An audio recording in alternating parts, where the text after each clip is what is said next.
Hello. In Gradio, the chat interface is a simple way to create a chatbot interface with minimal code. It allows you to build a conversational AI system where users can send messages and an AI model or function generates responses. So let's start off with a few examples. So first of all, let's make a bot that randomly responds with yes or no.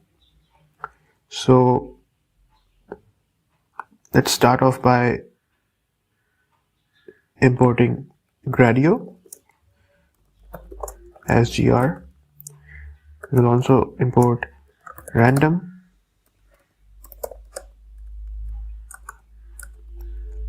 Let's make our main function and it will be called random underscore response, and we will pass in two parameters as message and history, and we will return random.choice as either yes or no.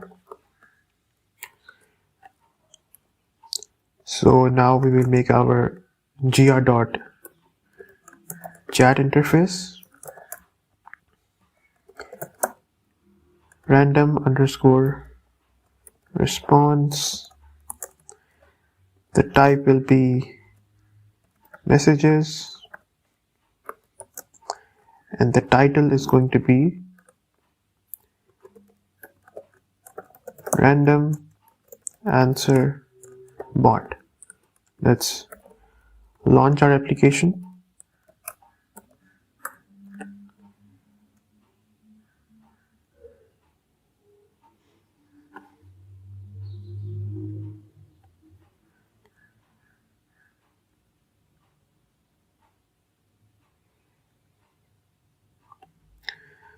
Okay, let's see. So we are starting with a very simple example. Don't focus on logic, just focus on how we can make simple chat interface using Gradio. So we made a random bot that will, give random responses as either yes or no. So if you look at this chatbot, if we give any input like hi, it is either going to say yes or no. So it said no. If we give another input like hello, again it is going to generate a random response which is either yes or no. Perfect. So let's look at another example.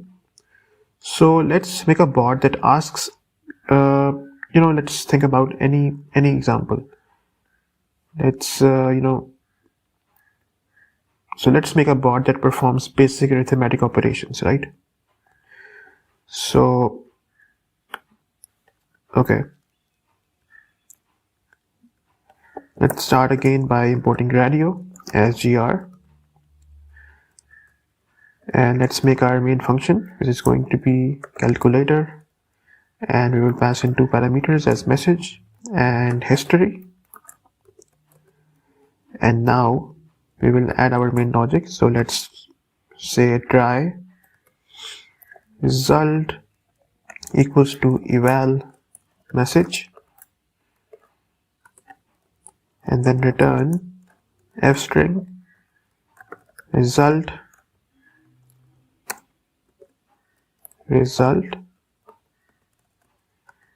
except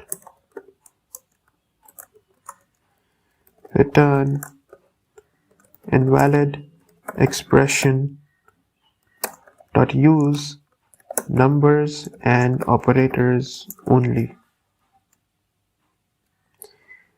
Now we will make our main chat.interface. Again we will assign it to demo gr.chat interface calculator. Type is also going to be again message this time as well, messages, and the title is going to be calculator bot. Finally we will launch our application.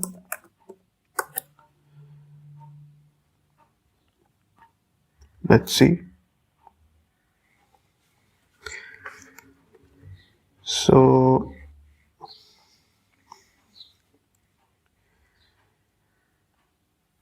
The application is loading. Please wait.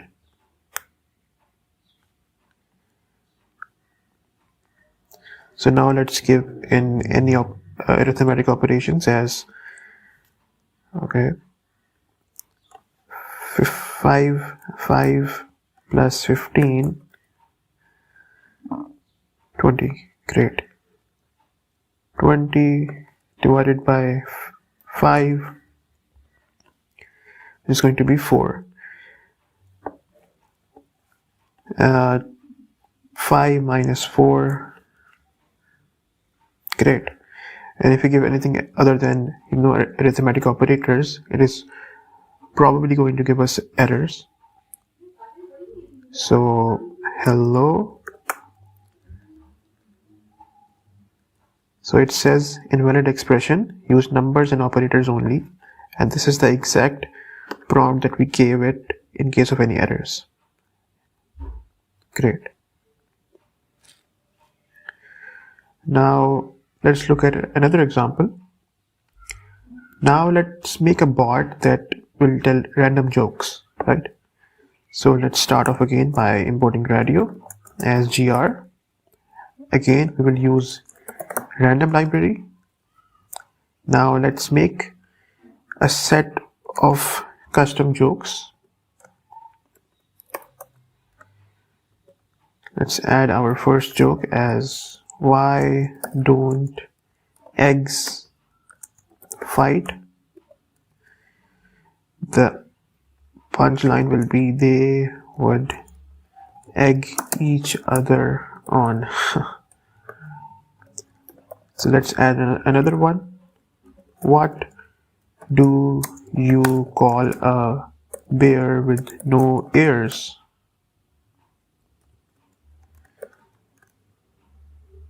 A bee, because no ears.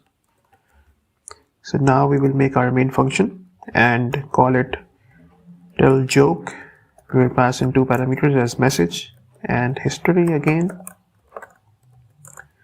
and we will return random dot choice as jokes, and finally we will make our chat interface gr dot chat interface.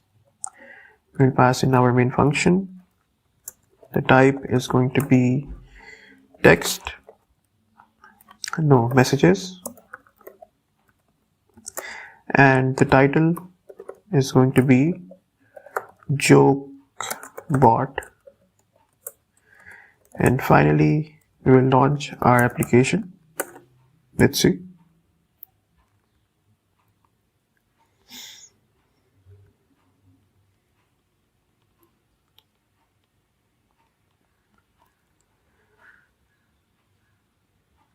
So now if we look at our application, it is going to generate random jokes based on whatever jokes we gave in our main jokes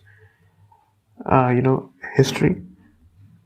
Right now we only have 2 jokes, so it is only going to give us jokes between those 2 strings. So let's ask, give me a funny joke. So see, what do you call a bear with no ears? B. Perfect. Another one,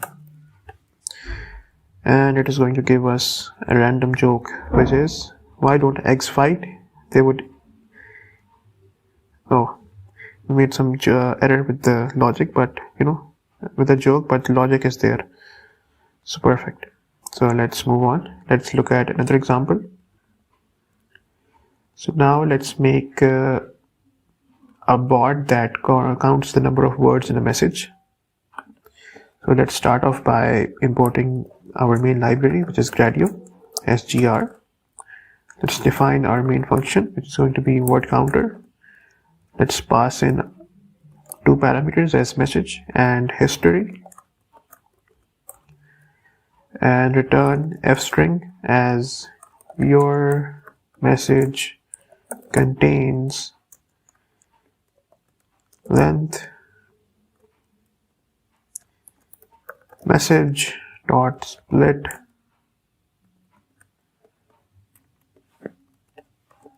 words. Now let's make our chat interface face word underscore counter. That is our main function. Type is going to be again messages. Now there is not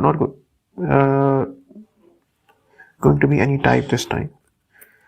It is simply going to be just the title, which will be something like word counter bot. And finally we will launch our application. So let's see.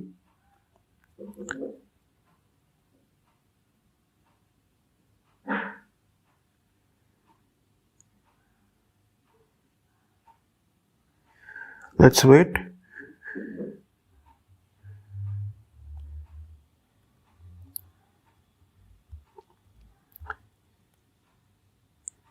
Okay, now if we give any string or sentence, it is going to give us the number of words in that sentence or string. So, I like to play football and it is my favorite sport. Let's see. So it says your message contains 11 words. Perfect. Let's move on and look at another example. So now let's make a bot that provides sample weather information for different cities, or any place that we give in our not database, but as any parameter we have saved it in. So let's start by importing Gradio as gr, and let's make a new saving parameter as weather data equals to, let's add our city. We can add London, and the weather is going to be, oh, we accidentally ran our script. So the weather is going to be cloudy with a temperature of 12 degrees Celsius. Next we can add Delhi with the weather of sunny as 22 degrees Celsius. We can also add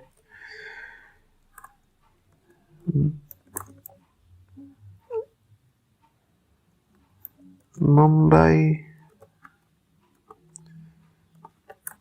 weather of 25,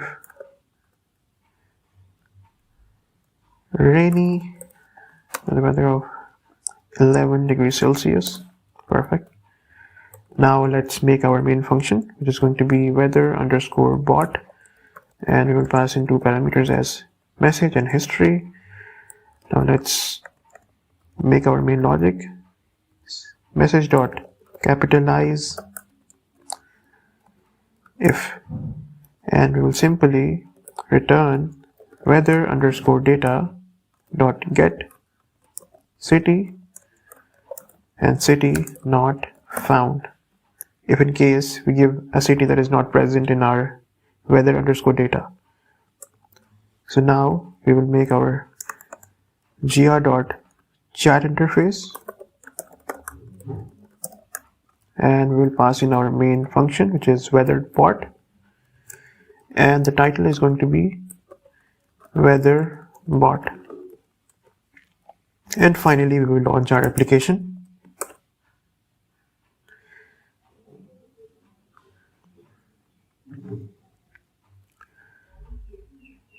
So now if we pass in one of the cities, it is going to give us its respective temperature.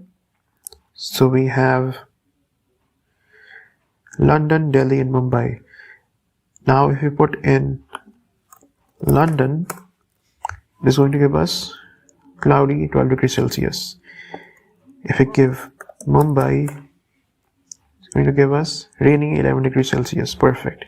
If we give something that is not present in our weather parameter, like New York, it is going to give us error, city not found. Perfect. Now let's move on and look at another example. Now let's make something like a bot that suggests random colors, right? So let's start by importing Gradio as gr. Let's define our main function, which is going to be color_picker, and again this is going to have two parameters as his message and history. The colors we will put in are going to be red, blue, green, yellow, and pink. So this colors is going to be basically our colors library that contains all the colors from which we are going to select random colors. So return random.choice, not random.choice, let's do f-string. Here are some colors random.sample colors and not more than 3. Perfect. So now we are going to launch our chat interface, gr.chat interface, okay, and we will pass in our main function that we made, which is ColorPicker. The title is going to be color_picker. No, sorry, it will be color_picker. Finally, we will launch our application. Let's see.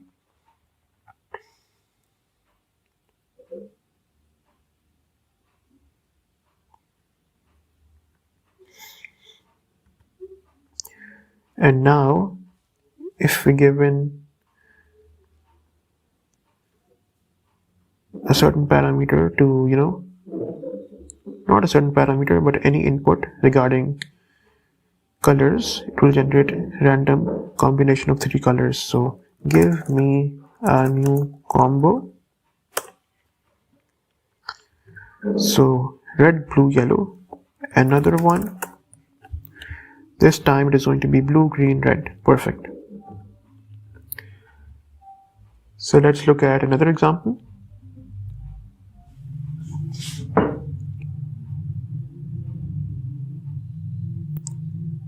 So now we are going to make a bot that provides word definition. Let's start by importing Gradio as gr. Let's define a dictionary that will have meaning of their respective words. So hello might have something called a greeting, because it is basically a greeting. Goodbye can have something like a farewell, because this is something that we say to people when we leave them or give them a good farewell. Now we will define our main function, which is going to be dictionary bot, and we will pass in again 2 parameters as message and history, and we will return definitions dot get message dot word not found, in case we give a word that is not present in our definitions dictionary. So now we will launch our chat interface, gr.chatInterface. We will pass in our main function, which is dictionary bot, and the title is going to be dictionary bot. So finally we will launch our application. Let's see.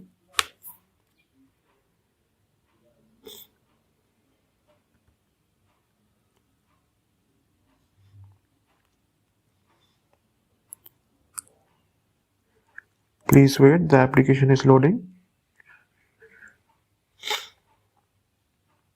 Perfect. So now we put in hello.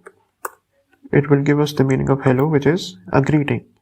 Likewise, if we put goodbye, it is going to give us its respective meaning in our dictionary, which is a farewell. Perfect. Now let's look at another example. Now let's make a bot that shares random facts.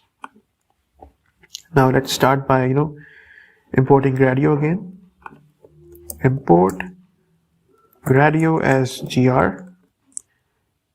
Let's also use random again. Let's make another dictionary that contains all the facts that we are going to store in. So let's give our first fact, that is honey never spoils, which is true. Second is going to be the shortest war lasted, I guess, let's say 38 minutes. And also, I am the best mentor you guys have.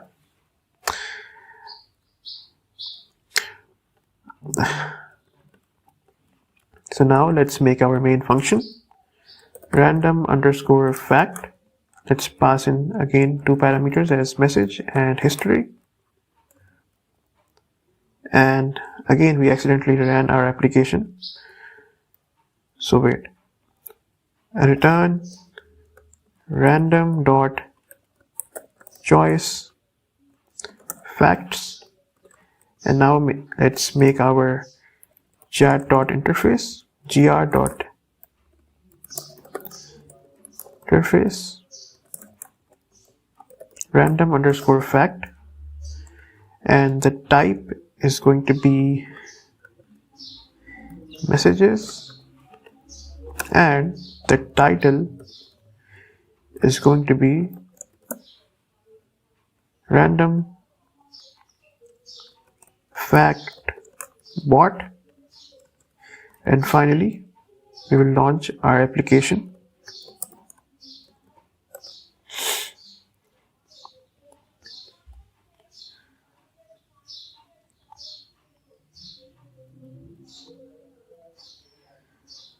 So let's see.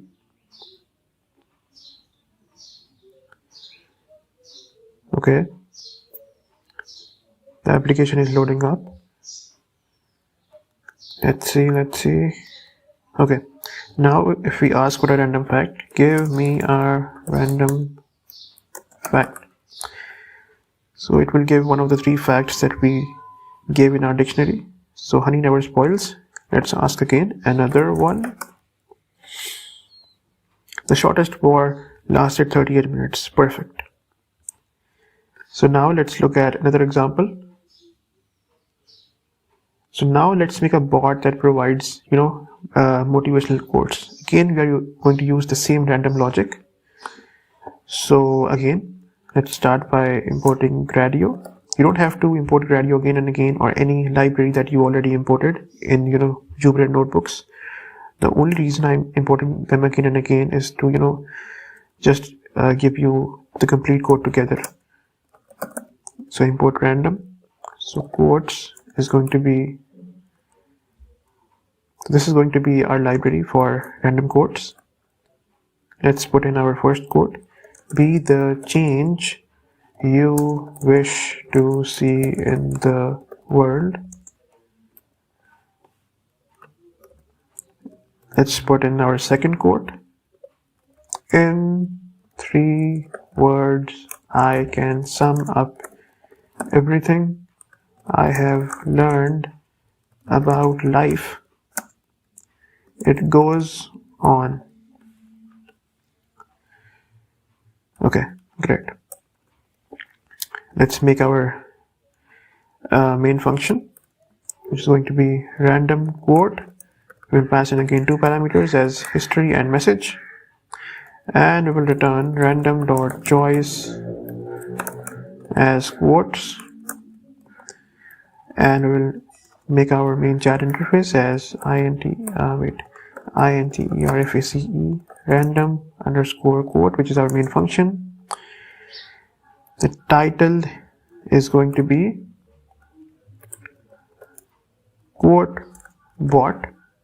Let's give capital B, and finally we will launch our application. Let's see.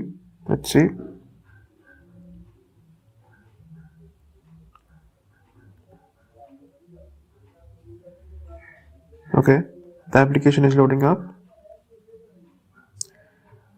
Let's wait.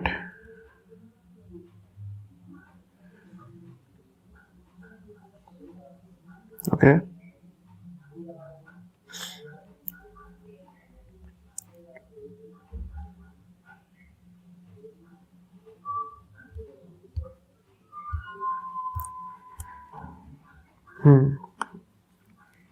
It is taking some time, but please wait.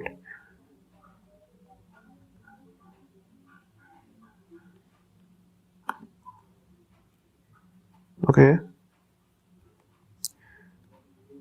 This is taking quite longer than usual. Okay. Perfect. So now if we ask, give me a cool quote, it will say, in 3 words I can sum everything I have learned about life. It goes on. Give me another one.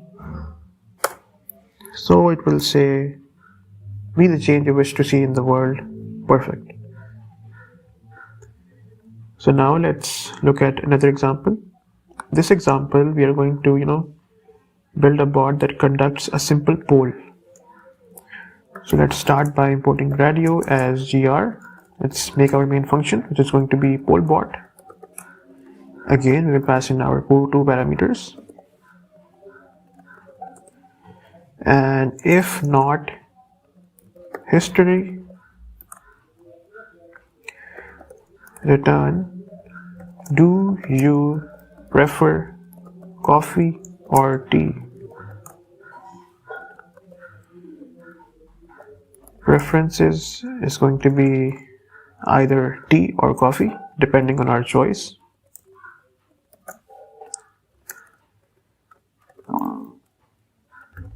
And we will finally return f-string as you prefer messages or just message.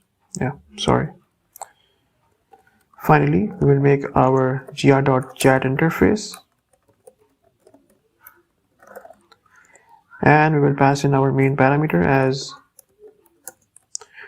title is going to be poll bot,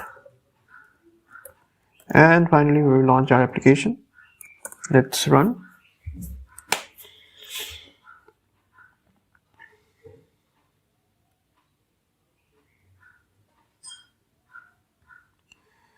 So let's see.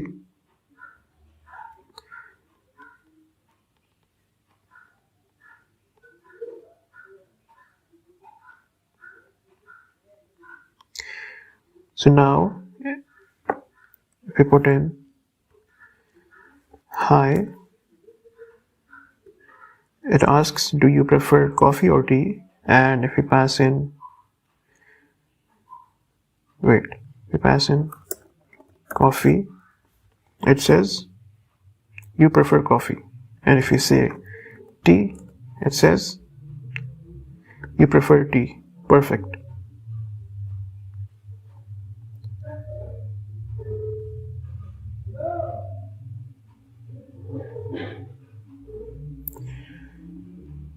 Great.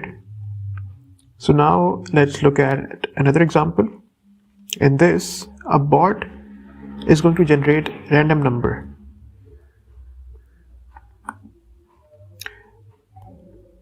But wait, let's do something else. I think we should make a bot that reverses the input string that we give. So let's start by importing Gradio as gr. We will define our main function as reverse underscore sentence and we will pass in two parameters as message and history, and we will return dot join reversed message. This is going to reverse our message, whatever string we are going to input. And finally, we will make our chat interface. We'll pass in our main function, which is going to be reverse sentence, and the title is going to be sentence reversal bot. And finally, we will launch our application. Let's see. So every time we give any string or any sentence, it is going to reverse that sentence. So let's see.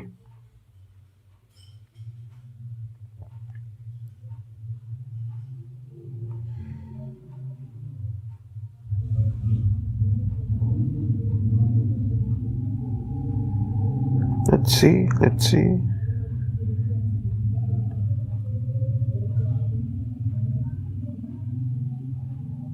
Okay, what is going on? Okay.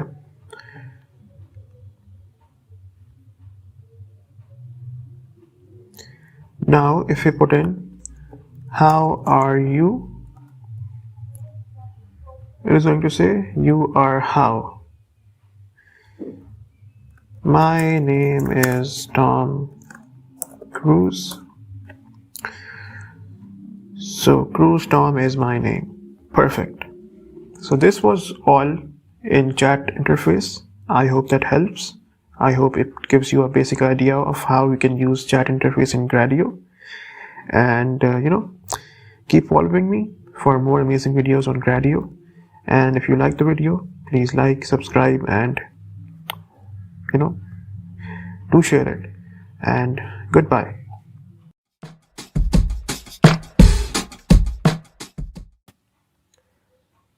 Hello. In today's video, we're going to talk about tabbed interface in Gradio. So tabbed interface is a component that allows you to organize multiple interfaces into separate tabs. It helps in managing multiple related demos or models within a single UI, making it easier for users to navigate between different functionalities. So let's start by a simple example. So we are going to make a calculator interface which will have three modes: basic, scientific, and programmer. So let's start by importing Gradio. Import Gradio as gr. We will make our first function for basic calculator, which is going to be basic calculator. We'll pass in our first parameter as num1, then operation, and num2. If operation equals to add, then simply return num1 plus num2. Elif operation equals to subtract, return num1 minus num2. Elif operation equals to multiply, return num1 multiplied by num2, and elif operation equals to divide, return num1 divided by num2. Now we will define our second function for scientific calculator, and we will call it scientific underscore calculator. We'll pass in our first parameter as num and just operation. Then we will also import the maths library. If operation equals to square, return num squared, elif operation equals to square root, return maths.sqrt num, elif operation equals to cosine, return maths.cos num, elif operation equals to sine, simply return maths.sine num. And now we will make our third function, which is going to be for the programmer calculator. It will be called programmer calculator. We'll pass in our two parameters as num and operation.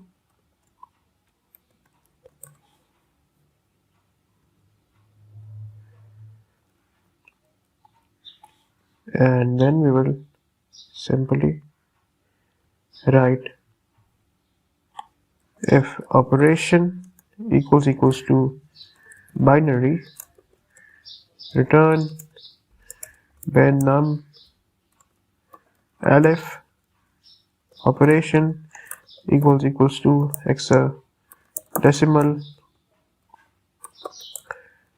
return hex num, elif operation equals to octal, return oct, elif operation equals to decimal, return integer num. And now we will make interface for all three functions that we made. So first of all, let's make for the basic calculator. So basic tab gr.interface, and let's pass in our main function basic underscore calculator, and inputs is going to be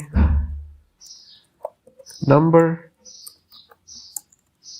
gr.radio,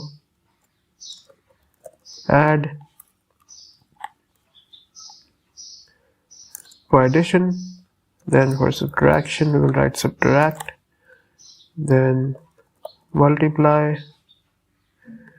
let's keep it capital, then divide, and number,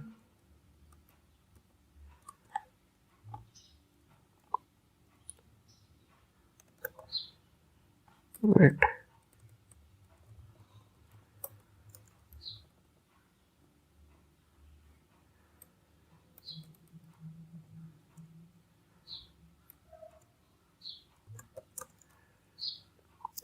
and write number, and output is going to be number as well. Let's make our second interface, which will be for the scientific calculator. So scientific tab gr.interface fn scientific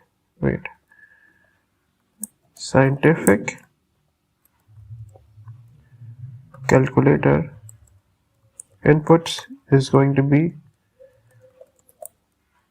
number gr.radio square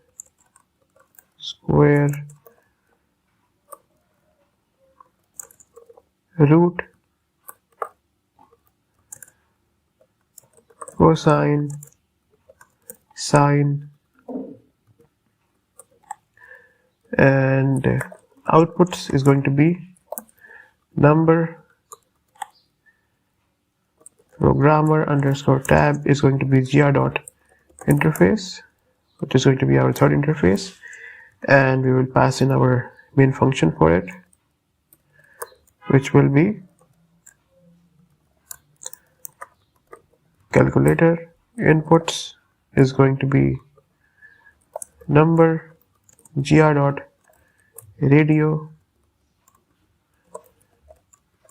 binary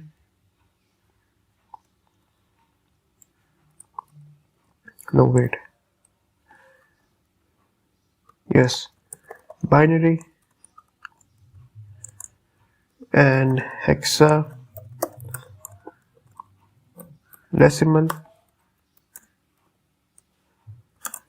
then octal,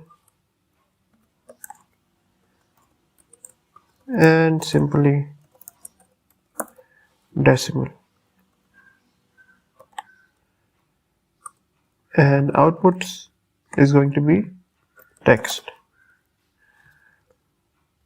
Now finally we will make our tab interface and call it calculator gr.tabbedInterface. So basic underscore tab, scientific underscore tab, and programmer underscore tab. So tab underscore names equals to basic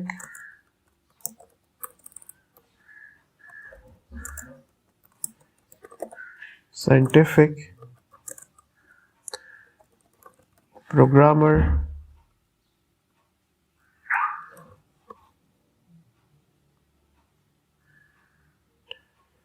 and let's finally launch our application. It's going to be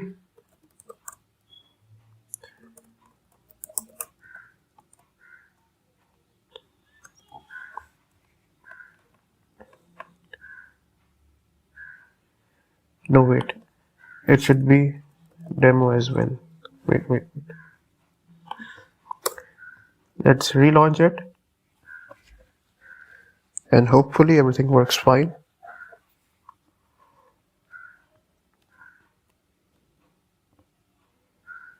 So let's see.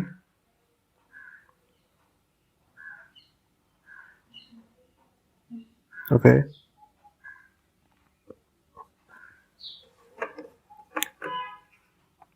Perfect. So now let's write two numbers, 10 and num2 is going to be 2. Let's add the two numbers. It is going to give us 12, then subtract them. It is going to be 8, then multiply them. 20 divide is going to give us 5. Amazing. And if we go for the scientific calculator, and if we take the square of 2, then it's going to give us 4. Square root of 4 is going to be 2.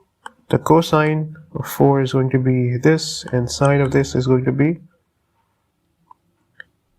this. And if we check the binary calculator, the binary value for 10 is going to be perfect. So now let's look at another example. In this example, we are going to make a language translator. Now for this one, we are not going to exactly focus on the logical part, but rather our main focus is going to be the idea of making tabbed interfaces.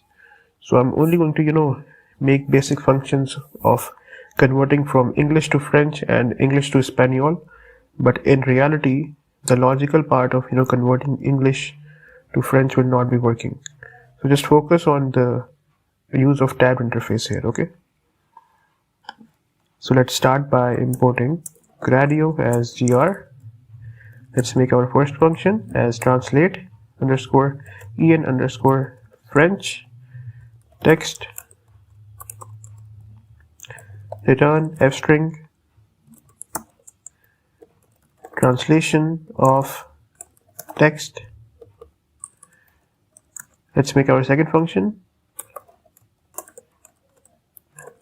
Espanol and return f-string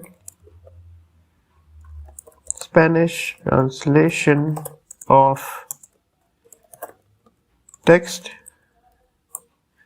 And let's make our first interface for English to French, which is going to be enfr tab gr.interface, and let's put in our main function, which is translate underscore en underscore fr. Inputs is going to be text and outputs is going to be text as well. Amazing. Let's make our second interface for English to Espanol, which is going to be gr.interface. Let's pass in our main function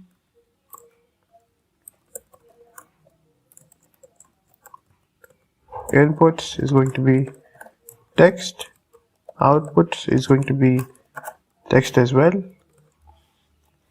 and finally we will form our main tabbed interface and call it translator underscore demo gr.tabbed interface. Wait, let's make it a bit clear.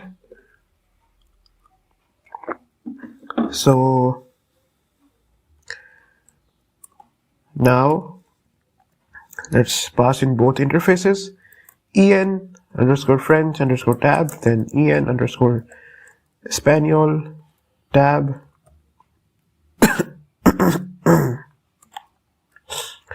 So tab underscore names equals to English to French and English to Spanish. So finally we will launch our application and hopefully everything works fine.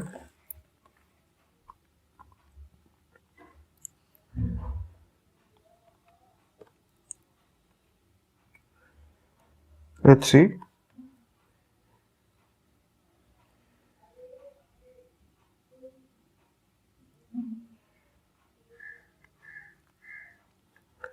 Now if we write anything in English, how are you, and hypothetically imagining that it is converting it to French, it will simply output the French version for how are you. Perfect. And also it will do the same for Spanish as well. How are you? Great. Now let's look at a third example. In this example, we are going to make a BMI calculator with metrics. Again, don't focus on the logical part. The formula may be wrong, the metrics may be wrong, but the idea is to, give you that perspective of how to, make multiple interfaces and then combining them together using tabbed interface. So let's start by importing Gradio as gr, and we'll define our function, which is calculator BMI height weight will be our two parameters. BMI is going to be weight divided by height divided by 100, then to the power of 2. Again, don't focus on the logical part. You're just trying to make sense of the tabbed interface here. BMI, wait, is BMI 2F. Okay, now let's make our interface, which is going to be gr.interface. We'll pass in our main function, which is calculator underscore BMI, and inputs is going to be number, and outputs is going to be text as well. Now let's make our second interface for metrics.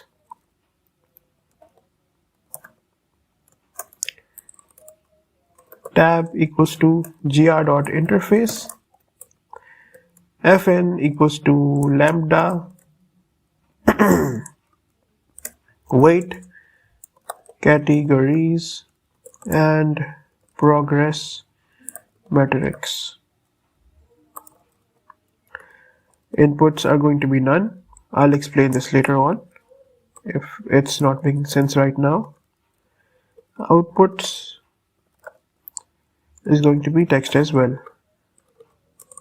So now let's make our tabbed interface for both BMI and metrics. So BMI demo equals to gr.tabbedInterface, BMI underscore tab, metrics underscore tab, and then tab underscore names will be calculate BMI, and likewise health metrics. So finally we will launch our application.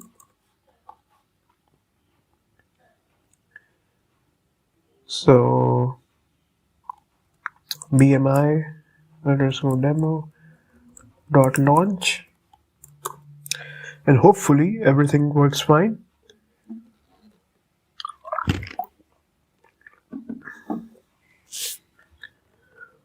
Oh, so we forgot to put in comma here as well.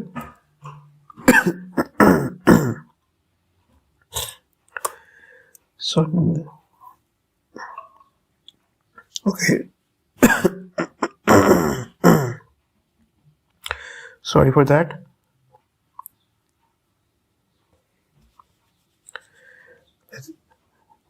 And hopefully everything works fine.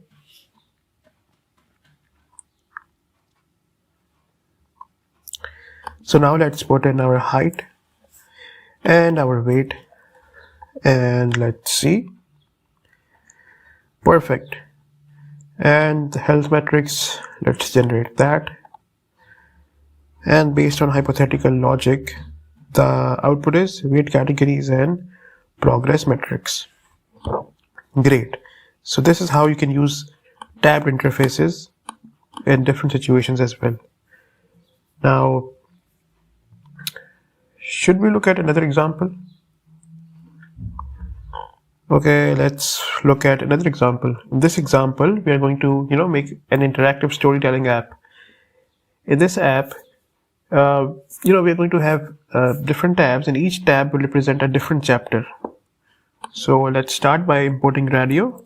Import Gradio as gr. Let's define chapter 1 and return chapter 1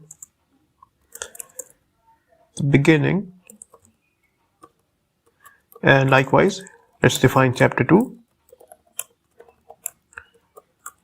and return chapter 2 the middle. Now let's make our two interfaces. First of all, we're going to make interface for chapter 1, gr.interface, and pass in the main function. Chapter 1 inputs none, and outputs is going to be text. Likewise, we will make interface for chapter 2. So wait. Chapter 2 is going to be gr.interface fn. Let's pass in the main function, which is chapter 2 inputs is going to be none, outputs is going to be text story, demo equals to gr.TabbedInterface,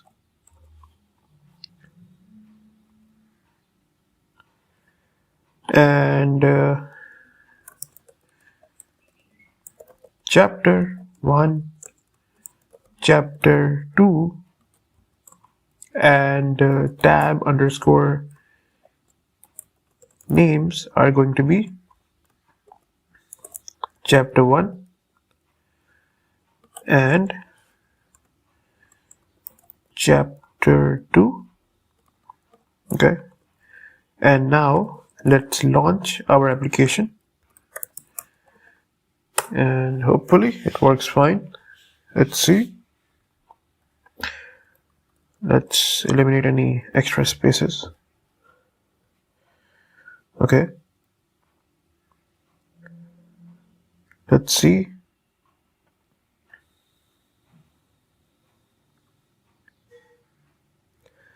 Okay, if we generate chapter 1, it is going to give us our chapter 1, and if we generate chapter 2, it is going to give us chapter 2.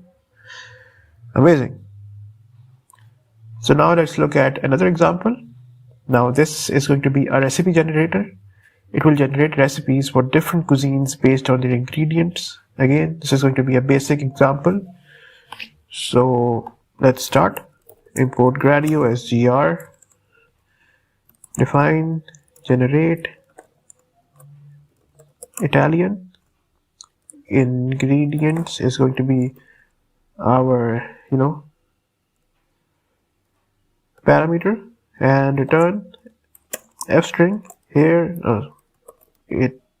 Italian recipe with ingredients, and let's generate Mexican ingredients, return Mexican recipe with ingredients. Now Italian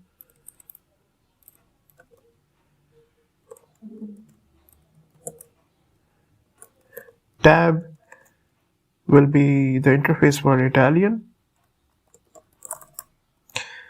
Let's pass in our main function, which will be generate Italian. Inputs is going to be text, outputs is going to be text as well. And now we will make our second interface for Mexican. Underscore tab equals to gr.interface. Our main function will be Mexican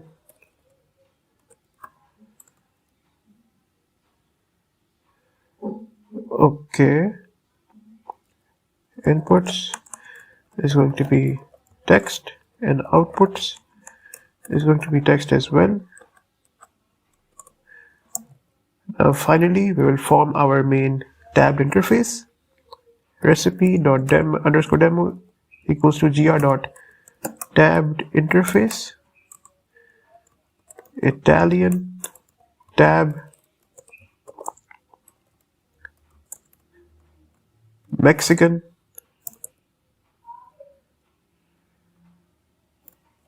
tab. So tab names will be Italian as well as Mexican,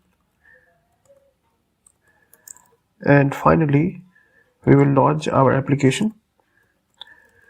demo.launch, and hopefully everything works fine. Let's see.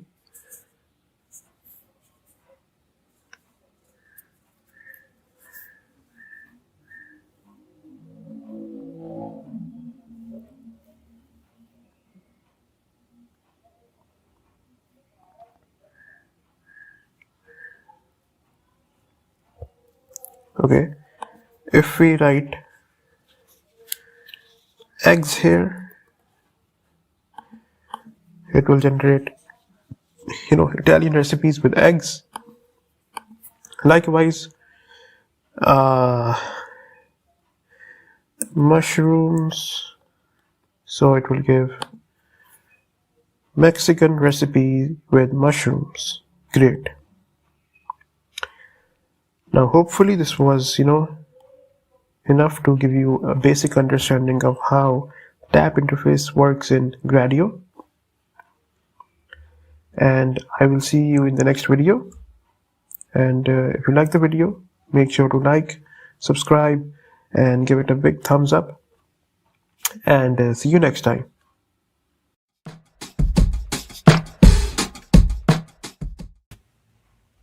Hello everyone, and today we are going to talk about blocks in Gradio. So what are blocks? Gradio's Blocks API provides a more flexible and modular way to create interactive machine learning applications compared to its simpler interface API.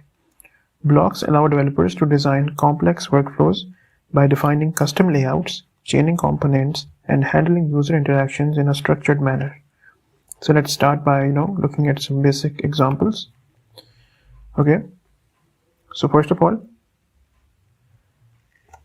how can you structure your application's user interface using different layout components in Gradio's blocks? So let's start off by importing Gradio as gr. Let's define our function as greet, and let's pass in our parameter as name, and return f-string hello name. And now let's use the blocks as demo gr dot markdown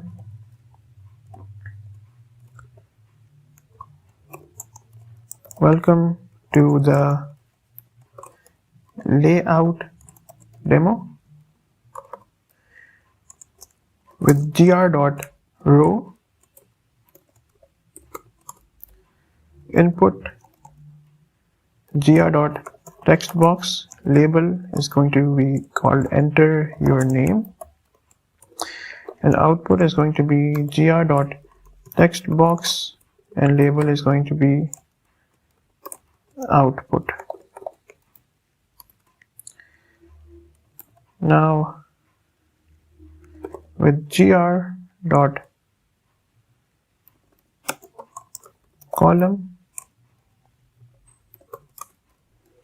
and button is going to be gr.button,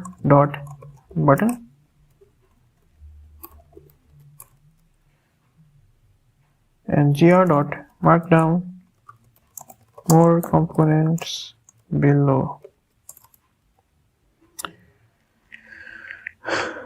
and also button.click.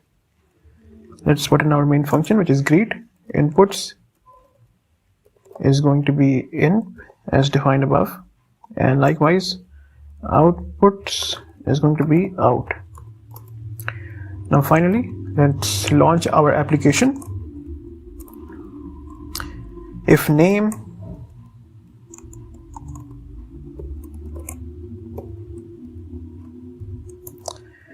demo.launch, let's run it. Okay, the application is loading up.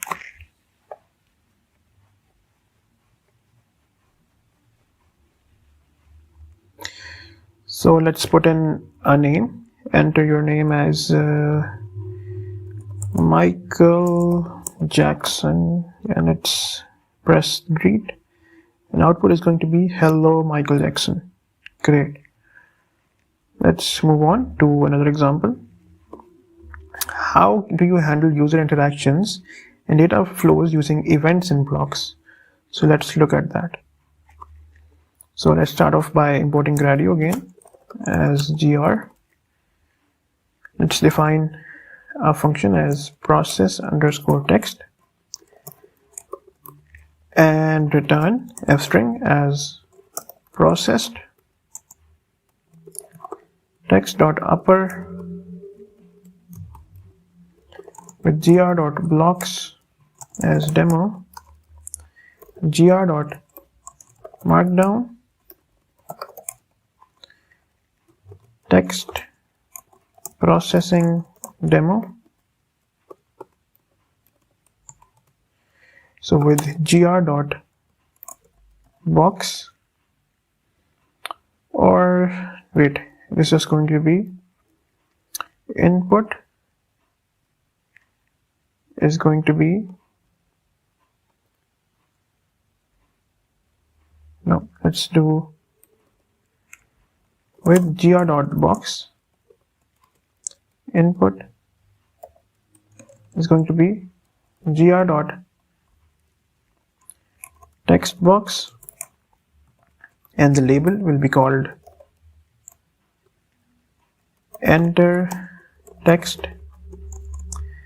Placeholder will show type here,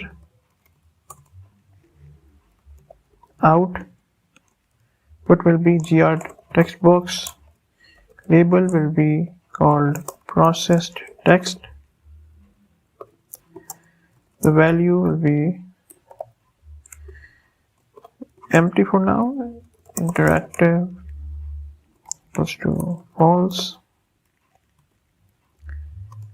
button equals to gr.button, and process and button.click is going to process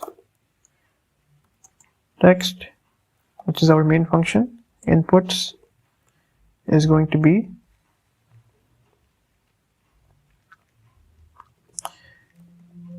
in, and outputs is going to be out. Now finally inp.change process_text, inputs again will be inp and outputs will be out. And let's launch our application. If name equals to main demo.launch, let's run it. As expected, box, oh my mistake.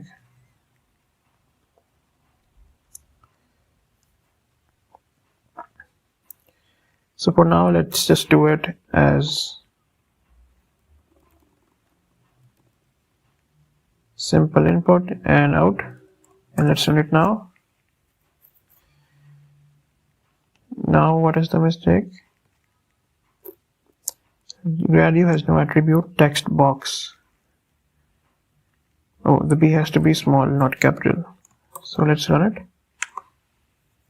Okay, let's see.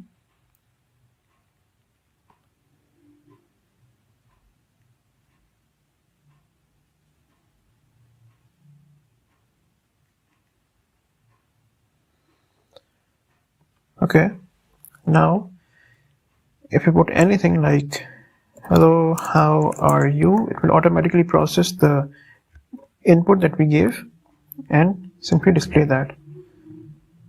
So let's see. It's taking so much time here. There might be some error here. Wait, you don't have to even press process, like hello, and let's see. So hello, yo, what's up? It will automatically display it. Great. Let's move on. Now Can you create a multi-tab interface within a single blocks application? How can we do that?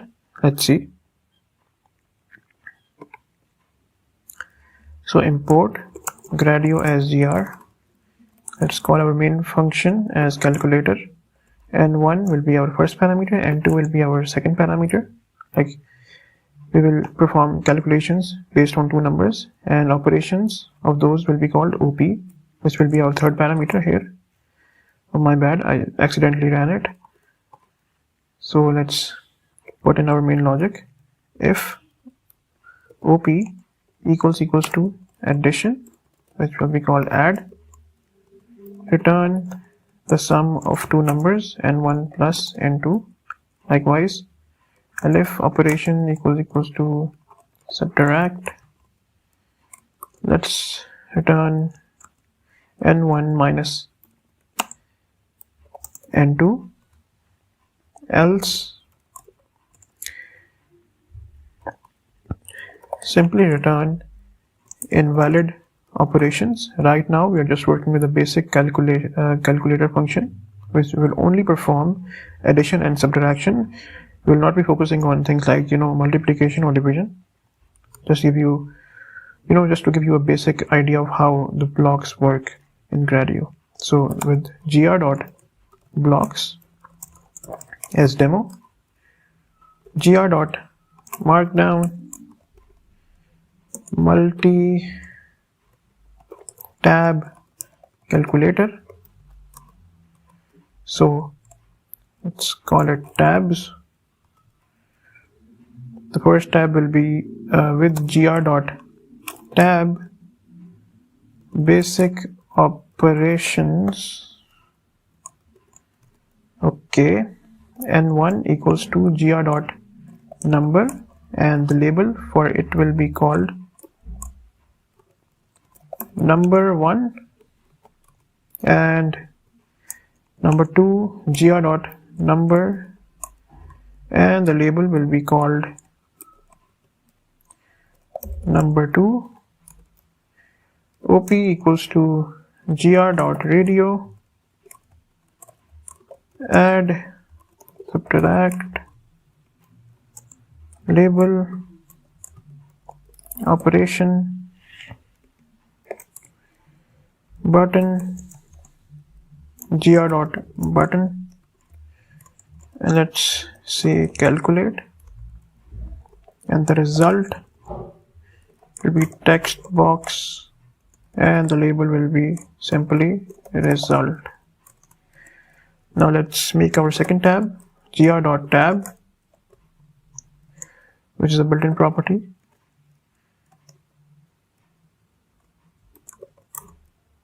Button, no wait, gr.markdown, this calculator performs basic arithmetic operations. So now let's work on event for calculation, which is going to be something. First of all let's say it event for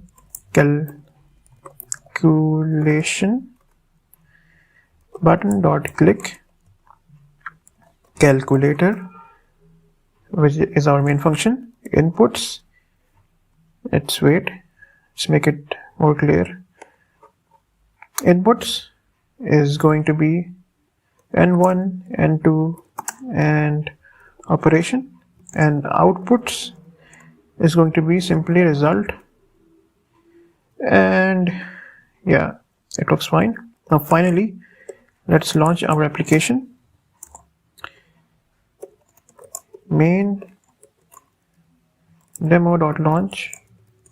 Let's launch our application, and hopefully everything works fine.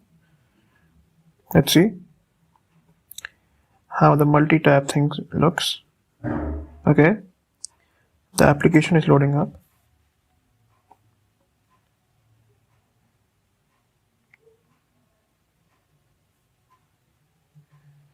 Okay, it's taking some time. Let's see. Let's wait. It is taking a bit longer. I don't know why is that. Let's launch it again. Hopefully it works this time. And we can see our application. Okay. Let's, okay, it's loading up.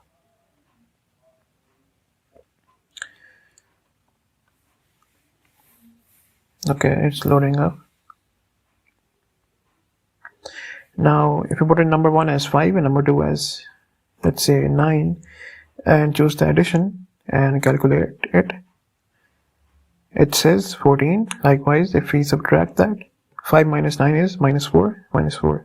And if we look at the top, it has 2 tabs. First tab has basic operations and about. And about says this calculator performs basic arithmetic operations. Perfect. Now let's look at another example. How can you create a more complex layout by nesting columns and rows within each other? So again, let's start by importing Gradio as gr. Let's define a function called display_summary. Age is going to be our first parameter and income will be the second parameter, and return f string as age here, income,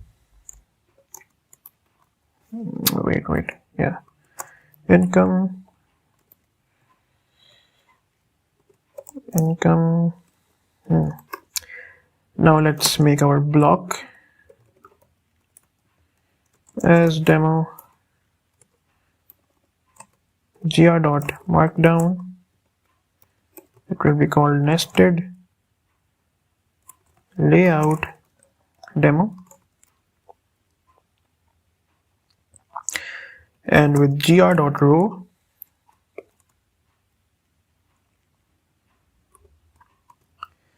with gr.column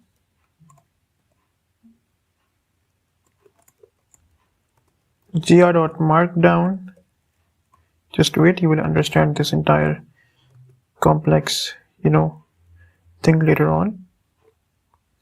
Let's say user input, and then age will be gr.number, and let's call it age, right? And income as gr.number, label will be called annual income in US dollars, and then let's another column is gr.column and gr.markdown summary, then button gr.button generate summary. Perfect. And output will be gr.textbox, label is going to be result. Okay, and finally button.click. Here we will put in our main function, which is display_summary. The input is going to be what? Yes, age and income. And what is going to be the output? It is simply going to be output. Great. So now let's simply launch our application. If __name is equals to main demo.launch. Let's run it, and hopefully it works fine. Okay, it's loading up. Let's see.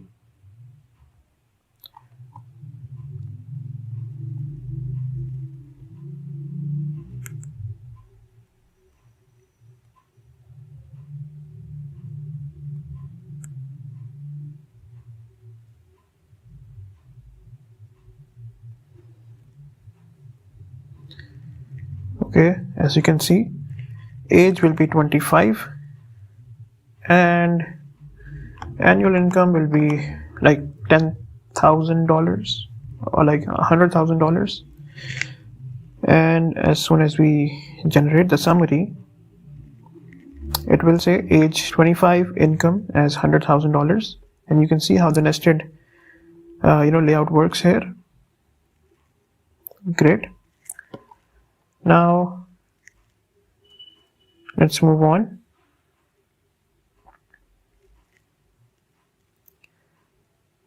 Now how about we look at another example. Let's start by importing Gradio as gr. Let's define our main function as process_image. Return image dot rotate by 90. As you can understand, it is going to rotate the image. With gr.blocks as demo, gr.markdown,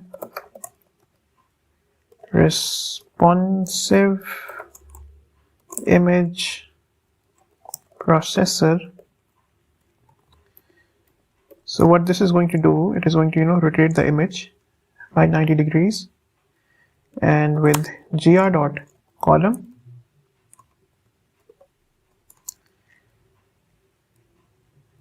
and gr.markdown, drop an image here. Image underscore input is going to be gr.image. Label is going to be called input image, and type is going to be PIL. With gr.row, process button, gr.button, rotate by 90 degrees, clear button, gr.button,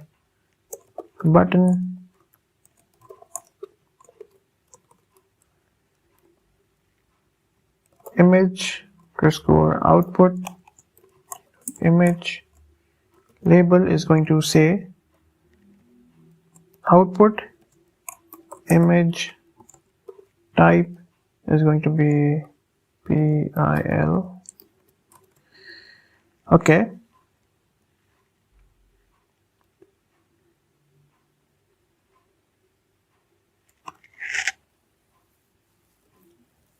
Now let's see.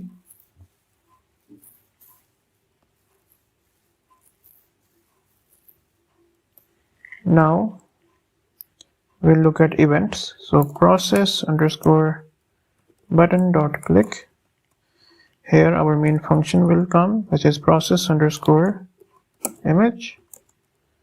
Inputs is going to be image underscore input,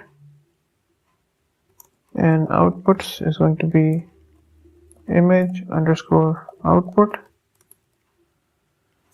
Clear underscore button click. So lambda none, and outputs will be image underscore input. And finally, we will launch our application.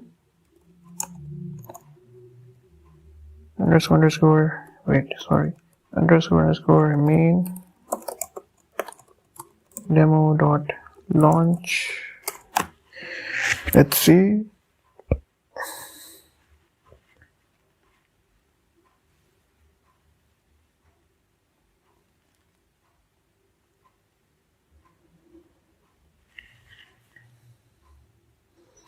Hopefully everything works fine. Okay, now if we drop an image here, let's put in any image. It says, okay, Now if you press rotate, it is going to rotate it by 90 degrees. Let's see. Connection timeout. Let's do it again. Perfect. As you can see, it is rotated by 90 degrees. Perfect. Let's move on and look at another example. So now how can you, create a tabbed interface with different functionalities in each tab using Gradio's blocks? So let's look at this new example. Again, let's start by importing Gradio as gr, define reverse underscore text. This will reverse our text, and you can say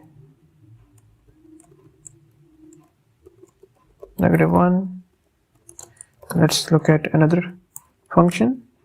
It is going to count the number of vowels in our sentence. So vowels is equals to, as we all know, it is A-E-I-O-U, and also same with the capital ones as well, A-E-I-O-U. So return f string number of vowels, sum 1 for char in text if in vowels. Okay, so with gr.blocks as demo, gr.markdown will be text processing tool with the gr.tab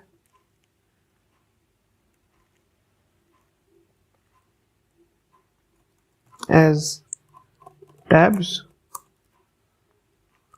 Let's make our first tab for reverse text as with gr.tab and call it reverse text txt input equals to gr.textbox, and here placeholder equals to enter text to reverse,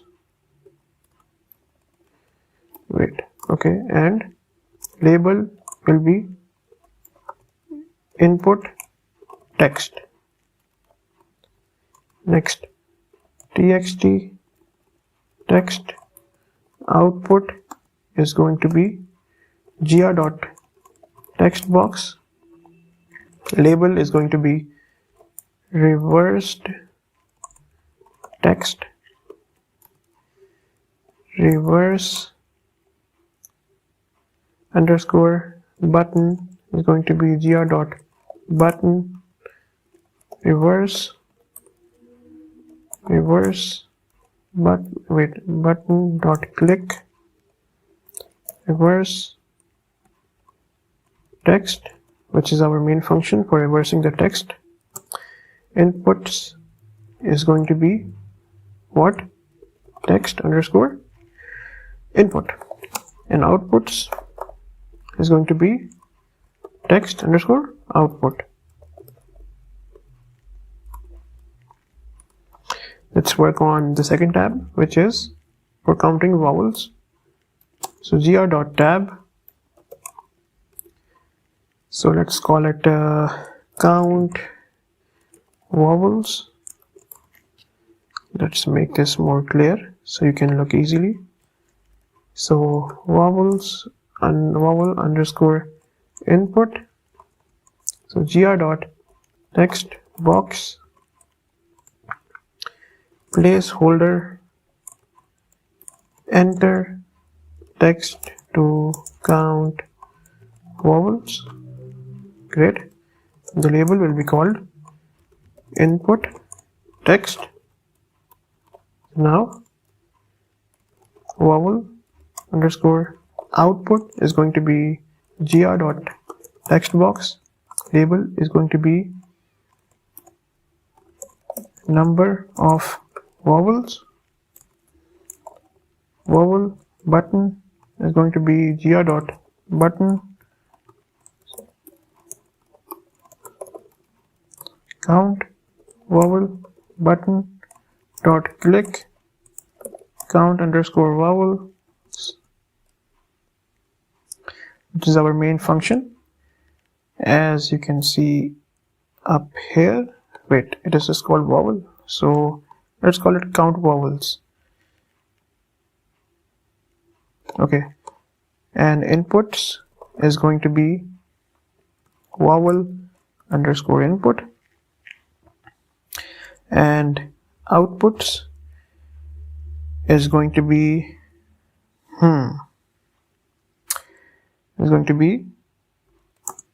vowel underscore output. Great. And now let's finally launch our application. So demo.launch, and hopefully everything works fine. Wait. This should be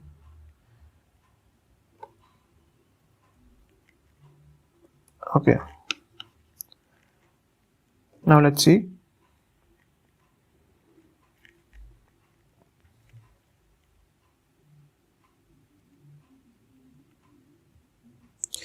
Now we can see we have two tabs. Number one as reverse text, and number two as to count number of vowels, right? So first of all, let's reverse any sentence that we input. Let's say Tom Cruise is a wonderful actor, and let's reverse the string or text. Tom Cruise is a wonderful actor in reversed form. And now let's count the number of vowels as well. It says how many vowels? 11. Great. Now let's move on and look at another example. Now, how do you create a counter that increments or decrements based on user input? So simply let's start again by importing Gradio as gr. Define increment counter, which is going to be our first function for incrementing the counter, and let's pass in the parameter as count and return simply count plus 1.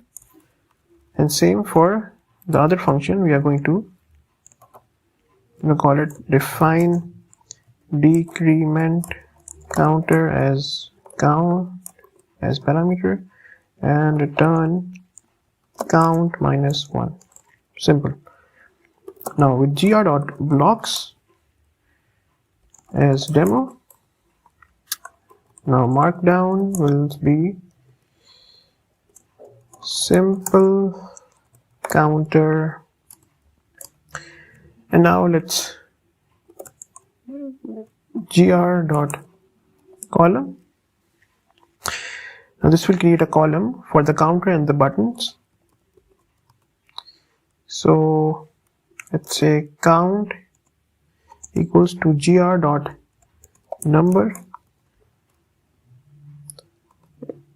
Wait.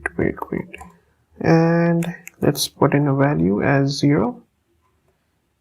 And label will be current count. Great.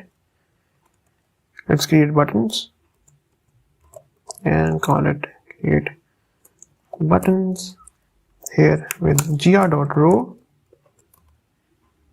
increment underscore button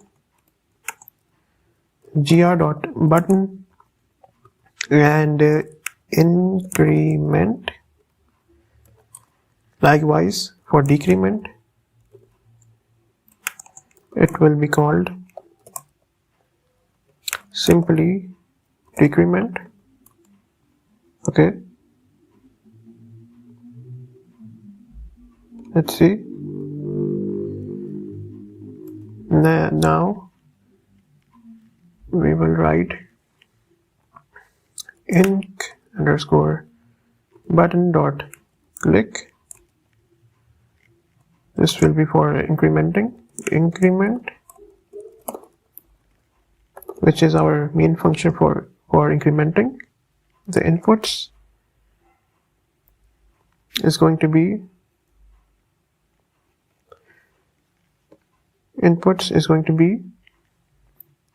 count, and outputs is going to be count as well. Likewise, for decrement button.click, again we'll pass in our main function for decrementing, which is decrement counter. Inputs is going to be count. I'm sorry for that. And outputs is going to be count as well. Now finally, let's launch our application as demo.launch, and hopefully everything works fine. Let's see.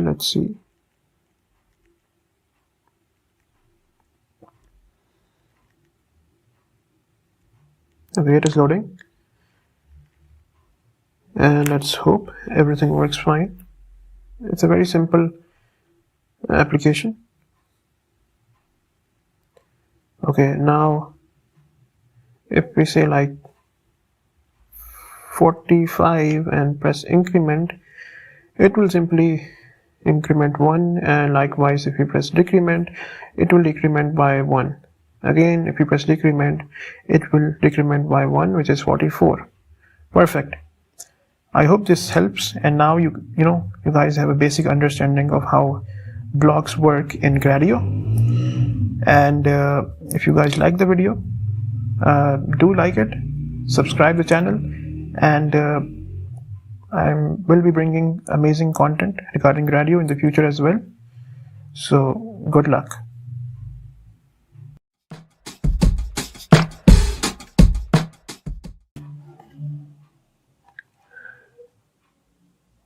Hello, in this tutorial we are going to look at render in Gradio.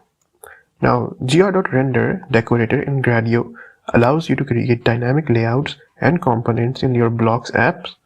It enables you to change your app structure and behavior based on the user's input or other triggers. When the decorated function is triggered, it updates the components and event listeners defined within it. So, let's look at some of the key features of render. It creates or modifies components based on input values or conditions. Secondly, it attaches event listeners that changed based on the current state of the app. Now the functions wrapped with gr.render rerun whenever their input components or triggers change. We use it to create apps with variable number of components or conditionally show or hide features. Now let's talk about some of the parameters of gr.render. The gr.render decorator accepts several parameters to control its behavior. First of all, we have the inputs. Now these are a list of components or a single component that triggers the render function when their values change. Then we have triggers. Now these are custom event listeners like click, submit, etc. that trigger the render function. Then we have queue. These are Boolean flag to enable or disable queuing of the function. Then we have trigger mode. These specifies how multiple triggers should be handled. Options are once, multiple, or always last. We also have concurrency limit. Now these limits the number of concurrent executions of the function. And lastly, we have concurrency ID. Now these are unique identifier for concurrency control. Now let's look at a basic way to create a dynamic app. We first of all import Gradio.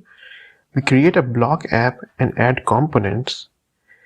We use a decorator to decorate a function with gr.render and specify the inputs or triggers. We define the dynamic components and event listeners inside the function, and finally we run the app. Now let's look at some of the examples to understand in more detail how gr.render works. Now let's create a dynamic number of text boxes app. Now let's first of all, okay. Now we are going to create text boxes based on the length of the input text. So let's start off by importing Gradio as gr. Now with gr.blocks to create a block as demo, then input underscore text equals to gr.textbox, label enter text. Then we use this gr.render, which is a decorator. Inputs equals to input underscore text. Now we make our function show underscore letters, and we pass in a parameter as text. Oh, my mistake. I ran the entire code. So if not text, gr.markdown,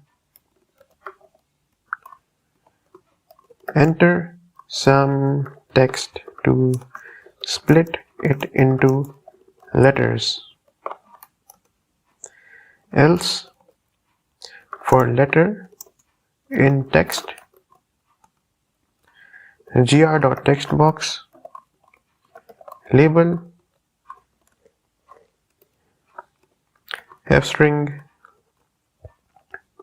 letter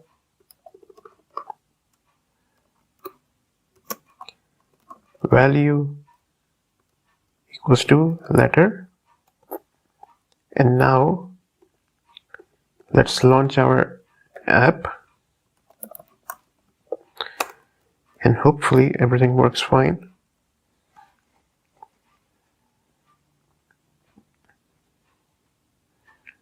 Okay, let's see.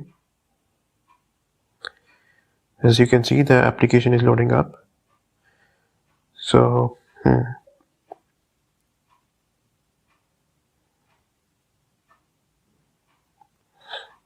okay.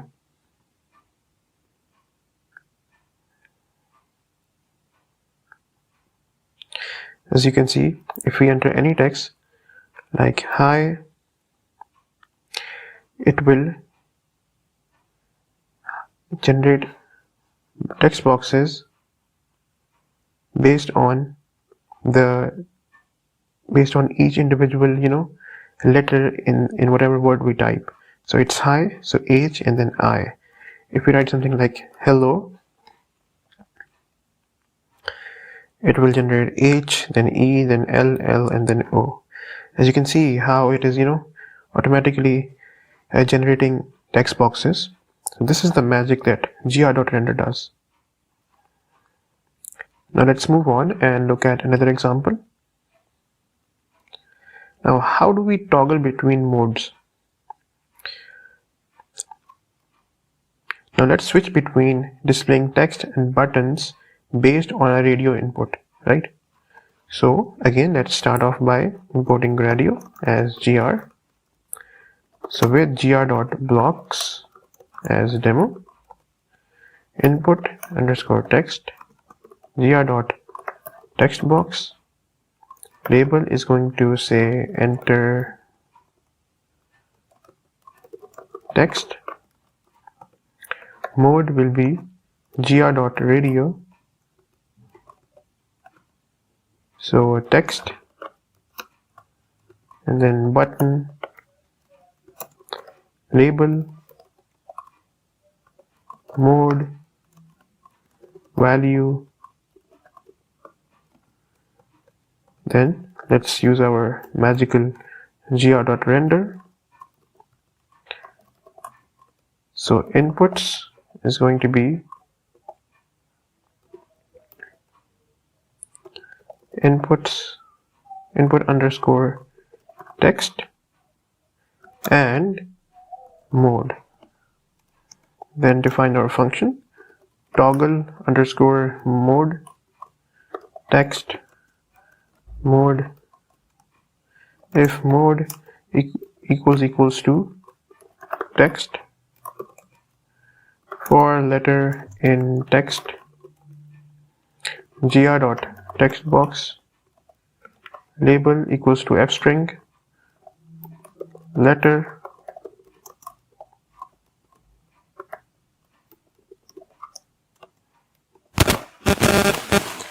value equals to letter else for letter in text gr.button and letter.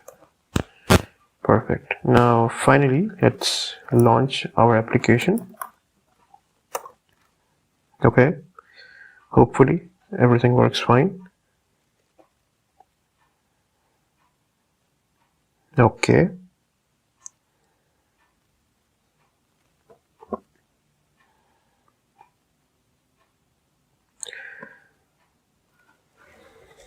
let's see. Okay,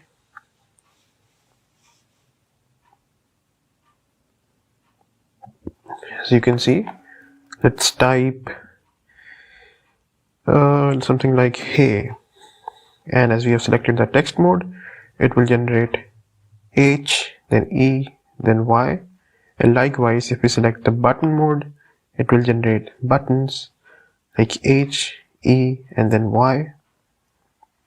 Let's see. Perfect. Now let's move on to another example.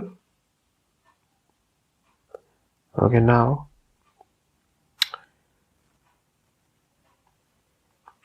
let's look at our dynamic form builder. Let's create a form with fields added dynamically based on user selection. Okay, now let's start again by importing Gradio as gr with gr.blocks as demo, field underscore count equals to gr.state, which will be 1, add underscore field gr.button add field, and then add underscore field dot click, then lambda n plus 1 field underscore count and field underscore count.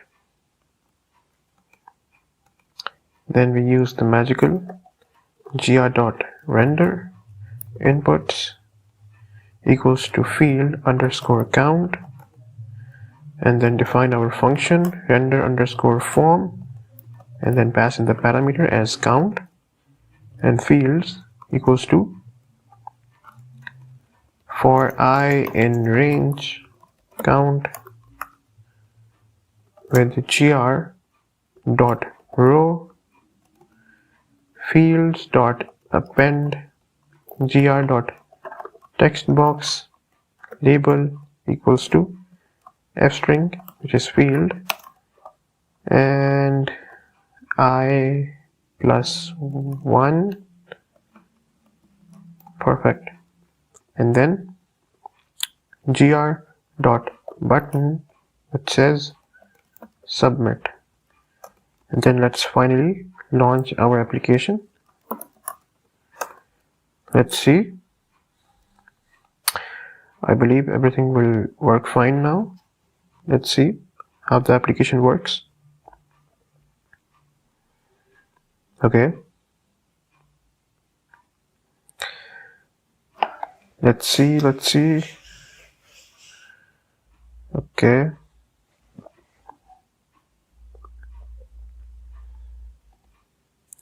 So as you can see, as soon as we press add field, it will add any field, and again if we press add field, it will add another field. Perfect. So you can see how a dynamic form builder works. It is dynamically adding forms as soon fields as soon as we press add field. Great. Now let's move on to another example.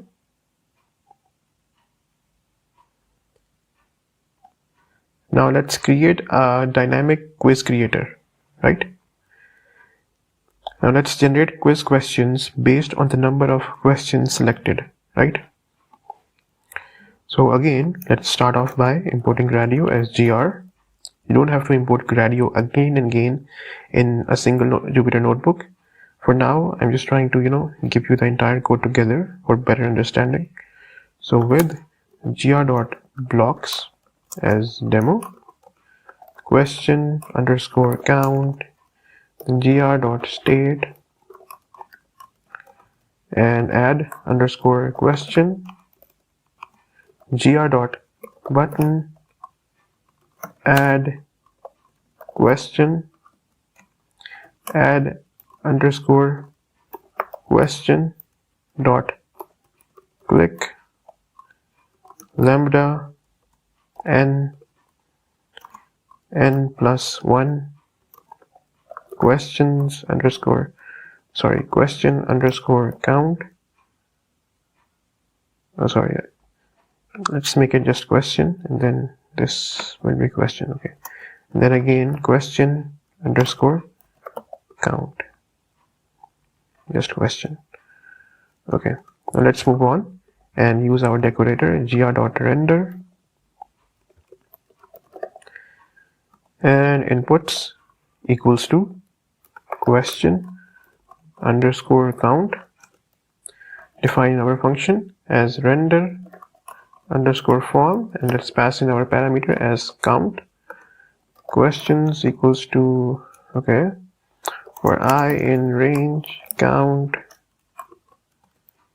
with gr dot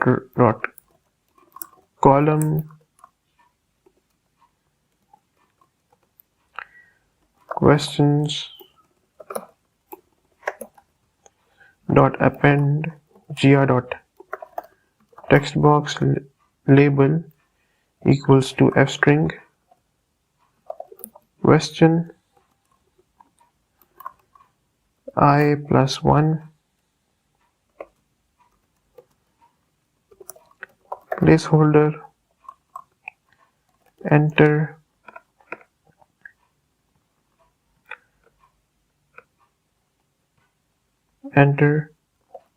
question here. Okay,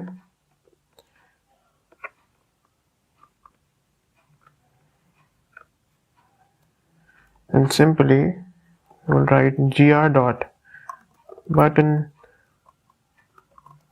submit quiz, and finally let's launch our application demo.launch, and let's see.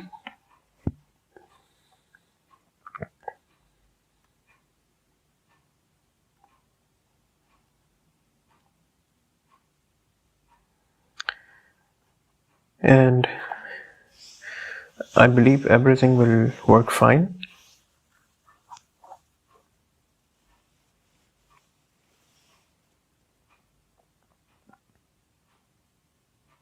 Okay. Now, as soon as we press add question, it will add first question. Then again, if we press add question, it will add another field to add a new question. And so you can see how dynamically it works. Amazing. Now let's look at another example. In this, we are going to create a dynamic image gallery. It will display images in a grid based on user selection. Okay. Now again, let's start off by importing Gradio as GR. Also from below, which is PIL, import image with gr.blocks as demo, grid underscore size, gr.state,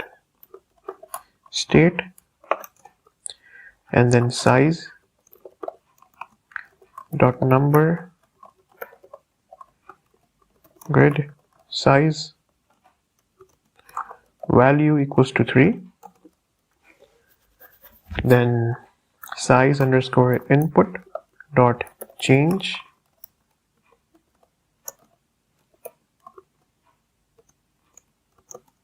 size underscore input grid underscore size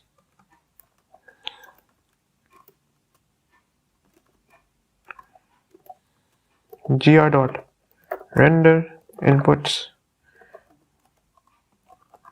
size def render underscore gallery size, my bad, okay. Then with gr dot row for underscore in range size gr dot image dot new, and then let's say RGB, okay, 200 and 200,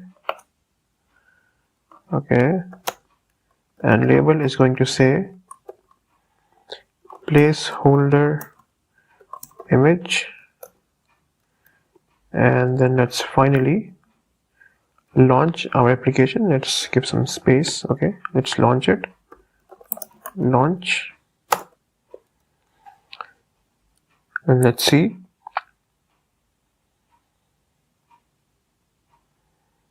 Okay, the application is loading up.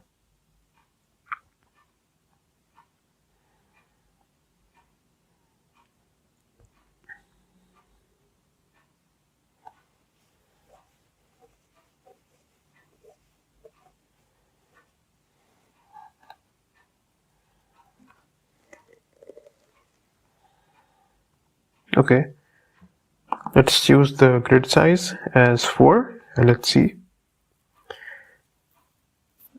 It simply created 4 placeholder image. Let's choose the grid size to be 5. It is going to give us 5. See, 1, 2, 3, 4, 5. And as you can see how it is changing dynamically just by, typing simply the number of grid size, okay. Now it is going to give us 4. Amazing. Let's move on to another example.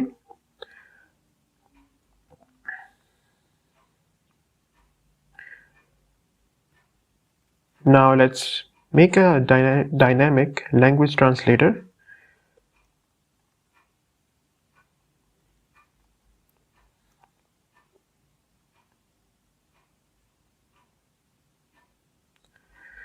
Now this is going to add translation boxes dynamically based on selected language pairs, okay. So again, let's start off by importing Gradio as gr with gr.blocks as demo language underscore pairs gr.state English to Spanish, and then English to French.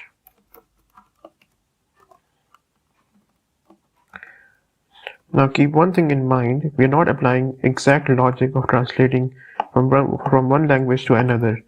The idea is to just, show you how you can use this gr.render and dynamically use this decorator thing, okay. Pair gr.button, then let's say add language pair, add underscore pair dot click lambda pairs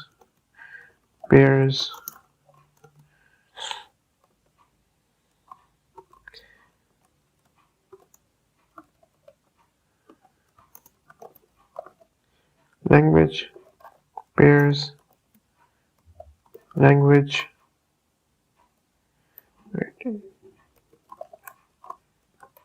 pairs, okay, perfect. Now let's use gr.render. Inputs will be language underscore pairs, and then define render underscore translation pairs for a pair in pairs with gr.row, gr.textbox,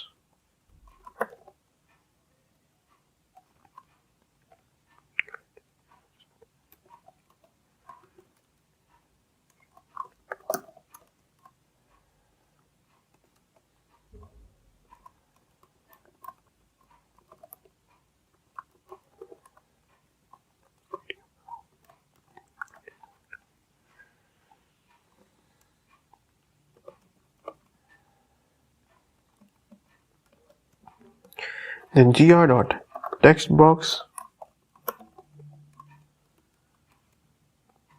f-string translation pair dot split,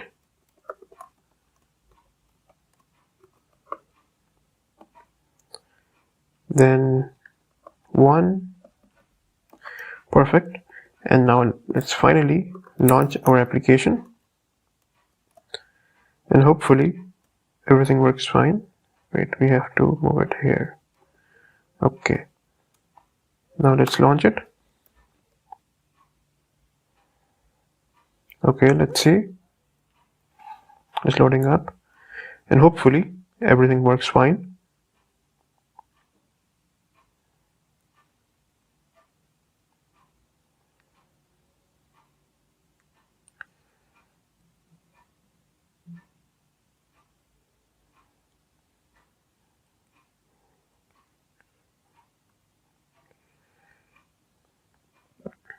Okay, now as you can see, it has added the language pair. Now as soon as we press it again, it will add another language pair. Okay, and see, amazing. So let's move on to another example. I hope you guys are here with me and getting whatever I'm teaching. And if you guys have any queries, you guys can comment down, and I'll try my best to answer all of them. Okay, now we are going to make a dynamic to-do list. Again, let's start off by importing Gradio as gr.blocks as demo, and tasks equals to gr.state,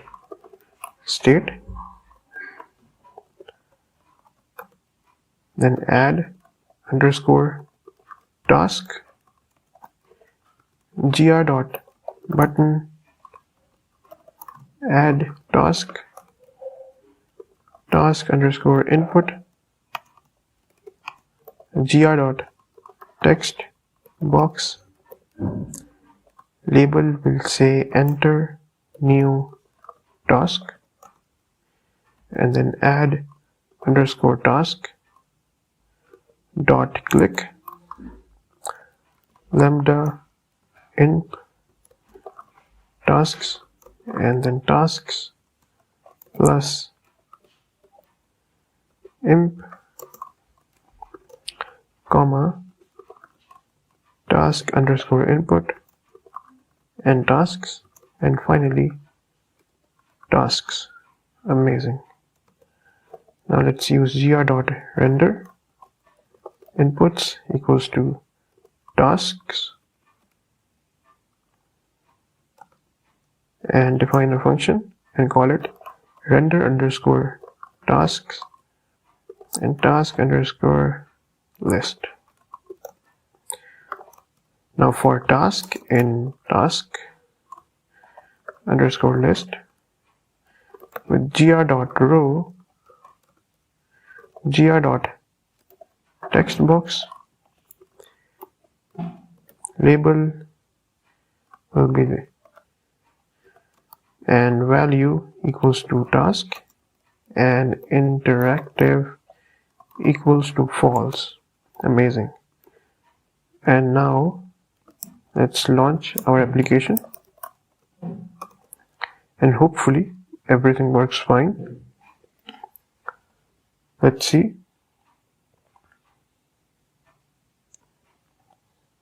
Okay, the application is loading up and hopefully everything works fine. Okay.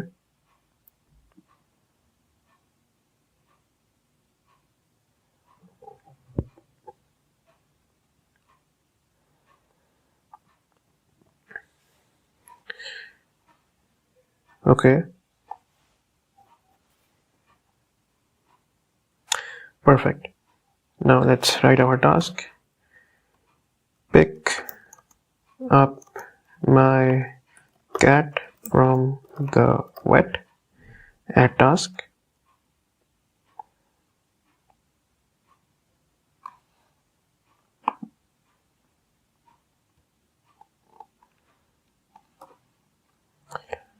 I guess we have made some mistake.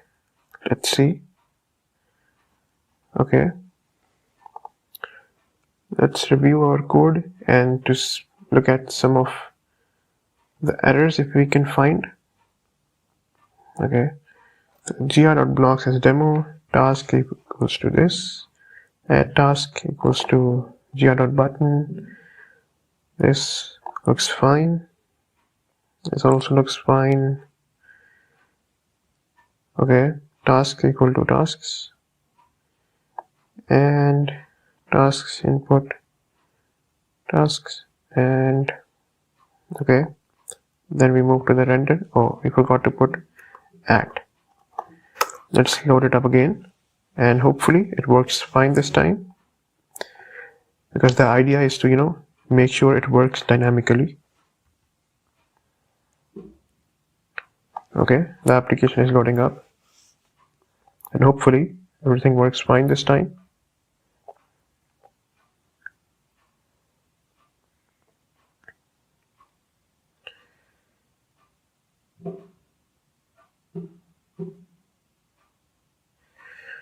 Okay, now let's write pick my cat from the vet and let's press add task.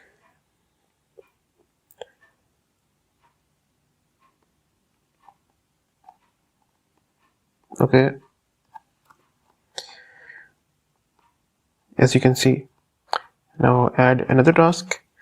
Say play basketball with friends, and let's add this task as well, and you will see how it will dynamically add our second task. Amazing.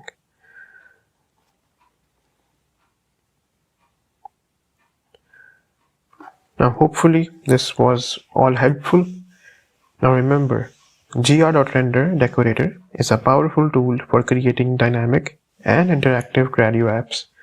By using it, you can create apps that adapt to user input, switch between modes, or modify their structure based on conditions. With all the examples I provided, you can explore different ways to use gr.render to build more flexible and engaging apps. Till then, take care, goodbye, and make sure to like, subscribe, and give your honest opinion about my efforts. Goodbye.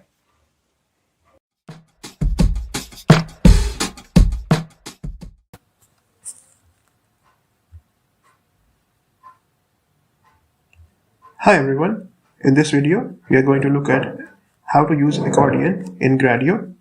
So, in Gradio, Accordion is a layout component that allows you to create a collapsible section in your user interface. When the accordion is expanded, it displays its contained content, and when collapsed, it hides the content. This is useful for organizing content into sections that users can expand or collapse as needed. Now let's look at some of the parameters that we might encounter while using Accordion. So first of all, we have label. So this is optional title for the accordion. If provided, it will display as the header text for the accordion. Then we have open. This determines whether the accordion is initially expanded or collapsed when the app loads. The default value is false. Collapsed. Then we have visible. This determines whether the accordion is visible when the app loads. The default value is true. Then we have lm_id.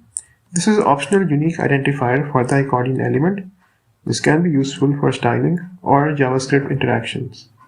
Then we have lm_classes. This is an optional list of CSS classes to apply to the accordion element. This can be used for custom styling. Then we have render. This determines whether the accordion should be rendered immediately. The default value is true. Now let's look at some of the methods. First of all, we have expand.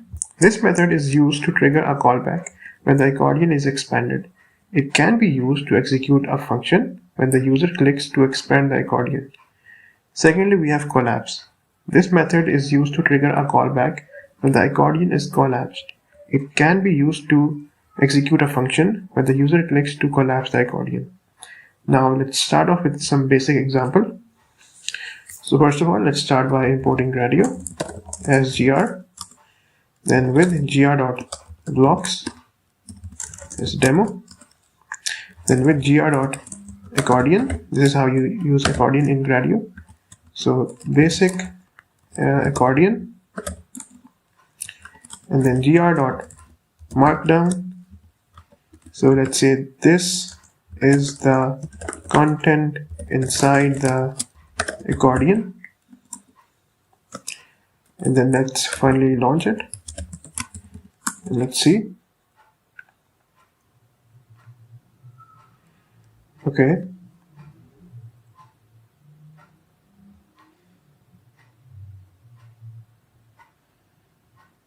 let's see.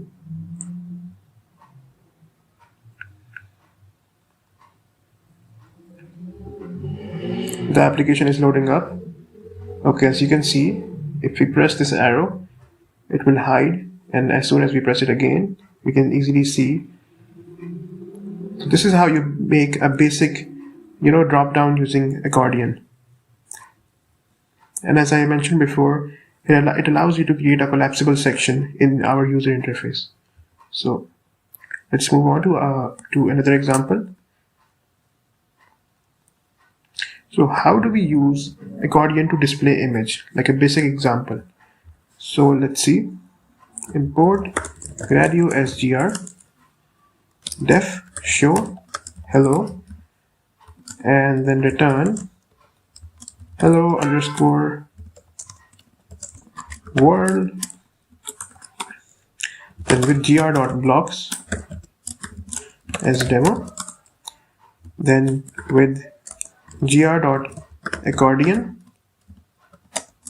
collapsible section.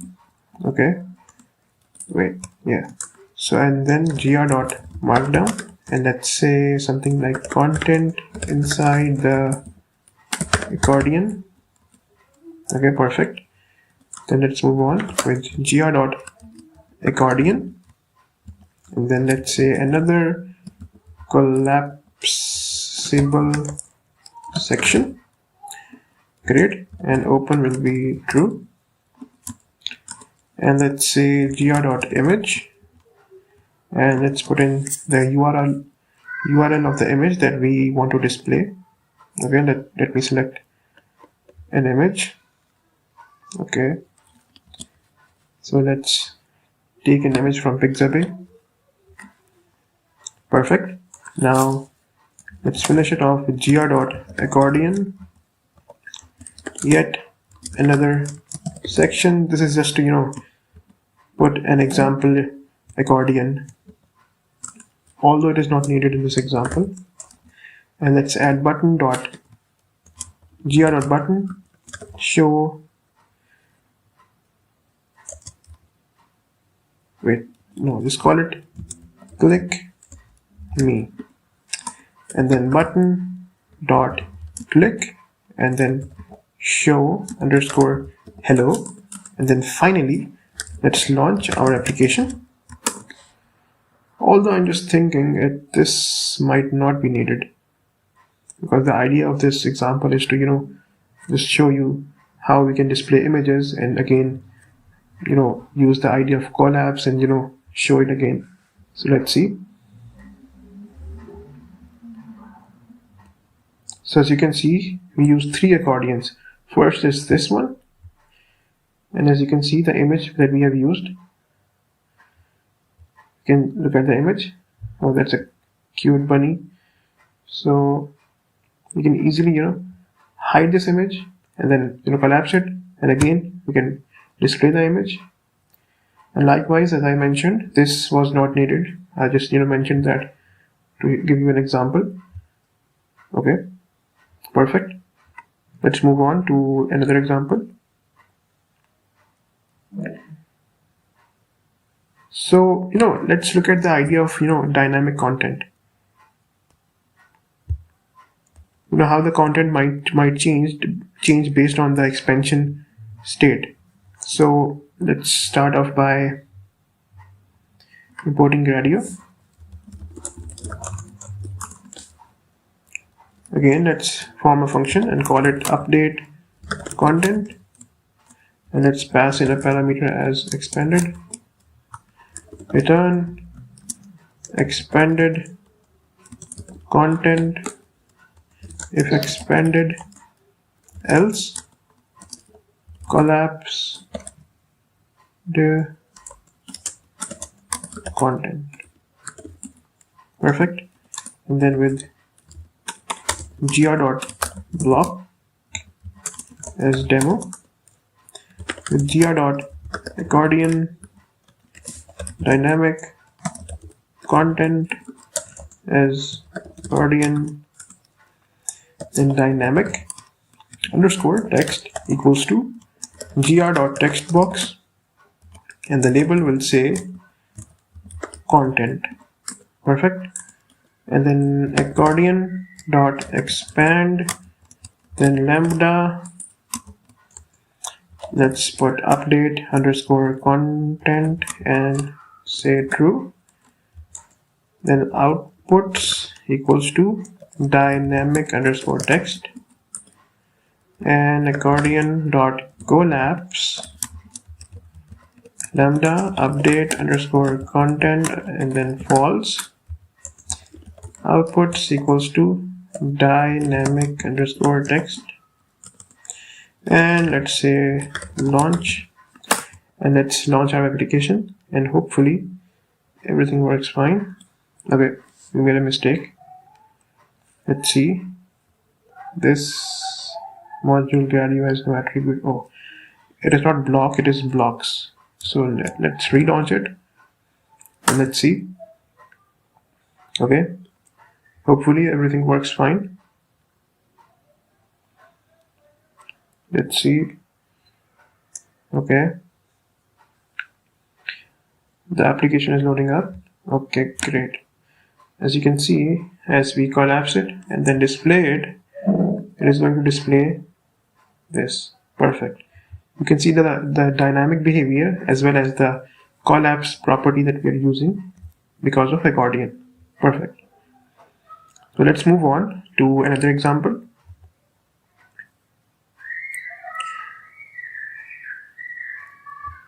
So now let's update content dynamically while the accordion is expanded, right? So let's import Gradio as gr, and in this we are also going to use the random library and also time. Okay, then def update underscore randomly, then while true yield fstring random dot rand integer 1 to 100. Okay, perfect.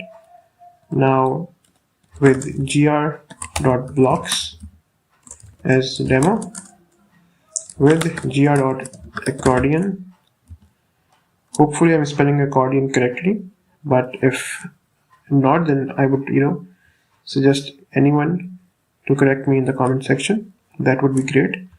But for now, we are going to call it accordion. So dynamic updates as accordion,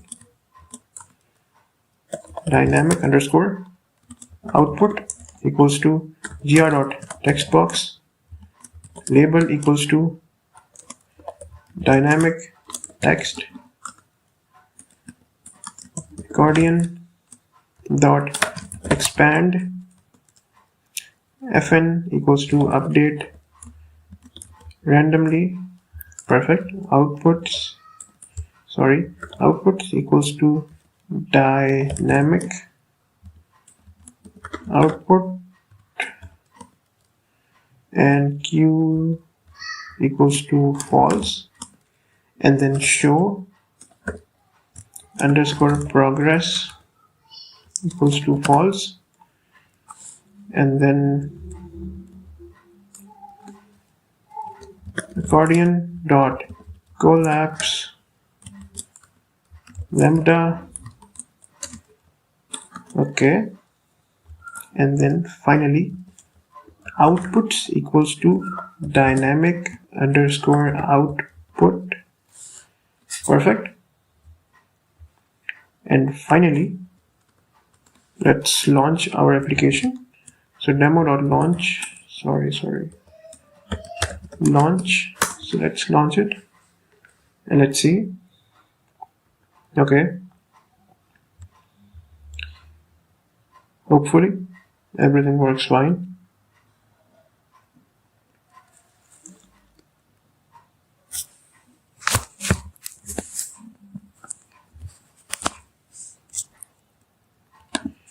So as soon as we collapse it and again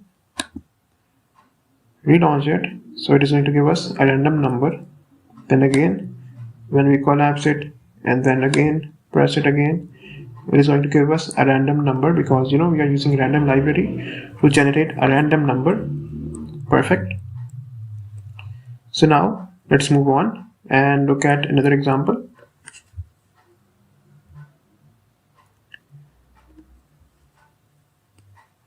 So in this example, we're going to see how to include a form within an accordion, allowing us to input data only when the accordion is expanded. Okay. So let's start off by importing Gradio as gr. So we define a function and call it submit underscore form, and let's pass in a parameter as name and then another parameter as age, and return f string as hello and name. You are age years old. Okay, with gr.blocks as demo, with gr.accordion content form name.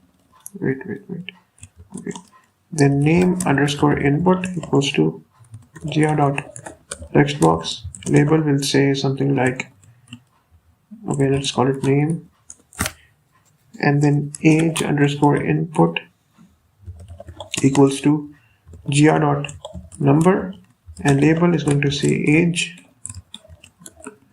Okay, submit underscore button equals to gr.button submit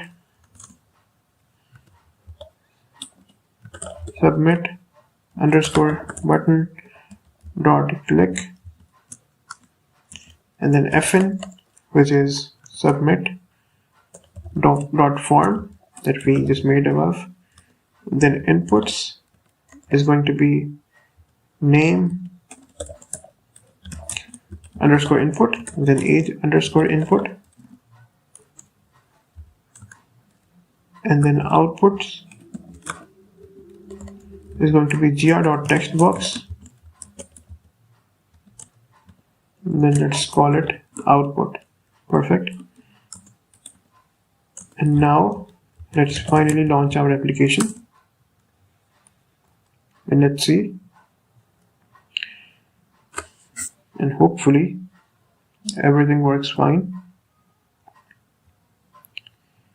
Let's see. Okay. Oh, amazing.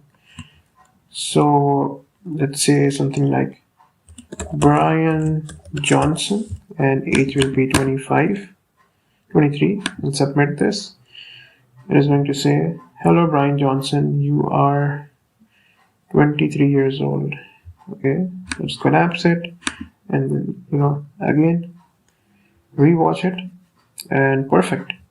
The accordion is working perfectly fine. So let's make this spelling mistake. Okay, correct this. Okay, now let's move on to another example. So let's use accordion with an example where we upload a file and then use it. So okay, let's start off by importing Gradio as gr. We define a function and call it handle_upload, and let's pass in a parameter as contents. Okay, and return file uploaded successfully, and size will be length contents. Okay, and then bytes. Okay, then with gr.blocks as demo, then with gr.accordion, and let's say file upload, and then file_input, and gr.file for uploading the file. No, wait, not uploading the file. So file input is going to be gr.file, and then output is going to be gr.textbox, then label equals to status. Okay, perfect. And then file_input dot change. Here we will put our main function, which is handle_upload. Then inputs will be file_input, and outputs is going to be simply output. Okay, now finally let's launch our application. Okay, let's see, and hopefully everything works fine. Okay, let's see.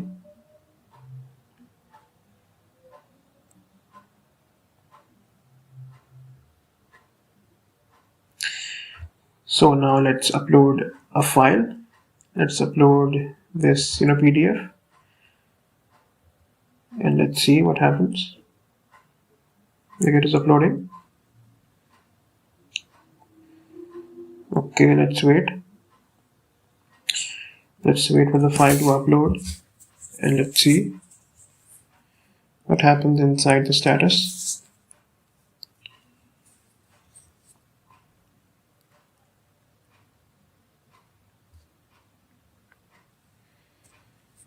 Okay. It is taking some time.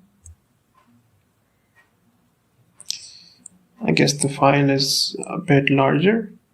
Let's see. Oh. So in the meantime, we can look at if the accordion is working, and it is working. You can see it easily collapses and and expands.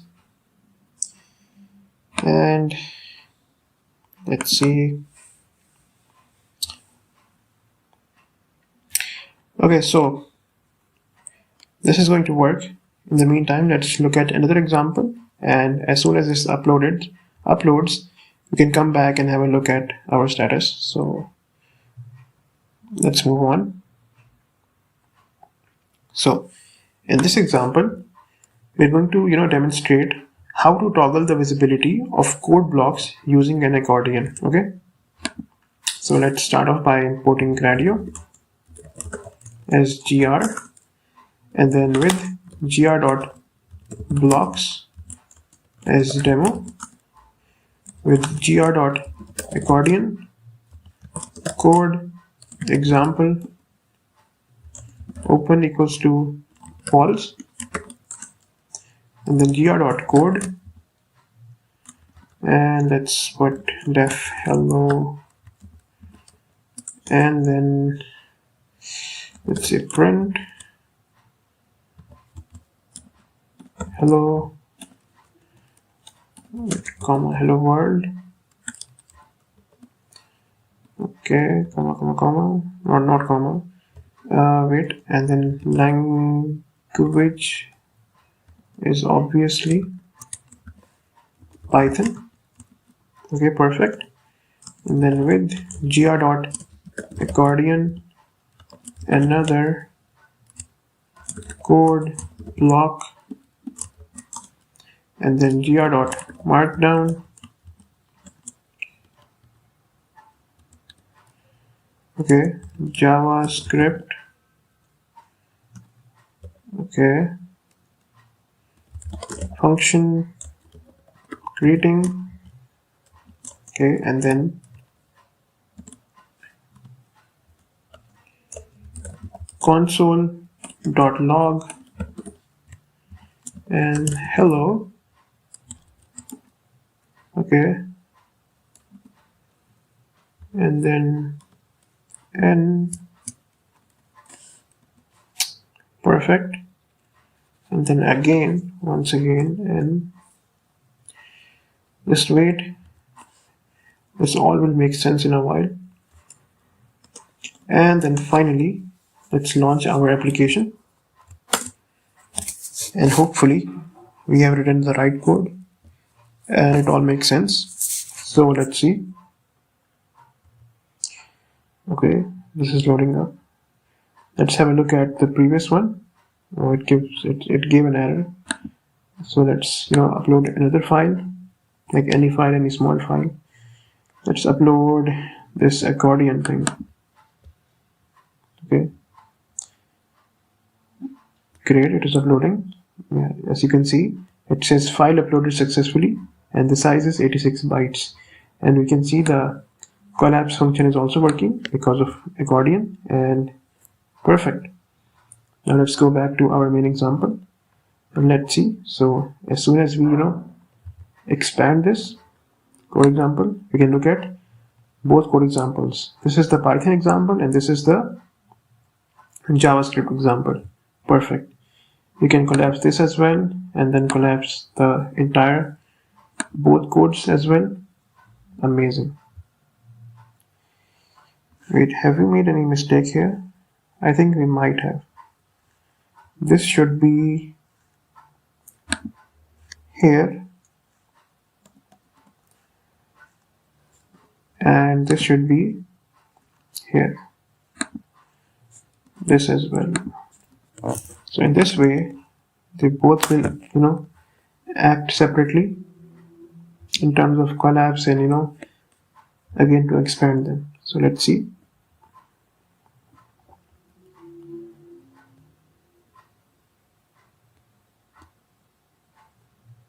Always make sure that you are careful about your indentation. As you can see now, this example collapses and expands separately, and this collapses and expands separately. Perfect. So let's move on to another example.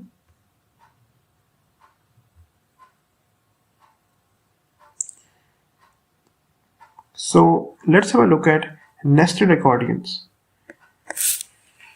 Let's look at how to create nested accordions for organizing content hierarchically, right? So let's start off by importing Gradio as gr with the gr.accordion blocks as demo with gr.accordion main section with gr.accordion subsection, let's call this subsection 1, perfect, and then gr.markdown, and let's say content of subsection 1, and then with gr.accordion subsection 2, and let's say gr.markdown content of subsection 2, amazing, and then finally write with gr.accordion. I hope this all is making sense, and you can see how the nesting thing works here. Oh, we accidentally ran our code. Let me finish it. So gr.markdown, let's say content of another section, and then let's finally launch our application, and hopefully everything works fine. Let's see.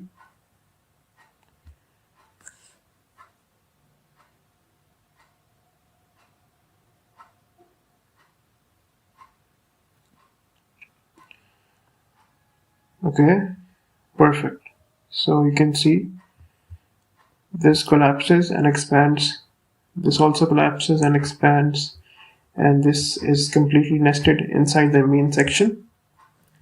And as we expand and collapse this also expands and collapses, and this is separate.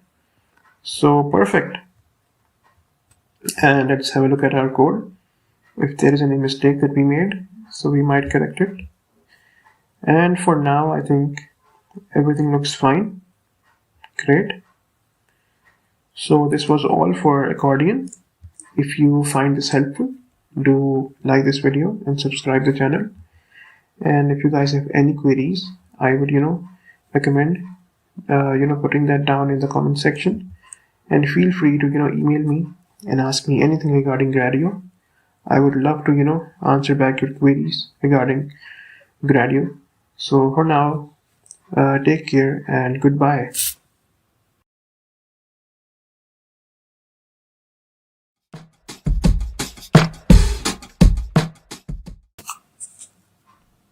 Hi. In this video, we are going to look at how the column component works in Gradio's block framework. So Gradio.column component is a layout element within Gradio's blocks framework that allows you to arrange UI components vertically. It provides flexibility in terms of width adjustment using the scale and min width parameters. The scale parameter determines the relative width of the column compared to other columns in the same row, while min width ensures that the column does not become narrower than a specified width. Now let's talk about some of the parameters inside, when using column. So first of all, we have scale. So this is an integer that sets the relative width of the column within a row. Columns with a higher scale value will take up more space compared to columns with a lower value. Next, we have min width. This is an integer that specifies the minimum width of the column, ensuring that the column does not become narrower than this value, even if the scale calculation suggests a smaller width. Then we have variant. This is a string that determines the styling of the column. Possible options include default, panel, and compact. Then we have visible. This is a boolean that controls the visibility of the column. Then we have element_id. So this is a string that sets a unique identifier for the column. This is useful for styling and scripting. Then we have _classes. This is a list of strings or a single string that adds CSS classes to the column for custom styling. Then we have render. This is a boolean that determines whether the column is rendered immediately upon creation. And lastly, we have show_progress. This is a boolean that shows a progress indicator when the column is being updated or processed. Okay, great. Now let's start off with some basic examples. Okay, so first of all, let's look at how we can make a basic 2-column layout. So let's start off by importing Gradio as gr, then with gr.blocks as demo, then with gr.row, with gr.column. This is how we use column, and scale equals to 2 in this case. Then gr.textbox or textbox, and label would say something like text input 1, and gr.button will say submit 1. Next, we work on the second column with gr.column, and the scale for this is going to be 1, and gr.textbox, and label will say text input 2, and then gr.button and submit 2. Okay, now let's launch our application and let's see.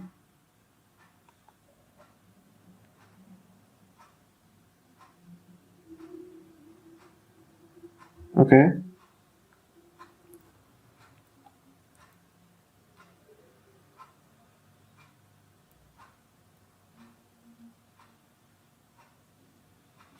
great. As you can see, we have the first column and the second column, and you can write anything here, and these are the buttons. Right now these buttons don't do anything because these are just for props to give you a basic idea of how we can build layouts, and to give you an understanding of how to build columns and use gr.columns. So moving on, let's look at another example. In this example, we're going to look at the minimum width utilization. We will see how the min width parameter interacts with the scale parameter to ensure a column does not become too narrow. Okay, so let's start by importing Gradio again with gr.block as demo, with gr.row, and then with gr.column. Scale for this is going to be 1, and min width, this is how you use min width, equals to 200. Okay, and then gr.textbox, label will say something like minimum width 200. Okay, moving on with gr.column, the scale will be 2, and min underscore width will be 100, and gr.textbox, label will say something like minimum width is 100. Okay, and let's finally launch our application. Also, before launching, we can write something like how about gr.markdown, and let's say the left column has a minimum width of 200, while the right column has a minimum width of 100. Okay, now let's launch it.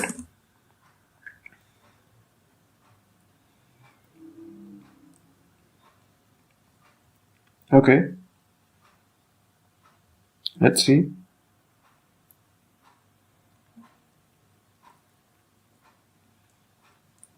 Perfect. Now let's move on to another example.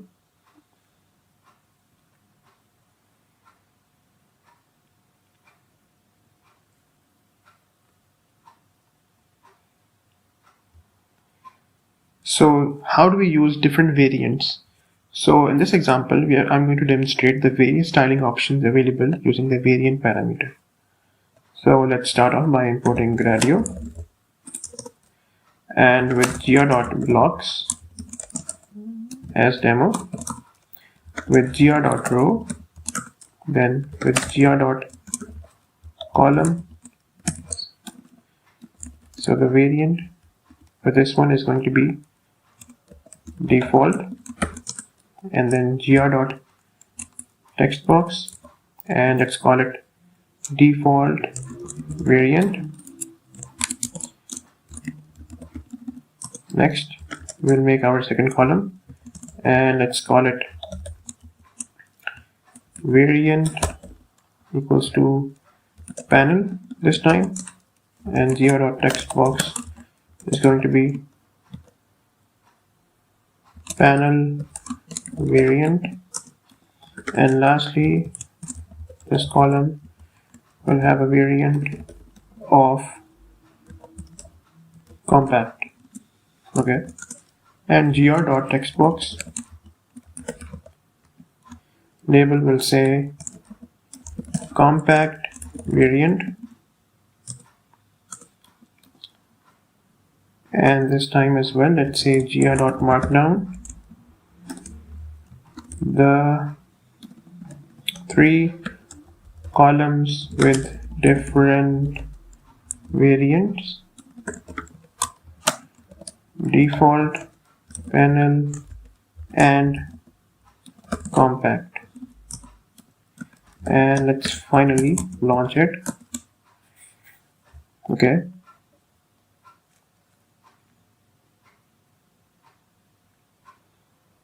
let's see. Okay, it is loading up.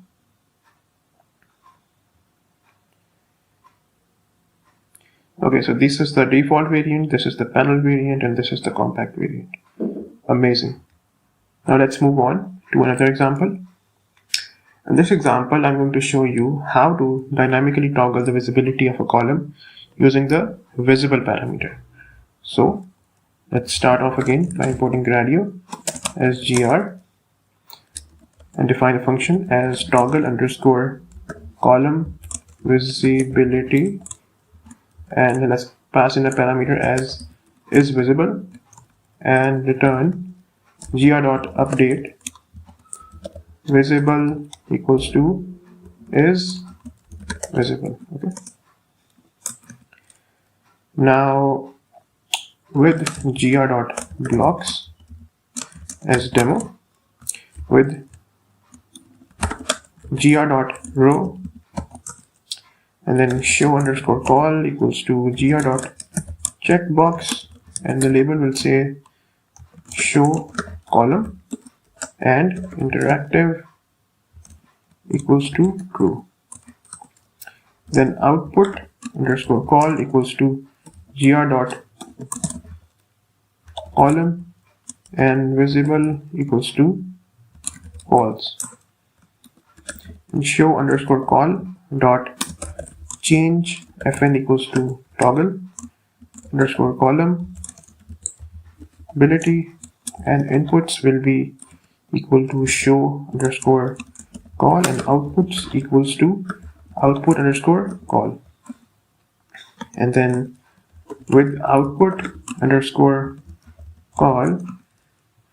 gr.textbox, and label will say this column can be toggled.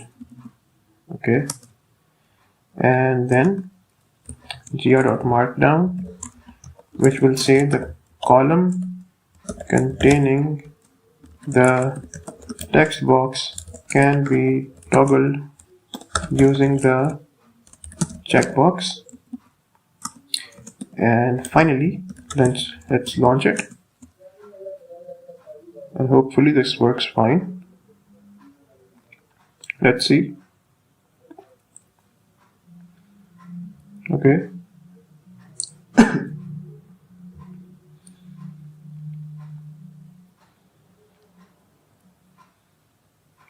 Okay, let's see. It is loading up. Let's see.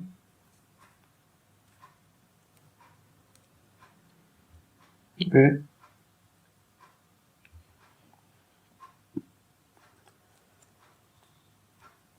So as soon as we check this box, our column is going to display here, and we can write anything here. Hello, how are you? Great. Now let's move on and look at another example. In this example, I'm going to show you how to apply something like, or should I say, how to use the render parameter to control the initialization of a column. Okay. So again, we'll start off by importing Gradio as gr, then with gr.blocks as demo, with gr.row, with gr.column, render equals to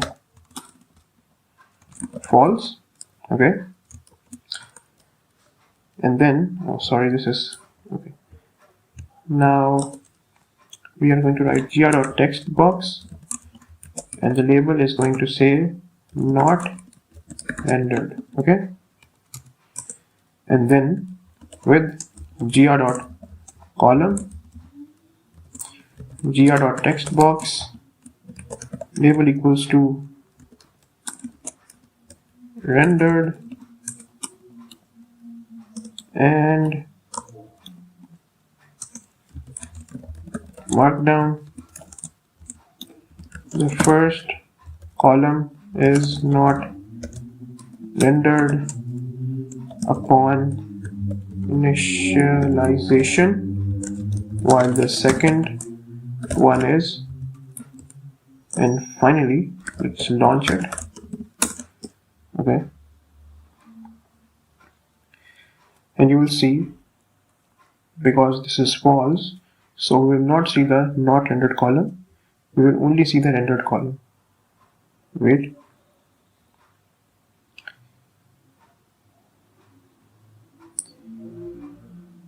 See, we are only able to see the rendered column. Why? Because the visibility, the render is false in this case. What if I make it true? Now we are going to see both of the columns, the not rendered one and the rendered one as well.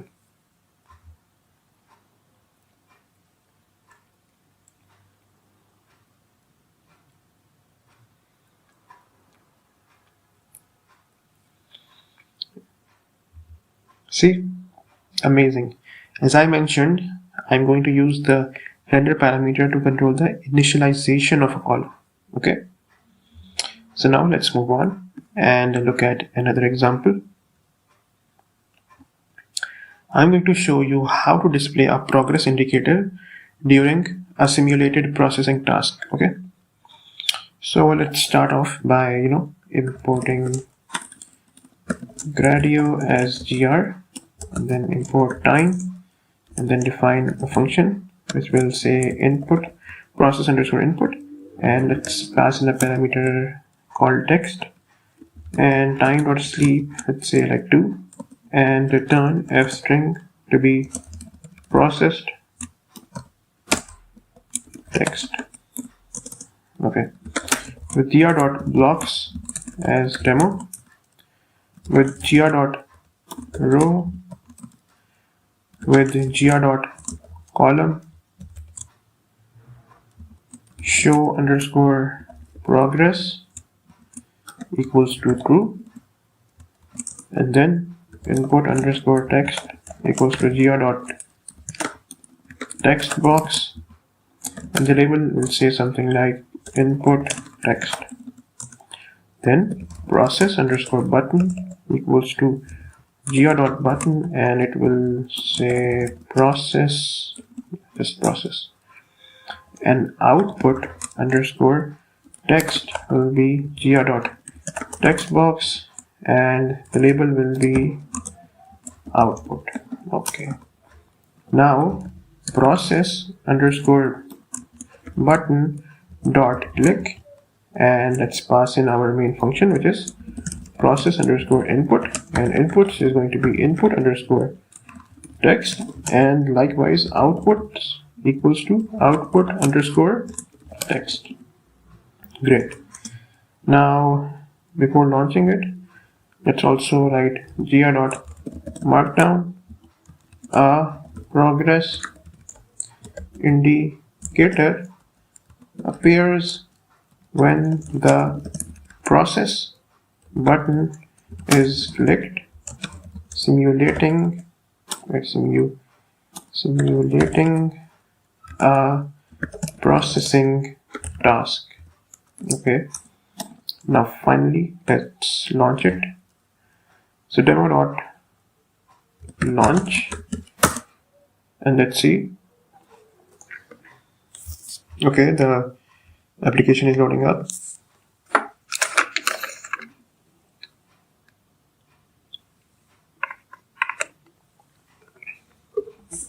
Okay, and as soon as I put anything here, let's put like hi, how are you, and let's process it, and we can see it's processing and processed hi, how are you. Amazing. Okay, let's review our code if we have made any mistake here. So with gr blocks, this demo, with gr.row, with gr.column, show underscore progress equals to true, input text, great, the button, great, yes, as expected. This will be here, and this will be outside this width. Now let's rerun it, and we will see that Markdown not on the right but on the lower side of those columns. Let's see.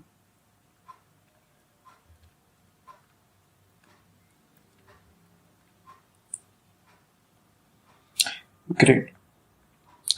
Now let's move on to another example. Now, how do we use nested columns, right?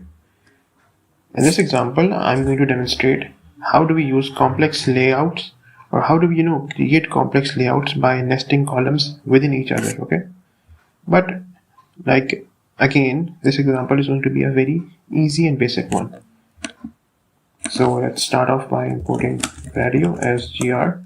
So with gr.blocks as demo, with gr.row, and then with gr.column, and scale will be 2, and then gr.textbox, label will say something like external column.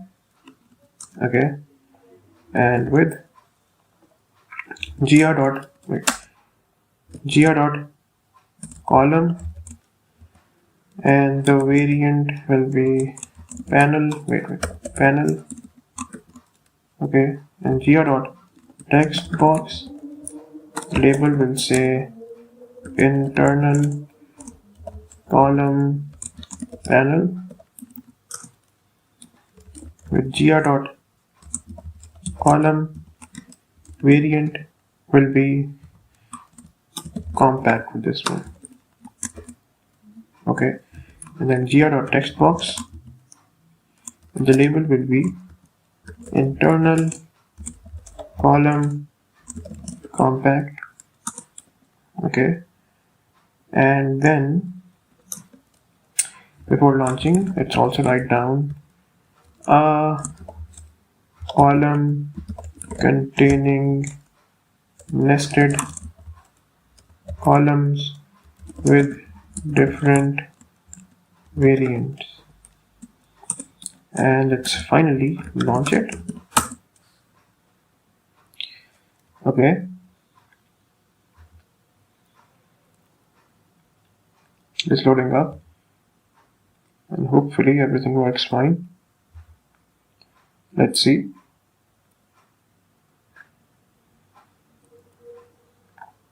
And amazing. As you can see how the nested columns work, right? Now let's move on to another example.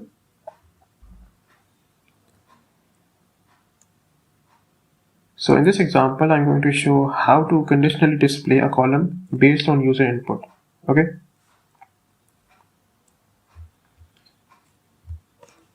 So basically it is going to be a dynamic column based on input. So again, let's start off by importing Gradio as gr and define our function as show_column, and the parameter that will go inside will be input text, and if input_text return gr.update and visible equals to true, then return gr.update visible equals to false. Now with gr.blocks as demo, with gr.row, then input_text equals to gr.textbox. Label will say something like enter text to show column, show_call equals to gr.column, and visible equals to false. And then input_text dot change fn equals to what? Our main function, which is show_column, and then inputs will be input_text, and likewise outputs equals to show_call. Moving on with show_call gr.textbox, and label equals to this column appears when text is entered,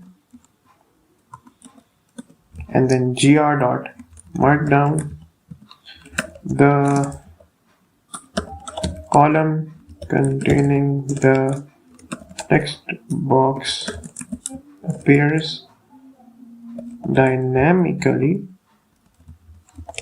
based on input text. And demo.launch, and let's launch it, and hopefully this will work fine. Okay, it is launching. Let's see.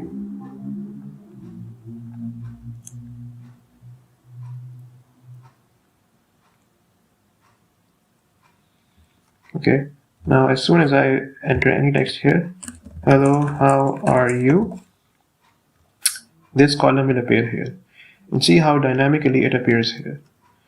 Great. Now let's move on, and let's work with our final example. In this example, we're going to combine multiple input and output widgets within columns for a comprehensive interface. Okay, so let's see. And like always, let's start off by importing Gradio as gr, with gr.blocks as demo, with gr.row, with gr.column, and scale for this will be 1, and gr.image, label equals to image input, and type equals to PIL, gr.audio, label equals to audio input. Wait, this will be inside. Okay, great. And then with gr.column for the second column, and scale will be 3 for this one, and gr.video this time, and label will say video output. Okay, gr.markdown, a layout combining different input and output components within columns and demo.launch.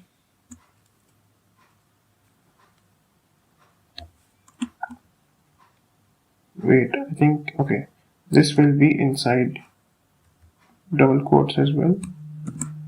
Okay, now let's launch our application and hopefully this works fine.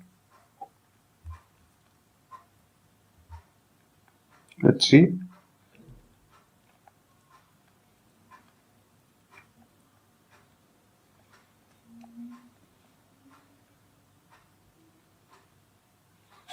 And amazing. This is to, upload image, video and audio, and great. Now I hope this entire video was quite helpful, or at least did some help to give you guys a basic understanding of how you can use Gradio column component. And if you guys have any queries or any question regarding this topic or any other topic inside Gradio, feel free to ask and comment down below. I'll try my best to reply back to you guys. Until then, take care. If you like the video, give it a big thumbs up and do subscribe the channel, and take care and goodbye.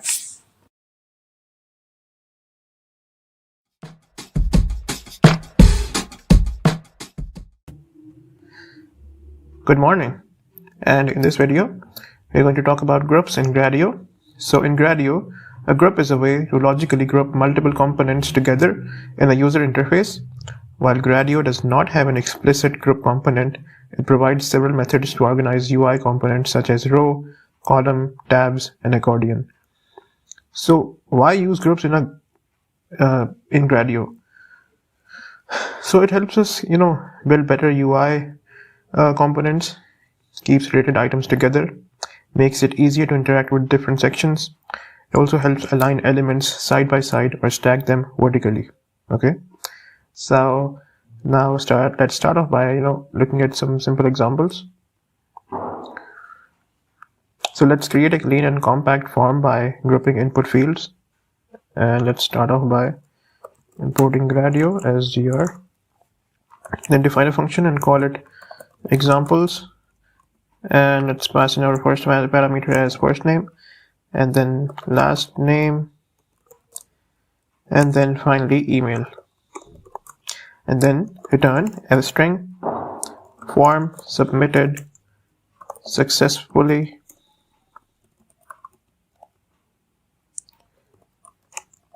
Welcome, first name, last name, your email is email, and let's give some space here and here as well, and a full stop. Okay, perfect.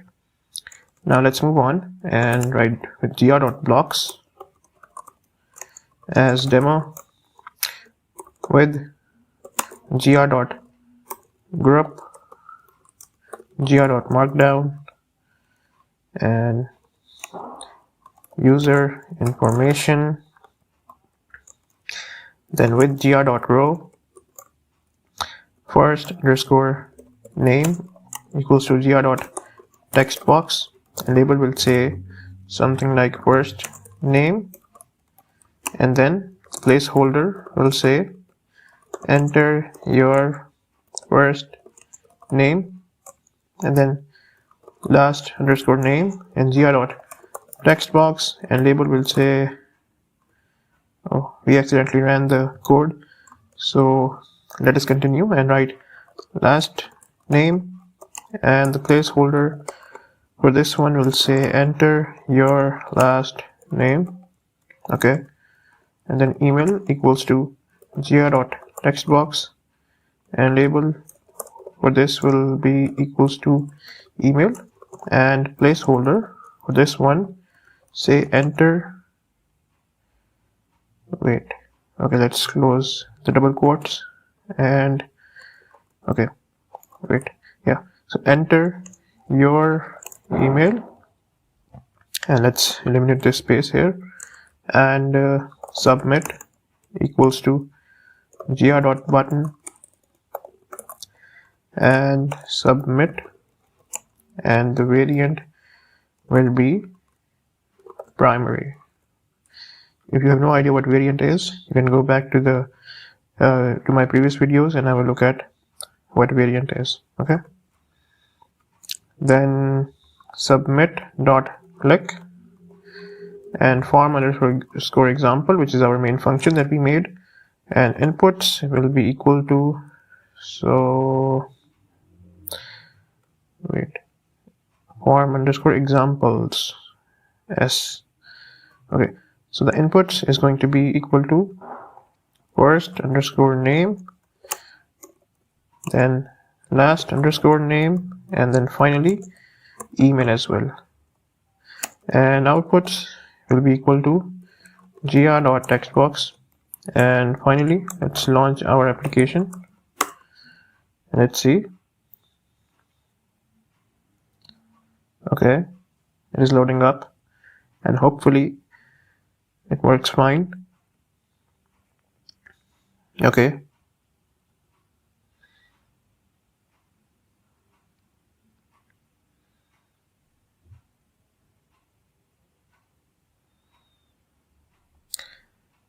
Okay, let's see.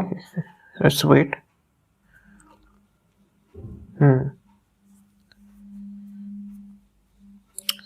So the group component is used to encompass all form elements, ensuring there is no extra padding or margin between them.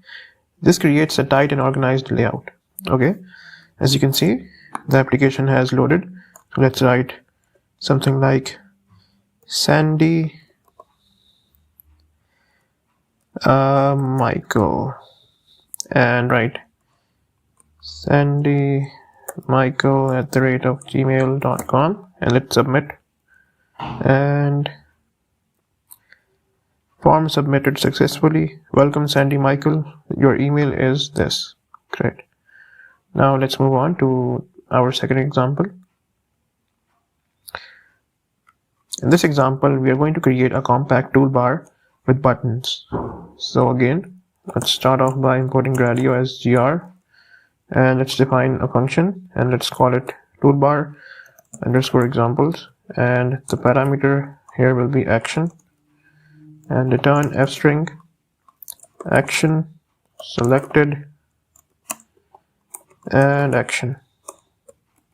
Okay, now with gr.blocks as demo, so with gr.group and gr.markdown actions, this will be inside double quotes. Okay, and then with gr.row cut gr.button cut,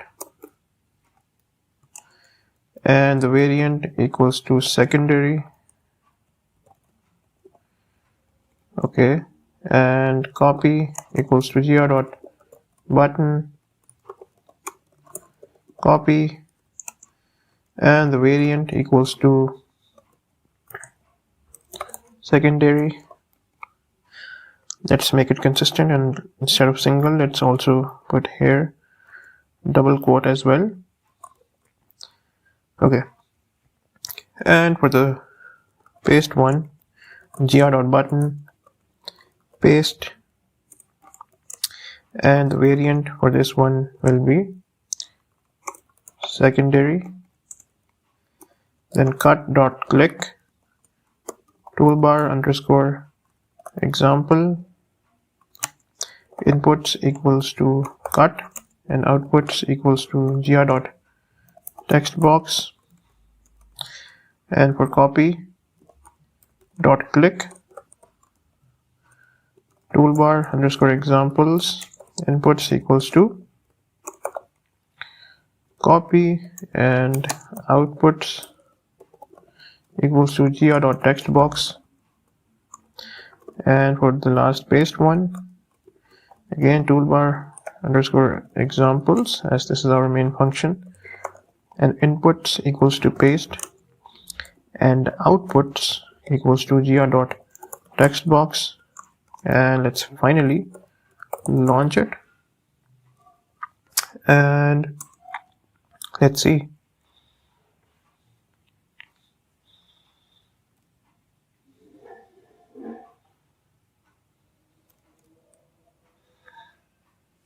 Okay,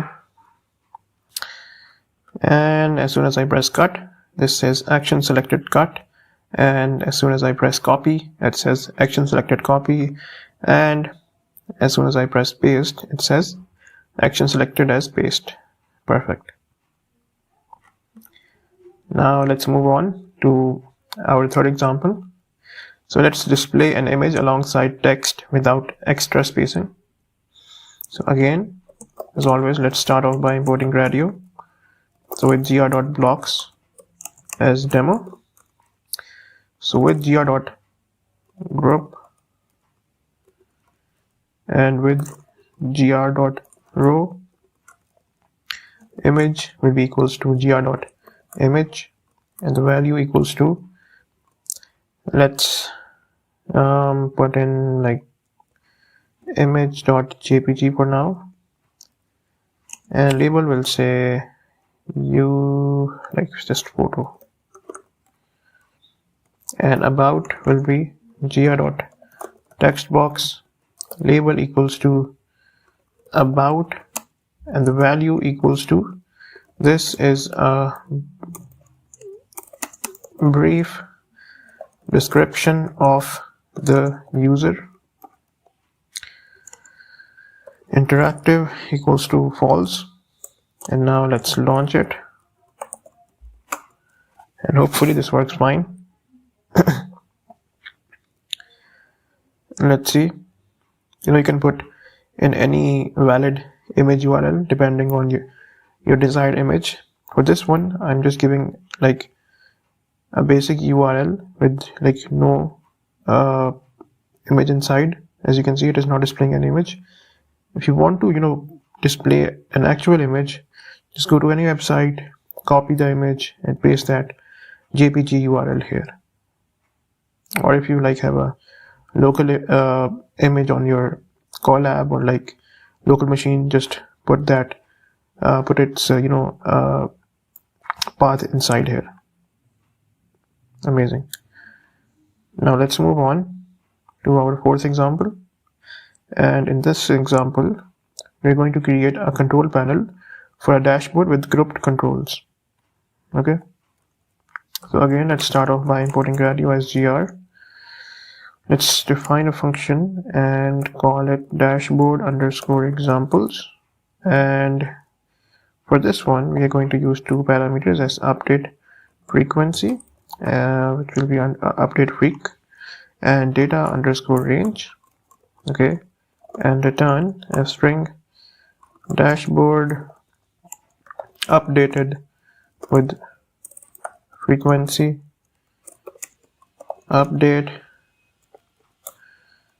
and then range will be data_range. Okay, now gr.blocks as demo, and with gr.group and gr.markdown and dashboard settings with gr.column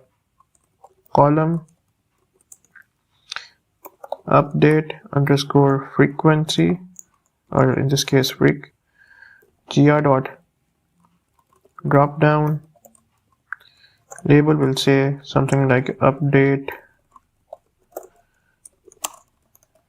frequency, choices will be equals to real time, 5 second, 5 second, 10 second, and 30 second. Okay, and then data_range range equals to gr.slide, label equals to data range days, minimum underscore equals to 1, and maximum equals to 30. Now update will be equals to gr.button updated dashboard. Variant would be equals to primary in this case. And now update.click dashboard underscore examples, which is our main function, and inputs equals to update underscore freak and data underscore range, and outputs equals to gr.textbox demo.launch, and let's launch it. Okay, we made a mistake here. Module Gradio has no attribute slide. Wait, so this will be slider, sorry. So let's relaunch it. Okay, and hopefully everything works fine. So let's see.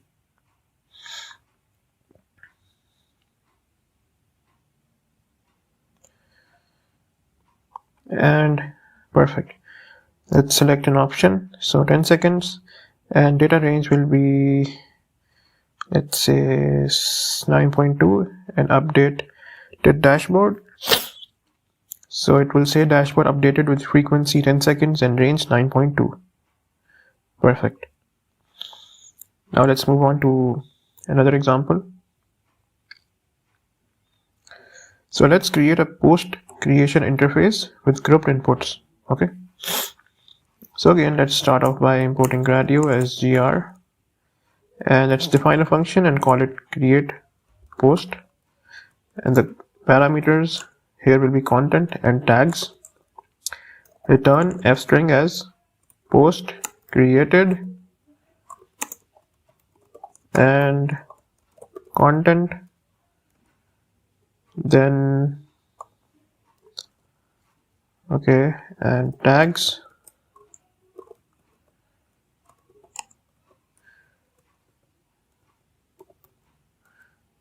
Okay, dot join tags. Perfect. Now let's move on, and with blocks, sorry, with gr.blocks as demo, with gr.groups and gr.markdown, create post, and let's put this in double quotes.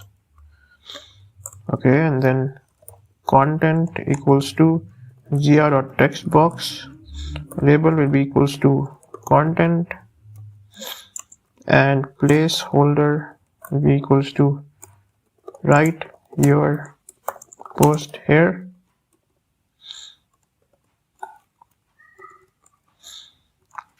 And lines equals to 4, 3, let's make it 4. So tags equals to gr.checkboxGroup, a label will be equals to tags, and choices equals to social, then life, then travel, and finally tech. Just hang there with me, it will all make sense. So gr.button, and let's say create post, and the variant here will be primary, create.click, create underscore post, which is our main function, inputs will be equals to content and tags, and outputs equals to gr.textbox. And let's finally launch it. Okay, we made a mistake. It should be just group, not groups. Okay, let's relaunch it and let's see.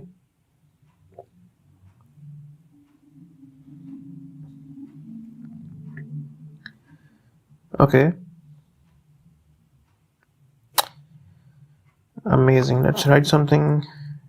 Hi, I am super excited, and let's select a tag which is social, and let's create a post. And text box equals to post created. Hi, I am super excited, and the tags for this one will be social. Perfect. Now let's move on to another example. So in this example, we are going to create a compact settings panel with grouped options. Okay. So let's start off by importing Gradio as gr and define a function, and let's call it apply_settings, and the parameters here will be theme and notifications. So return f-string settings updated theme and theme notifications.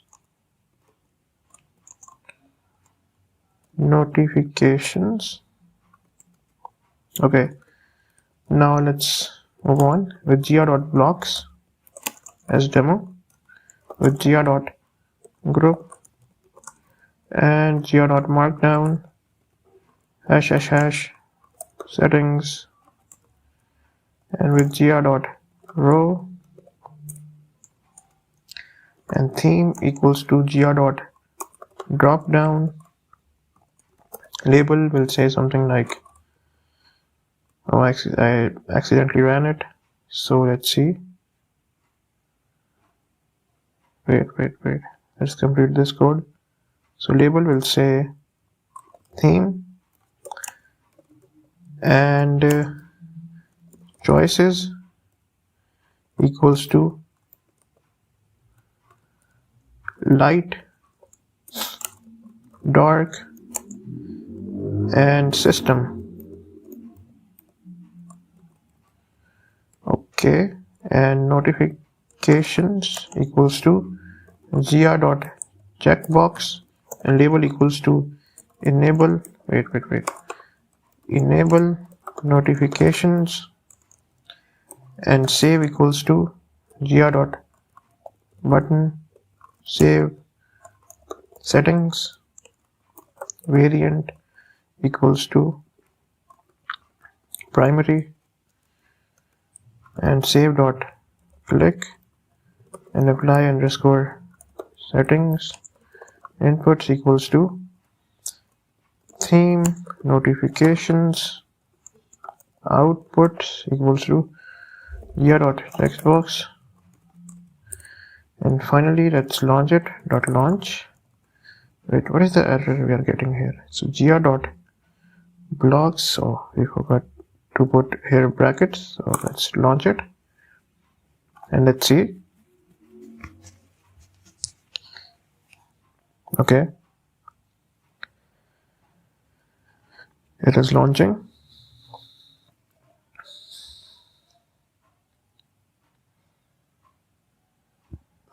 Perfect. So let's select our theme as dark and enable notifications and save our settings, and it will display settings updated, theme equals to dark, and notifications are true. Amazing. Now let's move on to another example. In this example, we are going to create a product comparison interface with grouped inputs. Okay. So import Gradio as gr define compare underscore products, which will be the name of our function, and it's passing two parameters as product1 and obviously product2. Just product, not ducts. And return f-string comparing product1 and product2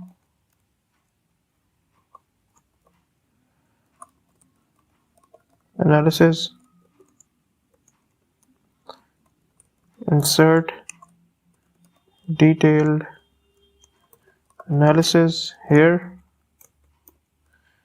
with gr.blocks as demo, with gr.group, gr.markdown, product, comparison with gr.row, product, gr.textbox, and label will say product1, and placeholder equals to enter product name, product2 equals to gr.textbox, and label will say product2, and placeholder will say enter product name. Okay, what is the error we are getting? It should be equals to, and then compare equals to gr.button, and compare and variant will be equals to primary, and compare.click compare underscore products, which is our main function that we defined above, and inputs equals to product1 and product2, and outputs equals to gr.textbox demo.launch. Okay, let's see. The application is loading up, and hopefully everything works fine. Let's see. So enter product name, let's write denim, and let's say jeans, and let's compare. So remember, this is just a hypothetical, analysis of two products. There's no logical part here. We're just trying to show how we can use this groups component in Gradio. Okay, so comparing denim and jeans and analysis, insert detailed analysis here. Okay, now let's move on to another example. In this example, we are going to create a translation interface with grouped inputs.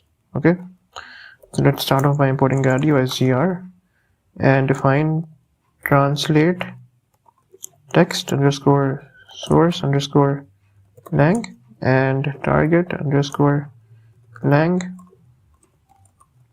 and return f-string as translation from source underscore lang and to target underscore lang, and then text. So with gr.blocks as demo, and then with gr.group, gr.markdown, and translator with gr.column source underscore lang equals to gr.dropdown, and label equals to source language, choices equals to English, Spanish, French, German, target underscore lang equals to gr dot dropdown, label equals to target, language, choices equals to English and Spanish, French, German, and then text equals to gr.textbox, text, enter text, and then placeholder equals to type here,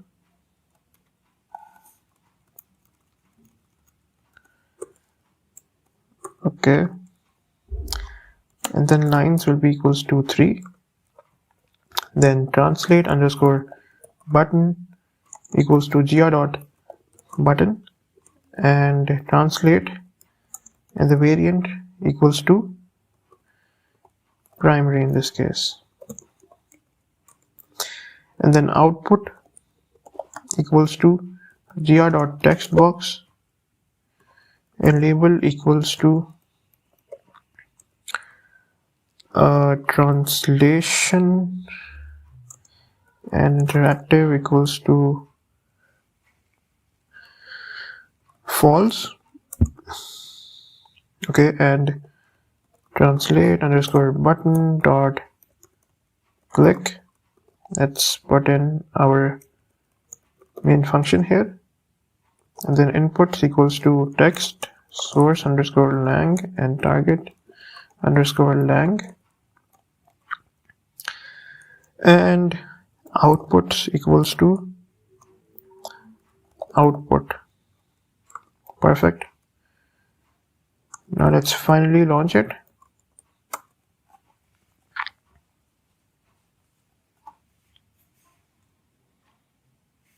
Okay, it is loading up.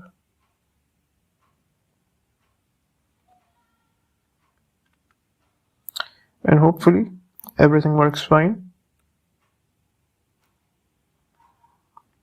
Okay, let's see.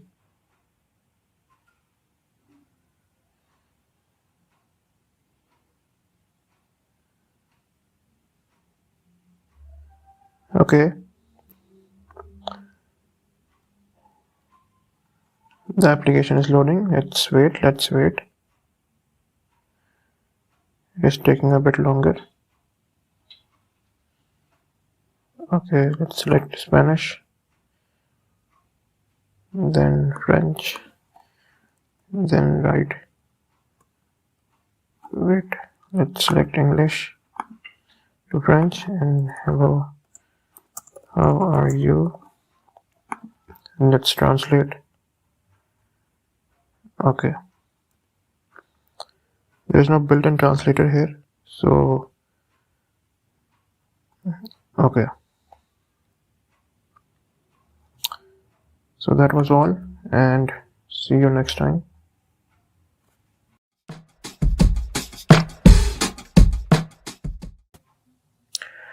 Hi, in this video we're going to talk about the row component in Gradio. So the row component in Gradio is a layout element used within the gr.blocks to arrange style components horizontally. It provides flexibility in designing user interfaces by allowing developers to control the layout, appearance, and behavior of the row and its children. Now let's talk about some of the key parameters of row. First of all, we have variant. This determines the style of the row. Possible values are default, panel, and compact. Then we have visible. This controls the visibility of the row. Default is true. Then we have lm_id. This is a unique identifier for the row element. We also have lm_classes. So these are CSS classes to apply to the row. Then we have scale. This affects the width distribution among children components when using blocks layout. Then we have render. This specifies whether the row should be rendered immediately, and the default is true. Then we have height. This sets the height of the row, can be an integer, string, or none. Then we have max underscore height. This sets the maximum height of the row. Then we have min height. This sets the minimum height of the row. Then we have equal height underscore height. This forces all child components to have the same height. And lastly, we have show underscore progress. This shows a progress bar when the row is loading or processing data. Okay. Now let's start off with simple examples. So let's start with a simple example demonstrating the use of a row to horizontally arrange components. Okay. So let's start off by importing Gradio. So import Gradio as gr, then define a function and let's call it greet, and the parameter will be name, and return f string hello, and then name, and we'll close the double quotes. Okay, let's move on. So with gr.blocks as demo, then with gr.row, and then input equals to gr.textbox, and label equals to enter your name, placeholder equals to your name, output equals to gr.textbox, and label equals to output. Okay, then we are with gr.row,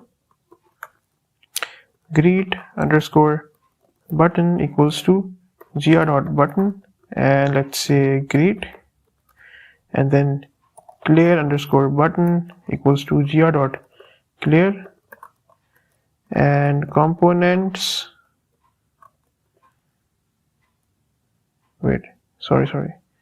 this will be just gr.button and clear.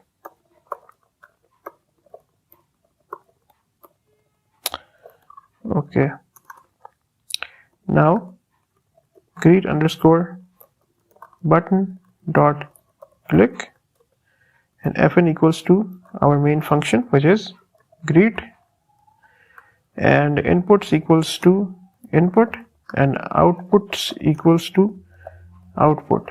Okay, and now let's finally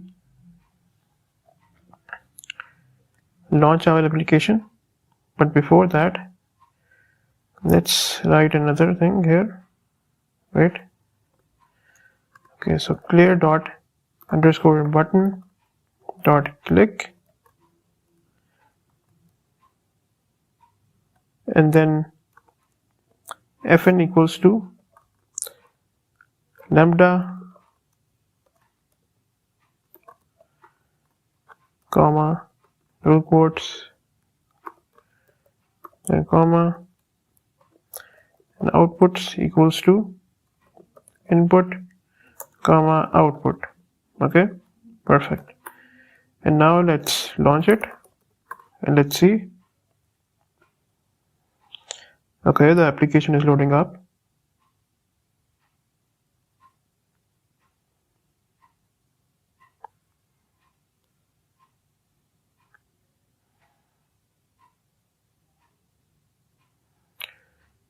Okay, in the meantime, let's delete this. This is not needed. Okay, let's see. Okay,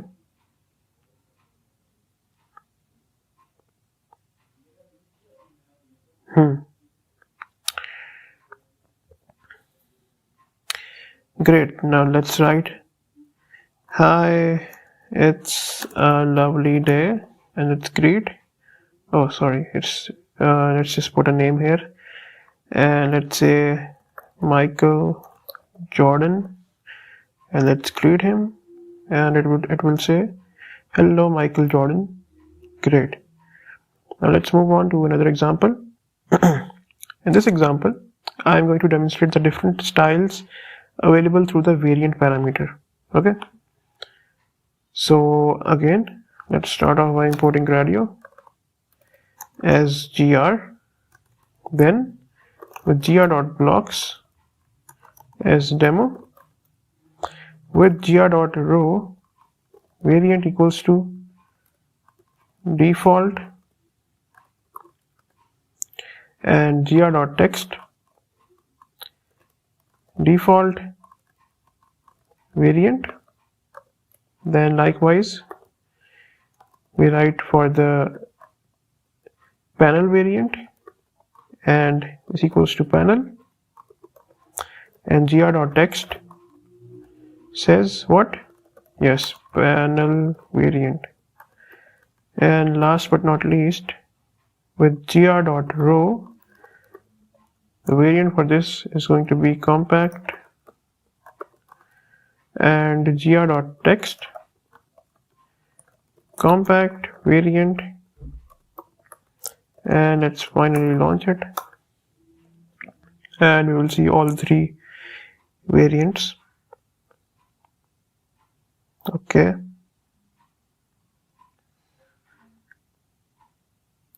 the application is loading up.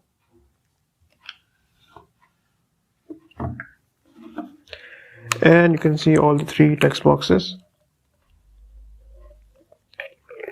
for the default variant, the panel variant, and the compact variant. Okay, now let's move on. And now let's see how to hide or show the row component using the visible parameter. Okay, so let's start by importing Gradio as gr, and then with gr.blocks as demo, show underscore row equals to gr.checkbox, and label for this is going to say show row, and value equals to false. Okay, then with gr.row and visible will be equals to false as hidden underscore row, and then gr.text, and this row is initially hidden, show underscore row dot change, then fn equals to what? Our main function? No. In this case it is going to be lambda x gr.row dot update visible equals to x, inputs equals to show underscore row, and outputs equals to what? Hidden underscore row. So finally let's launch it. Okay,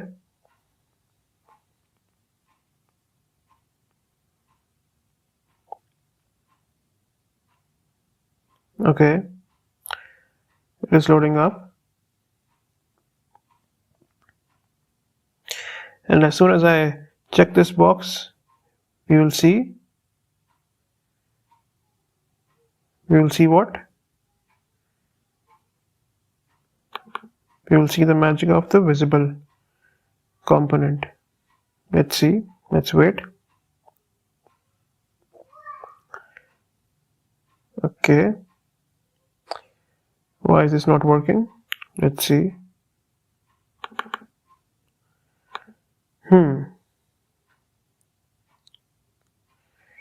Let's check our code. So with gr.blocks as demo, show underscore row gr.checkbox label equals to show value equals to false. Okay, with gr visible equals to false as hidden row, and gr this, so show change fn lambda x gr.row. This should be capital, yes, my bad. Now let's rerun it, and hopefully Everything works fine.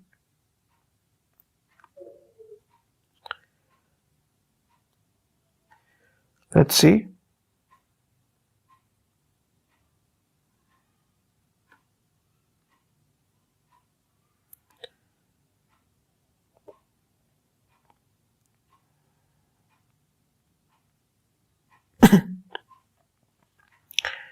Okay, now as soon as I check this box, you will see our row.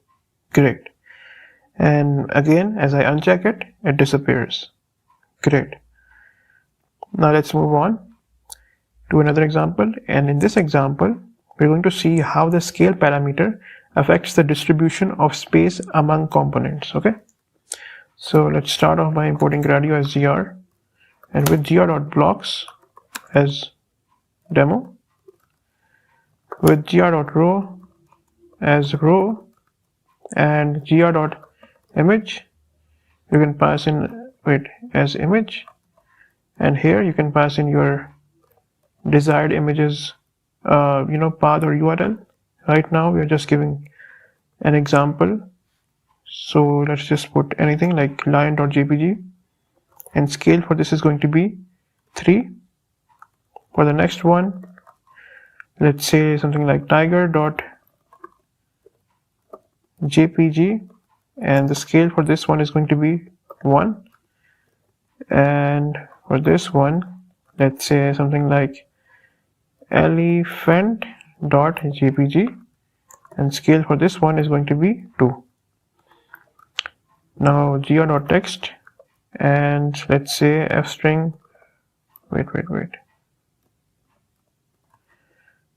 row components are scaled proportionally based on their scale parameter values. Okay, now let's launch it,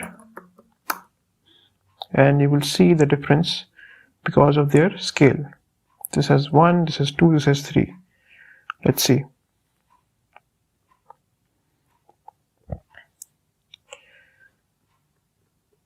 Okay.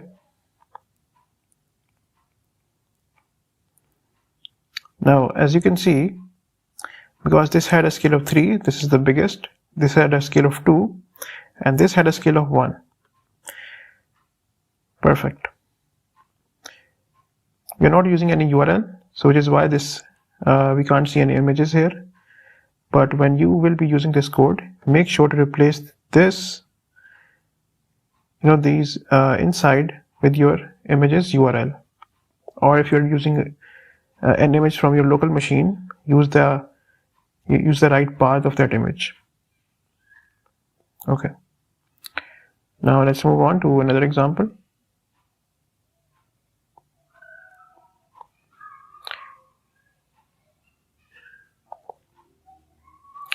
Now let's see how we can use the equal_height parameter.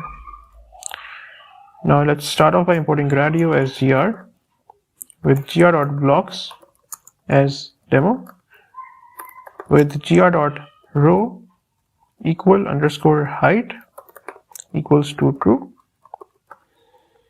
and then text box equals to what?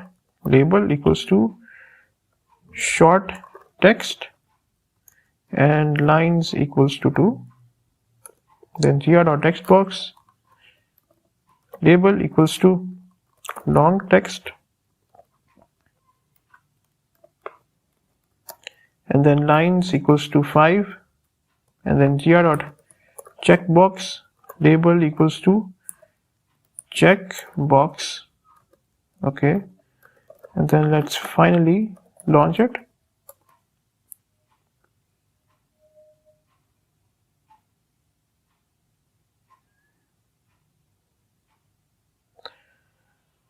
Okay.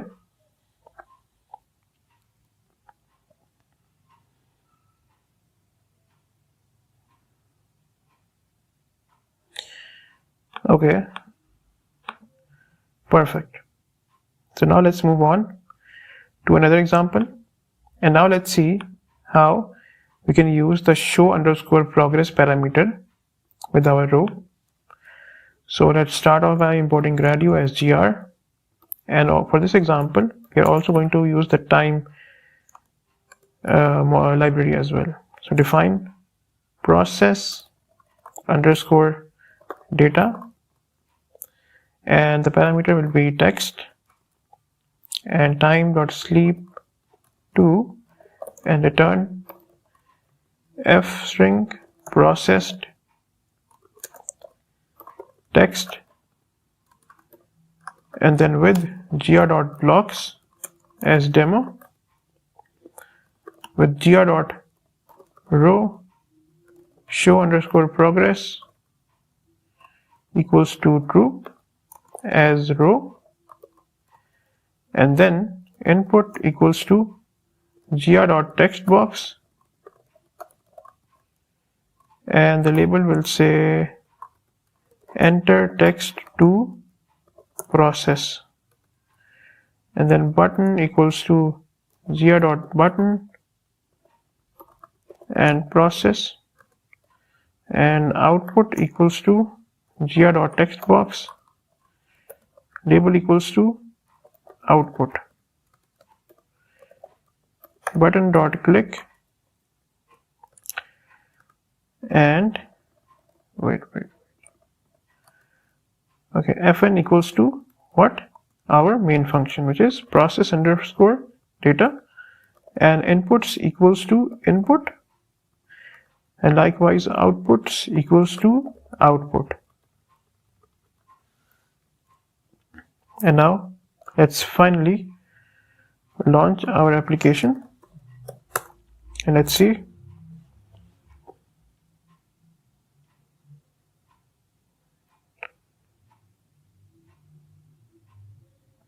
Okay,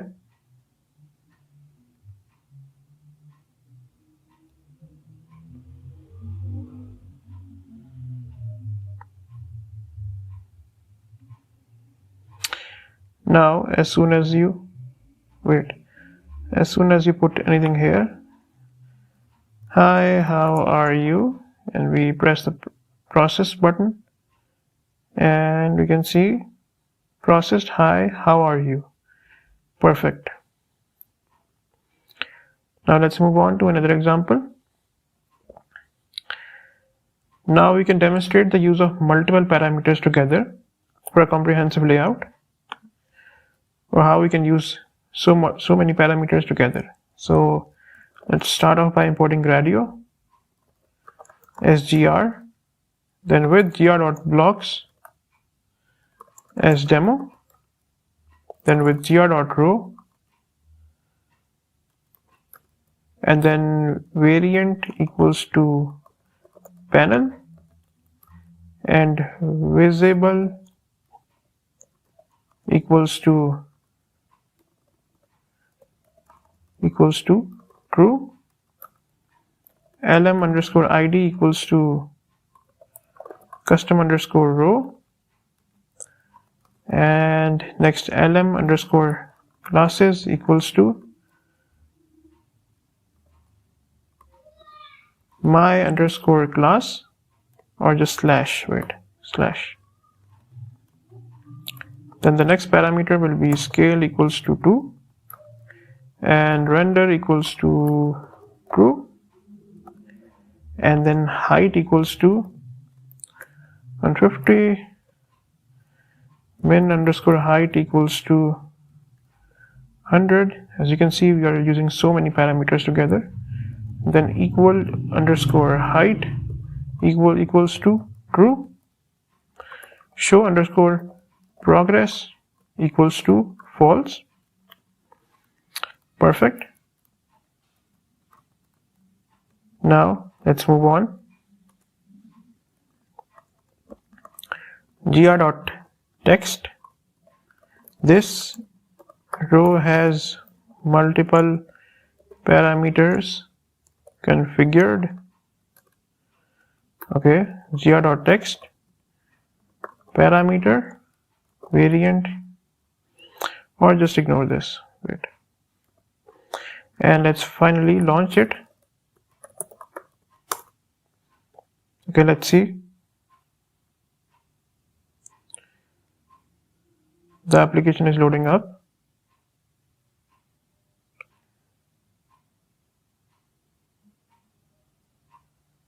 And let's see.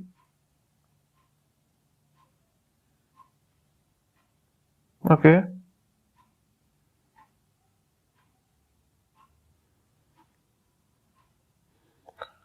So this row has multiple parameters configured, and the parameters are as follow, as you can see in this code.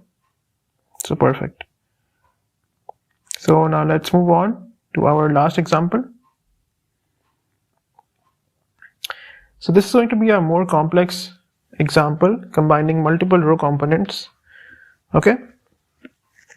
So let's start off by importing Gradio as gr, and let's define a function and call it process, and we are going to pass in 3 parameters. First is going to be name, and then age, and then occupation. Then return f string name, and age, then age, and then occupation, and then occupation. Perfect. Now with gr.blocks as demo, with gr.row and gr.text,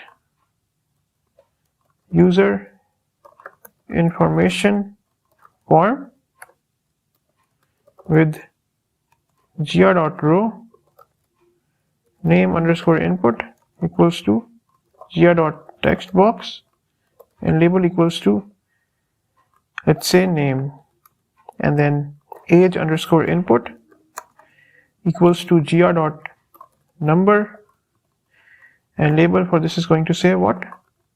Yeah, let's just say age. And then again with gr.row, as you can see we are using so many rows.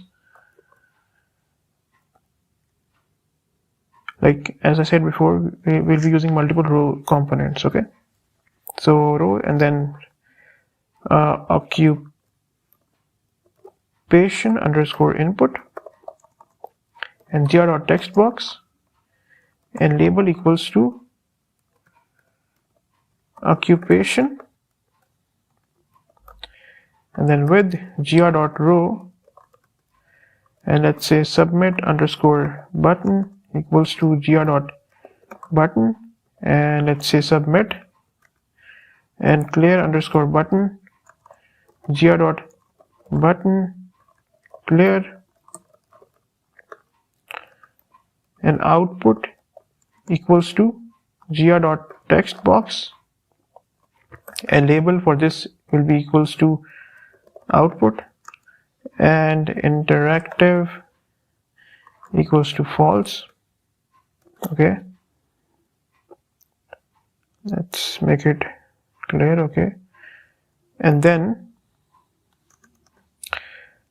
let's submit underscore button dot click fn equals to process, and then inputs equals to name underscore input, age underscore input, occupation underscore input,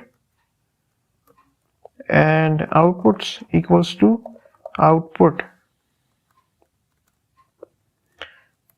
And then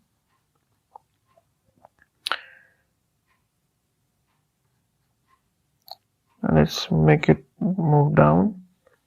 Okay, and then clear underscore button dot click fn equals to lambda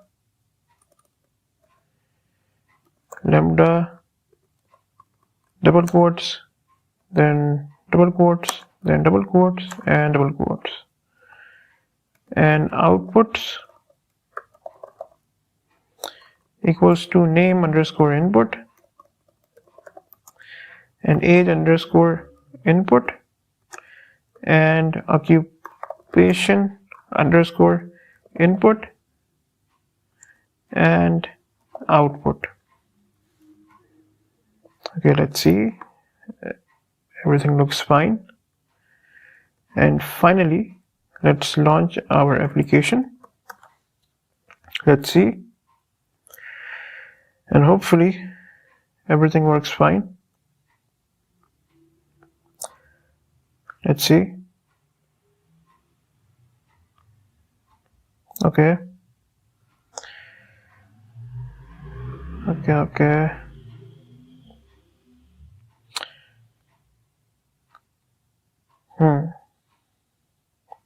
It's taking a while. Just wait.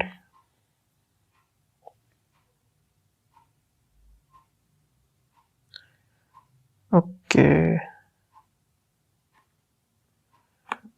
This is taking some time. Let's see. Let's relaunch it.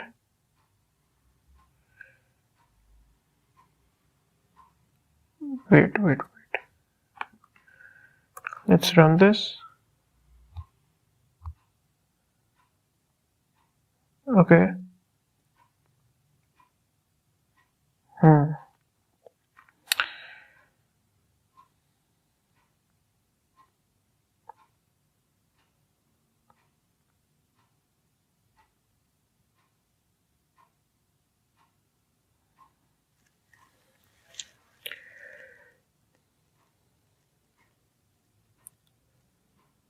Okay, great. Now let's see. Okay.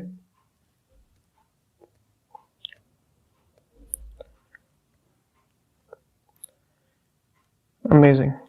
Now let's put in our name here as Michael. Okay. And age will be, let's say, 16, 18, and occupation engineer. And let's submit the form. And let's see. And perfect. It gives us the output as name equals Michael, age 18, and occupation is engineer. Amazing. So this was all for today's examples. And these examples cover various aspects of the row component in Gradio, from basic usage to more complex configuration. So I hope this was helpful, and if you like the video, do like it, subscribe to the channel, and see you next time.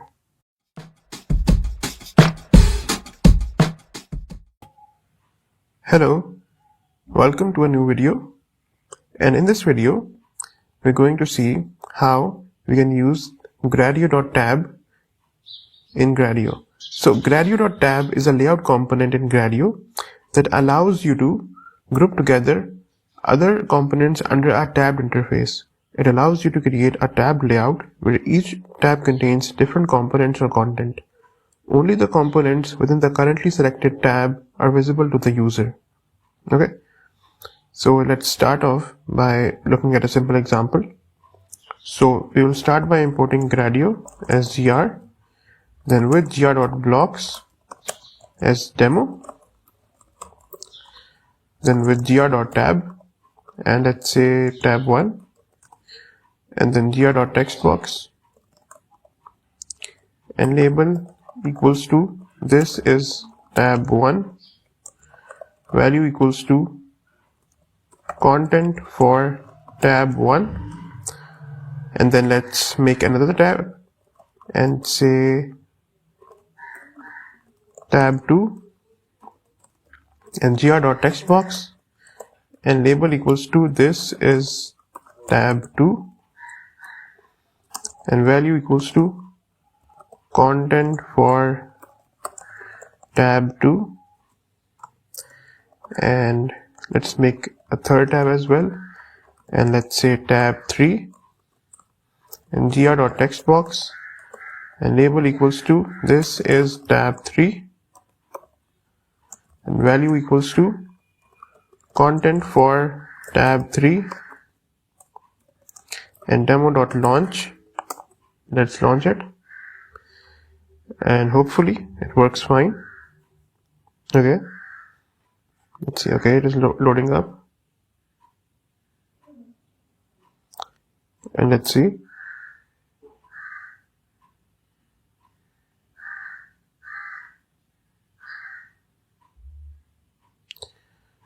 Okay.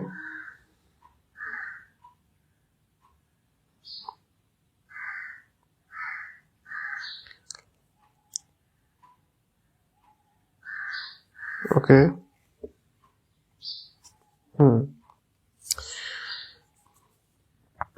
Yes. Okay. Now let me show you. And amazing. As you can see on the top, there is tab 1, tab 2, and tab 3, and we can easily access 3 tabs in the same application. Okay.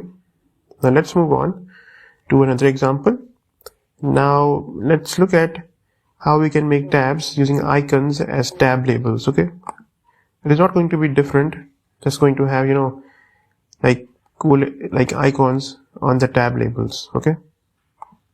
So let's start off by importing Gradio as gr with gr.blocks as demo, and then with gr.tab, let's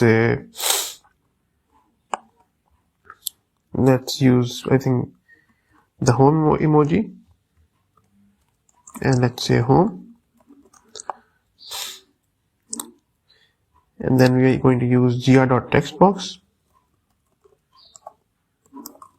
and label equals to home tab and value equals to welcome to the home tab. Now let's make another tab and let's say settings, and then gr.textbox label equals to, let's say it will say settings tab, value equals to adjust your settings here, and for the third one, let's say question mark help. Perfect. So this example is not different than the first example. Just the difference is you will see the tabs will display these cool icons on the top. So text box label equals to help tab, and value equals to get help here. And finally, let's launch our application. Let's see. Okay.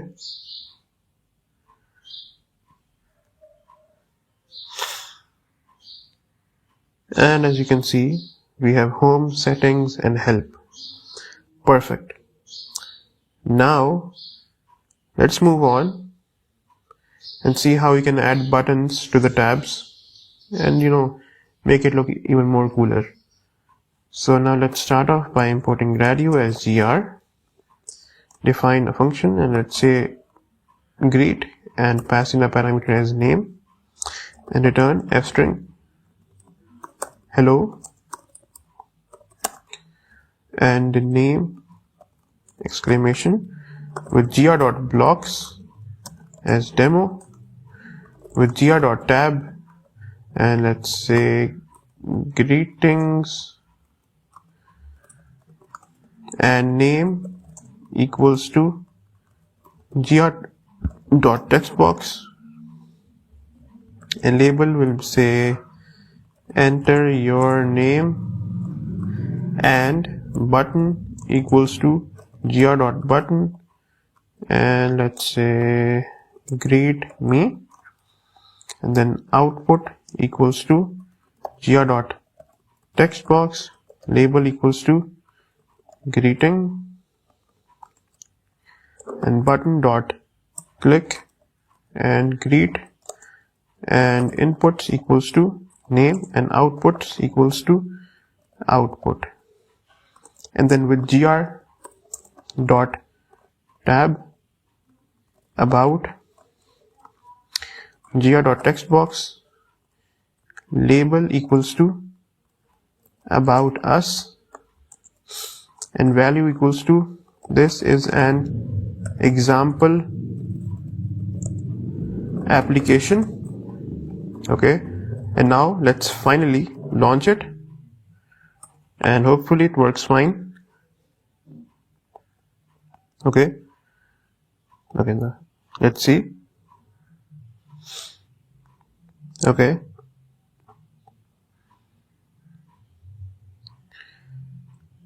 as you can see, enter your name, Brian, and greet, and it will say hello Brian, and about says this is an example application. Amazing. And we can see we have two tabs here. Now let's move on to another example. Let's make our application more interactive. So let's start off again by importing Gradio. Although in notebooks, once you have imported one library, you don't have to import that again and again. But for the sake of showing you the entire code together, we are importing Gradio again and again. So import Gradio as gr, define calculate_sum will be our function, and let's pass in two parameters as num1 and num2, and then return f-string sum num1 plus num2, and then with gr.blocks as demo, and with gr.tab and tab1. Okay, then num1 equals to gr.number, and label equals to number1, and then for number2, label equals to number2. Perfect.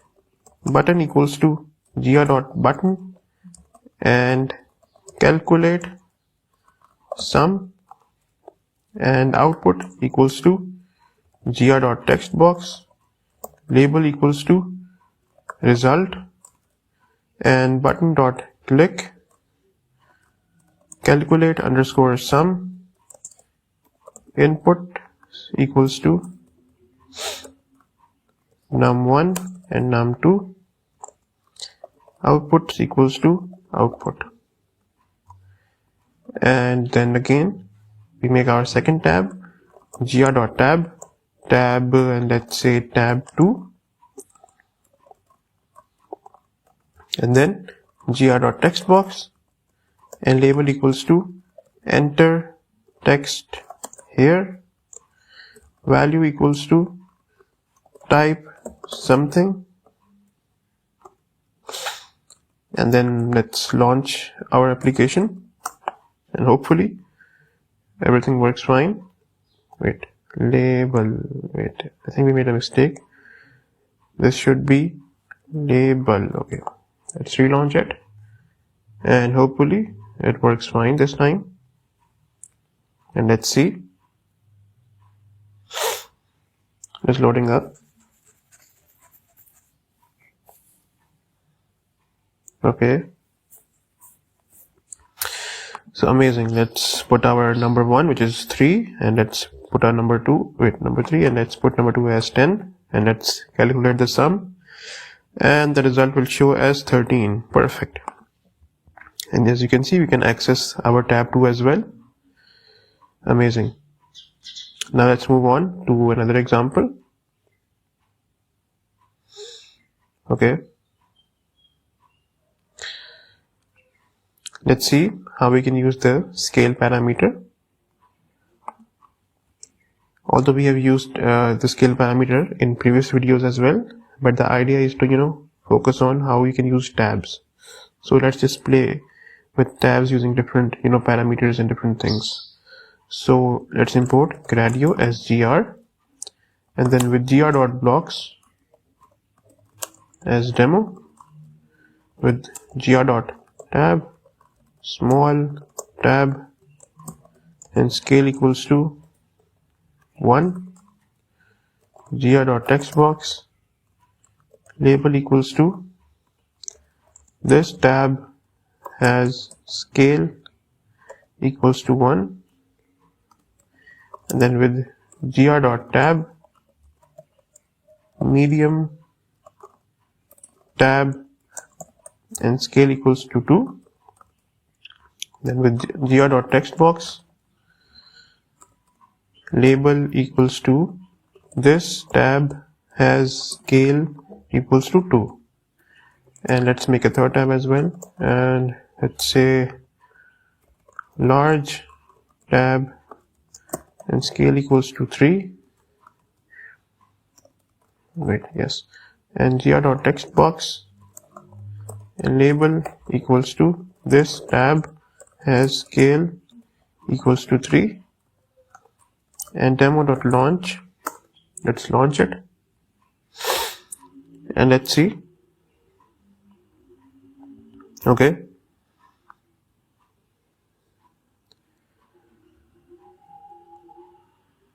let's see, and we have 3 tabs. This has a scale of 1, this has a scale of 2, and this has a scale of 3. Perfect.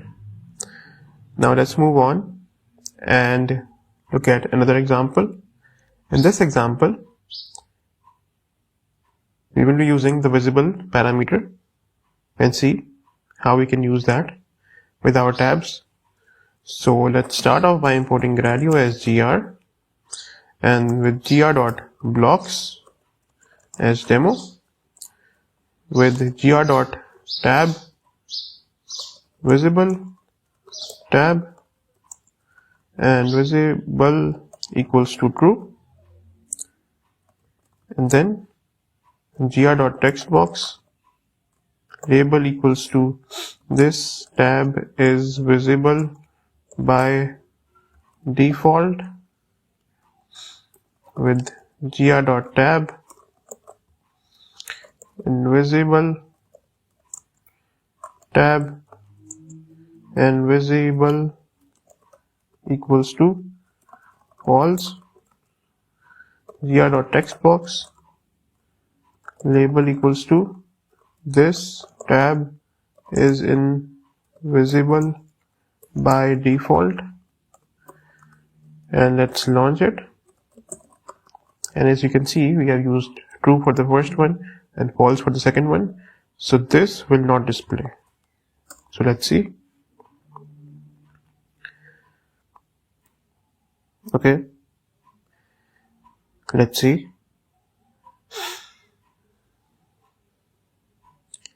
Now as you can see only the first tab is being displayed.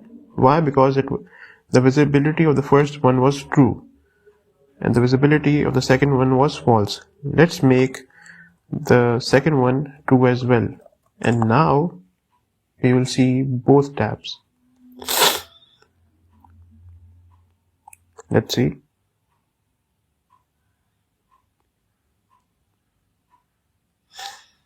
Okay,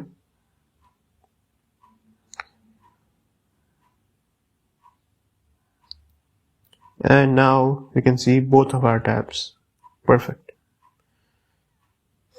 Now let's move on and look at another example.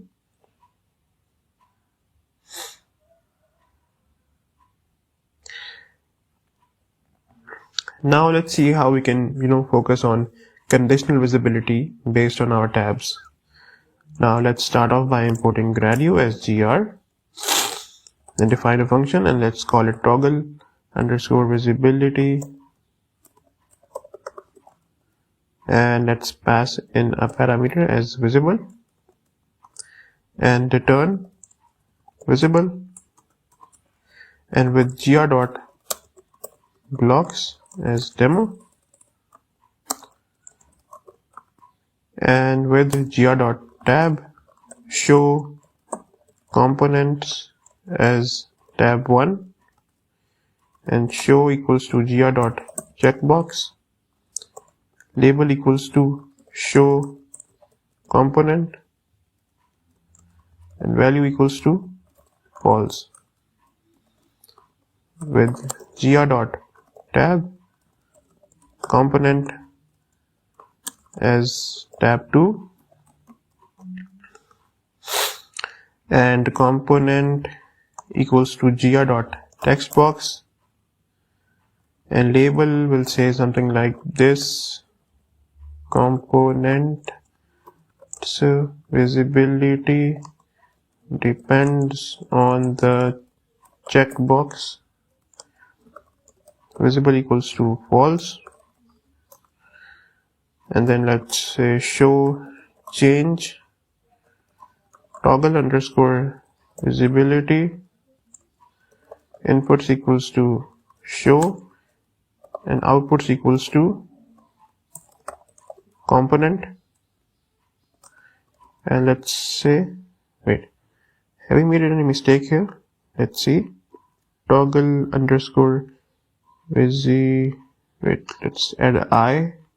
Okay, now let's launch our application and let's see, and hopefully everything works fine.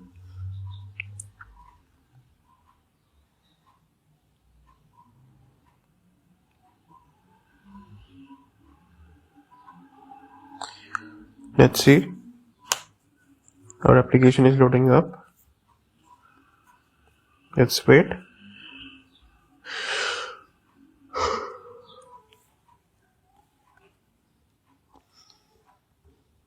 Okay.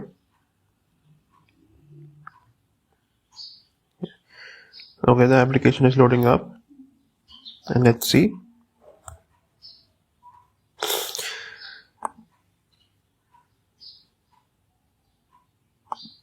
As you can see, we have two tabs. One says show components and the other one says component. Amazing. And we have a checkbox here.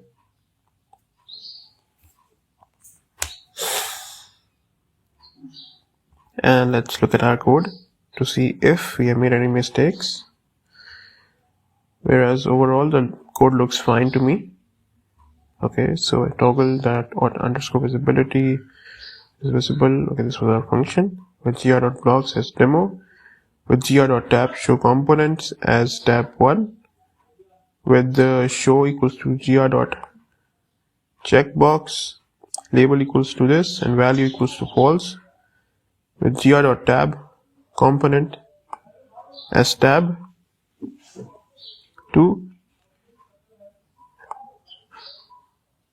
okay, and show.change toggle underscore visibility bility, and inputs equals to show and outputs equals to component. And okay, everything looks fine. Now let's move on to another example.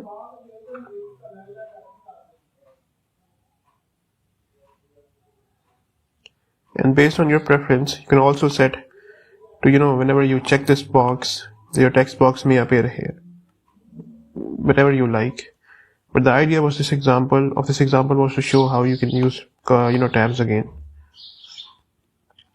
Okay, now let's move on and start off by importing Gradio as gr. And in this example, we will be focusing on how we can use lm_id and lm_ classes just on a basic level. Again, the idea is to focus on tabs. So with gr.blocks as demo, with gr.tab styled tab, and then lm_id equals to custom_tab /tab, and then lm_classes equals to tab/class, gr.textbox, label equals to custom styled textbox, lm_id and custom_textbox, and then with gr.tab and let's say something like default tab, and then gr.textbox, and label equals to default text box. And finally, let's launch our application and let's see. Okay, the application is loading up, and let's see. Okay,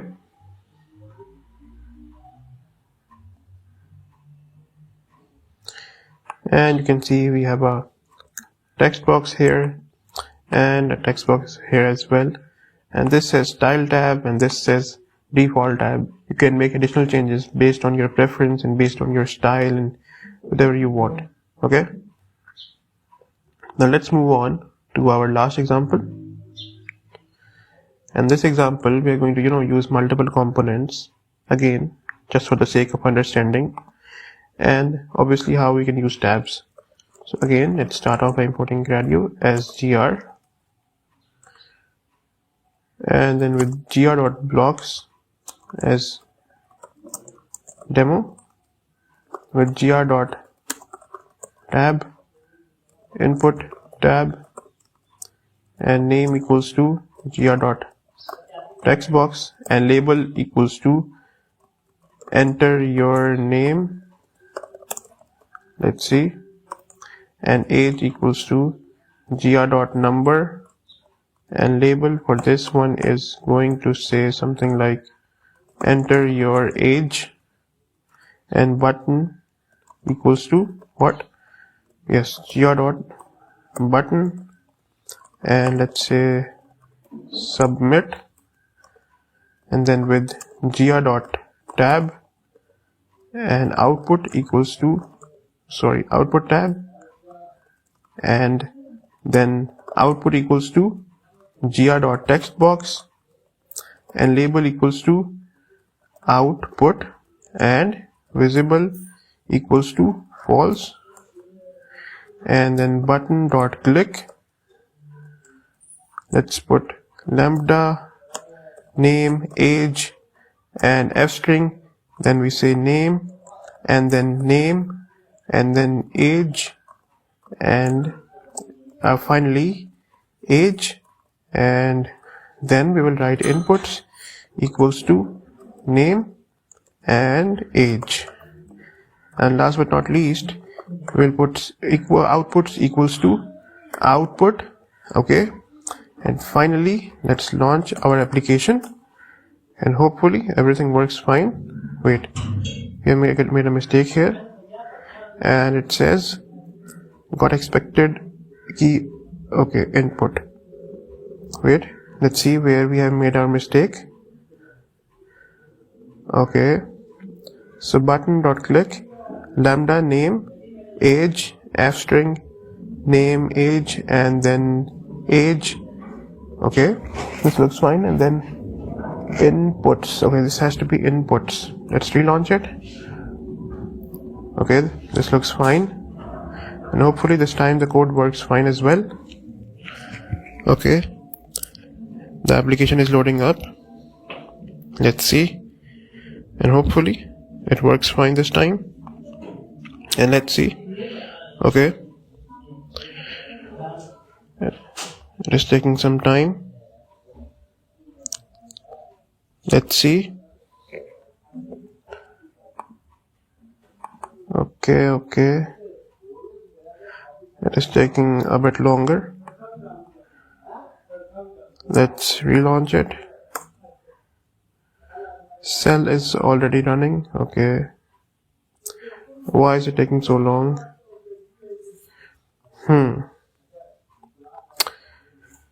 Okay, could not load JavaScript needed. Okay, I guess let's relaunch it, and hopefully it works fine this time.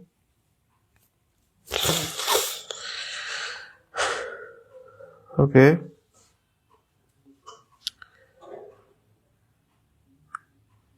just load up. Okay, perfect, it is loading up, and now you will be able to see our tab interface. This is our first tab and this is our second tab, and here we can write our name as like Brian, and we can also write the age like let's say something like 19, let's say 20, and we can submit. And likewise we have the output tab, and we can make necessary changes based on our preference. So that was all for today's example, and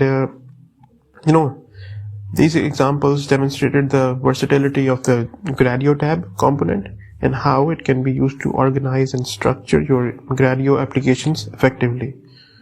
So good luck and goodbye.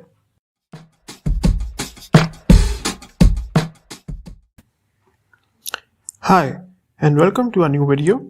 In this video we are going to look at how you can use the annotated image component in Gradio. So this component is used to display an image along with annotations. It is primarily used as an output component to present processed or annotated images. Okay, now let's start off by looking at some basic examples. So for the first example, we're going to look at how we can make basic object detection with bounding boxes. Okay, so first of all, let's start off by importing Gradio as gr. We're also going to import the numpy library as np, and finally import random as well.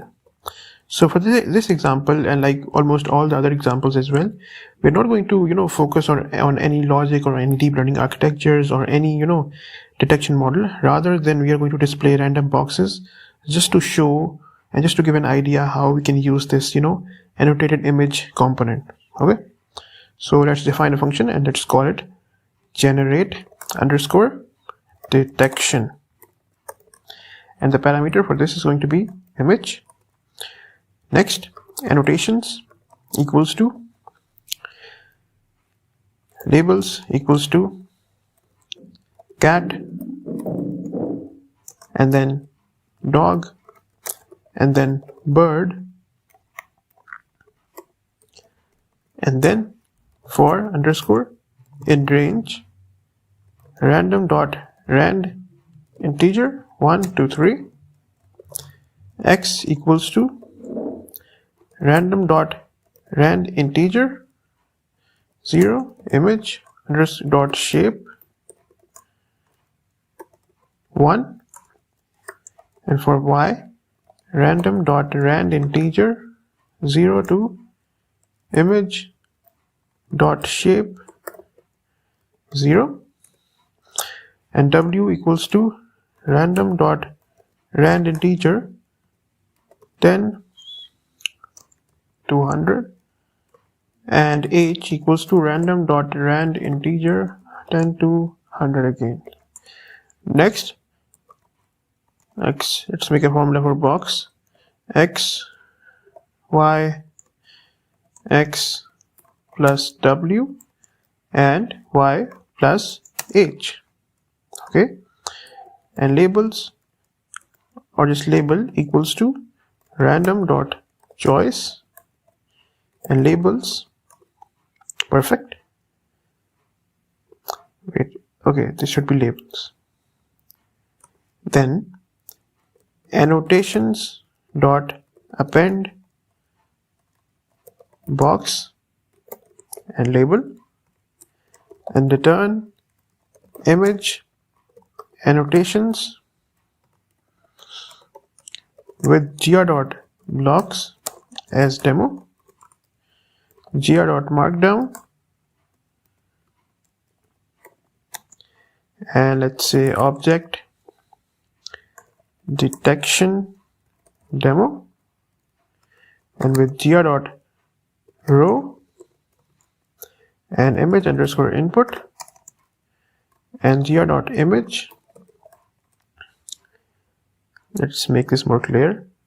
Okay, and then wait, label equals to, let's say, input image, and annotated underscore output equals to gr.annotated image. This is the component this video is about. Let's see. And label equals to let's say detected objects, and color underscore map equals to cat. So this is a dictionary, and hash, let's FF0000. So this is the color code for cat. And then dog, and for this the color code is going to be, let's say, hash 00FF and 00. And finally for the bird, the color code is going to be tetra 0 FF. Perfect. Now with gr.row detect underscore button and gr.button detect objects, detect underscore button dot click generate underscore detection, and inputs equals to image underscore input, and outputs equals to annotated underscore output. Perfect. Now finally let's launch our application, and hopefully everything works fine. Let's see.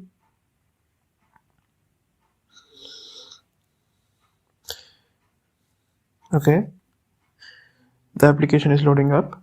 Let's see.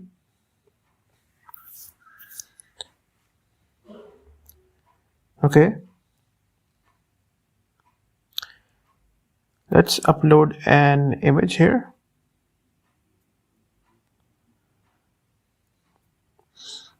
Let's use this image, and remember, as I mentioned before, we are going to use a random image and generate random boxes, and the idea is to just to see how we can use this annotated image component. Let's detect objects, and it will generate random boxes. In this situation, just one box based on our code. As you can see, for bird, we can see our box. Perfect. Let's detect object again. Okay, and this time we have two boxes, one for the dog, one for the cat. Perfect. Now let's move on to another example.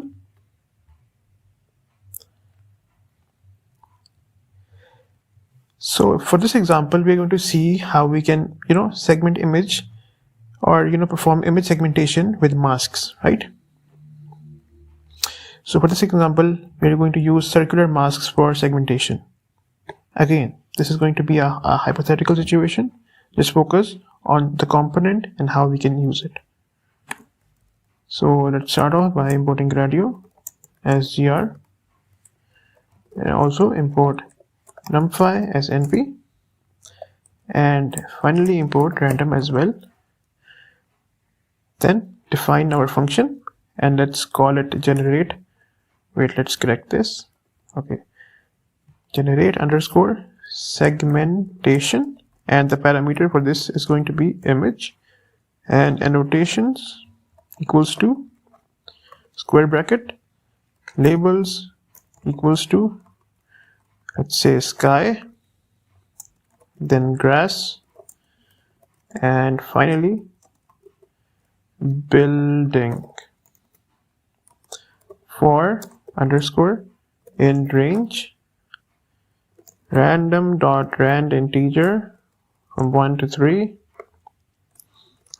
Okay, x equals to random dot rand integer 0, image dot shape 1, and for y random dot rand integer 0, image dot shape 0, and for r equals to random dot rand integer from 20 to 50, and mask equals to np dot zeros, image dot shape,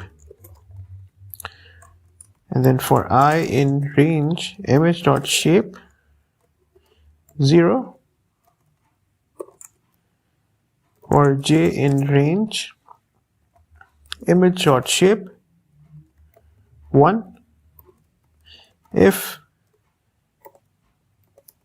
I minus y to the power of 2 plus j minus x to the power of 2 is less than r to the power of 2, and then mask I and j equals to 1, annotations dot append mask random dot choice labels, and let's return image and annotations. Perfect. Now let's move on, but before that let's make this more clear. Okay, so with gr.blocks as demo, gr.markdown ## image segmentation demo,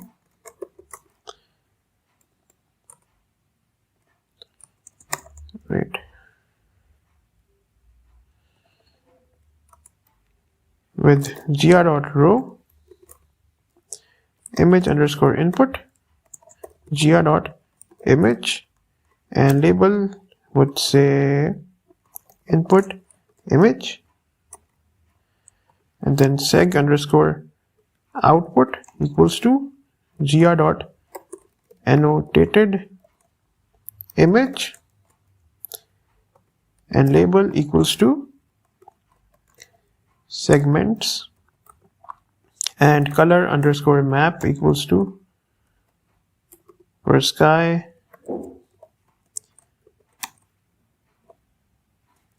the respective color code would be,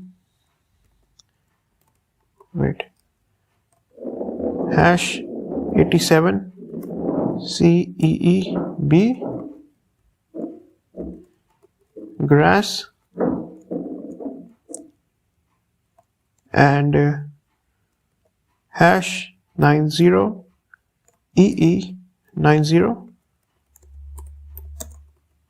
and building #A0522D. Perfect. Now let's move on with gr.row and segment underscore button equals to gr.button segment image segment underscore button dot click. Let's make this more clear. Okay, now so let's put in our main function here, which is generate segmentation. Then inputs equals to image underscore input, and then outputs equals to seg underscore output.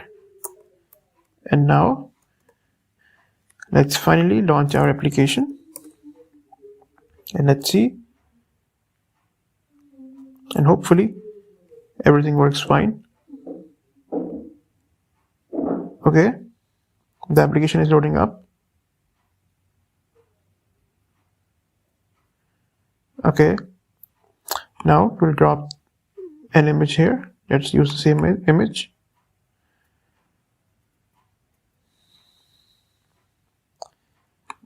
And let's segment image. And as you can see, we have grass, we have building, and let's segment image again. but this time we have just grass. You can see the green circle. Again, let's segment image.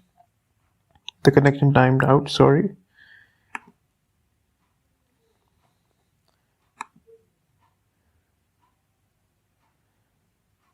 Okay, for this example, we can see the building is represented by this circle and grass is represented by this circle. Again, there is no, exact logic being implemented here based on, an object detection model or anything like that. We are only, generating random boxes just to show you how we can use this component in Gradio. Perfect. Now let's move on and look at another example. How we can use custom color mappings. Okay. Now, again, we're going to import Gradio as GR for this example, where we are going to, basically demonstrate custom colors for annotations. And we are going to use numpy as well. And then define our function generate underscore annotation, and the parameter for this is going to be image, and then annotations equals to square brackets for underscore in range 3 and x comma y comma w comma h equals to np dot random dot rand integer 0 image dot shape size equals to 4 label equals to random dot choice Labrador, and then let's say car, and for the third one let's say bird. Then annotations dot append x y x plus w y plus h and label. Perfect. And let's return image annotations.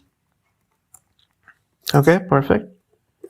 Then with gr.blocks as demo, gr.markdown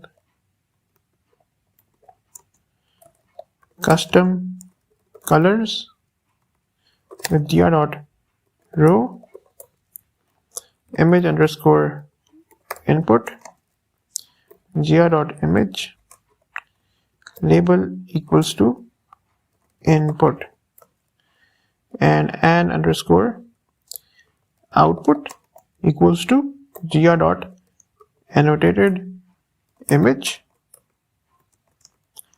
And so we had put Labrador, and the color will be, let's say, #9FA08F. And for the next one, which is the car, it is going to be #454545, and then bird #4169E1.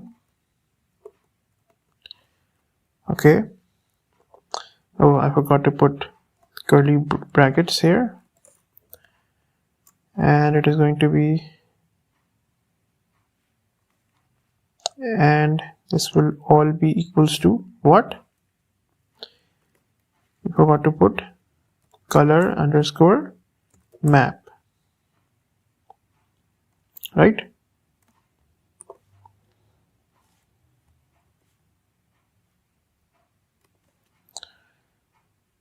Okay, and let's move the entire thing a bit forward and correct the indentations. And then here the brackets will close down. Okay, perfect. Now moving on, add underscore annotations underscore button equals to gr.button, add colorful annotations, and then add underscore annotations underscore button dot click. Okay, and finally let's put in our main function here, which is generate annotation. Perfect. Sorry, this will be comma. Then inputs equals to image underscore input, and outputs equals to an underscore output. Okay, perfect. Now let's launch our application, and hopefully everything works fine. Let's see.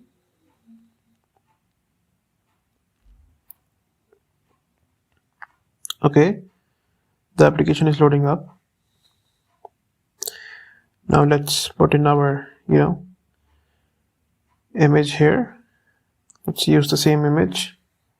Obviously we're just understanding the code. So add colorful annotations, and as you can see we have 3 boxes: cars, and bird. Let's press it again, and this time we have Labrador, a car, and a car. Perfect. Now do that again, and let's see, this time we have a bird, we have a Labrador, we have a car. Where is the bird? It would be somewhere here. Let's do it again. So this time let's see. Okay, we can't see any. Let's do it again. So you get the idea. It is generating basically random boxes, and you basically get the idea how we can use this component. Now let's move on to another example. So for this example, we're going to basically hypothetically simulate medical image annotation, such as marking tumors in case of a medical scan. So let's start off by importing Gradio as gr.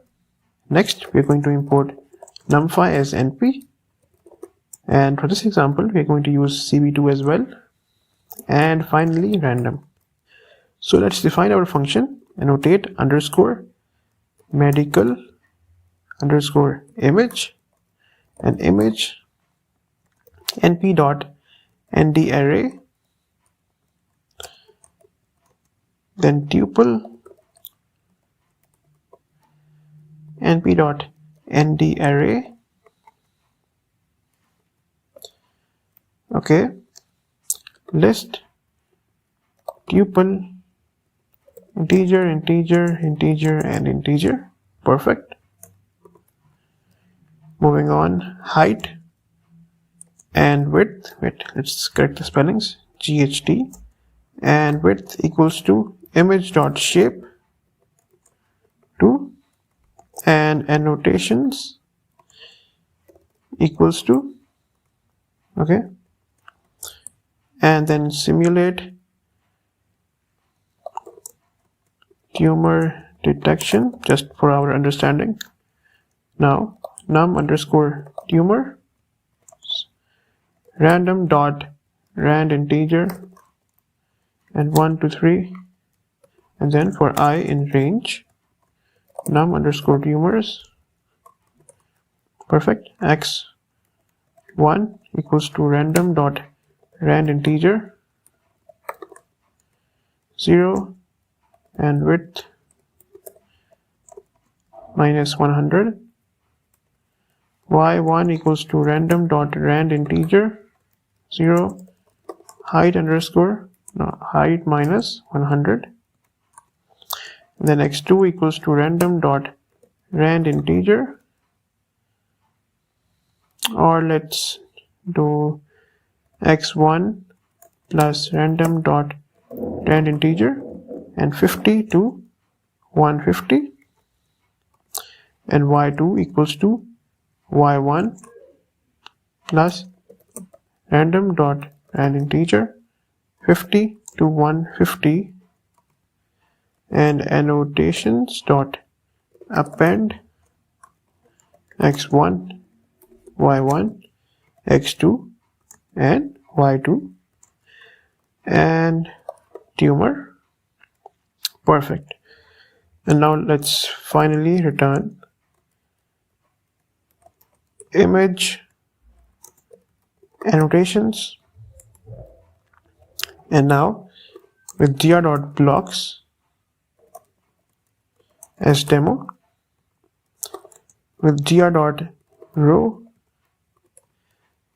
let's make it more clear. Okay. So image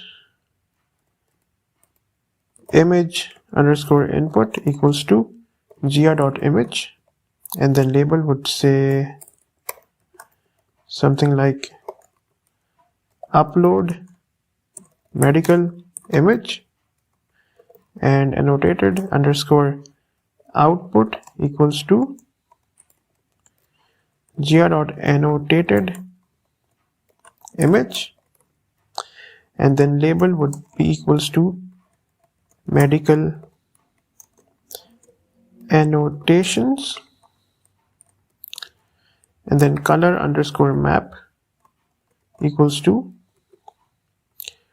tumor and hash ff tetra 0. Perfect. Now annotate underscore button equals to gr.button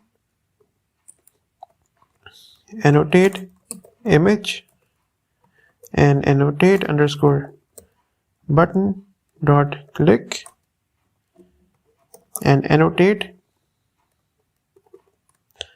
underscore medical image, which is our main function obviously, and then for inputs equals to image underscore input, and outputs equals to annotated underscore output.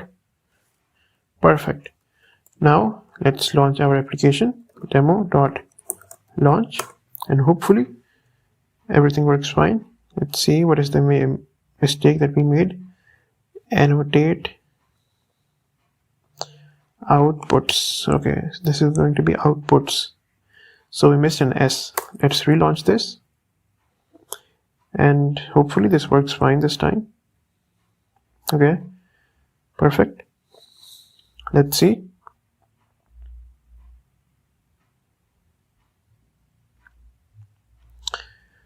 Okay, let's drop an image here.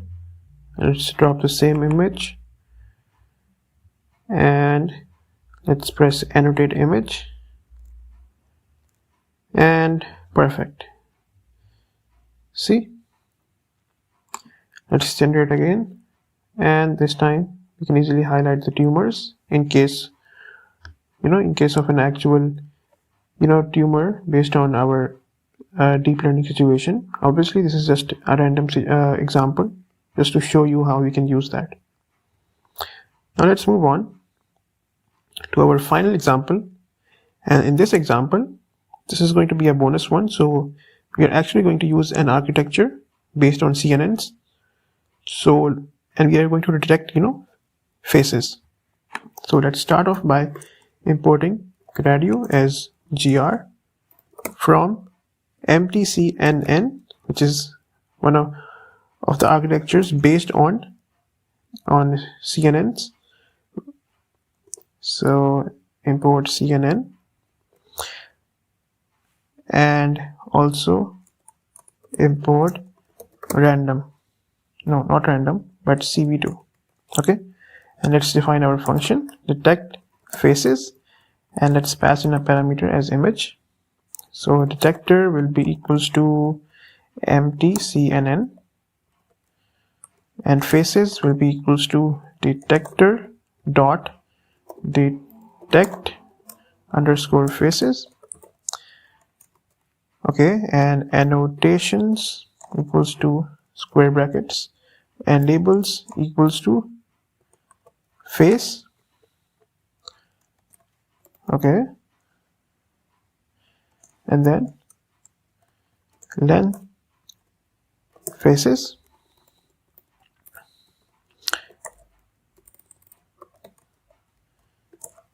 perfect. Now let's move on for face in faces, x, y, w, h equals to face and box, annotations dot append x, y, x plus w and y plus h, and then face. Perfect.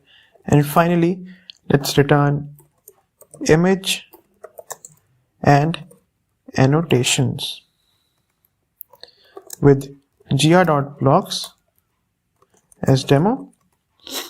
So gr.markdown and hash face detection demo.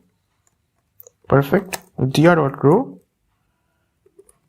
and then image underscore input equals to gr.image, and label would be equals to upload and image, and then face underscore output equals to gr.AnnotatedImage, perfect, and then label equals to, let's say, detected under and faces, and then color underscore map equals to what?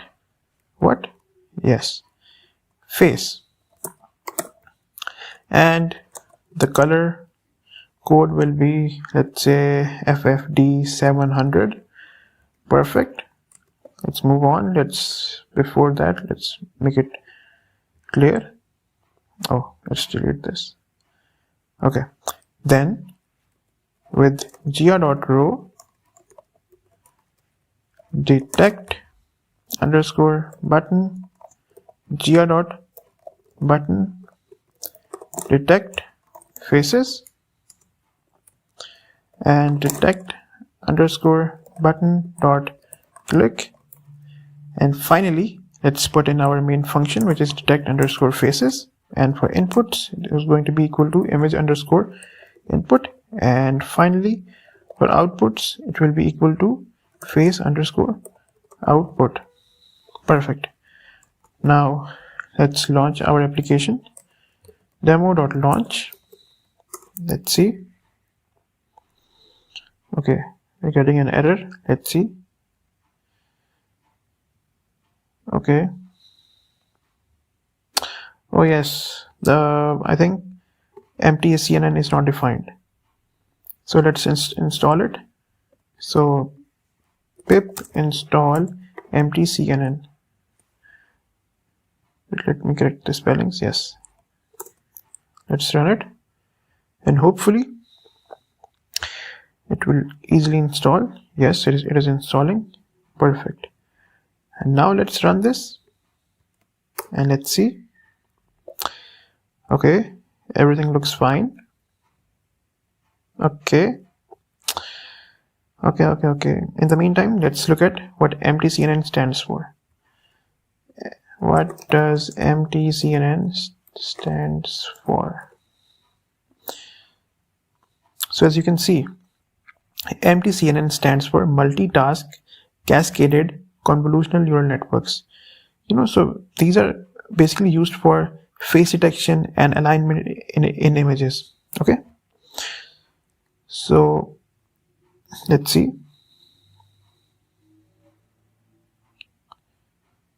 Okay, the application is loading up. Let's upload an image, and for this one we're going to use an image with actual faces. And let's see, the image is uploading. Okay, as you can see, we have two people here, Messi and Ronaldo. So let's detect faces here. Okay, and hopefully it will detect accurate faces. Perfect. You can see It is detecting faces of perhaps one of the best players ever in football. Amazing. Now that was all for today's video. I hope it helps you all better understand how annotated image component works in Gradio, and see you in the next video. Take care.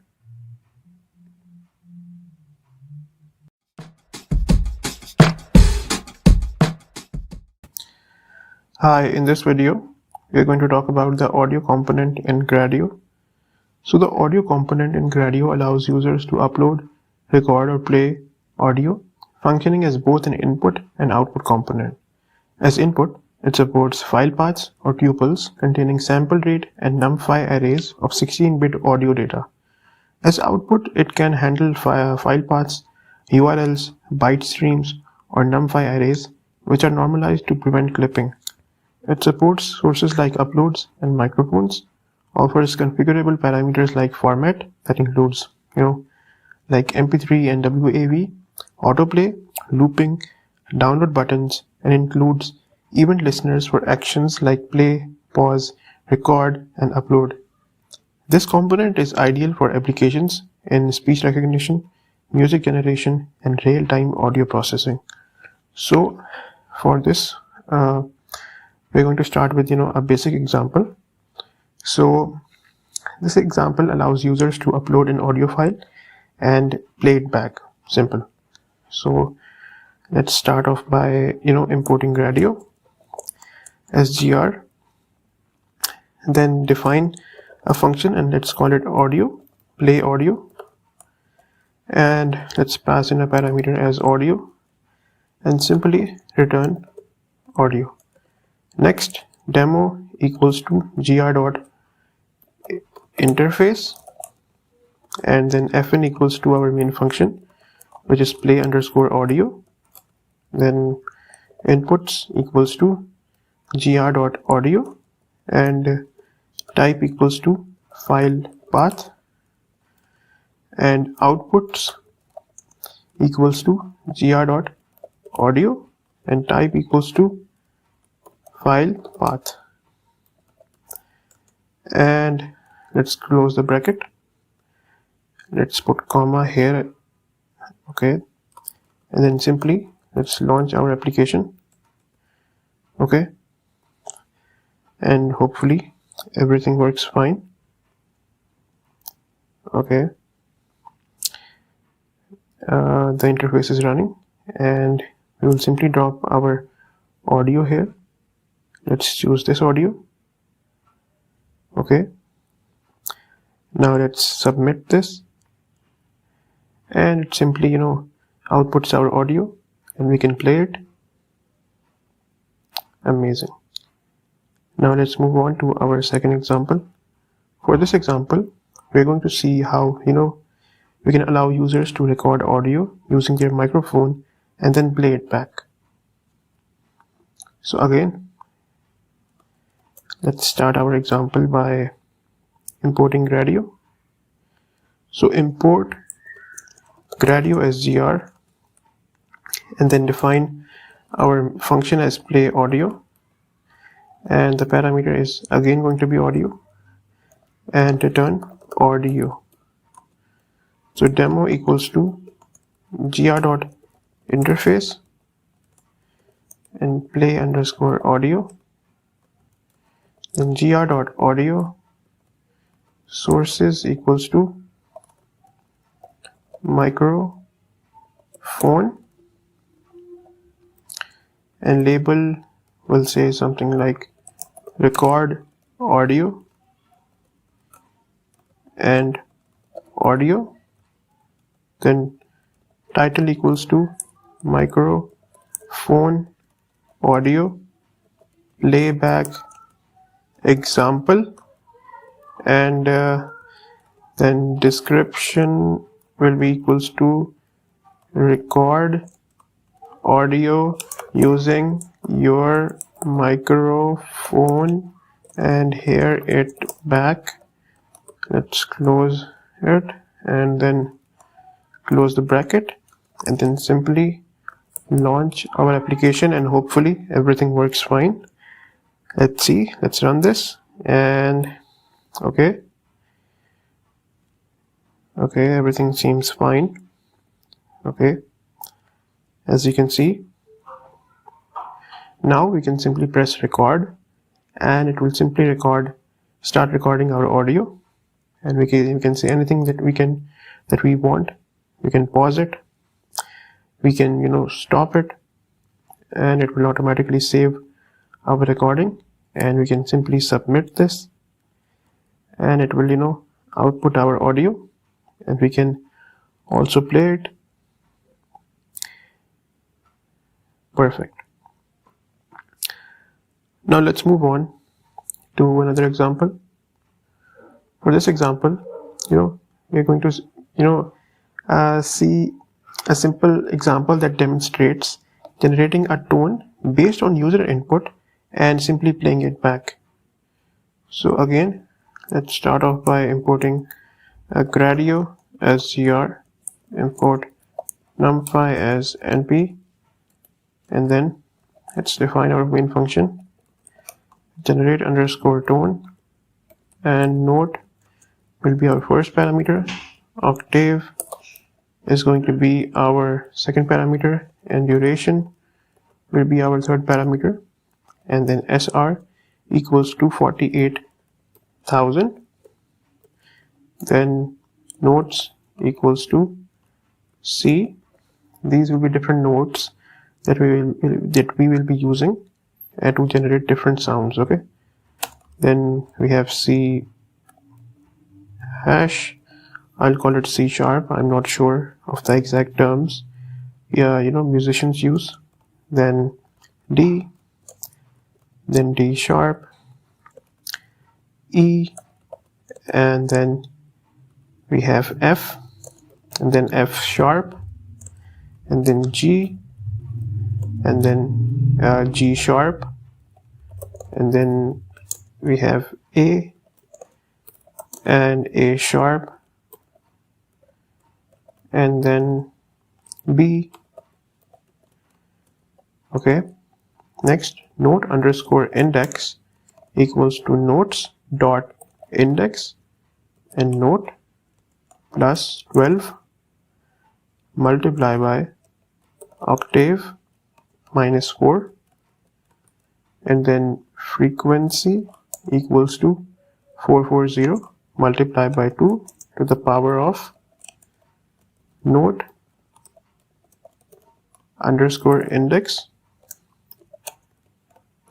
Okay, then duration equals to integer duration, and then audio equals to np dot line space 0 duration, and then duration multiplied by sr, and audio equals to 20,000 multiplied by np.sign audio multiplied by 2 multiplied by np.pi multiplied by frequency as type np.integer 16 return sr.audio. Don't worry, don't focus on the mathematical part for now. Just focus on how we can use the audio component and make different applications, and just focus on the code right now. So interface and generate underscore tone, and then gr.dropdown, and then let's put in all the notes, then C#, D, D#, and then E, F, and then F#,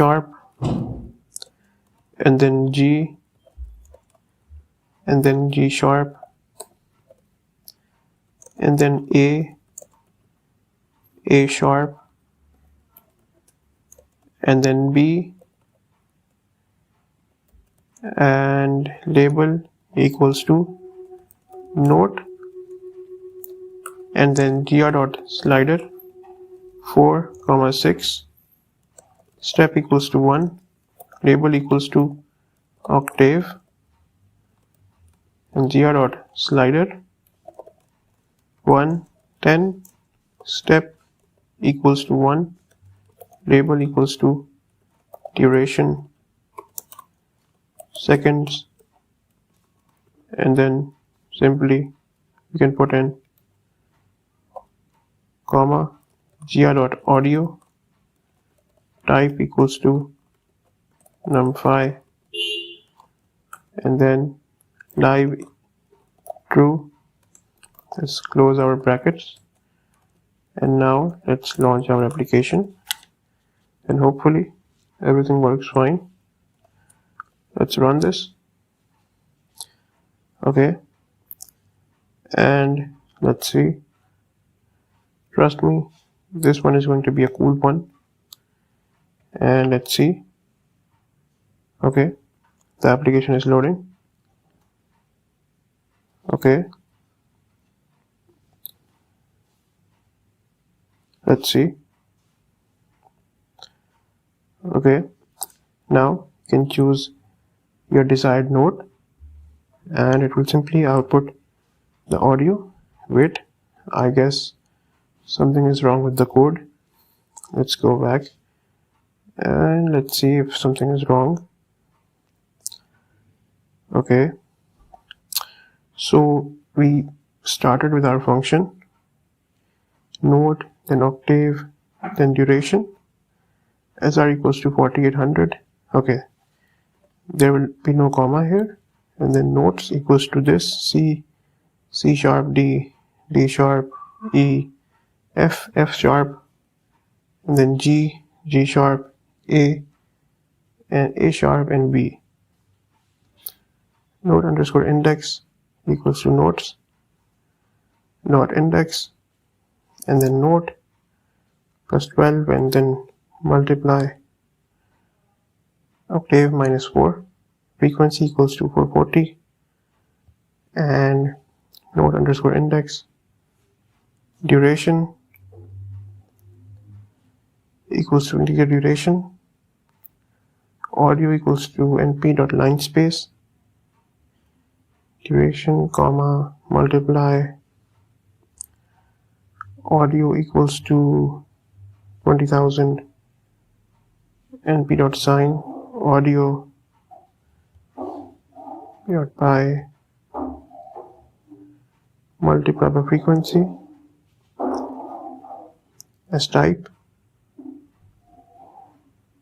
return so audio generate underscore tone gr.drop, and then simply and label equals to note. Now overall the code looks fine to me.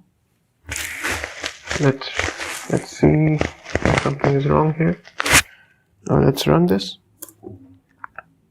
Let's see. Okay, I think the only issue was that comma, and let's change the note. Yes, perfect. Now we can simply change the octave value as well, and we can change the duration as well, and simply play our note. Amazing. Now this was a really good example. You can change and you can select your desired note. Now let's move on to our last example, and for this example we're going to simply demonstrate how we can use the waveform option, and this example demonstrates customizing the waveform display using the waveform option. So let's start off by importing Gradio as gr. Again, we will use numpy as np, and then define generate underscore tone and note octave duration. SR equals to 48,000. Then notes equals to all the notes. Then C sharp, then D, then D sharp, then E, then F, then F sharp, then G,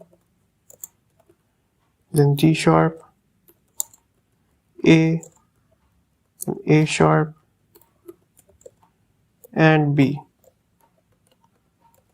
Next, note underscore index and notes dot index note plus 12 multiply by octave minus 4 and frequency equals to 440 multiply by 2 to the power of note underscore index divided by 12 and duration equals to integer duration and audio equals to np dot line space 0 dot duration 0 comma duration and then duration multiplied by sr and audio equals to 20,000 multiplied by np.sign audio multiplied by 2 multiplied by np.pi multiplied by frequency and as type np.integer 16 and return sr audio. And now we are going to use the waveform and you will see how it can give us custom parameters that will help change the color of the waveform and do other cool things. So waveform underscore options equals to gr dot waveform options waveform underscore color equals to ff and then waveform progress equals to #00 ff00 and show underscore recording underscore waveform equals to true and show underscore controls equals to true. Skip underscore length equals to 0.5 and sample underscore rate equals to 48,000. Then simply demo equals to gr.interface and generate underscore tone, which is our main function, and then gr.dropdown and let's put in all the notes. So C sharp, then D, D sharp and E, then F sharp, G, then G sharp, A sharp, and last B. And then label equals to note and gr.slider 4,6 and step equals to 1 and label equals to octave and gr.slider 1, 10, step equals to 1, label equals to duration, and also add seconds. Okay, and then gr.audio, type equals to numpy, waveform underscore options equals to waveform underscore options, and live equals to true.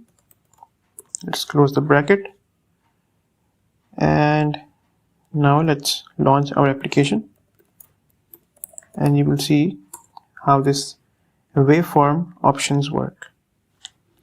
So show controls parameters, okay, let's remove this. Let's rerun this, and hopefully everything works fine. Okay, let's see. Okay, now as you can see, we have used waveform color. This will define, the color of our waveform, and this will define the color as soon as we play it. Either we choose it to be green or blue or red. Let's see. So let's choose a waveform to be C#. Okay, so currently when it's at pause, it will show this color, and as soon as we play it, it will display a different color, which is green. So this is the code for the green, and this is the code for that orange, orange style color. We can change it as well. We can put something like, like basic white, and let's rerun this. Okay, and you can see the color changes. Now when we choose when we play it, let's choose something like F#. Let's change the octave value, and now when we run this, it is white. Perfect. So that was all for today's video. I hope this was helpful. If you like the video, do subscribe the channel, and see you guys next time.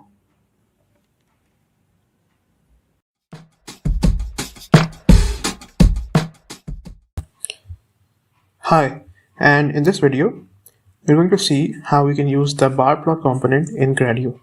So the BarPlot component provides an intuitive way to visualize data using bar plots, making it easier to analyze trends and distributions. It takes in a Panda data frame and maps specified columns to the x-axis, y-axis, and optional color encoding. Okay, so let's quickly dive into a few examples and see how it works. So for the first one, we're going to plot temperature data over time. Okay, so let's start off by importing Gradio as gr. We will also import pandas as pd. Next, temp underscore sensor underscore data equals to our pandas data frame, and let's say time pd dot data underscore range 2021/01/01,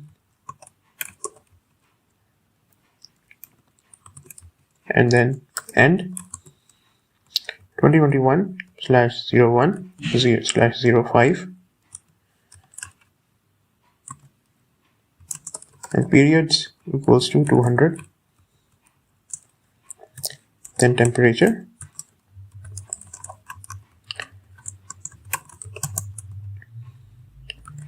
rand integer 50 plus 10 multiplied by I modulus 2, 65 plus 15 multiplied by I modulus 2 for I in range 200, comma, and let's close this. Next, let's define our function as plot underscore temperature, and the parameter will be data frame, and return data frame. Next, with gr.blocks as demo, gr.markdown, temperature, data over time, and then plot, gr.barPlot, and temp underscore sensor underscore data, and x equals to time, and y equals to temperature, and title equals to temperature over time. And let's launch our application. Wait, launch. Okay, let's see.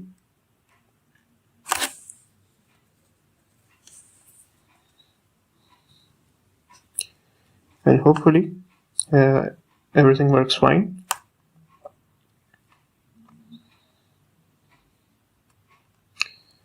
Okay, just wait.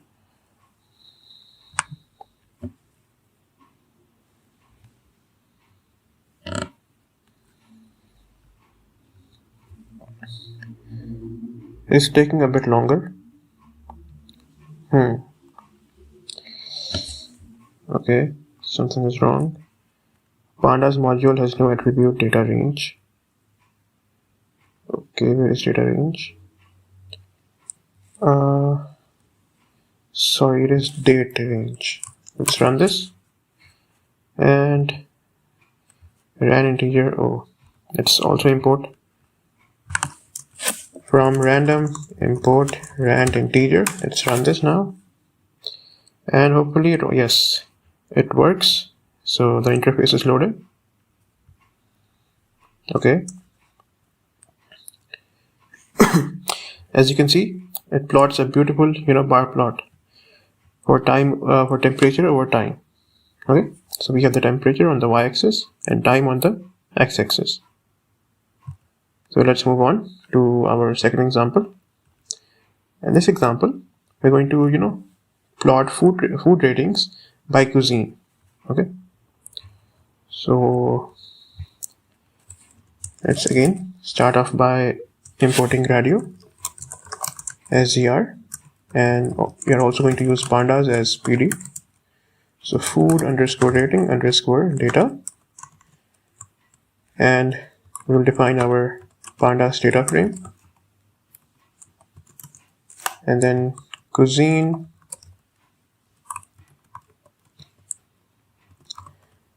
the first cuisine will be Italian, second will be, let's say, Mexican, and then Chinese,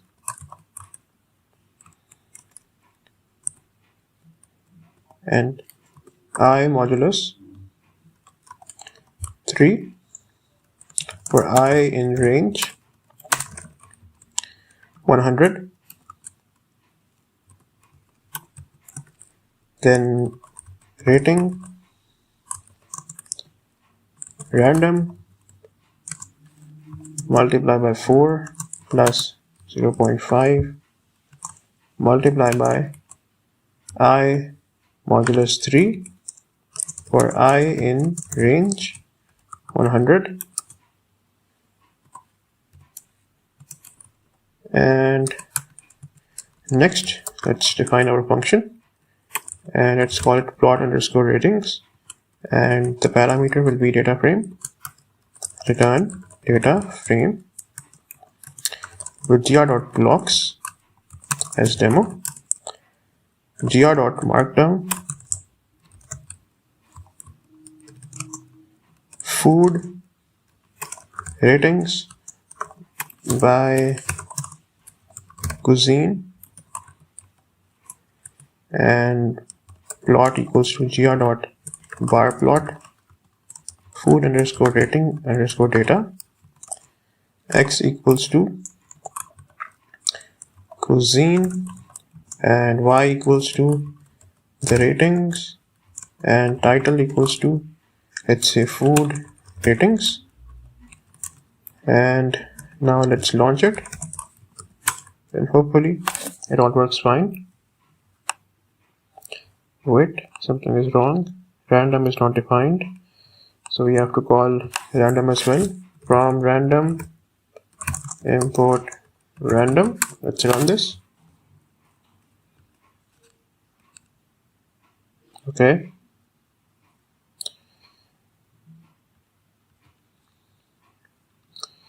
As you can see, we have our three cuisines for Chinese, for Italian, and for Mexican.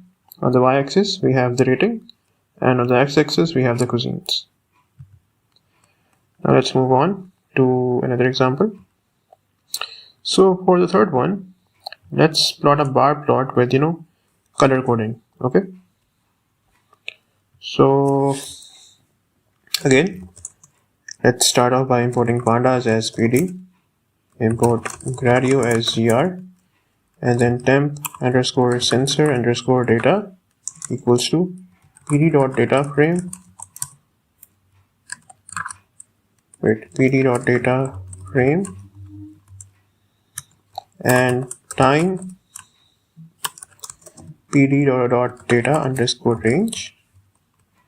Again, this is date, not data, and 2021 to 01/01, and equals to 2021/01/05, period equals to 200, and temperature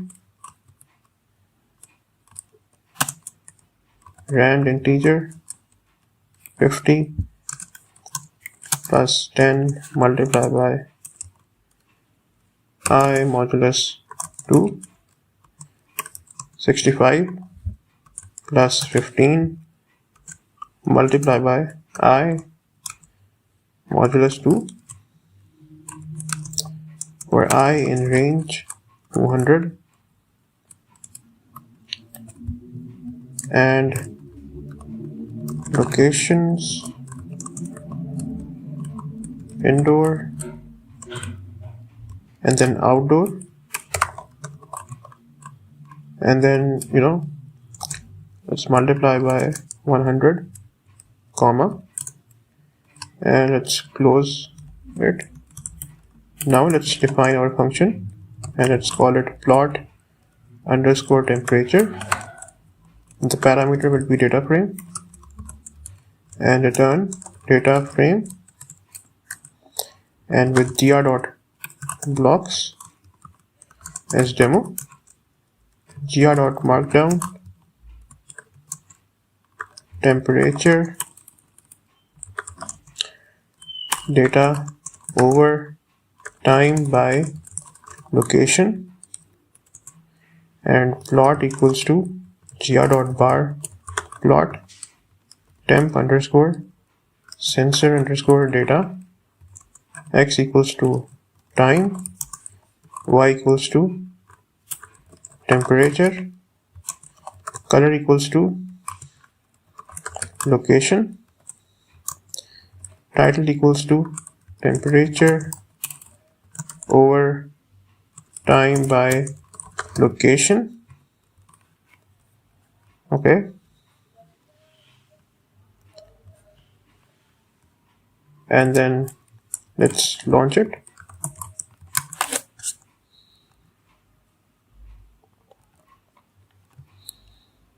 Okay. Okay.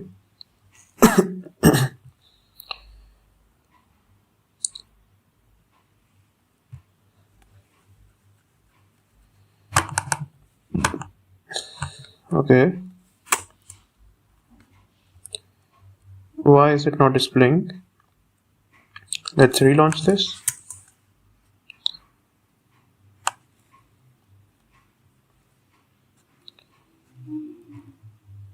I think something is wrong with our code. Let's recheck it. So temperature sensor data, Dataframe, then pd.dateRange, then we have the date and periods, then temperature, 50 mult plus 10, okay, modulus 2, 65 plus 15 multiplied by, okay, for I in range 200, okay, then location, okay, this will be location, and we have indoor and then outdoor, okay, then we have our function, Markdown. Let's launch this. Okay.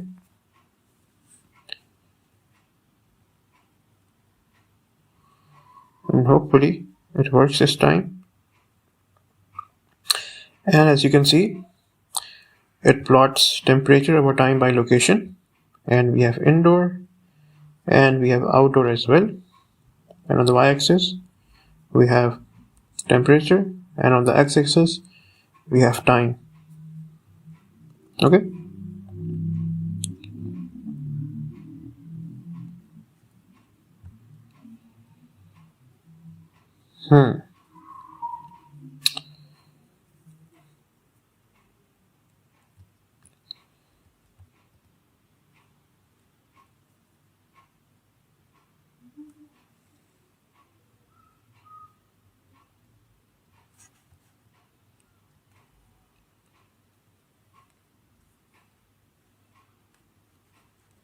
Let's change our color to be, let's say,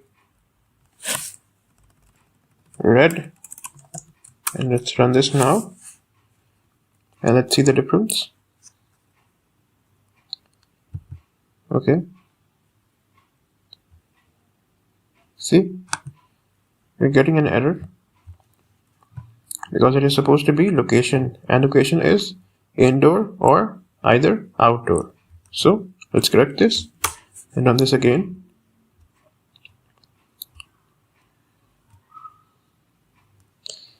And it automatically, gives it blue and orange, and here it differentiates for indoor and outdoor.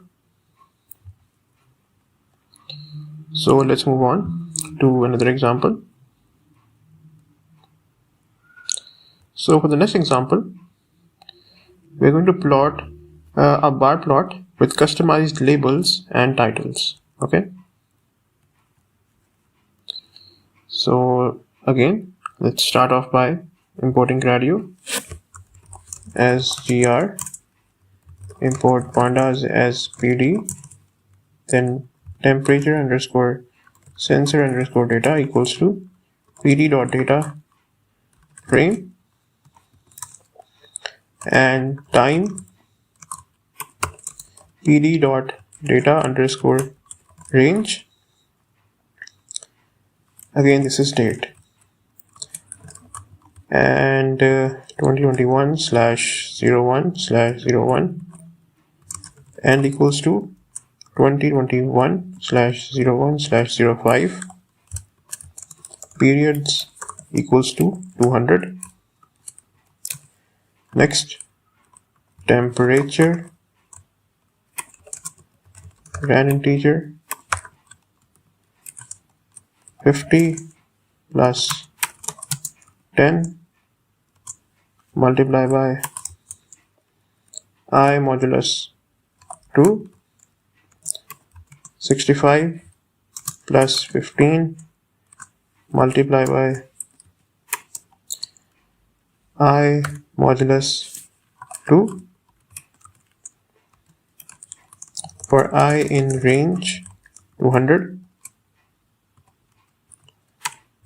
and let's close our brackets. Next, let's define our function temperature, and the parameter will be data frame, and let's return data frame. Next, with gr.blocks as demo, gr.markdown temperature data over time plot equals to gr.barplot temp underscore sensor underscore data, and x equals to time and y equals to temperature, and title will be equals to temperature data over time, and then x underscore title equals to date, and y underscore title equals to, let's say, temperature in Fahrenheit.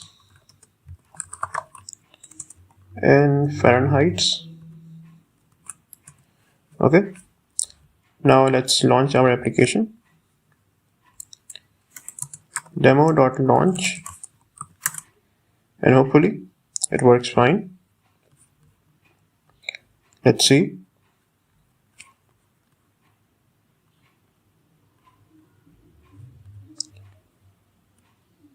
Okay,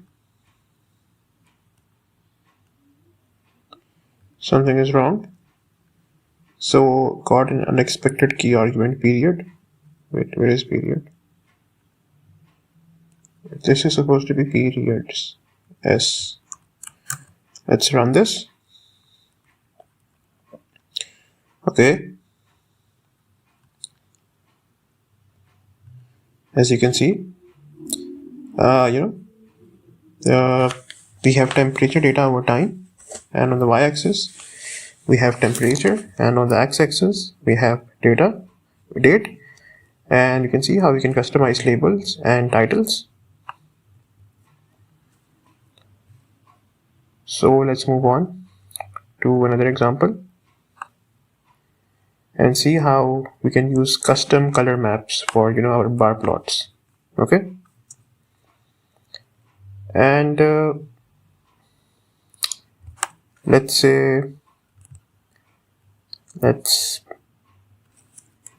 start off again by importing Gradio.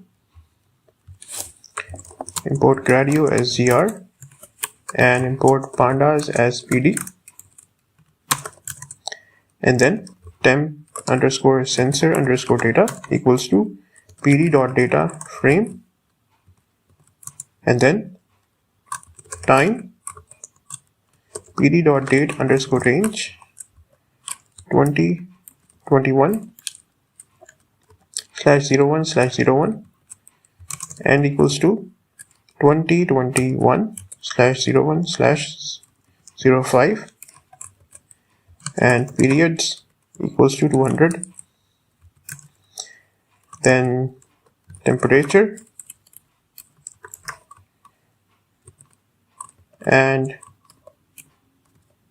rand integer 50 plus 10 multiplied by I modulus 2, 65 plus 15 multiplied by I modulus 2 for I in range 200, and then location, and let's say one is indoor and the second is outdoor. Okay, and multiply by 100, and let's close this. Next, let's define our function and let's call it plot underscore temperature, and the parameter will be data frame, and return data frame. Next, with gr.blocks as demo, color underscore map equals to indoor blue and outdoor will be orange. Okay, and then gr.markdown temperature data over time by location. Plot equals to gr.barPlot temp underscore sensor underscore data, x equals to time and y equals to temperature and color equals to location. Wait, this should be between double quotes, and color underscore map equals to color underscore map, which is blue for indoor and orange for outdoor. And let's say the title equals to temperature. Wait, this should be between double quotes.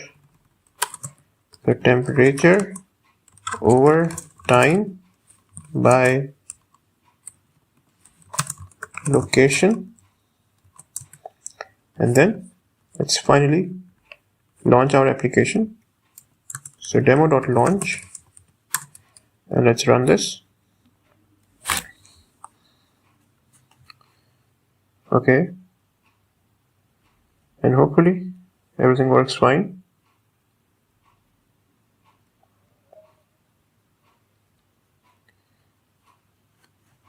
Okay, the interface is loading. Let's see.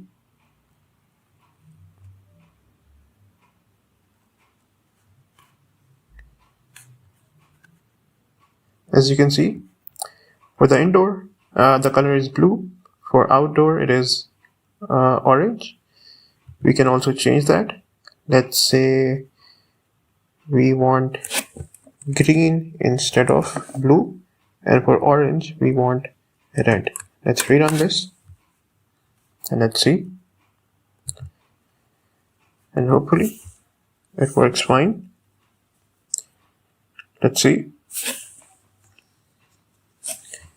Okay, as you can see, we have green for indoor and red for outdoor. Perfect. So let's move on to another example. And for this example, we're going to plot our bar plot with limited y-axis range. Okay. So let's again import Gradio as gr, import pandas as pd, and then temperature underscore sensor underscore data equals to our data frame, which is frame, and then time, and pd dot data underscore date underscore range, and then 2021/01/01, and end equals to 2021/01/05, and periods equals to 200, and then temperature rand integer 50 plus 10 multiplied by I modulus 2, 65 plus 15 multiplied by I modulus 2 for I in range 200. Okay, and then let's close it. Let's define our function as plot underscore temperature. The parameter will be data frame, and let's return our data frame. Okay, with gr.blocks as demo, gr.markdown,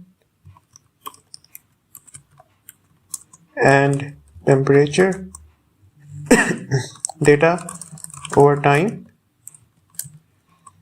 and plot equals to gr.barPlot and temp underscore sensor underscore data, and x equals to time, and y equals to temperature and y_lim. This will limit our y-axis range. So let's say it is 50, 70,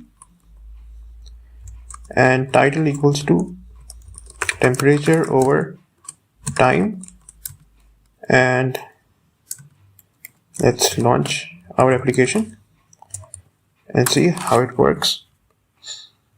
Okay.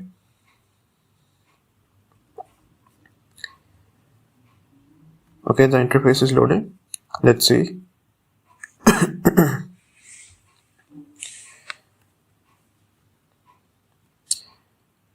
Amazing. As you guys can see, the y-axis is limited between 50 and 70. What if we want to change the limit and say something like 50 and 80? Let's run this again. And it will limit the y-axis between 50 and 80. Okay, so it is limited between 50 and 80 now. Perfect.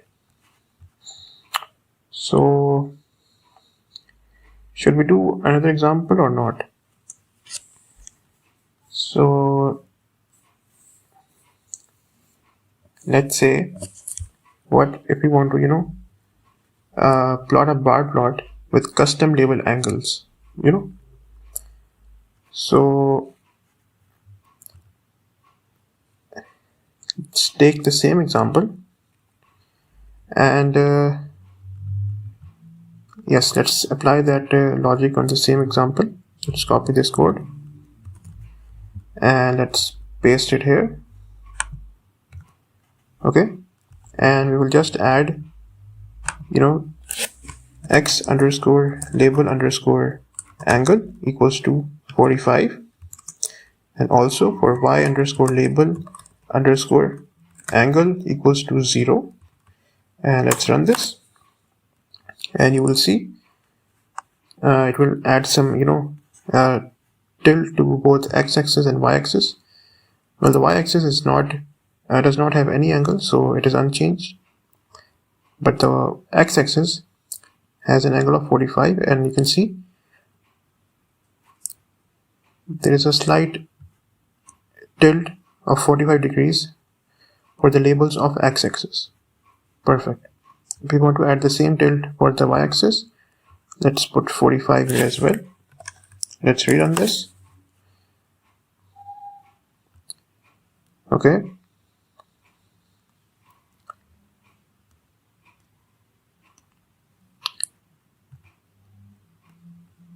And as you can see, it puts that tilt to the y-axis labels as well. Perfect.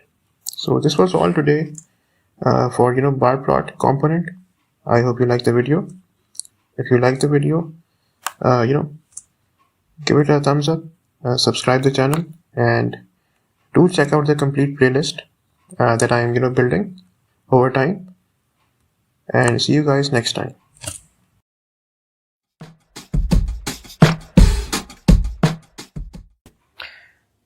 Hi, and in this video we're going to look at the button component in Gradio. So in Gradio, the button component is a versatile UI element used to trigger events in Gradio application. It can be configured to perform actions such as executing functions, updating other components, or navigating to new URLs.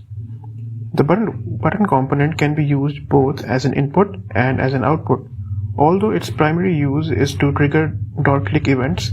When used as an input, the button's label, a string, can be passed to a function, and when used as an output, the function can set the button's label. So, let's start off by some simple examples. Now let's make a simple and like a basic button click event. Okay. So basically in this example, we're going to show a basic button that triggers a function when clicked that displays a simple message. Okay. So let's start off by importing Gradio. Import Gradio as gr. Then we will define a function and call it greet and return hello world, hello Gradio, and then with gr.blocks as demo, button equals to gr.button, and let's say greet, and then output equals to gr.textbox, and button.click, fn equals to greet, and inputs equals to none, and outputs equals to output. And now let's launch our application. Okay.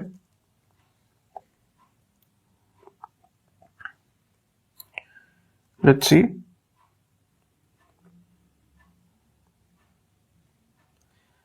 Okay, the interface is loading.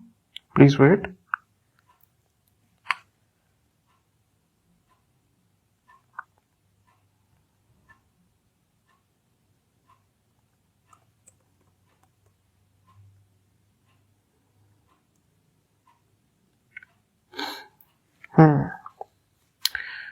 It is taking some time. Okay.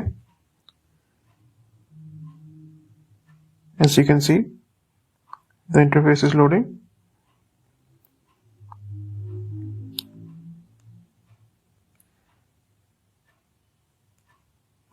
And you can see we have a button, and as soon as we press greet, it displays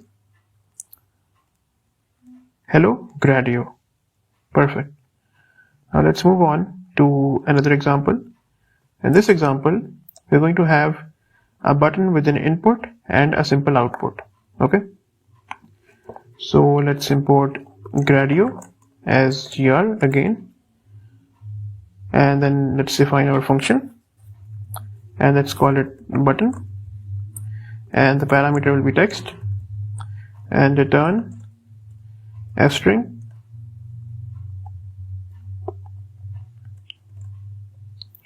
you entered text with gr.blocks as demo, input underscore text equals to gr.textbox, and label will say something like enter text, and then button equals to gr.button, and let's say button. Next, output underscore text equals to gr.textbox, and the label will be equals to output text, and then button.click, fn equals to our main function, which is button, as you can see, and then inputs equals to input underscore text, and then outputs equals to output underscore text, and let's launch it. Okay,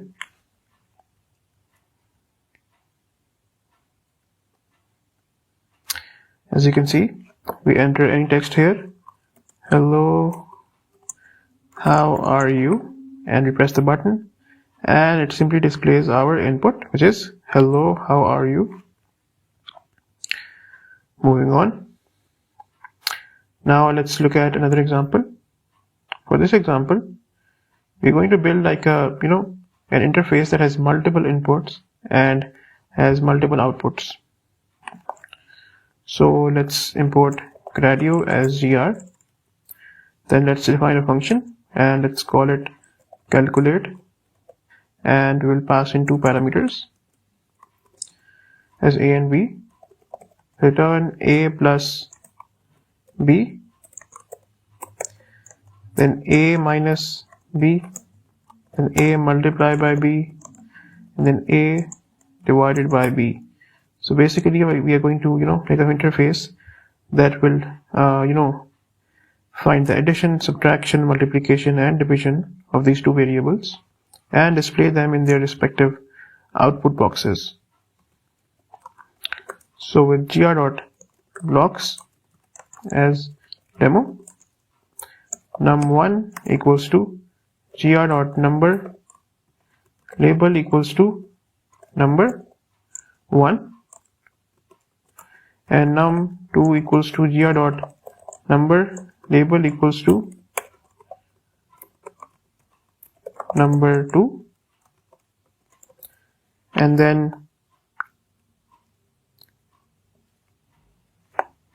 calculate underscore button equals to gr.button, calculate sum underscore output equals to gr.number label equals to sum, and then for the difference we will say diff underscore output equals to gr.number and label will be equals to difference, and likewise for the product we will say prod underscore output equals to gr.number and label will say product, and for the division div underscore output equals to gr.number and label equals to the quotient, or let's just say division, and calculate underscore button dot click, and here we will put in our main function which is calculate, then inputs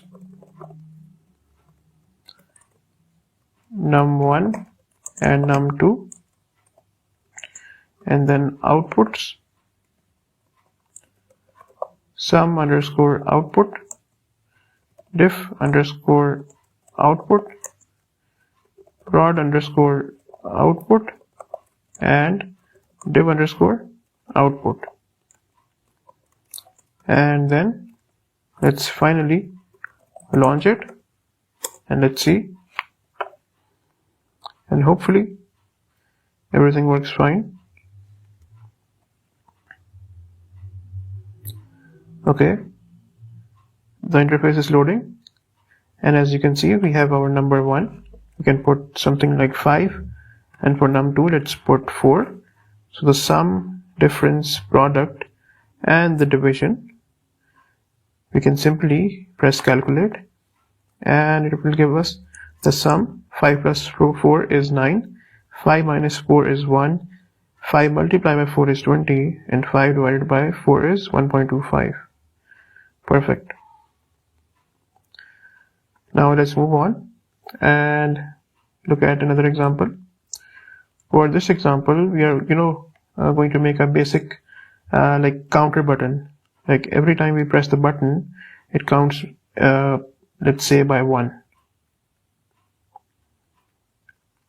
So again let's start off by importing Gradio as gr, then let's define our function and let's call it update counter, and the parameter will be counter, and return counter plus 1 with gr.blocks as demo, counter equals to gr.number, value equals to 0,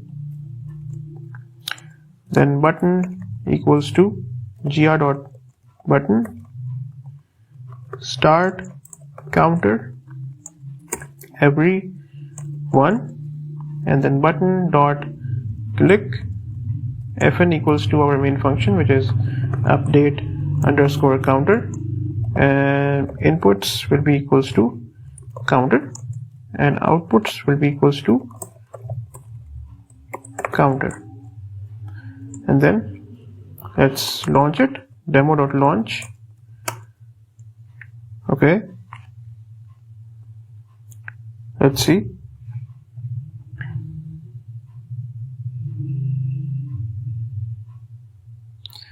Now as soon as I press start counter it will add 1.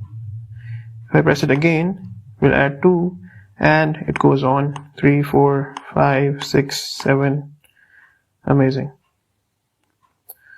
Now let's move on to another example. For this example, we're going to make a button with a timer, and it will give the local time of our respective region. Okay, so let's import Gradio as gr, and let's import time as well. This will display the default regional time or the local time. Now we will define our function as update_time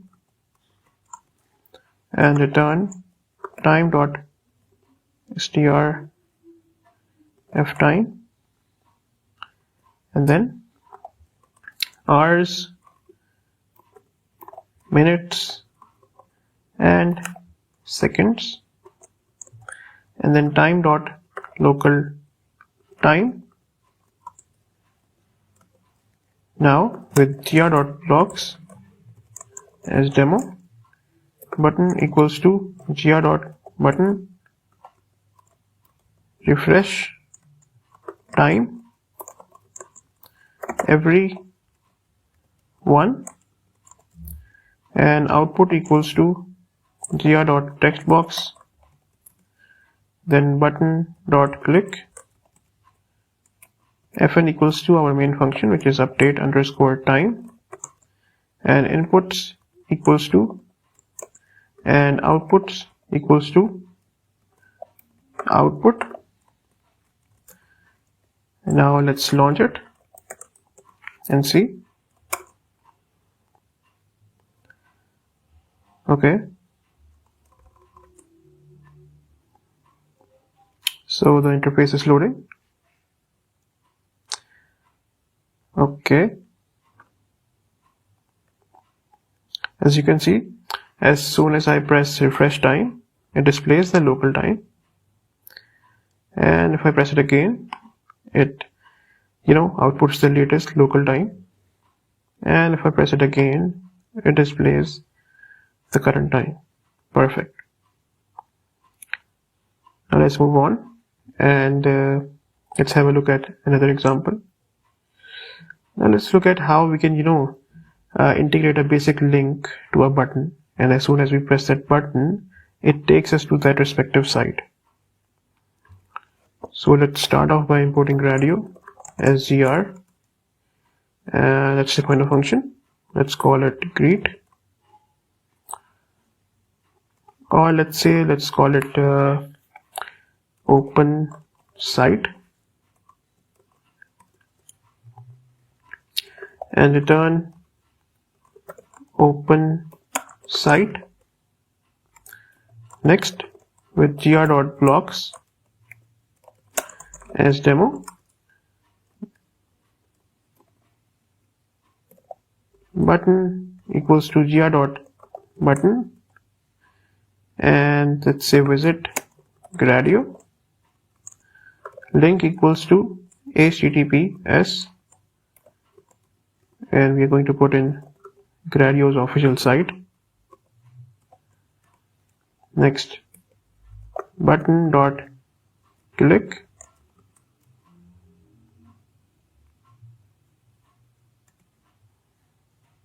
and then demo.launch.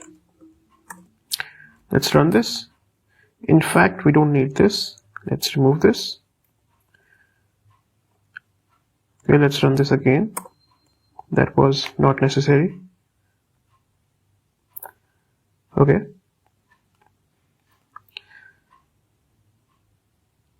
As you can see, we have a simple button, and as soon as we press the button, it takes us to the respective site, which is gradio.app. Perfect. So simple, right? Now let's move on to another example.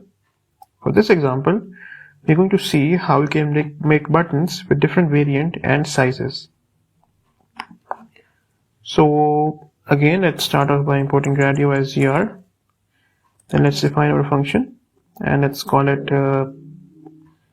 let's call it, do we need a function? Wait, I think we don't need a function. So let's straight dive into our block, and with gr.blocks as demo, primary button equals to gr.button primary, and the variant will be called primary, and the size will be LG large, and then secondary underscore button equals to gr.button secondary, variant equals to secondary, and size equals to MD, which is medium, and then stop underscore button gr.button, and then stop, and variant equals to stop, and size equals to SM, which stands for small. And I think 3 buttons are enough. And then let's put in the click function primary underscore button dot click, then secondary underscore button dot click, and finally stop underscore button dot click, and let's launch it, demo.launch. Okay, and hopefully it works fine.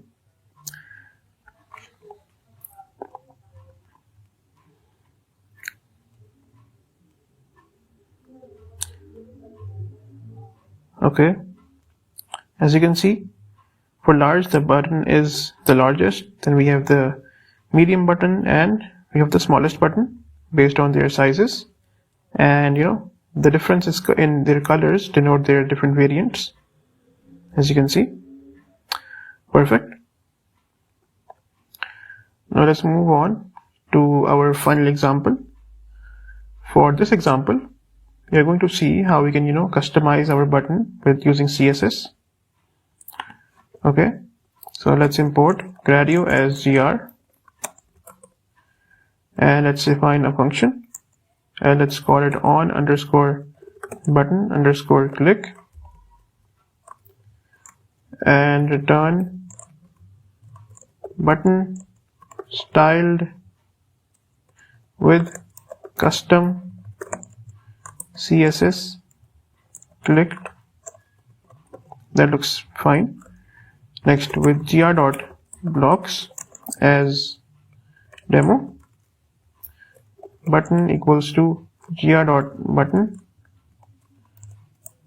click me, and lm underscore classes custom underscore button, then output equals to gr.textbox label equals to, let's say, output,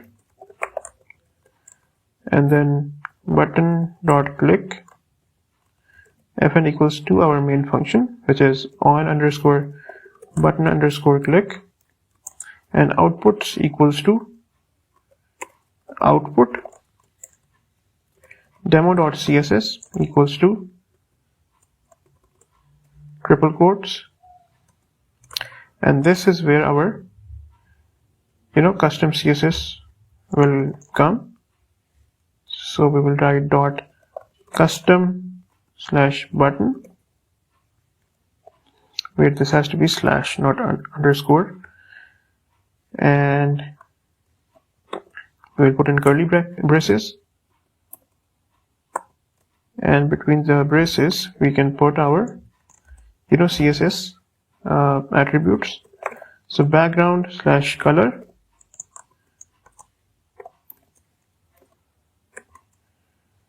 for CAF50. Next, the color will be white. Borders will be, let's say, none for now.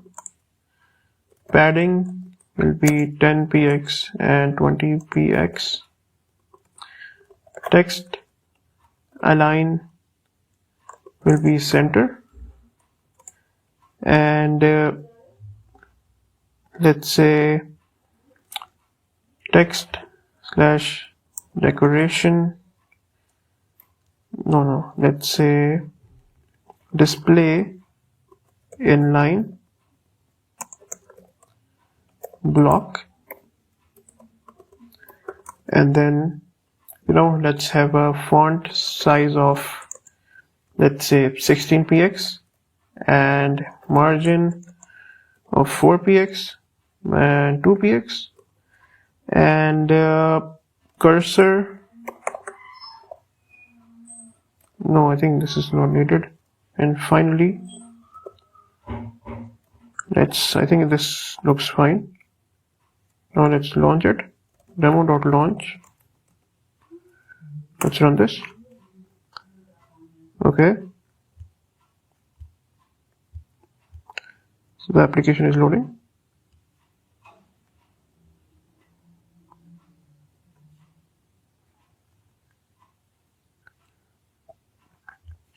As you can see, we have a custom button with a custom background color which is green, and the text color is white. We can even edit this. Let's say the background will be red and the color of the text will be black. Now let's run this. Okay.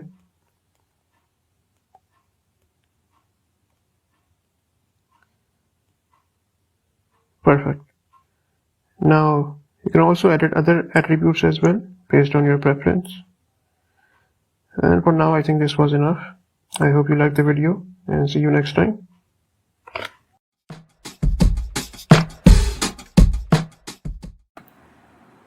Hello, and in this video, we are going to look at how we can work with the chatbot component in Gradio. So Gradio's chatbot component is a powerful tool for building interactive chat interfaces in your web application. So it supports rich formatting, image, video, and audio content, and can be integrated seamlessly with other Gradio components. So, the chatbot component is typically used for creating things like conversational interfaces, or for displaying thoughts or tool usage, and integrating with in the current times with large language models. So I think let's start off with a basic example, and let's start off by building a basic chatbot with simple static responses. Okay, so let's start off by importing Gradio as gr. Next, let's define a function and let's call it respond, and pass in our first parameter as message and second parameter as chat history. My bad. Okay. Next, bot underscore message equals to, let's say, hello, how can I help you today? Perfect. Then chat underscore history dot append. So role will be of user, and let's say the content will be the message, and then chat underscore history dot append.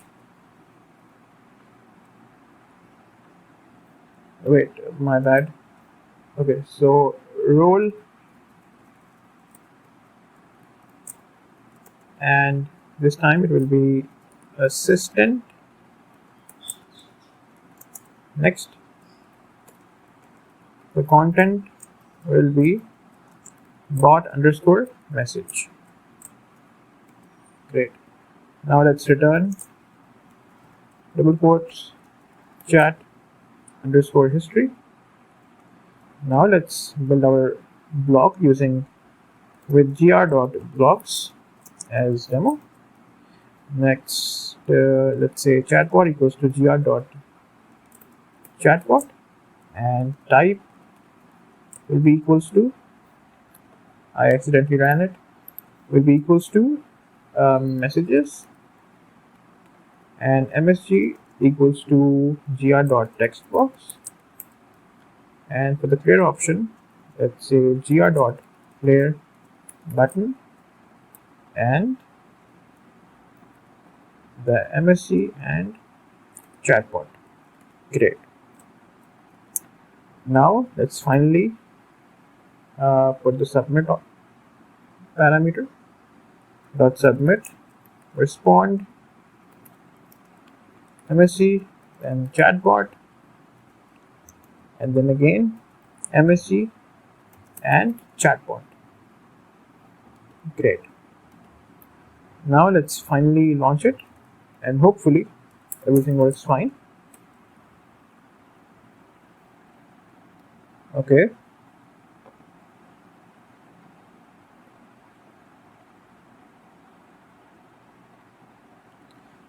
And as you can see, if you type anything like hi, how are you, it gives us a static response that we gave it by default as hello, how can I help you today. And because this is a very basic chatbot, so every time we say anything like hello, it will again give us hello, how can I help you today. Great. Now let's move on to another example. In this example, let's build a chatbot with random responses. Okay. So again, let's start off by importing Gradio. Just for the sake of learning, we don't have to import Gradio again and again in a single notebook, but just to make sure you guys don't miss out on anything, let's import Gradio again as gr. Also, we're going to use random in this example. Again, let's define a function, and again let's call it respond, and the first parameter will be message, the second parameter will be his chat history, then bot underscore message equals to random dot choice, and let's say how are you, and another response would be today is a great day, and let's give a third option as well, which will be, let's say I am fine, or let's say I am very hungry. Okay. Then chat underscore history dot append, and then role will be user,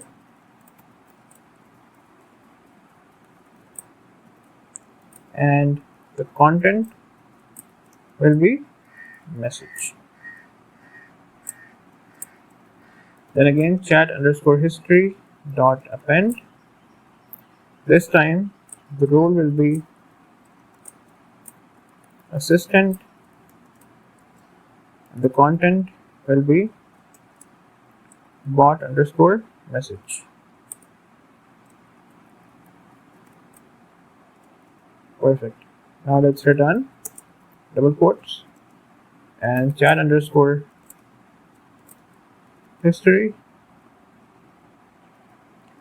Now let's make our block with gr.blocks as demo, and then let's say chatbot equals to gr.chatbot, and the type will be equals to messages, and msg equals to gr.textbox, and clear will be equals to gr.clearbutton, and msg and chatbot. The code is very much the same as we did with the first example. The only difference is we're giving it multiple random responses as output. Submit, respond, message, chatbot, and then again msg, chatbot, and finally let's launch it. demo.launch. Okay, hopefully it works fine.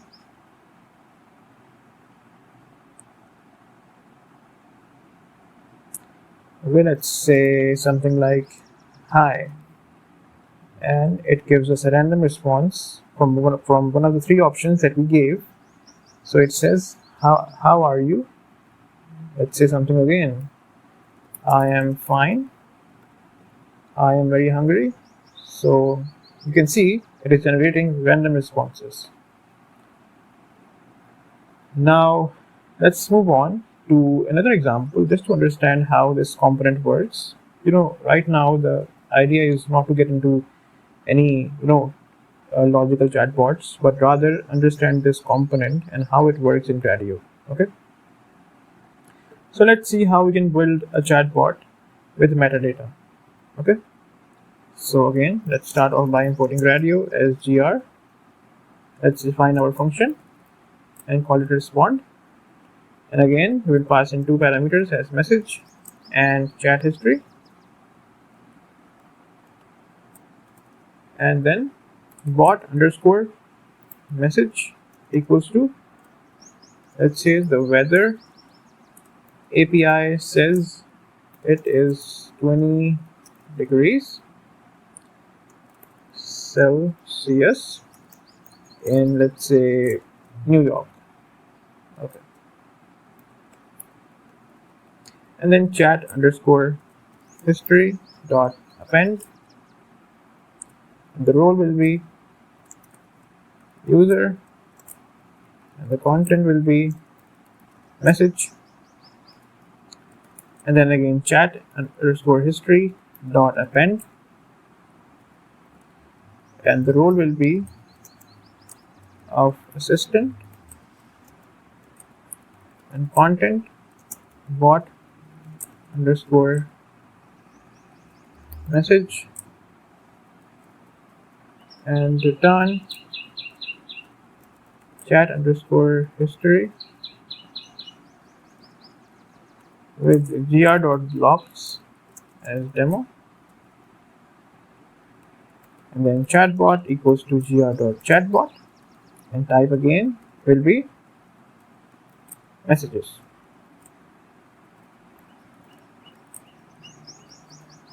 And then msg equals to gr.textbox, then clear equals to gr.ClearButton,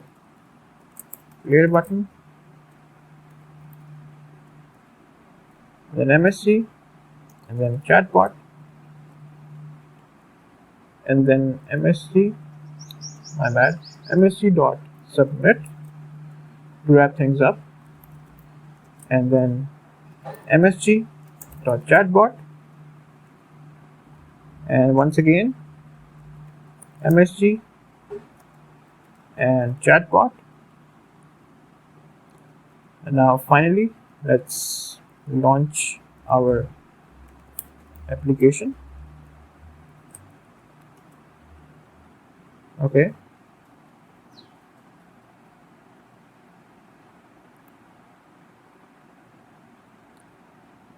and as soon as we type something, so let's say how is the weather, and you guys can see it gives the weather API says it is 20 degrees in New York. Let's say something else.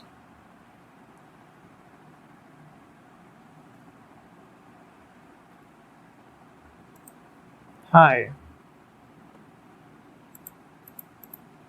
and it says the weather API again is 20 degrees Celsius in New York. Okay, now let me check if we made any mistake here. So the weather API says it is 20 degrees in New York.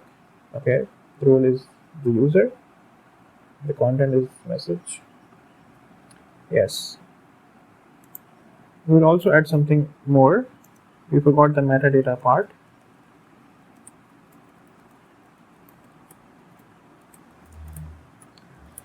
Let's say title will be, and let's say the title says used tool weather API, and I think we should also add a nice emoji. So let's put this little cute emoji here, and now let's rerun our code and see the difference. Okay, the application is not launching.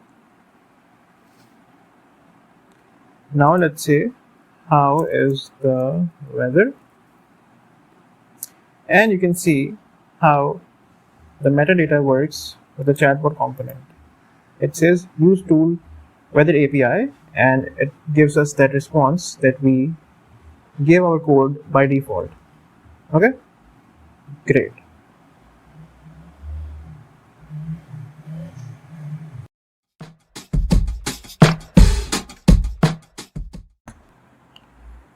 Hi, and in this video, we are going to look at how we can use the checkbox component in Gradio. So the checkbox component in Gradio is a simple yet powerful UI element used to capture a Boolean input from users. So it allows users to toggle between two states, which is either true or false. This component can be used as both an input to pass a Boolean value to a function or as an output to display a Boolean state. It integrates seamlessly with other Gradio components, to build interactive web interfaces for various applications, which can be, things like configuration settings, feature toggles, or, conditional logic in machine learning models. So let's start off with a simple example. And so this example is going to demonstrate a simple checkbox that toggles between on and off state. So let's start off by importing Gradio as gr. Then let's define a function, and let's call it toggle underscore state, and let's pass in a parameter as value. Then let's return f string checkbox is checked,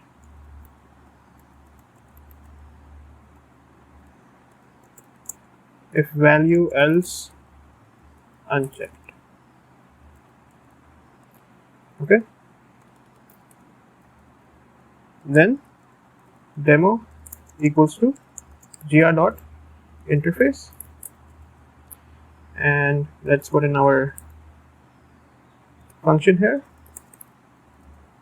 Then gr.checkbox label will say something like toggle me, and sorry, I accidentally ran it. Then we will put text, and finally let's run our application gr.textbox. Okay, there was a mistake here. So gr.checkbox,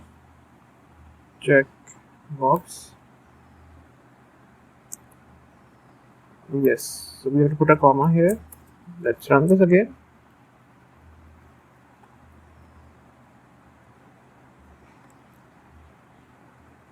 Okay, as you can see, if I make it true and submit the button, it says checkbox is checked, and if I uncheck it, it says checkbox is unchecked. Great. Now let's look at another example. In this example, we will initialize the checkbox with the default value of true. Okay,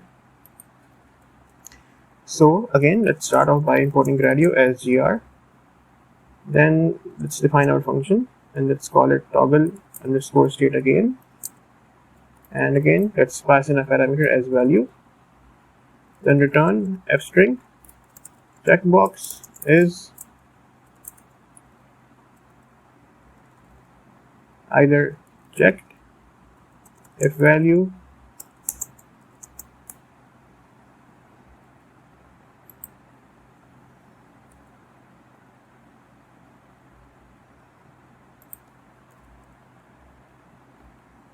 else unchecked.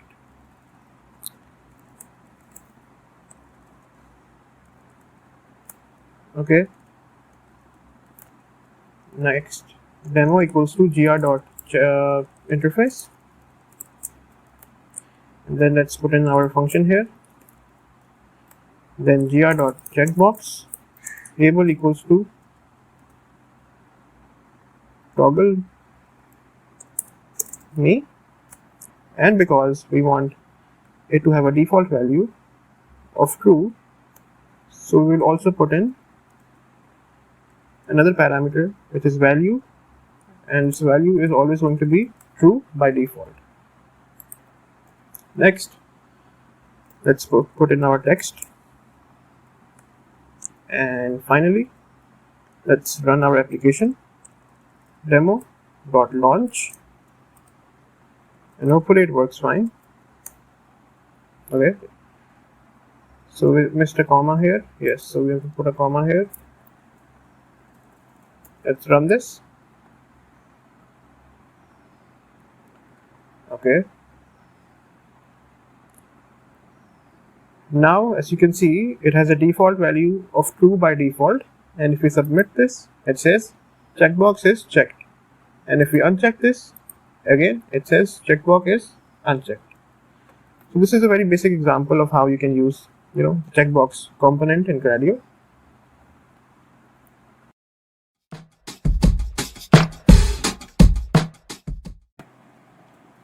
Hi, in this video we're going to look at how we can use the CheckboxGroup component in Gradio. So the CheckboxGroup component is a versatile input-output component that allows users to select multiple options from a list. It is particularly useful in scenarios where you need to gather multiple selections from a set of predefined options. For instance, it can be used to select multiple countries, interests, and activities from a list. So the CheckboxGroup component can be used both as an input to pass a set of values to a function and as an output to display pre-selected values. So let's start off with a simple example. So let's start off by importing Gradio as gr. Next, let's define our function, and let's call it select_countries, and the parameter is also going to be countries. Let's return f-string you selected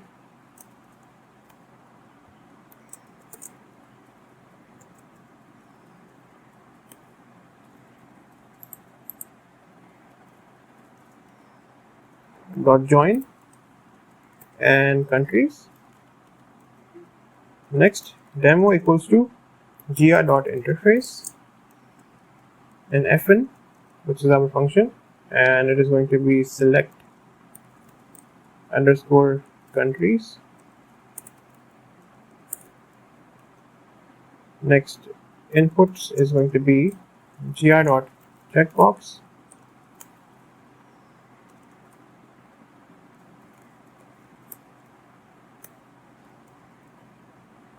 and the choices will be USA, Japan, and Korea, and let's put one more. Let's say Russia.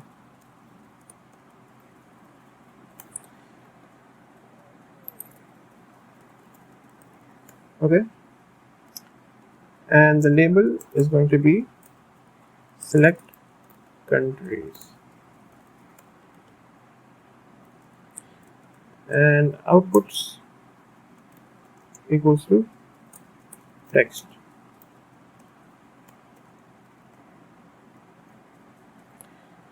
And finally, let's launch our application.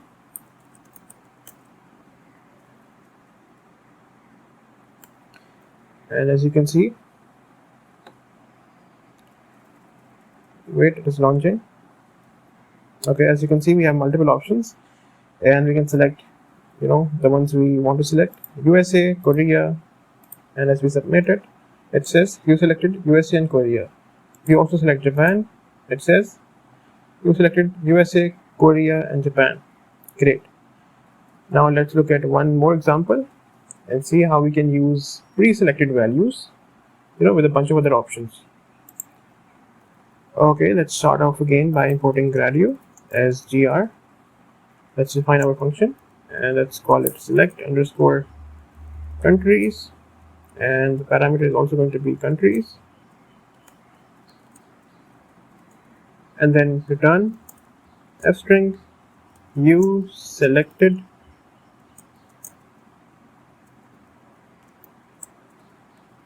join countries. Okay. Next, demo equals to gr.interface fn equals to select countries, which is our function, and inputs equals to gr.checkboxGroup, and choices equals to, again, let's say USA, Japan, Korea,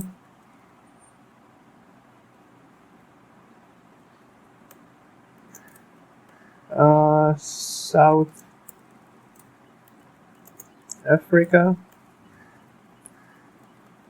and value equals to, let's say if we want USA and Korea to be pre-selected. Okay, and label will say again select countries, and outputs equals to text and demo.launch. Let's run this, and hopefully this works fine. Okay, as you can see, USA and Korea are pre-selected, and if we submit it, it says you selected USA and Korea. We also add South Africa, it says you selected USA, Korea, and South Africa. Great.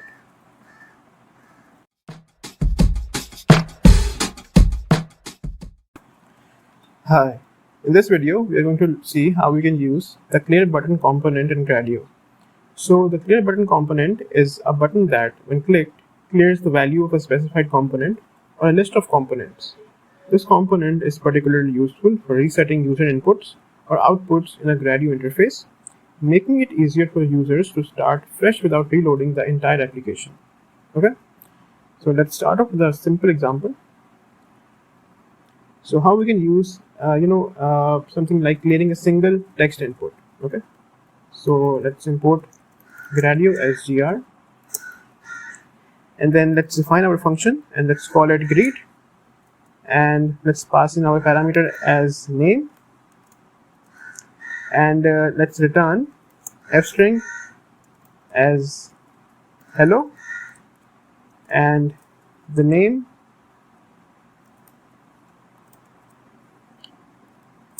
let's also put exclamation here. Next, we are going to build our block gr.blocks as demo, and name equals to gr.textbox, and label will say enter your name. Next, output equals to gr.textbox, and label will say output.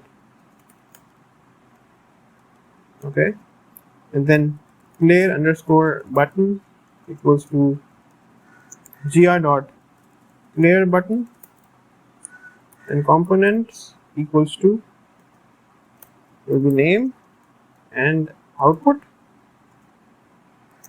and value equals to clear.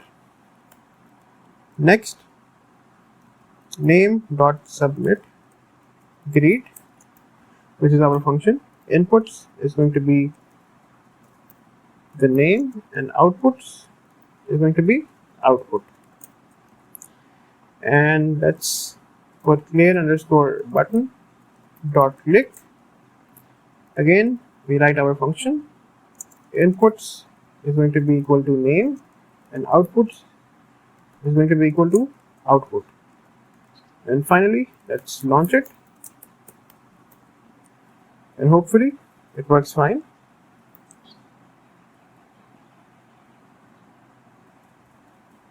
Okay,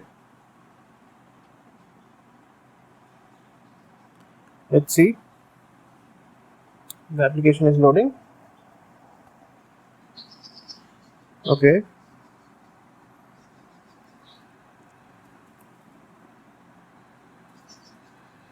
As you can see, if we type Michael Jake and we press clear, it automatically clears our input. It says hello none. See, so that is how we can use a simple clear button in Gradio. Now let's move on to another example. So let's see how we can use something like clearing the image input and its output. Okay, let's start off by importing Gradio again as gr. Then let's define our function and let's call it something like process image, and the parameter will be image and return image. Okay, next gr.blocks as demo, and image underscore input equals to gr.image, and label will be equals to upload and image underscore output equals to gr.image,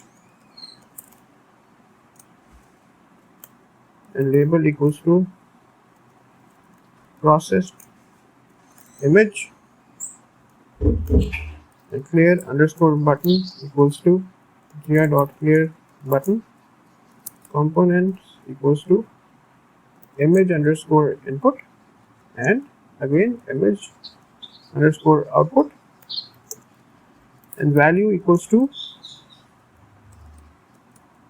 clear. Okay, and then image underscore input dot upload process underscore image, which is our function. Then inputs will be equals to image underscore input, and outputs is going to be equal to image underscore outputs.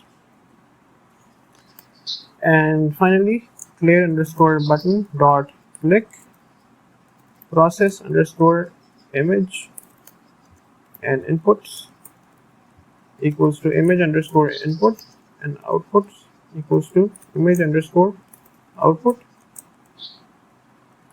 and demo dot launch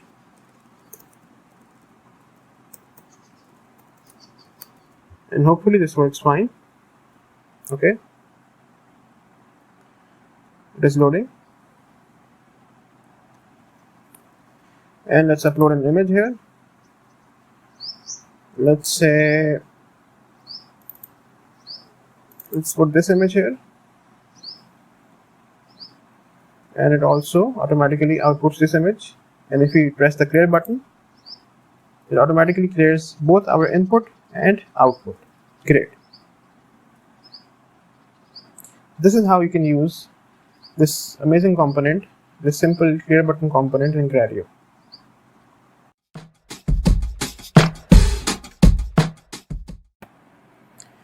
Hi, so in this video, we're going to look at how we can use the code component in Gradio.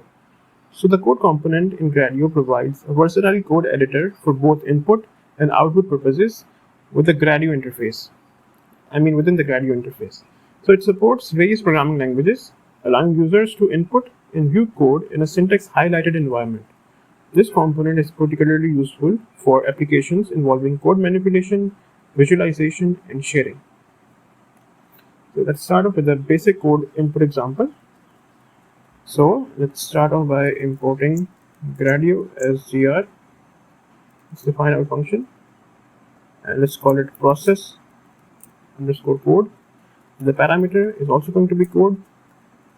Next, let's return f string received code and our code.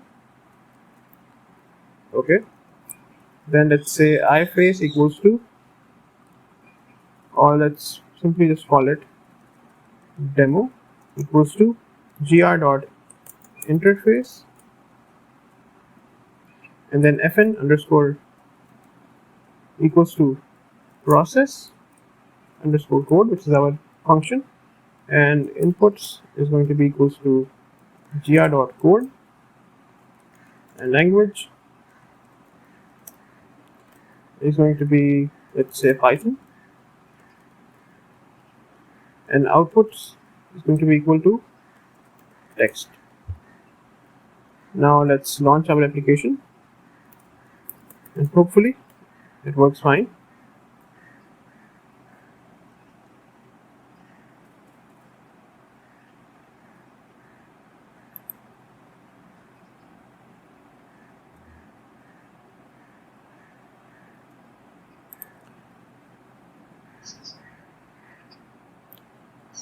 Let's terminate other sessions. Okay, now let's run this.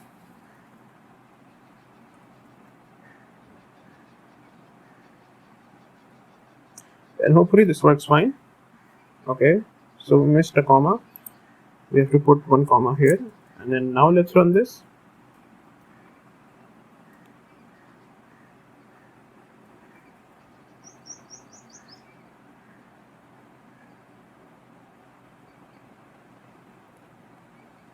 Okay,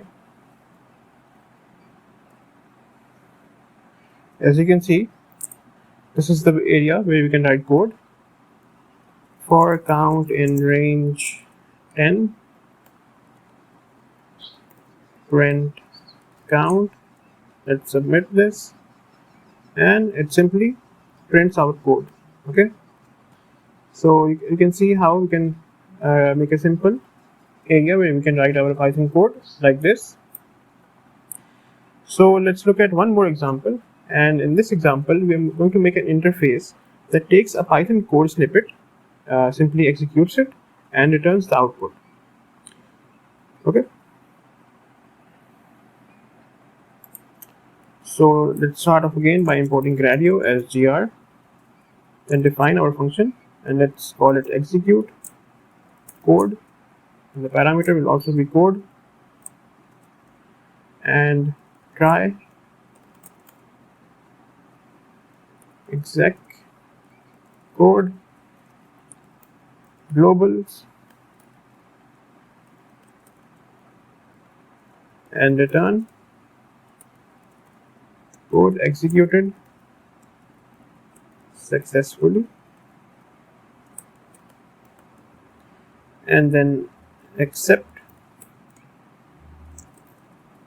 exception as E, and return f-string error string E. Okay, and finally demo equals to gr.interface,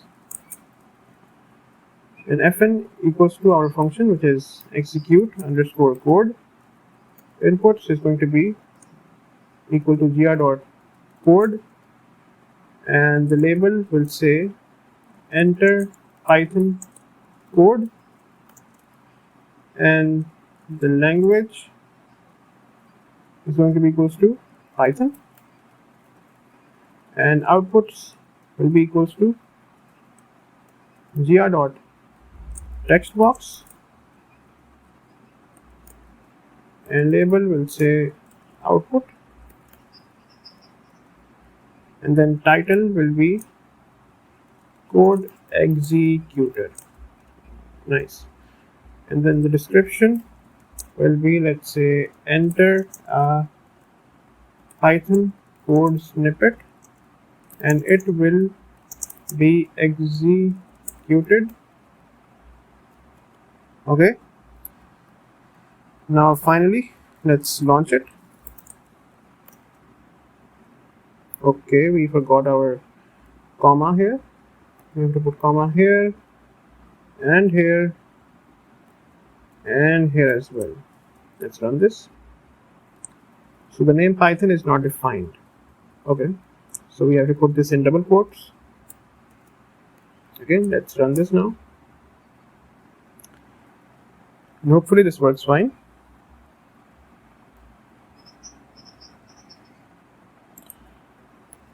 For count in range 10, print count. Let's submit this, and as you can see, it simply outputs code executed successfully. And if there is an error here, let's see, it simply gives us the error which is in line 2. Great. So this is how you can use the code component in Gradio.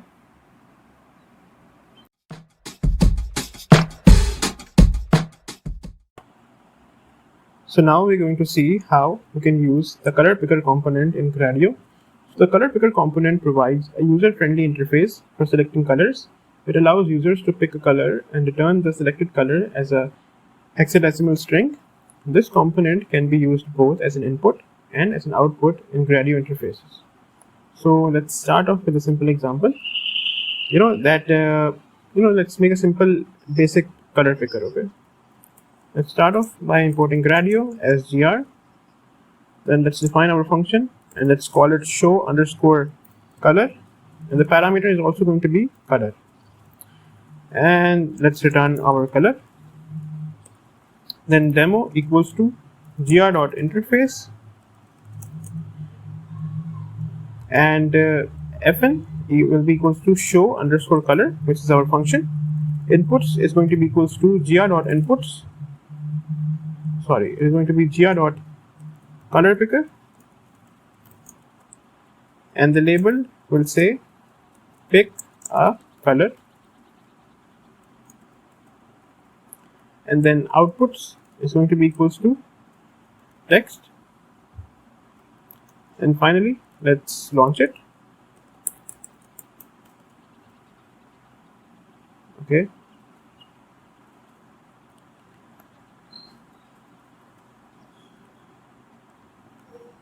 Okay, the application is loading.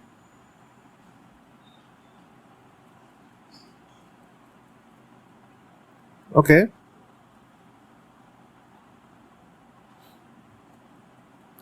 So as you can see, it says pick a color, and we can select our desired color. Let's say we want to select this green color. We select it and we press submit, and it says it gives us the hexadecimal value of that color. Great. Now let's move on to another example, and this time let's make a color picker with a default value. Okay. We can give any default value of our own choice. So again, let's start off by importing Gradio as gr. Then let's define our function and let's call it show_color. The parameter is also going to be color, and let's return color.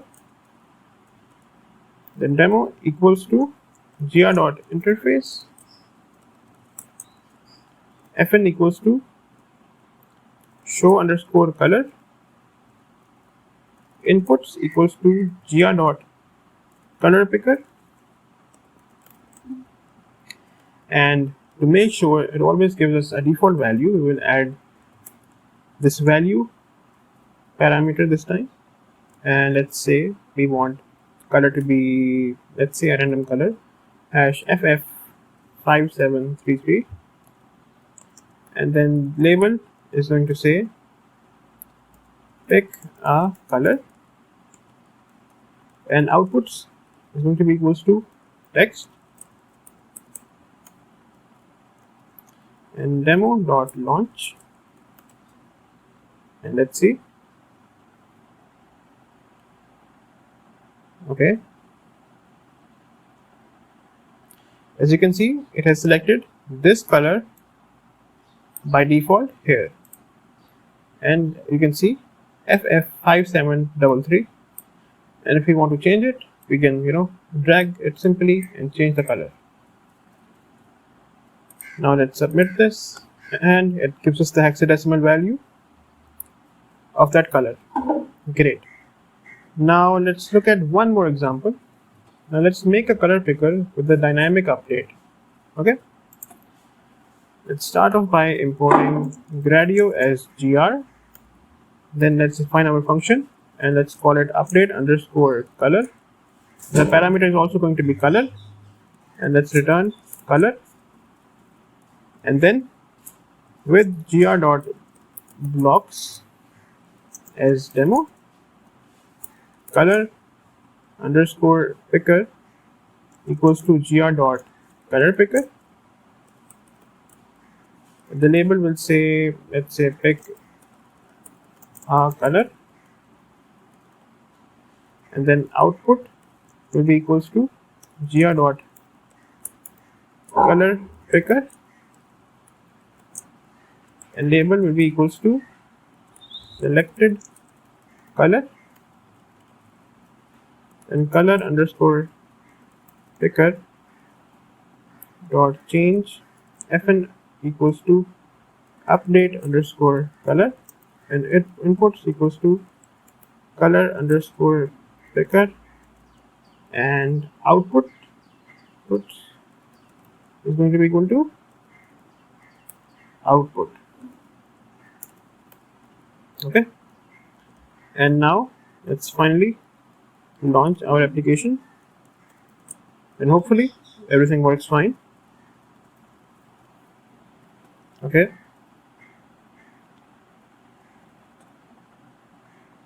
as you can see, as soon as we select our color, it dynamically selects that color in the lower selected color. We pick any color of our choice and it dynamically selects that color. See? Great. So this is how you can use the simple color picker in Gradio.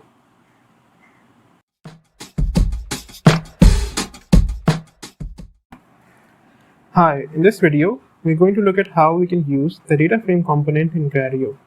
So this is a versatile tool for displaying and interacting with tabular data within a Gradio interface. It can be used both as an input component to collect data from users and as an output component to display data. The Dataframe supports various data types, including Pandas Dataframe, NumPy array, Collage Dataframe, and native 2D Python lists. So let's start off by building a simple data frame. So let's make a data frame with let's say drop-down filter. So let's start off by importing Gradio as gr. We'll also import pandas as pd, and then let's define our function and let's call it filter underscore data, and pass in two parameters as df and gender, and return df gender equals to gender, and then data equals to pd.dataframe, and let's say name will be Alice, then Bob, then Charlie, and then David, and age will be 25, 30, 35, and 40, and then gender will be female, then male, and finally male. And then demo equals to gr.interface. Let's put in our function that we initially defined as filtered data, then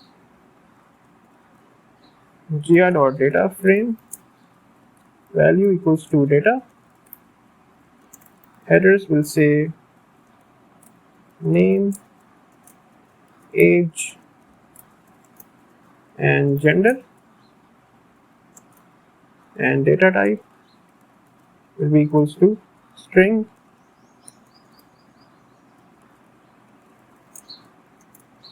number, string, row underscore count equals to 4, or let's just ignore this, and then gr.dropdown, and we will either give option to select between females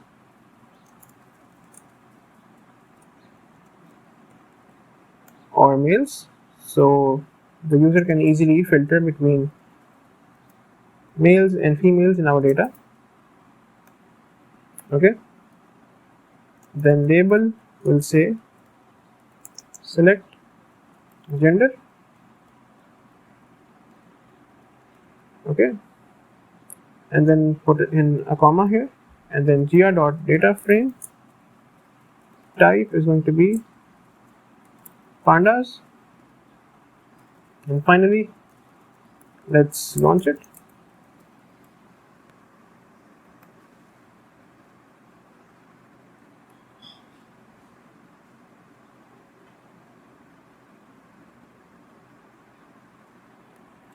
As you can see, this is our data frame, and if you want to filter all the males and submit this, you simply output all the males. And likewise, if you want to select all the females and submit this, it will filter out all the females in our dataset. Great. Now let's look at one more example and see how we can make a data frame with Markdown and HTML support. Okay, let's import Gradio as gr, and again let's import pandas as pd, then data equals to pd dot data frame, and then name will be, let's say,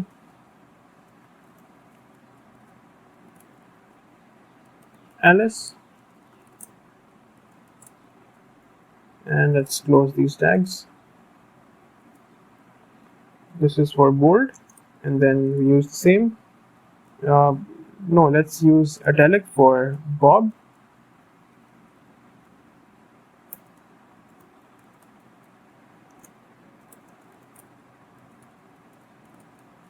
And then for Charlie, let's use the underline tag. Okay, great. Then age will be 25, 30, and 35, and then city will be, let's say, New York,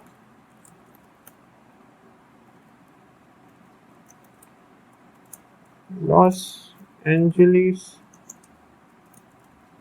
and Chicago. And demo will be equals to gr.interface fn equals to display underscore data, which is our function, and inputs will be equals to gr.data frame, and value will be equals to data, and data type will say, let's say, HTML,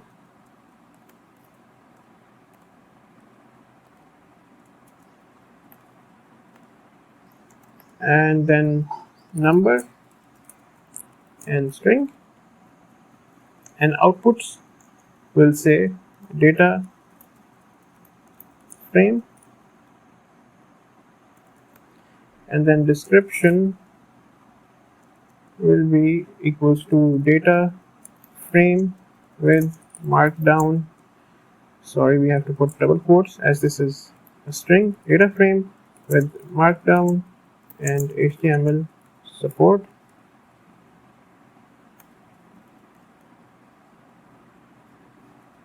And finally, let's launch it. Okay, we have an error. So yes, let's remove this and let's rerun this.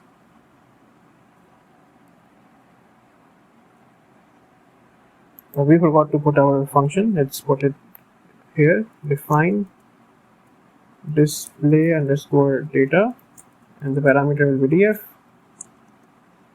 and let's return df. Let's rerun this, and hopefully it works fine.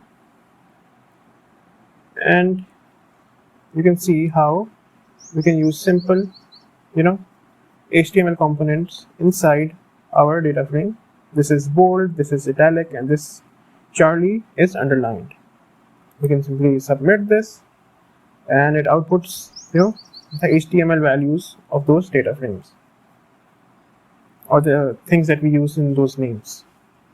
So this is how you can use simple data frame in Gradio.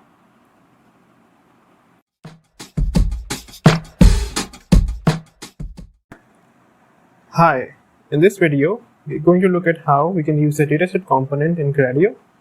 So this is a tool for displaying and interacting with datasets in a web-based interface. It can present data as a gallery or a table, allowing users to select samples and interact with them.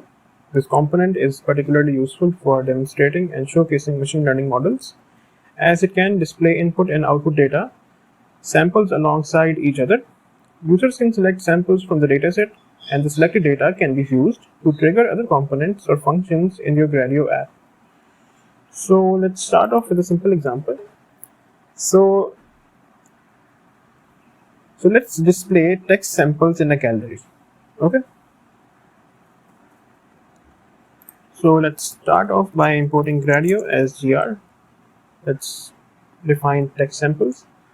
So text samples equals to, let's say the first one says the quick brown fox jumps over the lazy dog. Let's say the second one says build and share delightful machine learning apps, and she sells seashells by the seashore. And let's say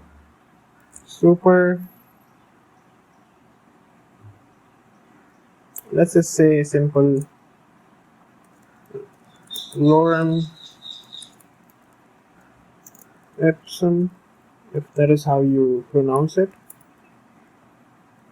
And lastly, let's say that's all, folks. And then let's make our block with gr.blocks as demo. So dataset equals to gr.dataset, components equals to gr.textbox,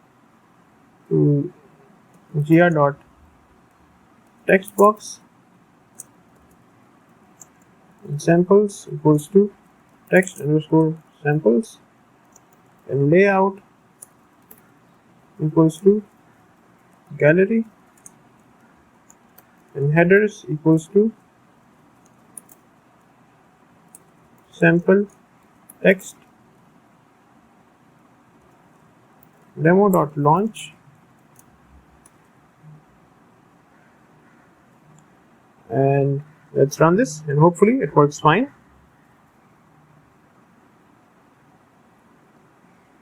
Okay.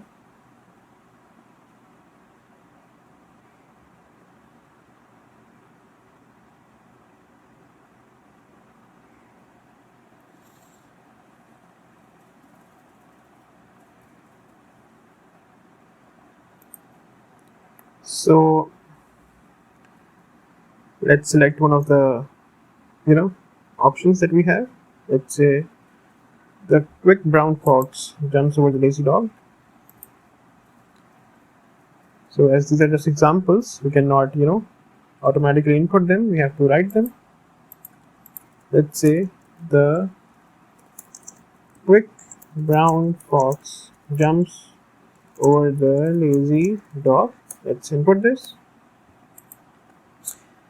Oh yes, I forgot, this is just a simple text box. And this is how you can make simple text samples to display as examples. So for the next one, let's make something to display images in a gallery. Okay. So let's start off by importing Gradio as gr, and let's define our images samples.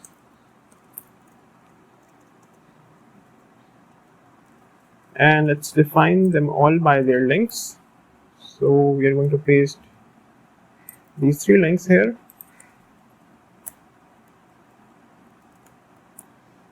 And then let's paste another one. And one more.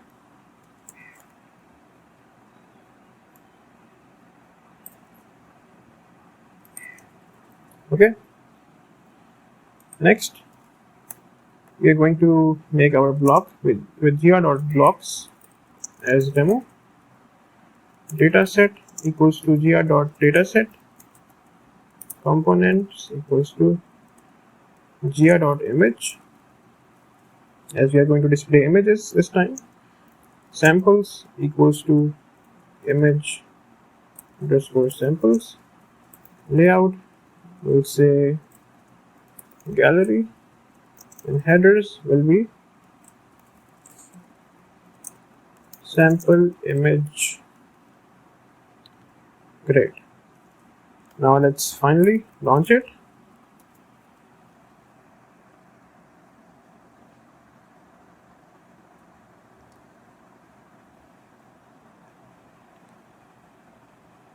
And as you can see, this is how we can put our images here, and we can simply drag and drop them here and display them. How cool is that? So this is how you can use the dataset component in Gradio. Even with the previous ones, you can drag them or not. Yes, you cannot drag these, but with the images one, you can drag them easily and display them. Okay.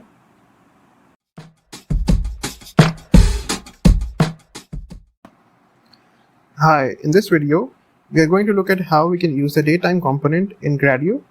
So in Gradio, the DateTime component is a versatile tool for selecting dates and times within a user interface. It allows users to pick a specific date and optionally a time. The DateTime component can be used both as an input and output component in your Gradio interface. So let's dive in with a simple example. So let's import Gradio as gr. We'll also use from DateTime, import DateTime. Okay, let's define our function and let's call it getDate underscore label, and the parameter will be date, and simply let's return date. Okay. Next, demo equals to gr.interface,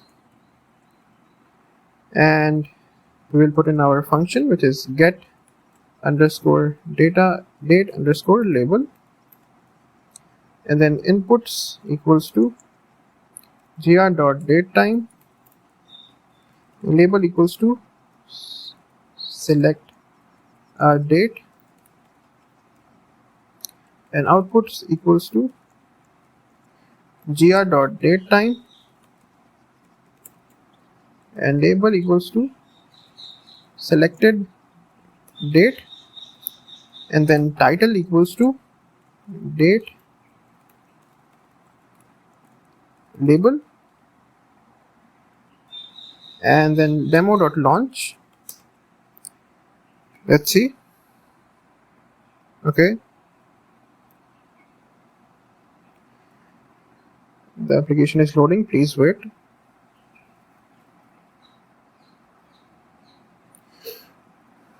Okay, and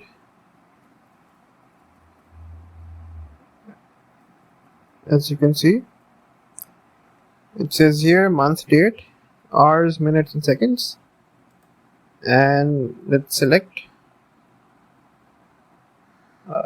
okay, and submit this, and it simply inputs it simply takes the input and displays that output. Simple. Now let's move on to another example. let's import Gradio as gr. Then from DateTime, import DateTime. Okay. Then let's define our function and let's call it def current underscore time. Okay, and return date time now. Okay, and then demo equals to gr.interface. Function will be equals to get underscore current time. Inputs equals to and outputs equals to gr.datetime and title equals to current time. Demo.launch, and let's run this and let's see, and as you can see, as we generate, it generates the current time in our region. The year is 2025, the month is 8, the date is 10, and this is the current time in my time zone. Okay,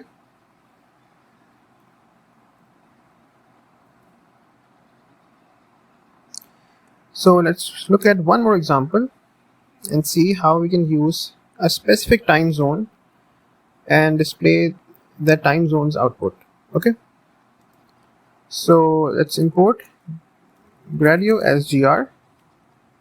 From DateTime, import DateTime and import 𝐻𝐿.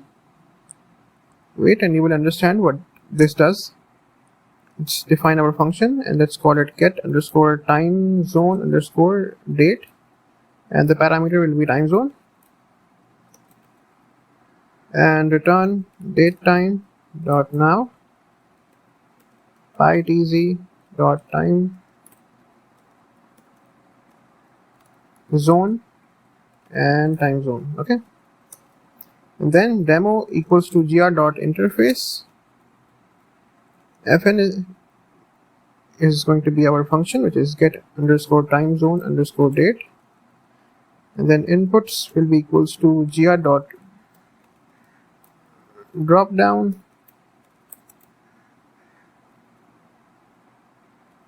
and let's say US/Pacific, and then US/Eastern, and then Europe/London, and then outputs equals to gr.datetime time zone equals to US/Pacific,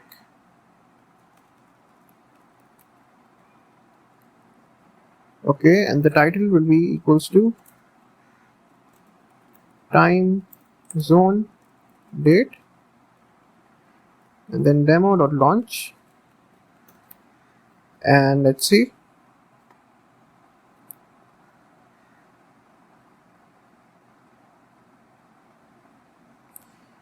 So if we select US Pacific and submit this, it displays the current time in the US Pacific zone, and if we select the US Eastern time, it displays the US Eastern current time, and you can also verify that current time in, as you can see, it says 3:40 p.m.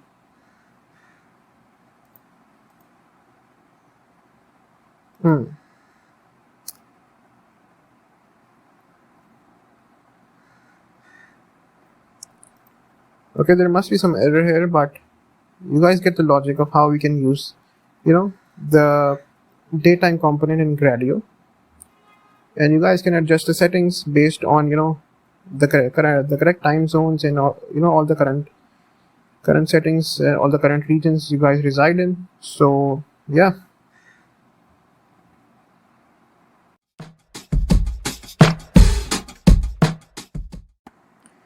Hi, so in this video we're going to see how we can use the download button component in Gradio. So this allows users to download a file with a single click. It accepts the file path as output and can be dynamically updated based on user interactions. The button supports customization options like labels, icons, and size variations. It also includes event listeners, enabling functions to be triggered when clicked. This component is ideal for applications requiring users to retrieve processed files, reports, and generated content. So let's start off with a simple download button. Okay, so let's start off by importing Gradio as gr. Let's define our function and let's call it download_file, and then return, let's say example.txt. Demo equals to gr.interface, fn equals to download_file, which is our function, and then inputs will be equals to empty list, and outputs will be equals to gr.download button download file, and title will be equals to simple download button, and let's launch it.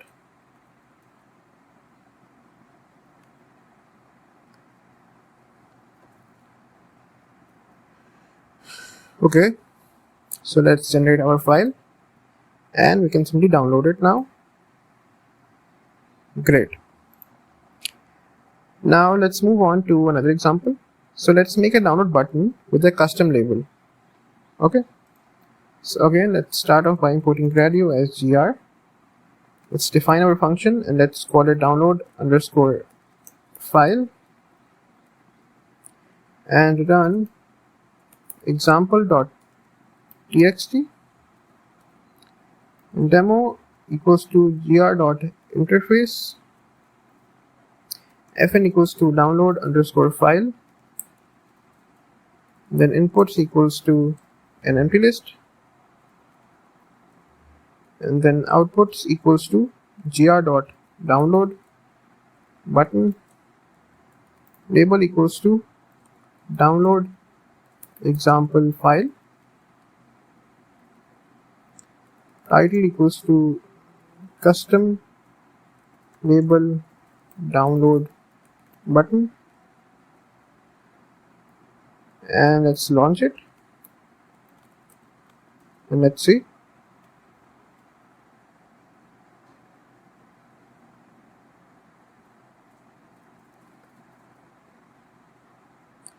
Okay,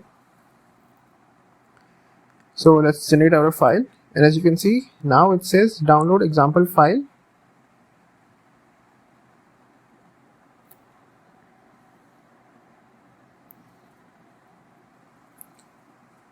and the title says custom label download button, and we can simply download our file.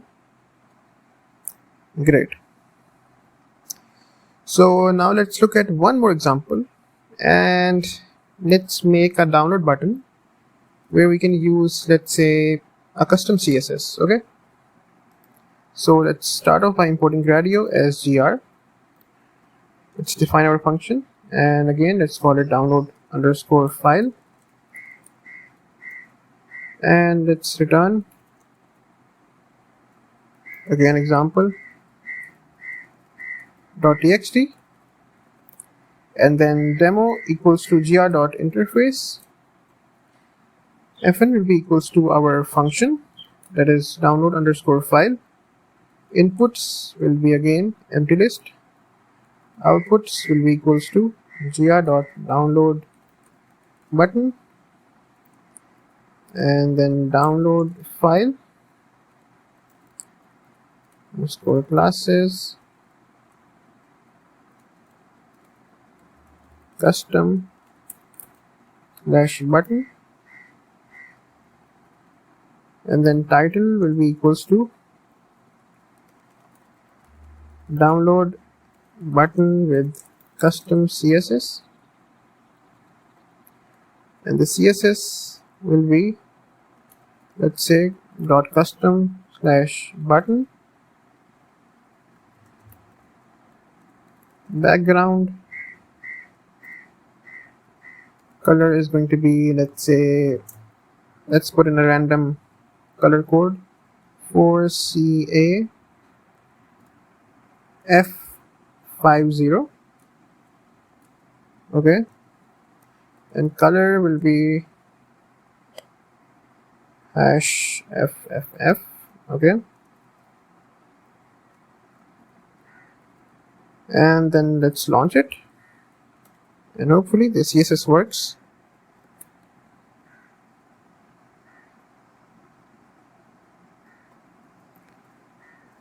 Okay, let's generate our file and let's download it. Okay, it works. Let's use a different background color. Let's say FFF. Let's run this.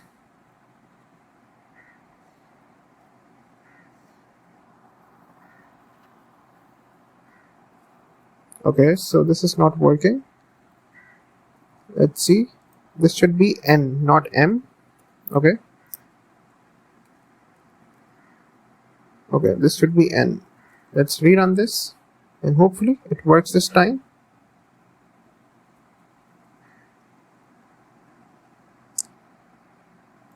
Okay. Let's check our code again. gr.download button, download file, lm classes, custom/button. Okay, and then the title says download button with custom CSS. The CSS custom button,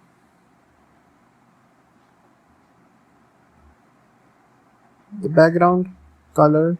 Okay, so this double quotes will not come here.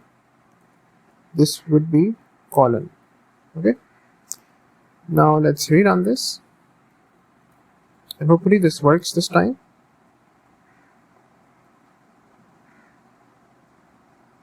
And yes, as you can see, it has a custom background color. Let's generate the file and let's download it. And perfect. So this is how you can use the download button and use, custom modifications with that component.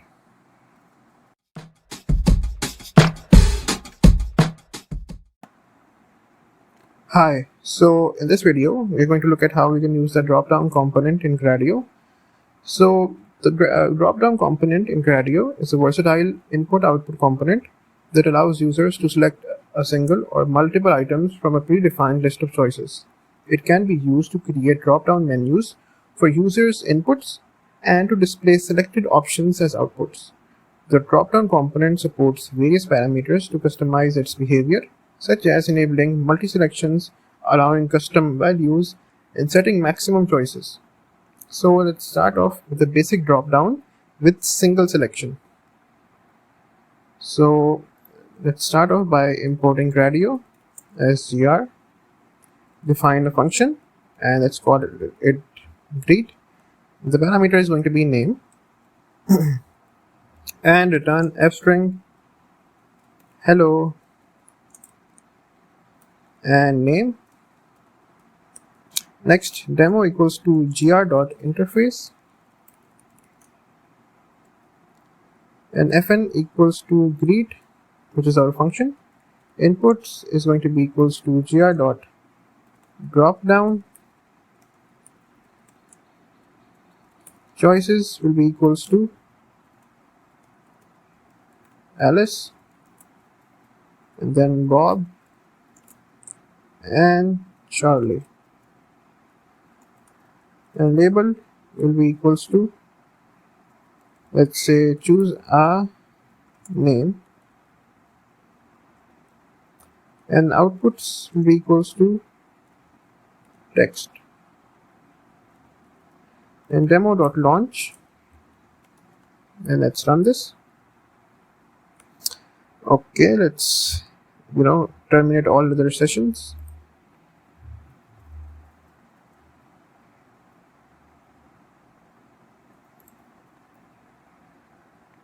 Let's rerun this.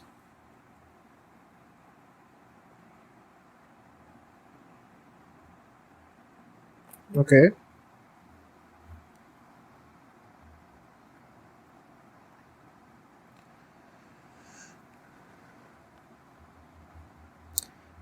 Okay, it is loading. Let's see. As you can see, we have a single selection from which we can select Alice, Bob, or Charlie, and as soon as we select the desired name, it says hello Bob, and if we select Alice, it says hello Alice. Now let's look at another example. Now we are going to make a drop down with multiple selections. Okay, so let's import Gradio as gr. Let's define our function and call it greet again with the same parameter as name. Not just name, this time names. Okay, and return f-string hello and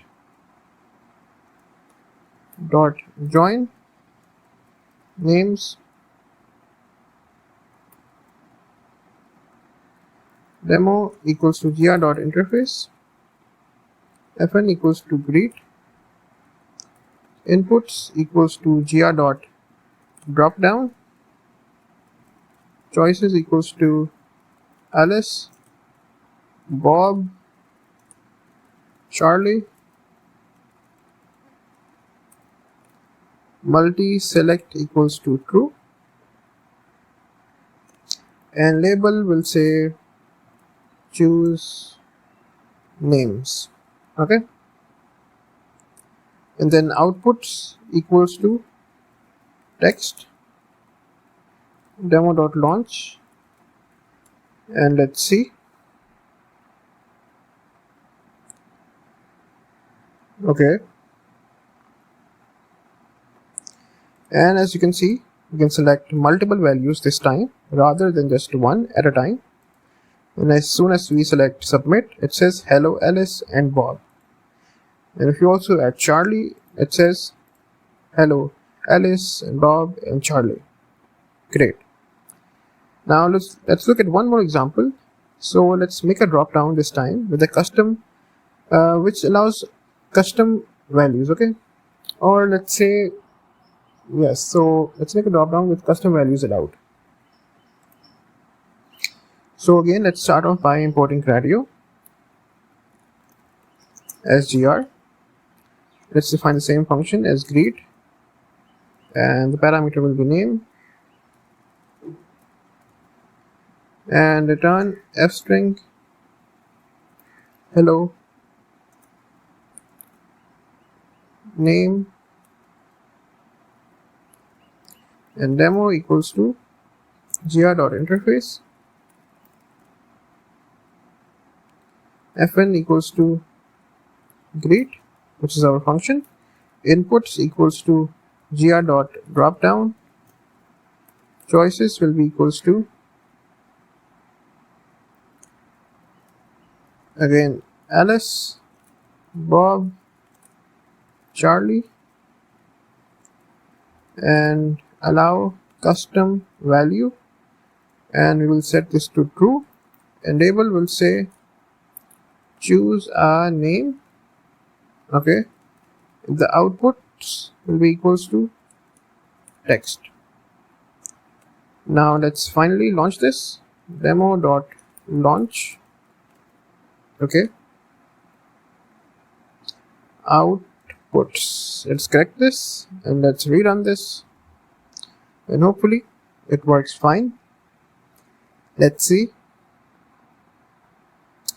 And as you can see, it says Alice, Bob, Charlie.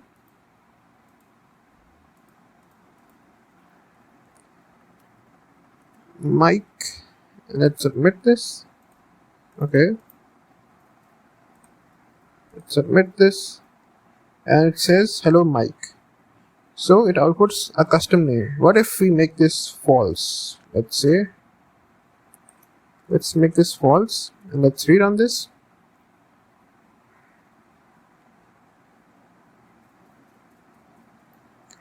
And as you can see, if we write mic this time and submit this, it doesn't allow us to write custom names. Angelo, and let's submit this, and yes. So this is how you can use custom names or custom values with the dropdown. So this is how you can use the dropdown component in Gradio.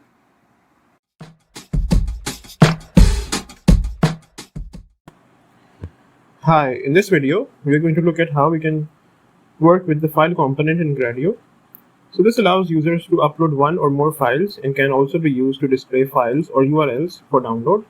This component is versatile and can handle different file types and counts. So let's start off with a simple example and let's see how we can use single file upload. So let's start off by importing Gradio as gr. Then define a function and let's call it show_file_content, and the parameter will be file with open file.name as f, return f.read. Okay, next demo equals to gr.interface, and the function is going to be the function that we defined, show_file_content. Inputs is going to be equals to gr.file, and label will say upload text file, and outputs will be equals to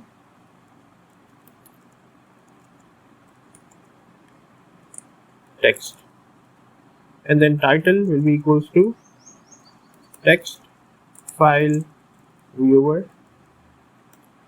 And now let's launch it and let's see.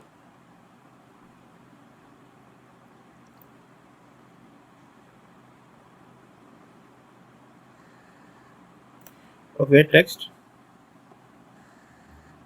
Yes, so we forgot to put comma here. Let's rerun this. Let's see.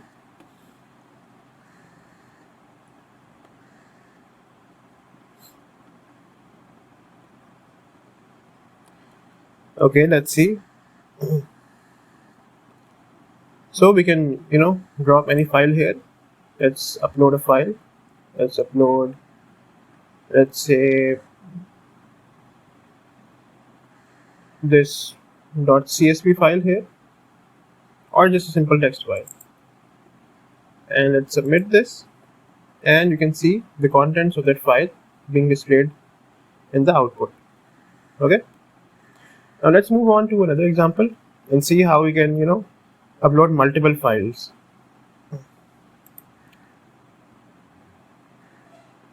So let's start off by importing Gradio as gr, and let's also use the PIL library as we are going to import images. So define display_image, and the parameter is going to be files. So images equals to image.open file.name for file in files, return images. Now finally demo equals to gr.interface, and fn will be equals to our function display_images, and inputs will be equals to gr.file,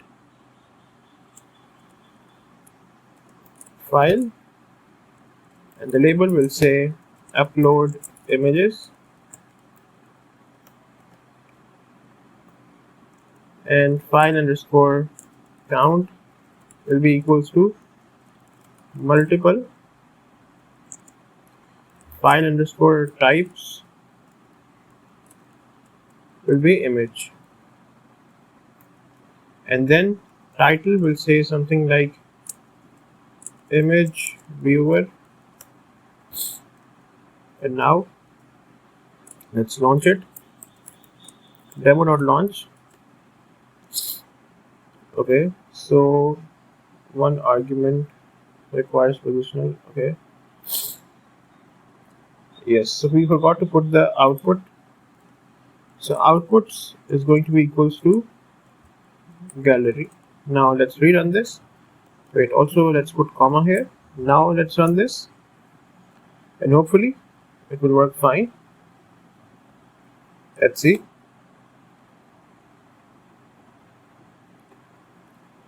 Okay, now let's upload multiple files here. Let's upload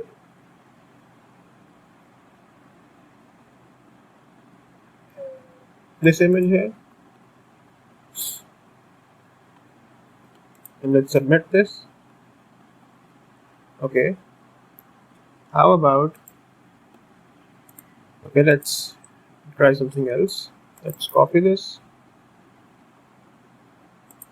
and let's paste this, and let's paste two images together.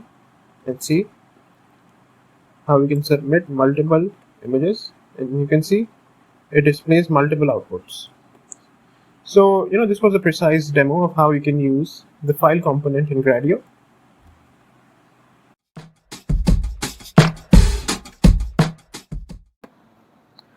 Hi, in this video we're going to look at how we can use the File Explorer component in Gradio. So this is a versatile tool that allows users to browse files and directories on the server where the Gradio app is hosted. This component can be used as both an input and an output, making it highly useful for applications that require file manipulation and selection. So let's start with a simple example. Let's see how we can use basic file selection. Okay, so let's start off by importing Gradio SGR. Then let's define our function, and let's call it predict, and the parameter is going to be value.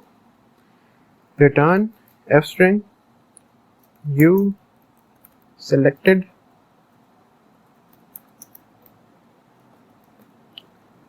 value, and then demo equals to gr.interface, fn equals to predict, and inputs equals to gr.FileExplorer, root_directory equals to, and file_count equals to single,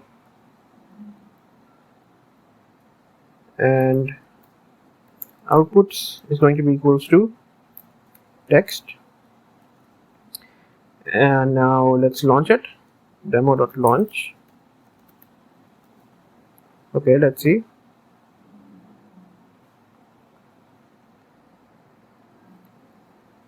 Okay, so we forgot a comma here. We have to put a comma here. Now let's rerun this, and hopefully it works fine this time.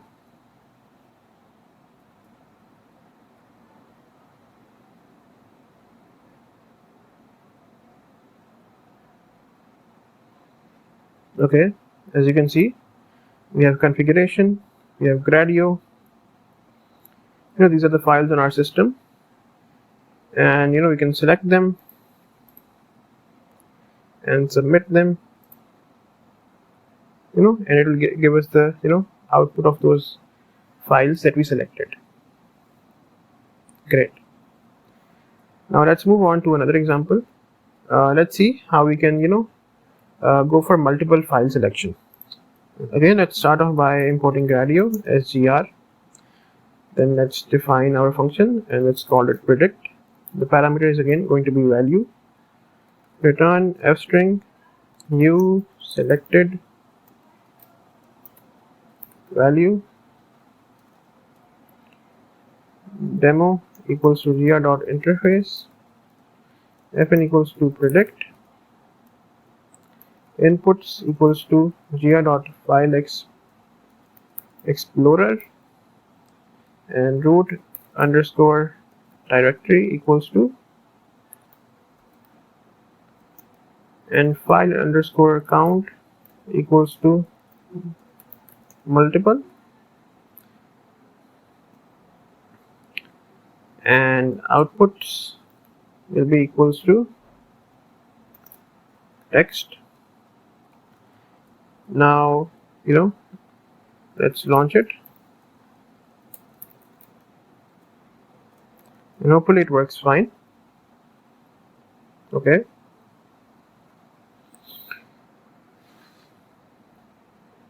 now you can see that we can select multiple files this time, and let's submit them, and it outputs those files. Here we could only select one file at a time, but here we can select multiple files at the same time. Now let's look at one more example.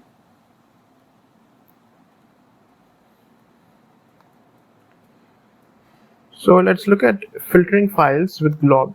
Okay,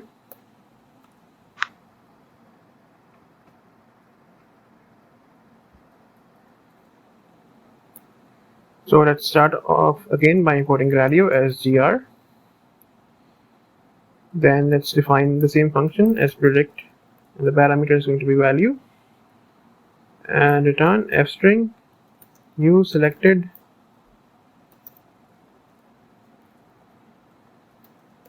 and then demo equals to gr.interface, fn equals to predict,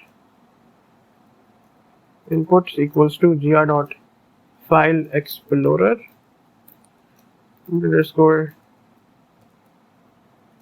and glob equals to .txt, and file underscore count equals to single, and outputs equals to text, and then demo.launch. Let's run this. Okay, what is wrong here? gr.interface,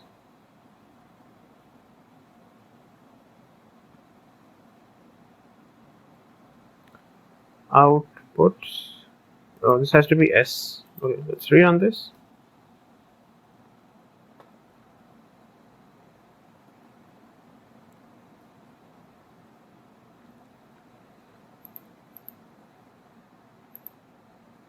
So now, as you can see, it only allows us to select text files.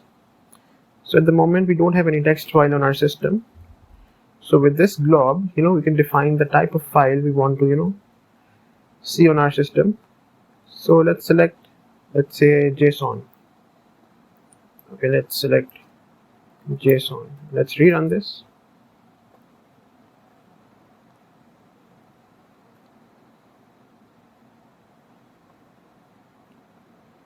Okay, and as you can see, and now it shows us only the JSON files, and we can select them, and we can see it outputs the JSON file.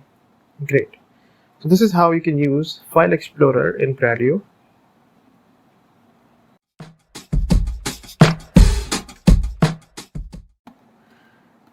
Hi, so let's see how we can use the gallery component in Gradio. So this is a tool for displaying a grid of images or videos with optional captions. It can also be used both as an input and as an output component in a Gradio app. When used as an input, users can upload images or videos to the gallery. When used as an output, users can click on individual images or videos to view them at a higher resolution. The gallery supports various configurations, including the number of columns and rows, object fit, and preview options. So let's start off with a simple example, and let's see how we can display static images. So let's start off by importing Gradio as gr. So let's define our function, and let's call it display underscore images. Images equals to, let's say, https example.com image1. So right now we're not using real links, we're just making links on our own just to see how we can display images. Let's copy this again and let's paste it, and let's call this image2, and one more time and call this image3. Perfect. And then return images. Now with gr.blocks as demo, gallery equals to gr.gallery, and label will say static images, and columns equals to 3, and rows equals to 1, and object underscore fit equals to contain button equals to gr.button, and display images. Okay, then button.click display underscore images, none, and then gallery. And then finally let's launch our application and let's see. Okay,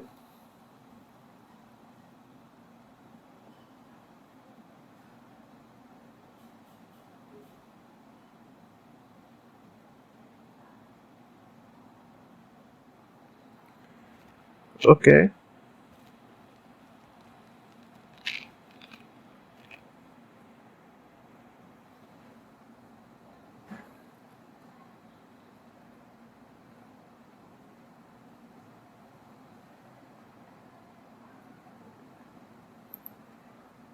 so as we press display images, it displays all the 3 example images that we gave in our code. Obviously these were not real links, but if you paste real links here, it will display your images here.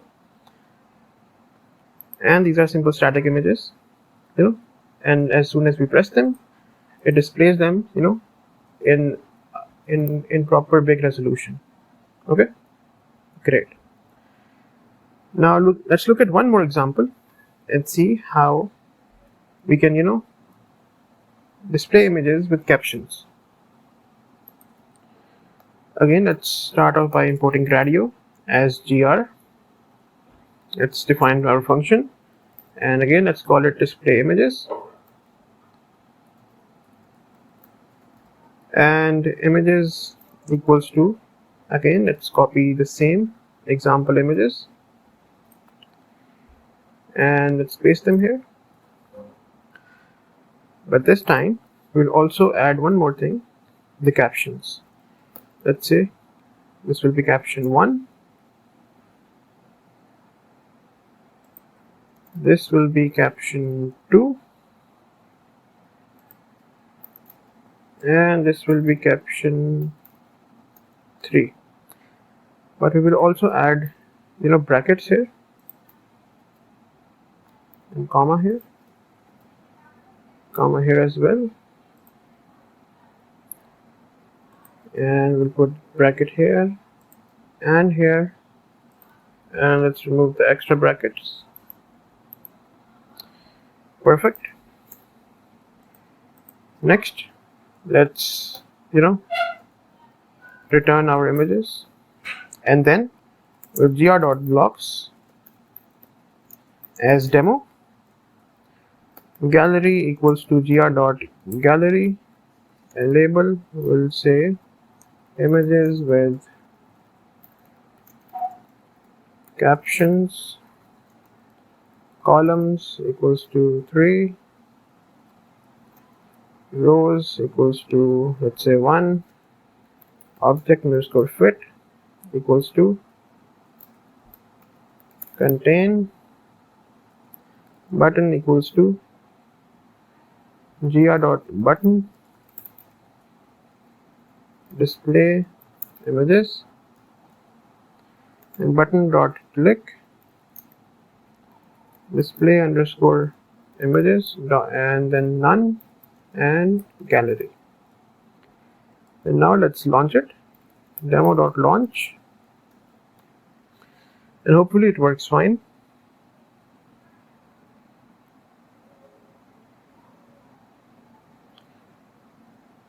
Okay, let's display our images, and as you can see, they all have captions now. Caption 1, caption 2, caption 3. Amazing. Okay, so this is how you can use the gallery component in Gradio.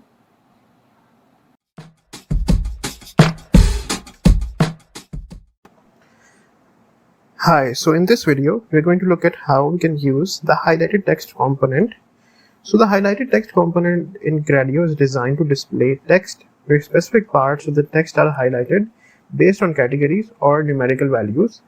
This can be particularly useful for tasks such as part of speech tagging, name entity recognition, and sentiment analysis, where different words or phrases needs to be visually categorized. So let's start off with a simple example.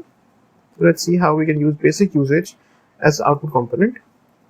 So let's start off by importing Gradio SGR. Then let's define our function and let's call it tag underscore text. The parameter is going to be text. Then tags equals to, let's say, the and article,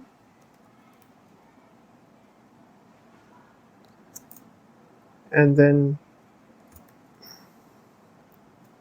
quick and adjective,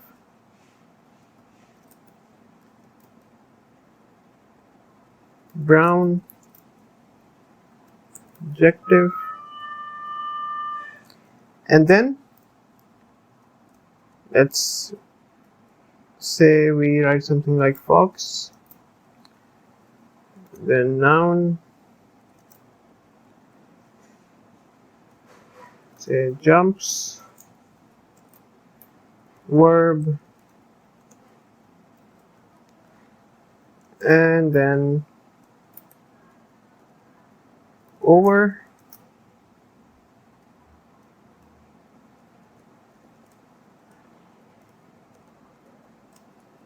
preposition,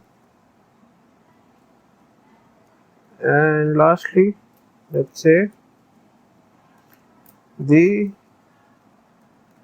article, lazy, adjective,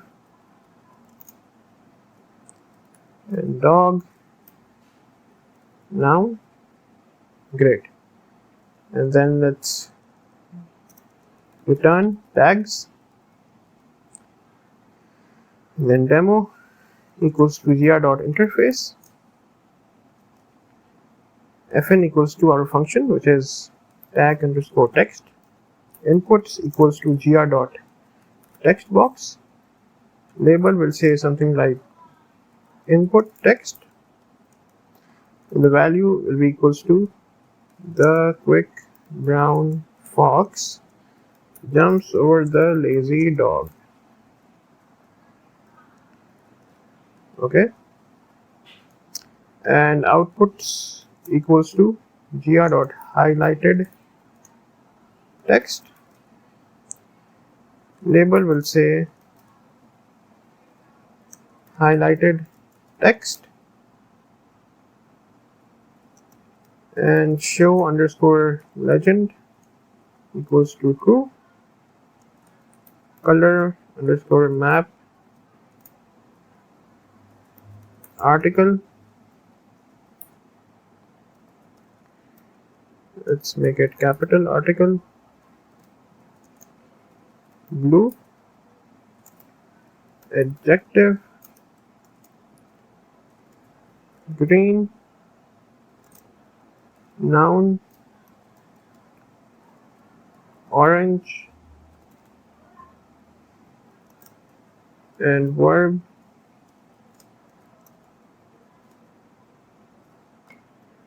let's say red, and preposition, let's say purple. Okay, and then let's finally launch it. Demo.launch, and hopefully everything works fine. Let's see.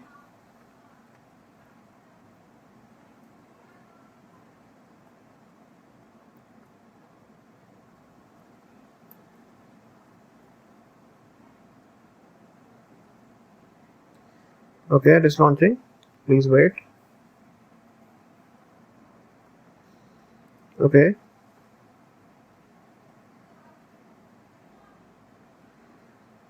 Now, as you can see, this is our sentence. The quick brown fox jumps over the lazy dogs, and as soon as we submit this, we can see the article, the adjective, the noun, the verb, the preposition. Now we've defined these, based on our own logic. So the idea was to, show you guys how you can use the highlighted text component here. And this is how you use this component. You can use the same component with dictionaries as well. Great.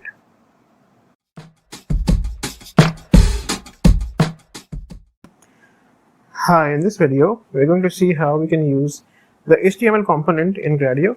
So this is used to display arbitrary HTML content within a Gradio interface. It is primarily used as an output component to render HTML content dynamically based on user interactions or other events in the Gradio app. So since it does not accept user input, it is rarely used as an input component. So let's start off with the basic HTML, content. Let's start off by importing Gradio as gr. Then let's define a function and let's call it display HTML and return, let's say paragraph h1, and let's say hello Gradio. Let's close our tags.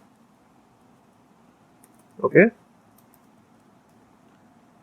let's correct this. Okay, then demo equals to gr.interface, our function, which is display underscore HTML. Inputs will be equals to none, and outputs will be equals to gr.html. Okay, let's launch this. Demo.launch, and hopefully this works fine.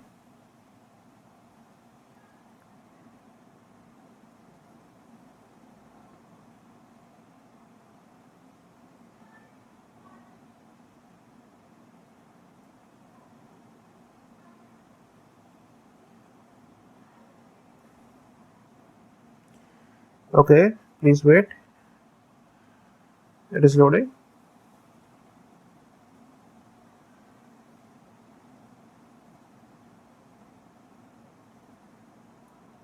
Now let's generate. And as you can see, it says hello Gradio. And because we used h1, so it uses the capital words to display. If we use, let's say, h2, you could see the difference. Let's copy the entire thing and let's paste it here, and let's say this is h2 this time. Oh wait, this had to be h1 and this should be h2. Yes, now let's rerun this and you can see the difference.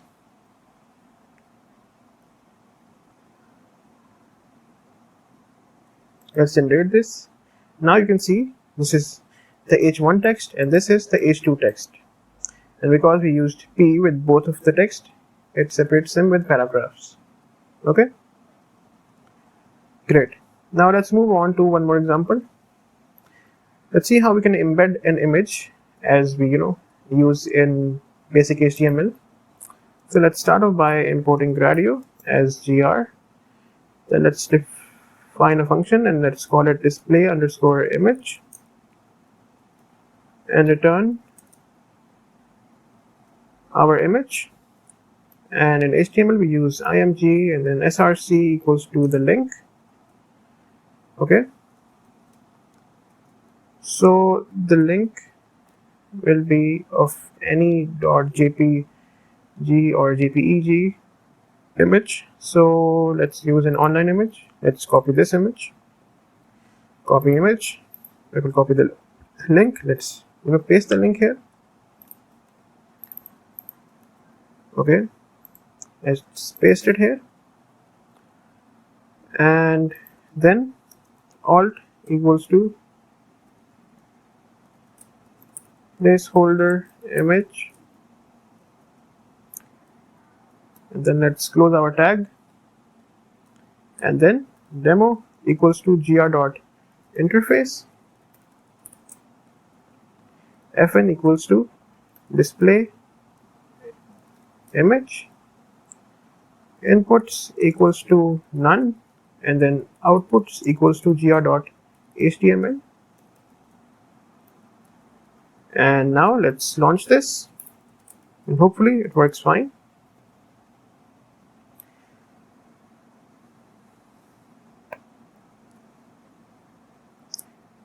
And as you can see, as soon as we press generate, it displays the image.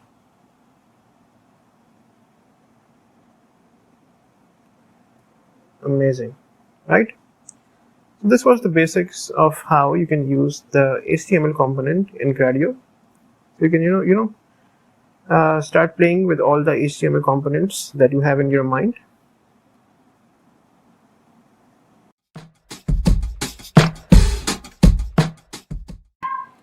Hi, in this video we are going to look at how we can use the image component in Gradio.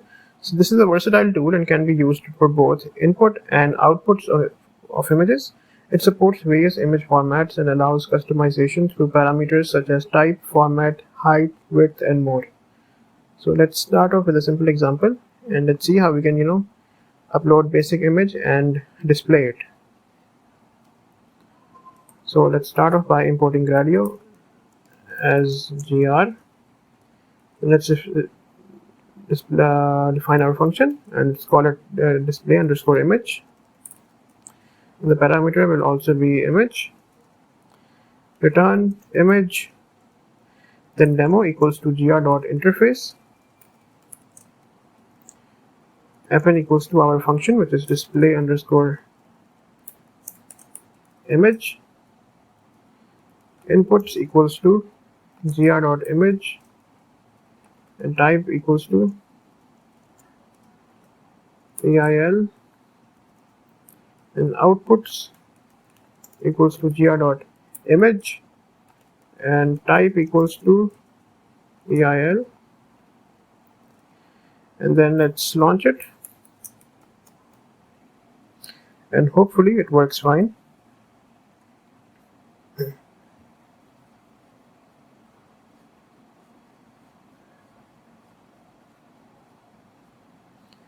Okay, let's see.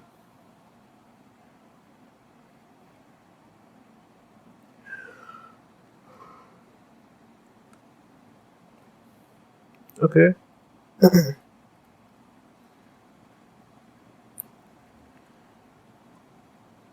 Great, now let's upload an image here. Let's use this image. And let's submit this, and as you can see, this is how we can easily input an image and output and display our image. Great.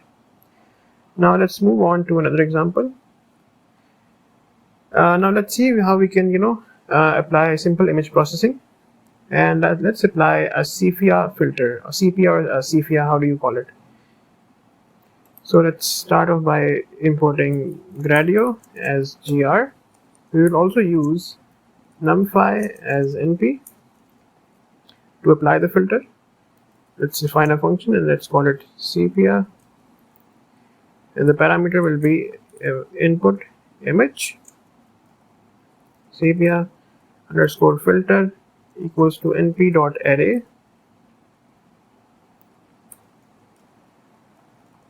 and then 0.393 0.769 0.189 and then 0.349 0.686 and 0.168 and then 0.272 0.534 and 0.131. Great. Now sepia underscore image equals to input underscore image dot sepia underscore filter dot t, and sepia underscore image. Do correct me if you guys think the formula is wrong or there is any error with the code in the comment section. Image.max. The idea is just to understand how we can use this image component in Gradio. So sepia underscore image, then demo equals to gr.interface, sepia, then gr.image, type will be numpy, and then image, and finally let's launch it.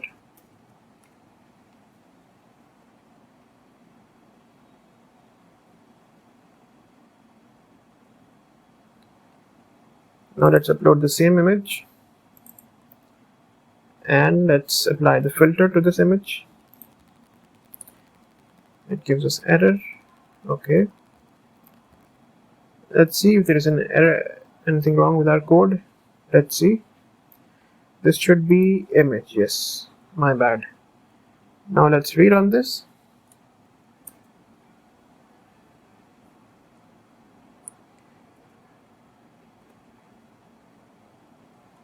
Let's upload the image and let's submit this, and as you can see it applies the filter, and this is how you can apply basic image processing, and this is overall how you can use the image component in Gradio.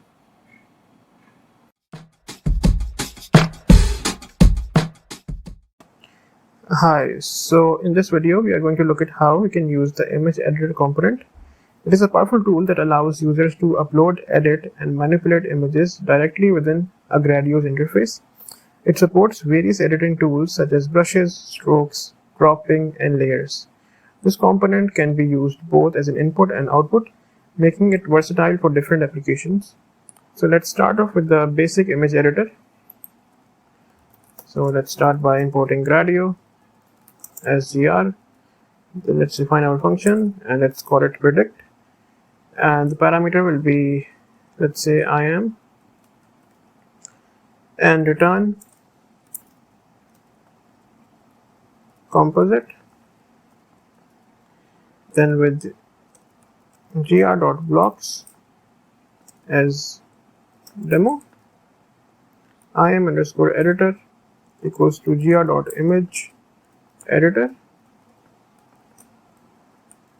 type equals to PIL, preview equals to gr.image, type equals to PIL, then IAM underscore editor dot change predict, outputs equals to inputs equals to IAM underscore editor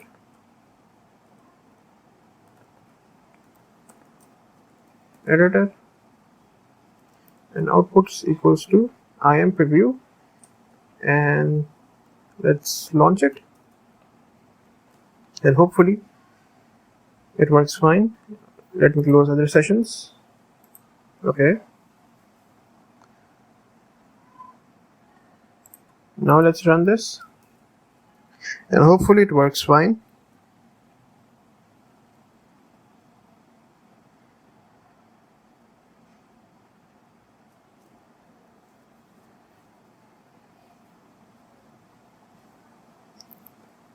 Okay, let's see.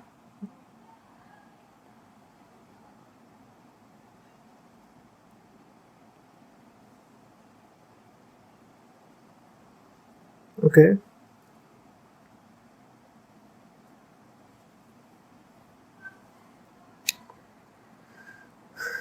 now as you can see, we can upload our image here. Let's upload this image, and as you can see, we can select multiple colors. We can select between, the brush, the eraser. Let's select the brush. Let's select a color of our own choice. Let's select this blue color, and we can design on our image, and if you look down, it will automatically apply those changes on the bigger image. Great. So that is how you make a basic image editor using the image editor component. Now let's look at one more example, and let's see how we can make an image editor with multiple layers. So again, let's start off by importing Gradio as gr. Then let's define our function, and let's call it predict again, and the parameter will be again IM. Return IM composite, then with gr.blocks as demo, and IM editor goes to gr.image editor,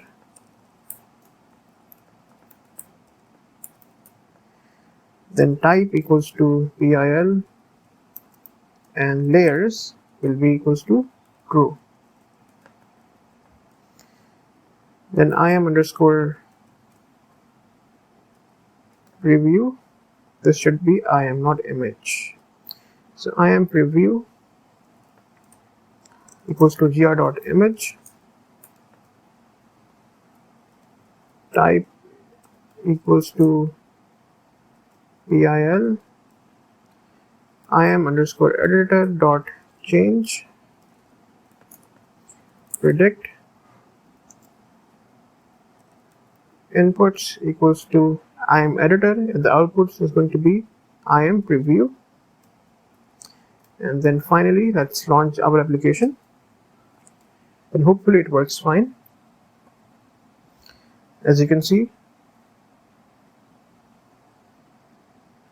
this is our image editor. We can upload our image here. Let's upload this image, and as you can see, it says layers, and we can add more layers like layer 2, layer 3, layer 4. See? Great. Let's select layer 1, and let's edit this. Let's select the red brush and do this, and you will see the changes will be applied to this layer. Now let's select layer 2,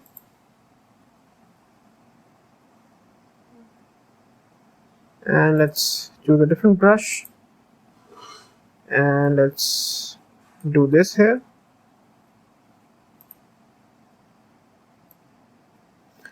And as you can see,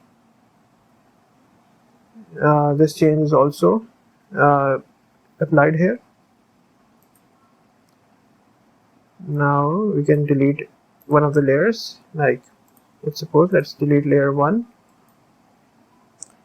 Not delete, let's close this layer, and as you can see, the red gets hidden this time, even in the output as well.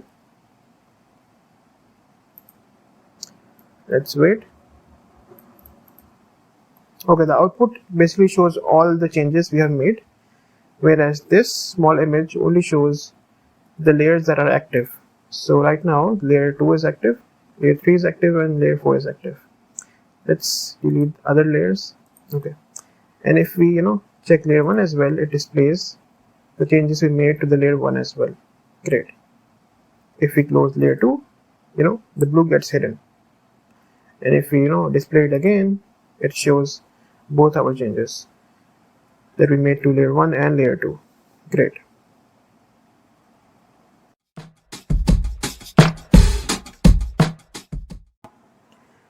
Hi, so in this video we are going to look at how we can use the JSON component. So we will see how we can display JSON data in a user-friendly and visually appealing manner.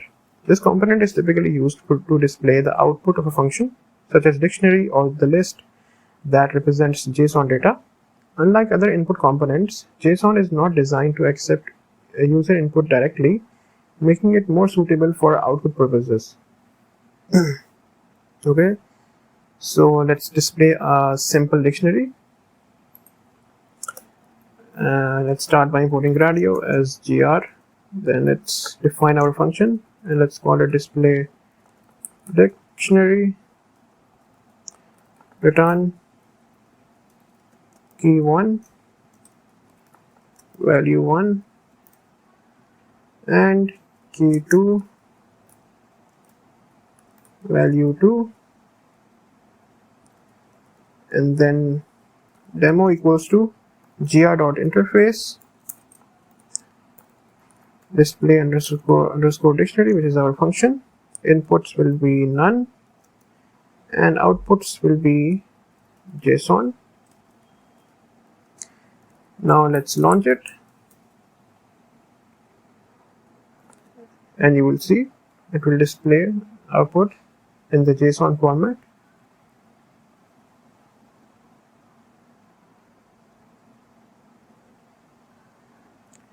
Okay, let's see.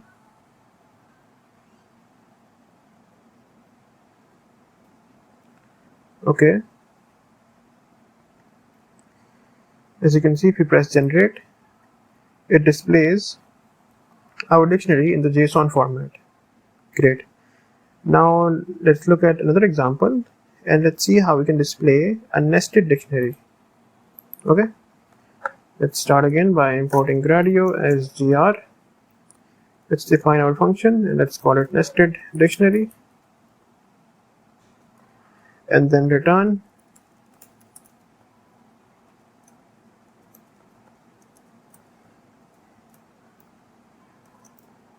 the value will be 1, key 2,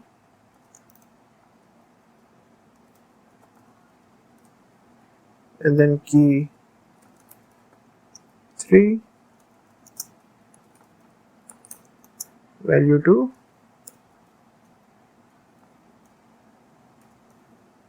and then key 4, value 3, and then demo equals to gr.interface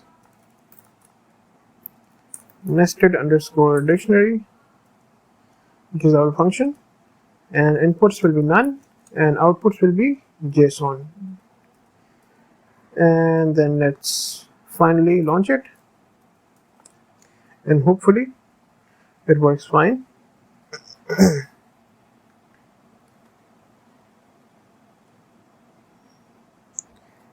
Let's press generate, and now you can see how we can display a nested dictionary in the JSON format. Great. Now let's look at one more example,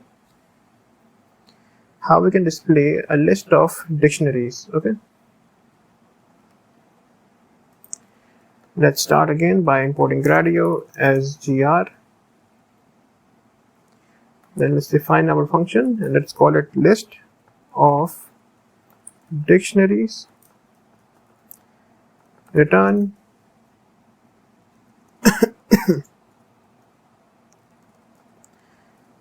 our first dictionary, which is, let's say, name equals to Alice and age equals to, let's say, 25.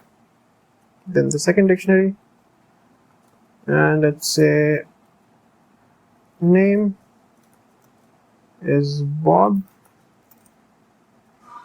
and age is 35. Now let's, demo equals to gr.interface list underscore of underscore dictionaries, which is our function. The inputs will be none, and again the outputs will be JSON. Now finally let's launch it, and hopefully it works fine.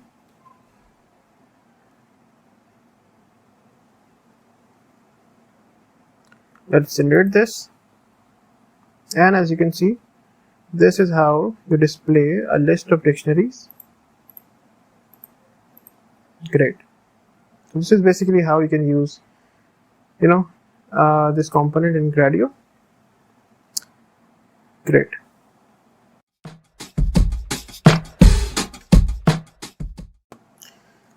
Hi, so in this video we're going to look at how we can use a label component in Gradio.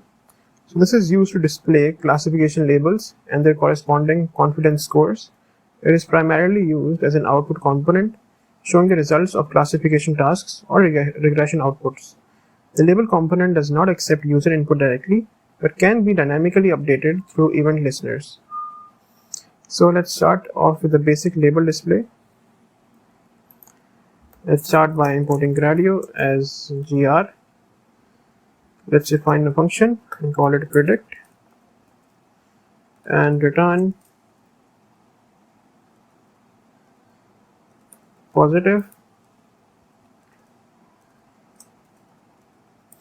Demo equals to gr.interface fn equals to predict, inputs equals to none, and outputs equals to gr.label, title equals to basic label example, demo.launch.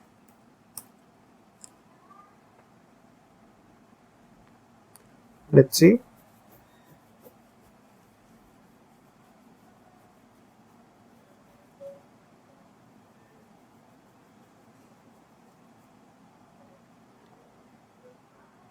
Okay, it is launching.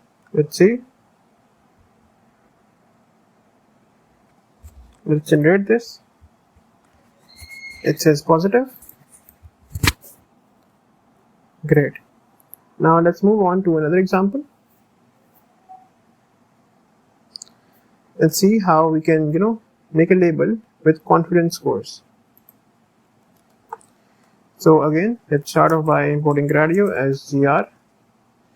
Let's define a function and let's call it predict again. Let's return this time positive with a score of, let's say, 0.85, and then negative with a score of 0.15, and then demo equals to gr.interface fn equals to our function, inputs equals to none, and outputs equals to gr.label num underscore top underscore classes equals to 2.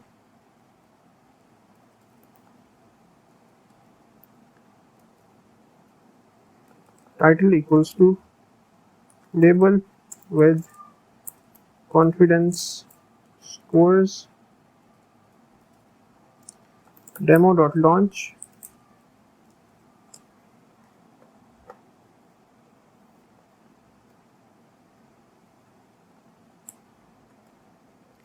let's generate this, and as you can see, it says positive, and it also displays the confidence scores of both positive and negative. Great.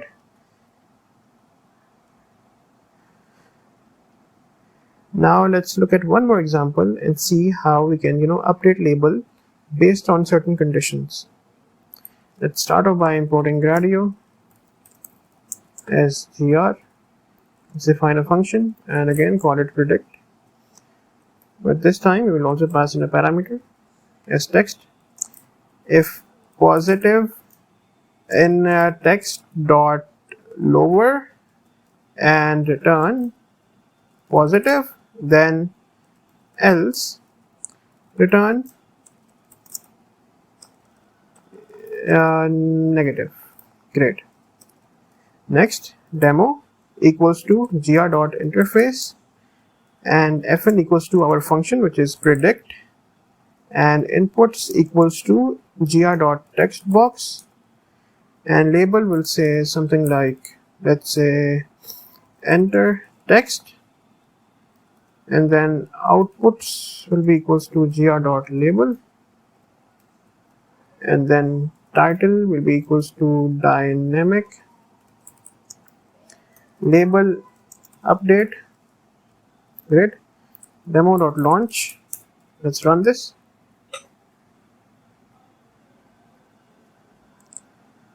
And let's see. Let's submit our text and let's say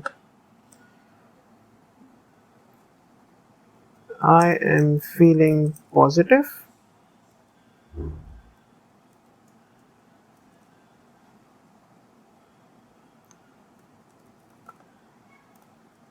Let's submit this and it says positive. And if we say I'm feeling negative, it automatically in short dynamically displays negative. So this was basically how you can use the label component in Gradio, and when you will be performing sentiment analysis and complex code with complex logic, this can be quite helpful to display confidence scores and the output of different analysis. Great.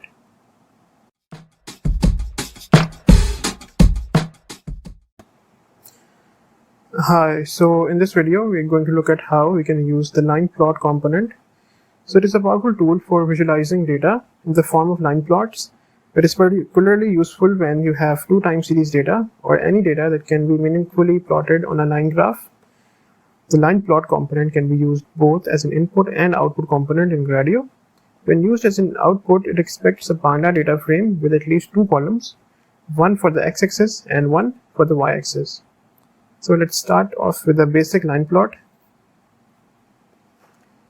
So let's start off by importing Gradio as gr. We'll also import pandas as pd. Let's make a data frame. Data equals to pd.data frame, time pd.date underscore range. Let's say 2021/01/01. Periods, let's say 100. Temperature, let's say I modulus 10 plus 20 for I in range 100. Okay, now let's make our block with gr.blocks as demo. gr.LinePlot data x equals to time, y equals to temperature, and title equals to temperature over time. Okay, now let's launch it and hopefully it works fine.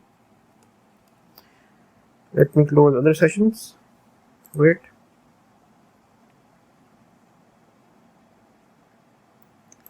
Okay, now let's run this, and hopefully it works fine.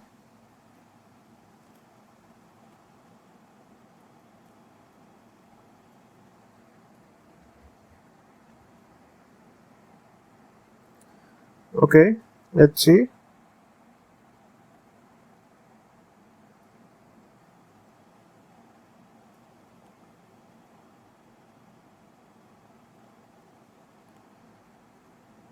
Okay, please wait.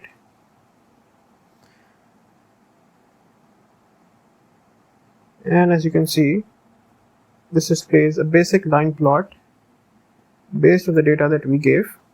This is the temperature on the y-axis and time on the x-axis. Great. Now let's look at another example and see how we can plot a basic line plot with NumPy data. Okay, so let's start off by importing Gradio as gr. Let's import pandas as pd, and also NumPy as np. Next, let's generate the NumPy data. X-axis will be equals to np dot space 0, 1, 10, and then 100. Y-axis will be equals to np dot sine x.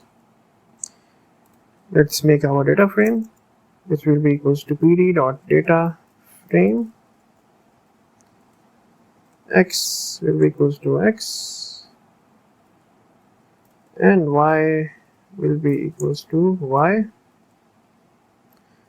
And then let's make our block with gr dot blocks as demo, gr dot markdown,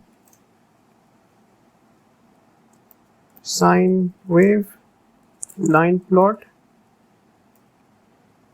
plot equals to gr dot line plot, x equals to, wait, my bad, let's complete this. I accidentally ran this, so yeah, equals to x, and then y equals to y, and title equals to sine wave over time. Okay, now let's launch this, and hopefully it works fine.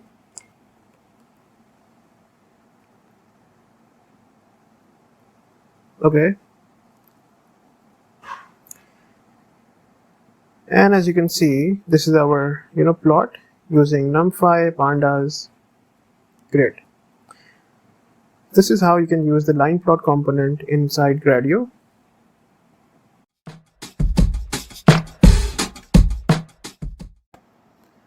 Hi, so in this video we are going to look at how we can use the Markdown component.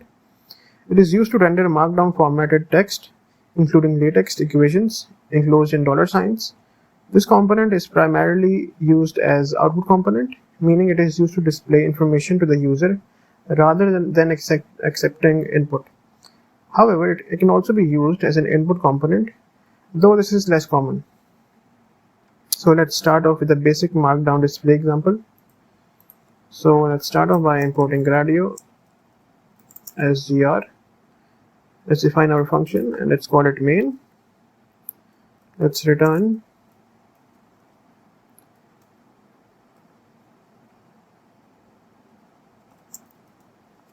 welcome to Gradio,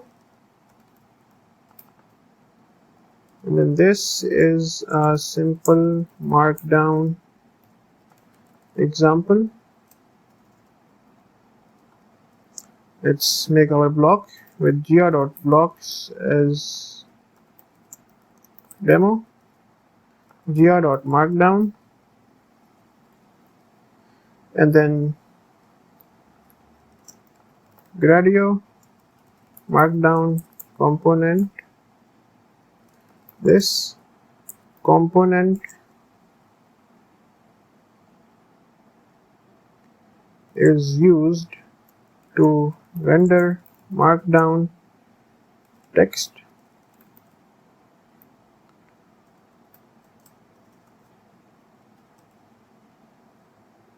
and then output equals to gr.markdown,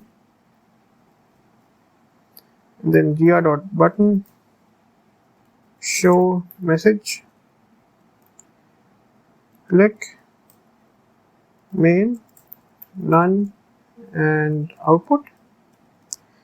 Now let's launch this and let's see.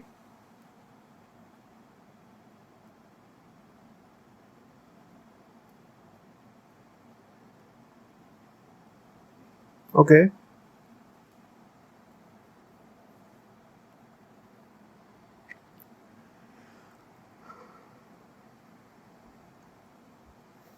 as you can see, as soon as I press show message, it displays the markdown component, the markdown that we have written in our main. Great.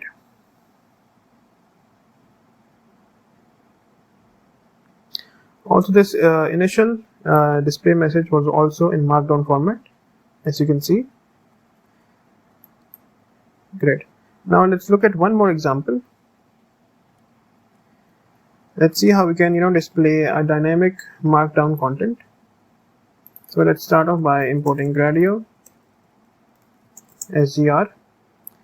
Let's define our function and let's call it update_markdown. The parameter will be name. If not name.strip, return please enter your name to see a personalized message. Return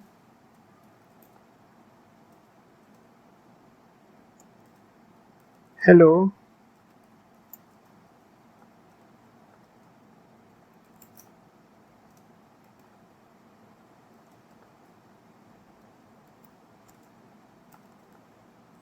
welcome to this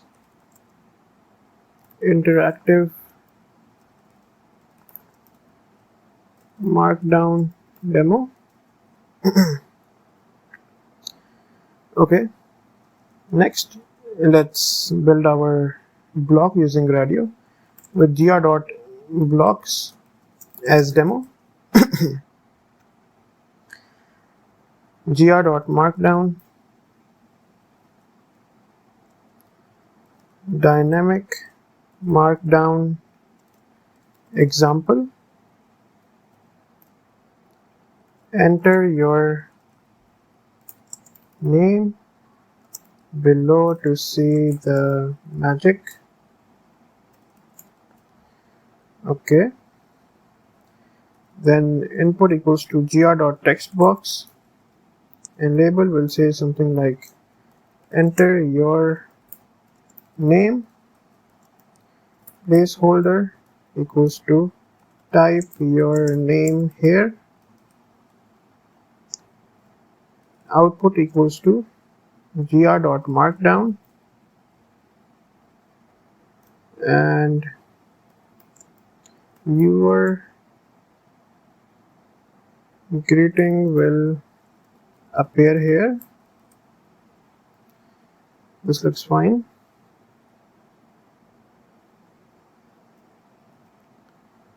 Then input.change fn equals to our function, which is update_markdown, and then inputs equals to inp and outputs equals to output.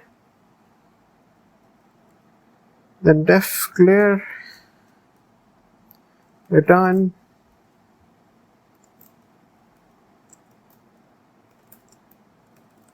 greeting will appear here.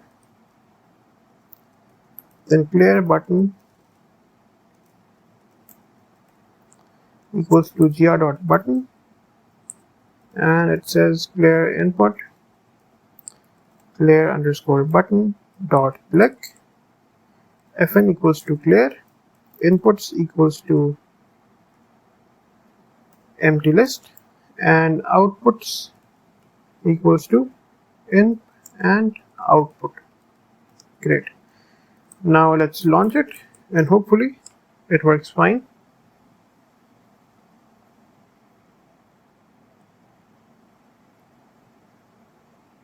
Okay, as you can see, as soon as we type our name, let's say Michael, it dynamically, updates, "Hi Michael, welcome to this interactive Markdown demo." Great. So this is how you can use the Markdown component in Gradio.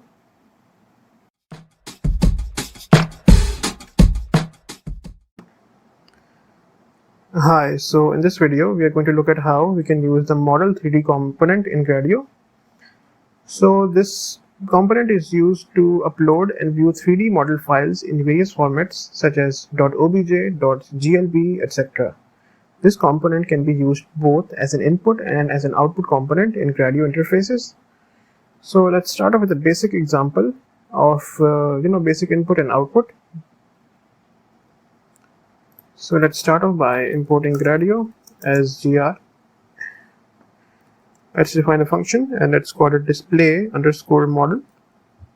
The parameter will be model underscore path. Return model underscore path. Demo equals to gr.interface. fn equals to display underscore model. Inputs equals to gr.model 3D. Label will say, let's say, upload 3D model, and then outputs will be equals to gr.model 3D. Label will be equals to uploaded 3D model, and then title equals to 3D model viewer. Description equals to upload, and let's say upload a 3D model file, let's say in .obj format or glb or stl.stl or let's say .splat and .ply, and view it here. Great. Now let's launch it and hopefully it works fine.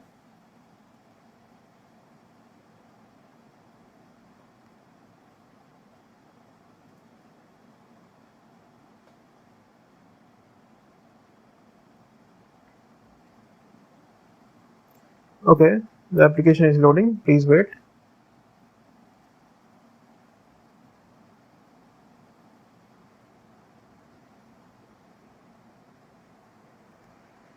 So now let's upload a 3D model.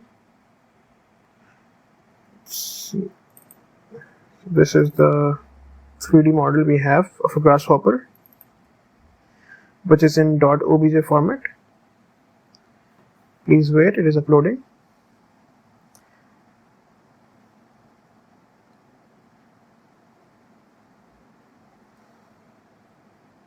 Let's wait.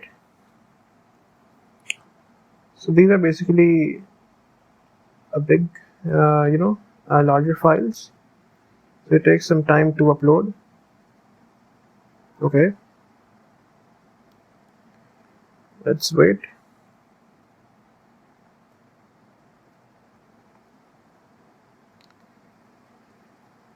We are halfway there. Let's see.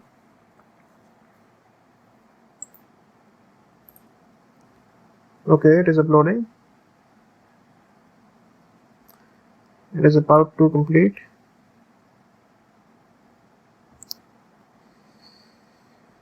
let's see.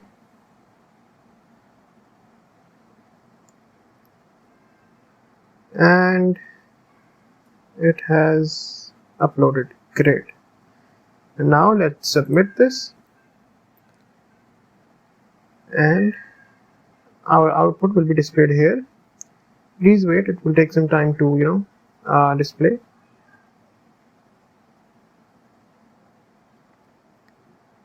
But you guys get the idea. So basically we can use multiple formats like .obj, .glb, .stl, and we can display 3D models inside the Gradio app. So this might be taking some time, so you guys get the idea, right? So this was how you can use the model 3D component in Gradio, and see you guys next time.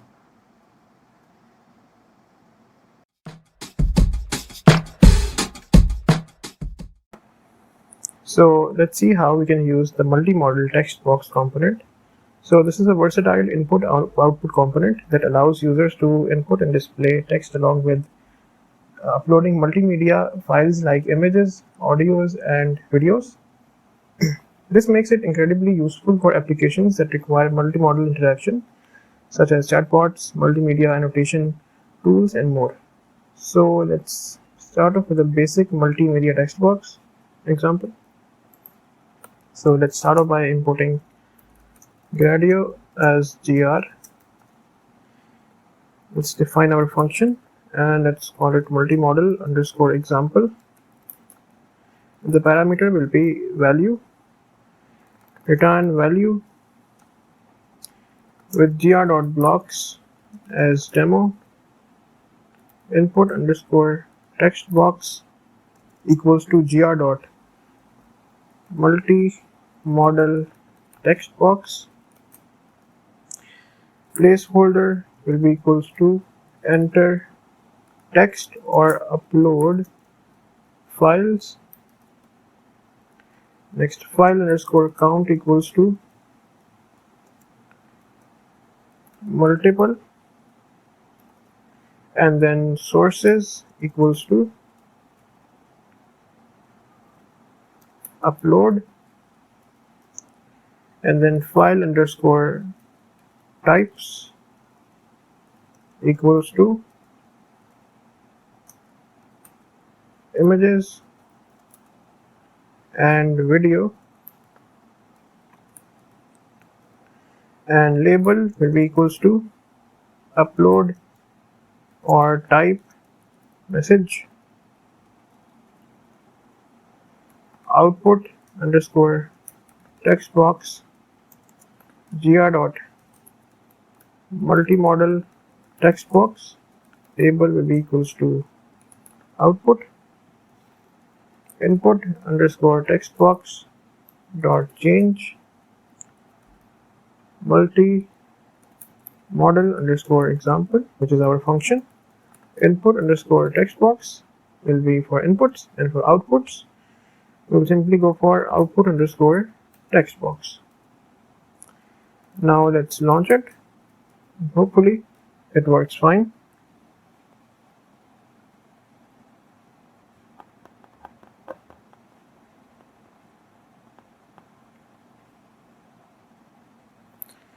Okay, has no attribute multi-model text box. This should be wait.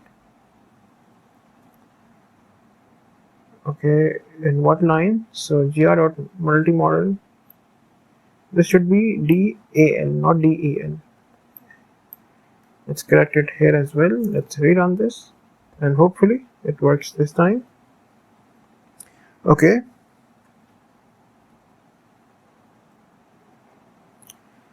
As you can see, it says enter text or upload files. So we can enter text, hi, how are you? And it dynamically, updates the output. You can also upload a file here if you want. Let's upload, this image file, and it, dynamically displays both the image and our text. Great. Now let's move on to another example, and let's see how we can add the microphone input. If someone likes to input something using their voice. So let's start off by importing Gradio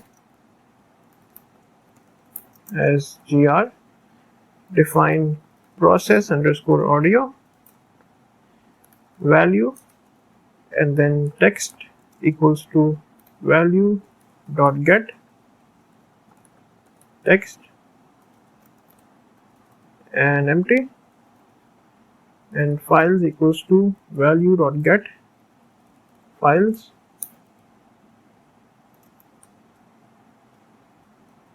return a string text, and then text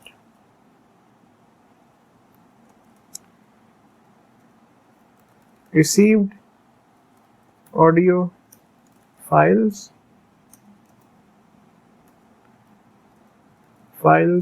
okay, with gr.blocks as demo, input_box equals to gr.multimodel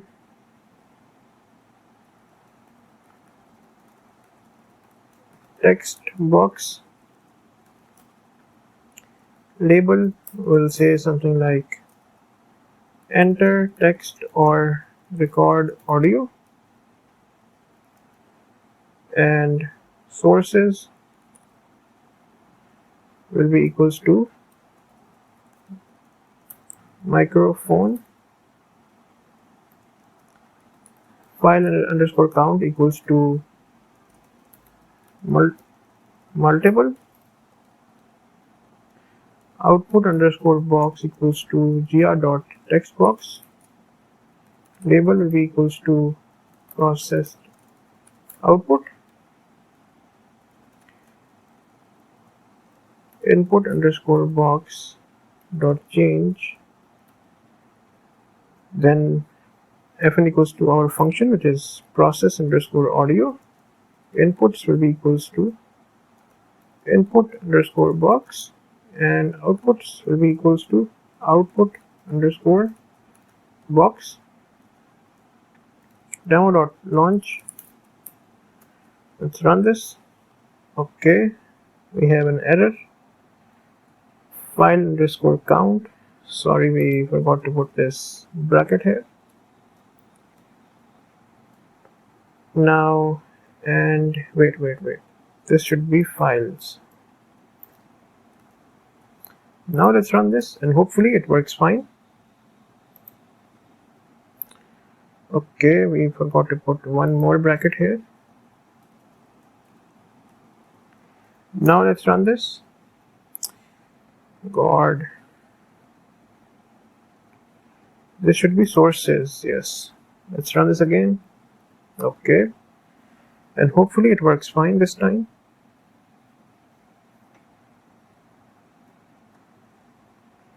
Now as you can see, it says enter text or record audio. You can enter how are you, and it dynamically outputs how are you, and we can also record our audio if you want to. Let's record. So right now it cannot detect any microphone, but if someone wants to record audio, they can simply press record and record their audio, and it will be displayed in the output. Great. So this is how you can use the multi-model text box in Gradio.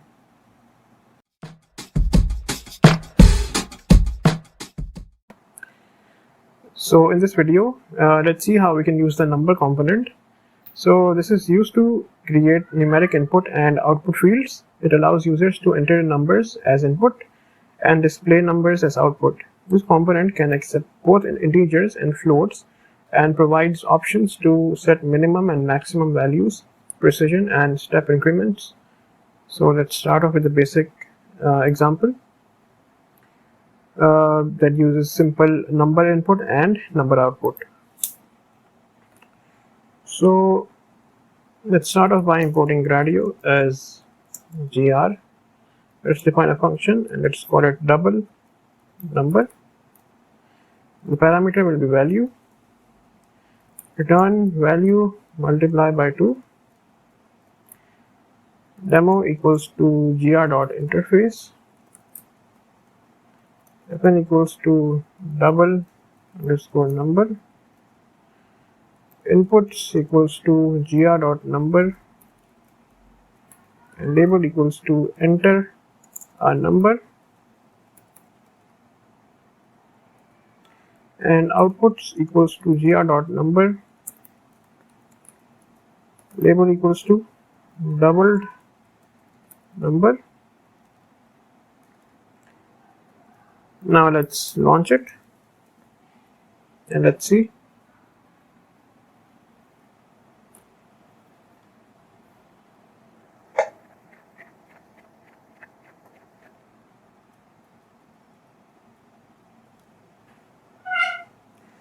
So if we enter something like 100, it will simply output 200. Great. Now let's look at one more example. Now let's see how we can use the number input with multiple inputs. Let's start by importing Gradio as gr. Define a function and call it calculate underscore total underscore price. And the parameters will be quantity and price per unit. Return quantity multiply by price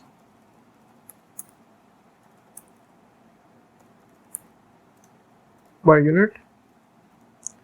So demo equals to gr.interface.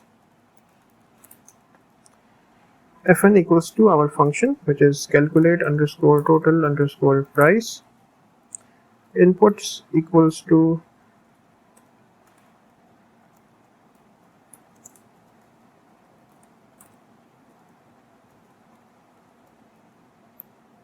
let's say gr.number. And label equals to quantity and minimum equals to 0 and step equals to 1 and gr.number label equals to price per unit. Minimum equals to 0 and step equals to 0.01 and comma, and outputs will be equals to gr.number and label will be equals to total price. Now let's launch it and hopefully it works fine. Let's see.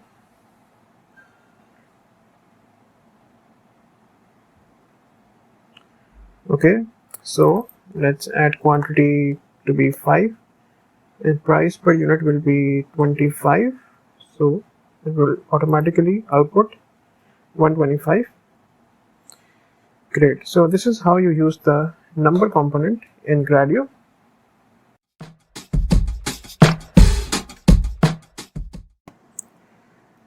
Hi, so in this video we will look at how we can use the param viewer component in Gradio. It is designed to display an interactive table of parameters and their descriptions, along with default values. It supports syntax highlighting and is particularly useful for documenting and displaying the parameters of other components, especially in the context of custom components in the Gradio custom component gallery. So let's start off with a simple example. Let's see how we can document a custom function's parameters. Okay. So let's start off by importing Gradio as gr. Let's define a function and let's call it my custom underscore function, and let's pass in two parameters as param1 and the second parameter will be param2. Return param1 plus param2 and then param underscore info equals to param1 type, integer, description, first number, default equals to 0, and then param2, type, integer, description, second number,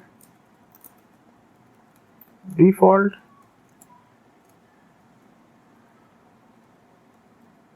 next let's build our block with gr.blocks as demo, gr.markdown,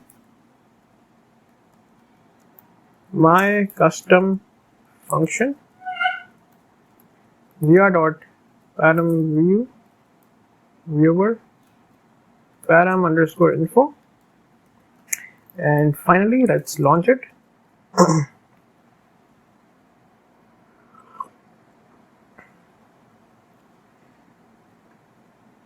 Okay, and hopefully this works fine.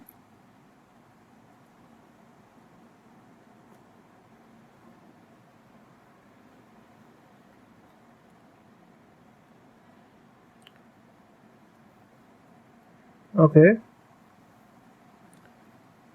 as you can see, this is param1, which is integer, and if we open it, it says first number, and for param2, which is also integer, it says second number. Great. And if you press this arrow, it automatically displays for both first number and second number. Great. Now let's look at one more example and see how we can use the parameters for a complex function. Okay, so let's start off by importing Gradio as gr. Let's define a function and let's call it complex function, and param1 list, param2 dictionary, param3 tuple, and param4 will be a set.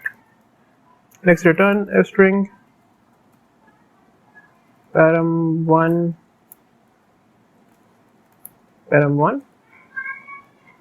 and then param2, and then param3,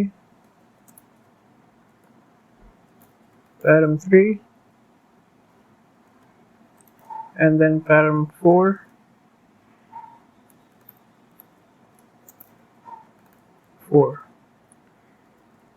then with gr.blocks as demo,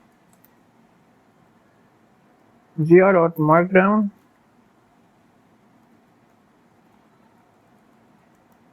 parameters for complex functions,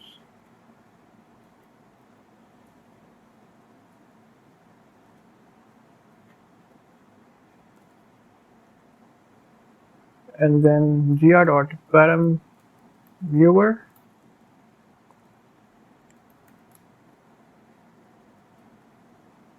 my bad, param1, and then type,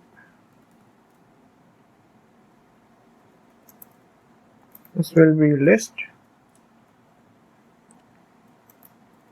and the description will be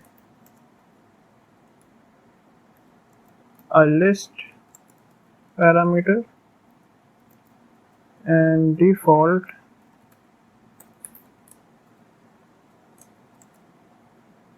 will be empty list. Now let's copy this and paste the next three parameters as well. Let's remove this comma. This will be parameter 2, this will be parameter 3, and this will be parameter 4. This is going to be a dictionary. This will be a tuple, and this will be a set. Let's change the descriptions as well. A dictionary parameter, then a tuple parameter and a set parameter, and also change the right brackets. For this, use this brackets, and finally set. Now let's launch it, and hopefully it works fine.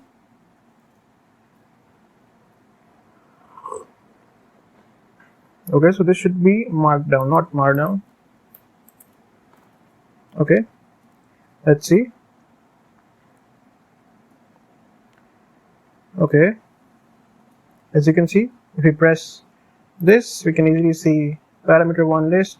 It says default this, a list parameter, same with parameter 2 dictionary, then with parameter 3 tuple, with parameter 4 set. So this is how we can use the param viewer component in Gradio.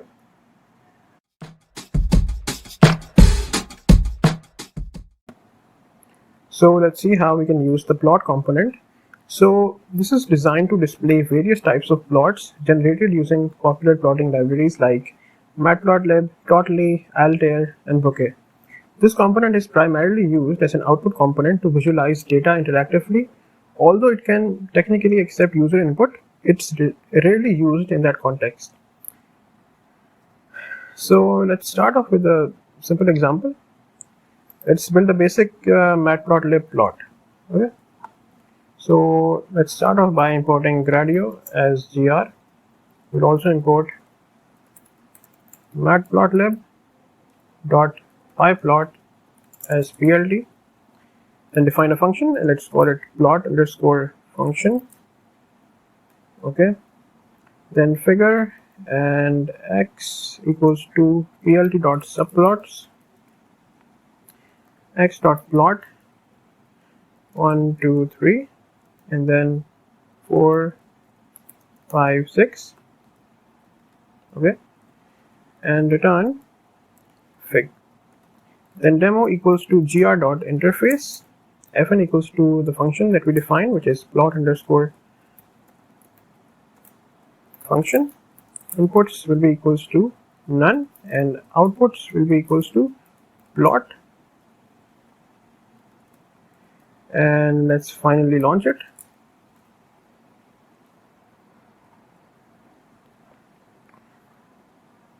And hopefully it works fine. Let's see.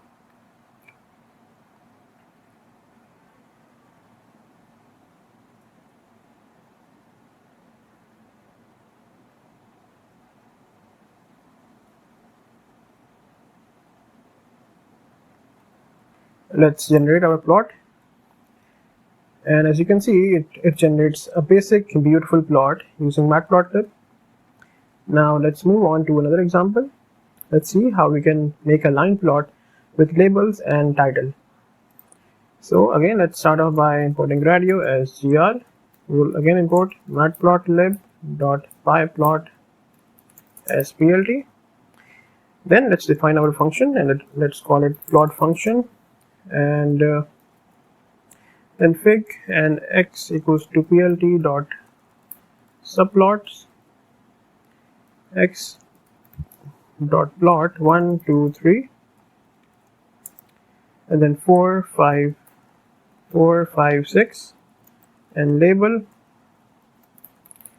will say something like line 1, x dot set underscore x label. So the x-axis will say x axis, x dot set underscore y label, and the y-axis will say y-axis dot legend. Return fig. Demo equals to gr dot interface. Fn equals to plot underscore function, inputs equals to none again, and outputs will be equals to plot. Right, now let's launch it.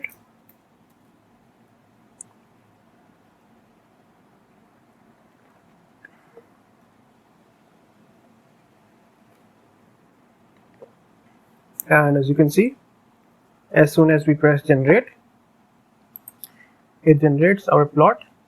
Beautiful. And it labels the x-axis as x-axis and y-axis as y-axis, and it also mentions line 1. Great.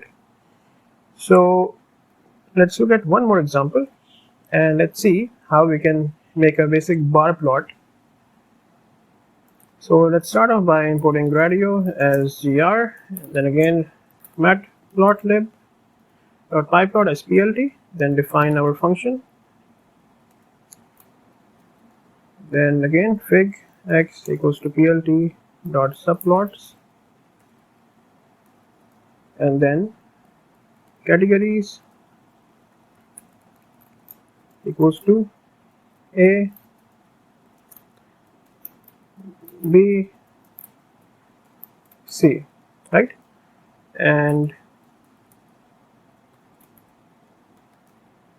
then values equals to 3, 1 and 2, and x dot bar categories values and color equals to blue.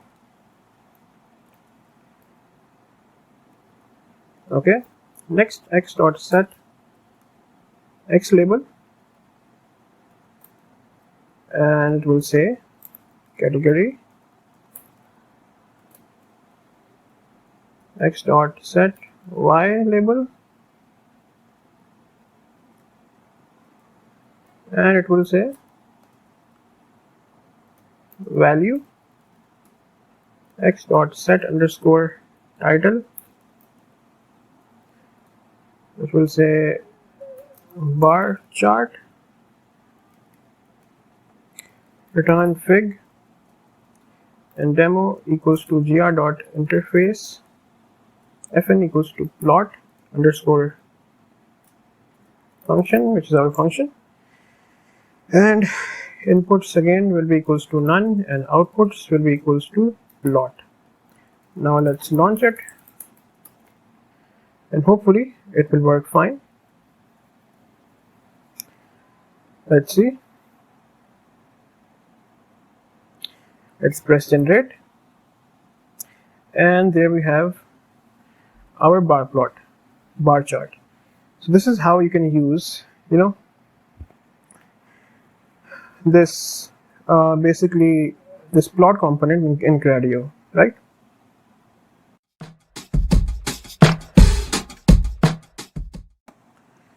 Hi, so in this video, let's see how we can use the radio component.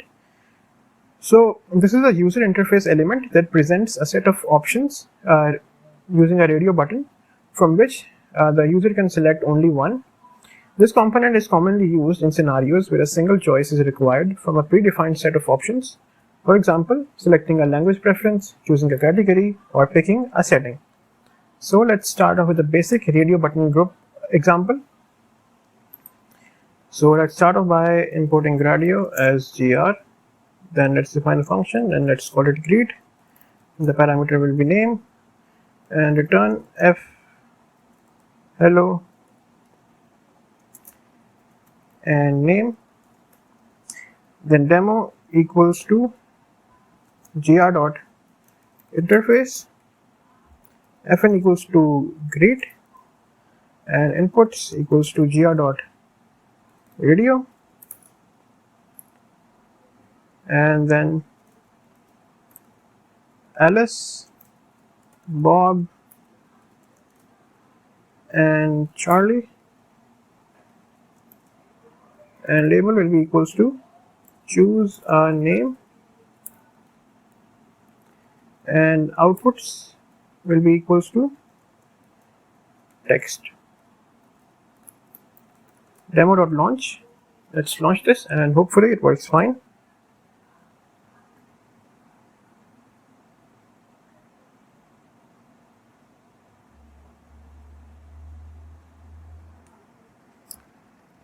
Okay, inputs invalid syntax. Okay, this should be comma.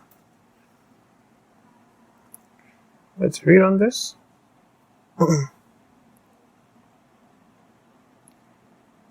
And hopefully this works fine.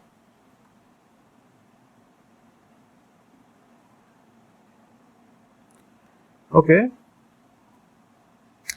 let's select Alice and submit. So it says hello Alice. If you select Bob, it says hello Bob. So let's look at one more example and see how we can make a radio button group with numeric choices. So let's start off by importing Gradio as gr. Let's define a function and let's call it describe_age, and the parameter will be age. If age equals to 18, return you are an adult. And if age equals to 17, return you are almost an adult, else return you are a minor. Okay, next demo equals to gr.interface, fn equals to describe_age, inputs equals to gr.radio, 16, 17, 18, and label will say select your age, and outputs will be equals to text. Now finally let's launch it and hopefully it works fine. Okay, so we missed a comma here. Let's put a comma here and let's rerun this and hopefully it works fine this time. Okay, so as you can see we have numerical choices. We can select 16, it says you're a minor. We can select 17, it says you are almost an adult, and if we select 18, it says you are an adult. Great. So this is how you can use the radio button option in Gradio.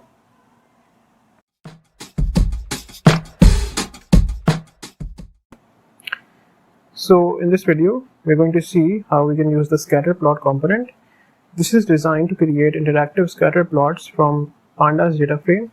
It can be used to visualize relationships between two continuous variables with additional options for coloring points based on a categorical variable or setting access limits and more. So let's start off with the basic scatter plot, and first of all let's import Gradio as gr. Let's also import pandas as pd. Then let's make our data frame. Data equals to pd dot data frame, x range will be 100, and for the y, x to the power of 2, for x in range 100. Okay, next with gr.blocks as demo, scatter underscore plot equals to gr.scatterplot data, and x equals to x and y equals to y, and the title will be, let's say basic scatter plot, and demo.launch. Let's run this. Okay,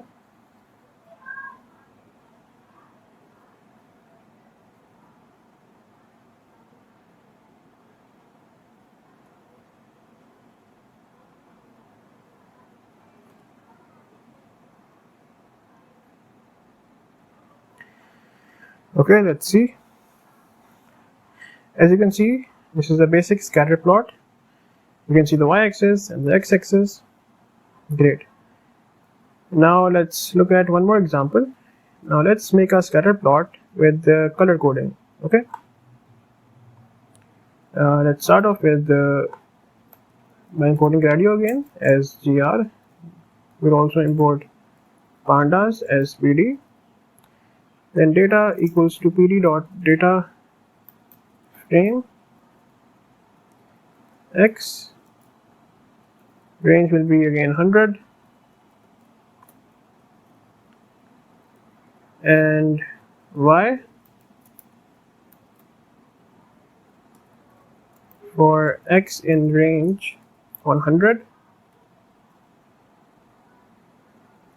Then category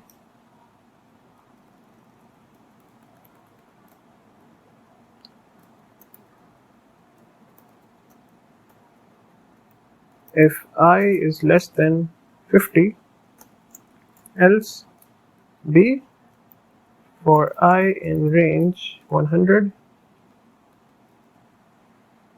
Then with gr.blocks as demo, scatter underscore plot equals to gr.scatterPlot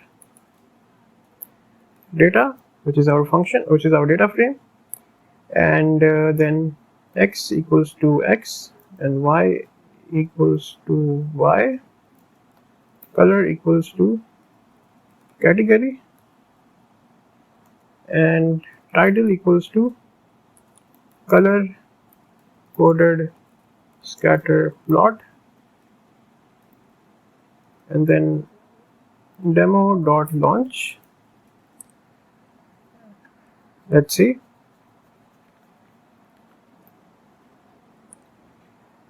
Okay, as you can see,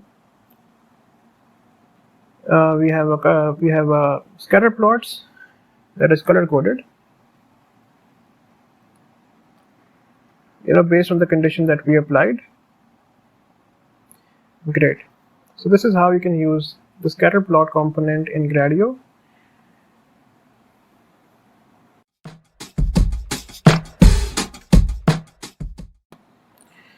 So let's see how we can use the sidebar component. So this is a collapsible panel that can be placed on the left or the right side of the screen within a block layout. It is useful for organizing UI elements in a clean and user-friendly manner, allowing users to access additional controls or information without clustering the main interface. So let's start off with a basic sidebar with text box and button. So import Gradio as gr with gr.blocks as demo, with gr.sidebar label equals to settings,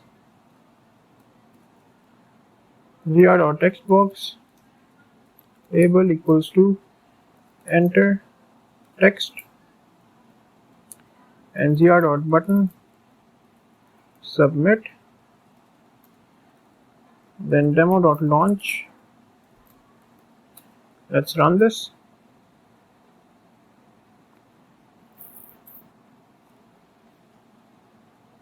Okay, that is loading. Please wait.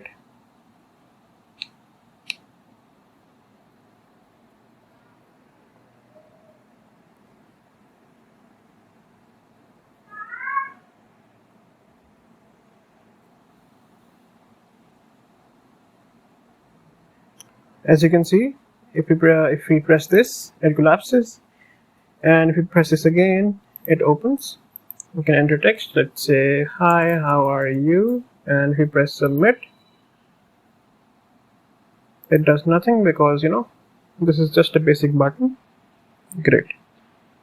Now let's look at another example. Now let's make a sidebar with default open state. Okay, so import Gradio as gr with gr.blocks as demo, with gr.sidebar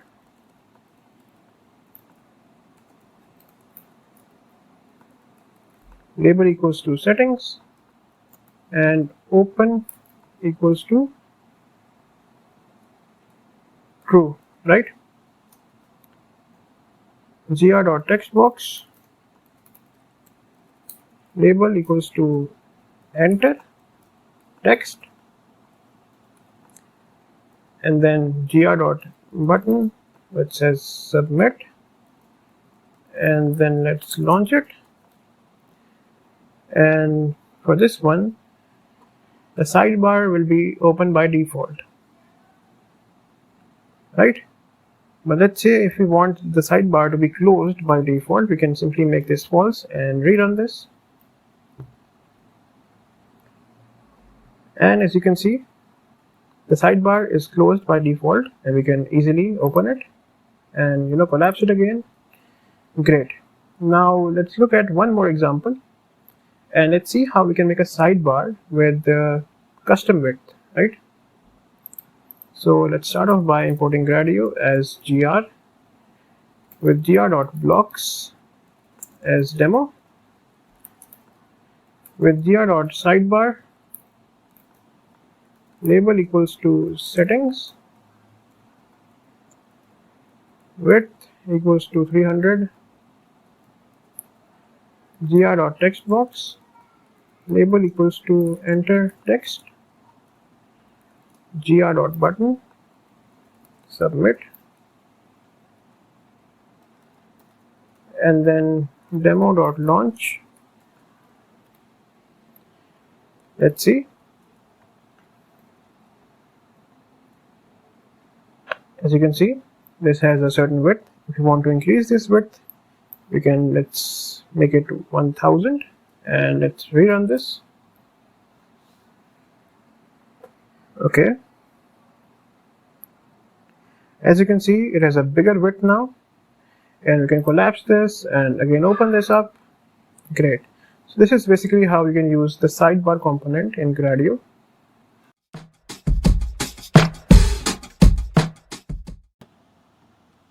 Hi, so in this video, we're going to look at how we can use the slider component in Gradio. So this is used to create a slider that allows users to select a value within a specified range. This component is particularly useful for settings that require fine-grained control, such as adjusting parameters for a machine learning model, setting thresholds, or selecting numeric values in general. So let's start off with the basic slider example. So let's import Gradio as gr. Let's define our function, and let's call it display value, and the parameter will be value, return a string selected value, right? Next, demo equals to gr.interface fn equals to display underscore value, inputs equals to gr.slider 0 till 100, and it will move by one step, and label will say, let's say, select a value, and also value will be set to 50 by default, and outputs will be equals to text. Now let's launch it, and hopefully everything works fine.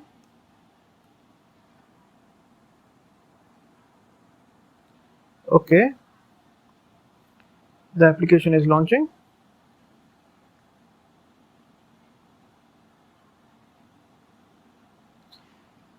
As you can see, it is set to 50 by default, and we can slide it up and down based on our own preference. Let's suppose we want to select 66. Let's submit this, and as you can see, it says selected value is 66. Now let's look at one more example just to understand this component better.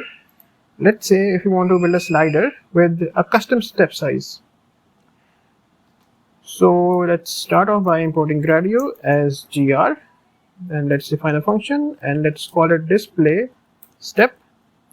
The parameter will be value, return f-string selected value with step 5 and then value. Next, demo equals to gr.interface, and fn will be equals to our function, which is this display underscore step, and inputs will be equals to gr.slider 0 till 100. Value will be set to 0 by default, and the step size will be, let's say, 5, because we want the difference of each step to be by 5. So label equals to select a value within the width step, let's say 5, right? And then outputs will be equals to text.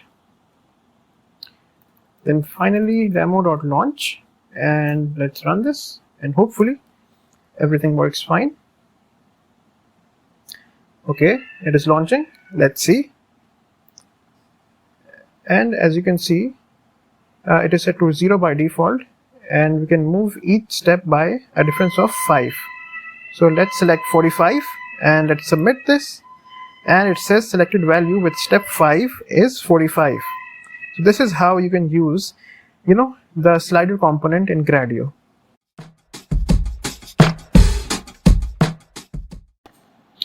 So let's see how we can use the textbox component in Gradio. So this element is used for both input and output purposes. It allows users to enter text into a text area or display text output.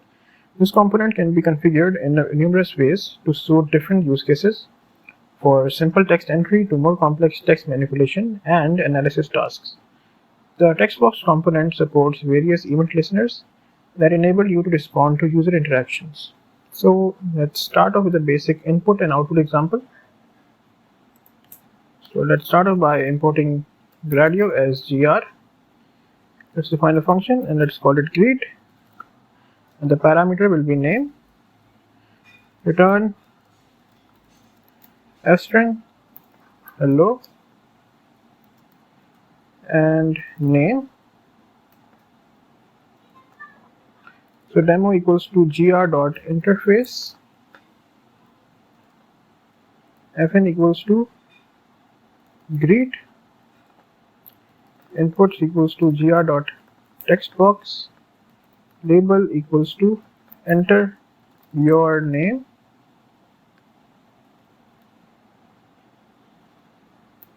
and outputs equals to gr.textbox, and label will be equals to greeting.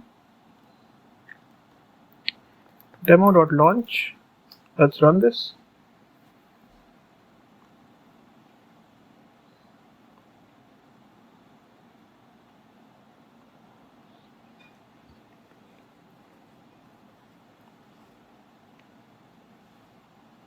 Okay, let's wait.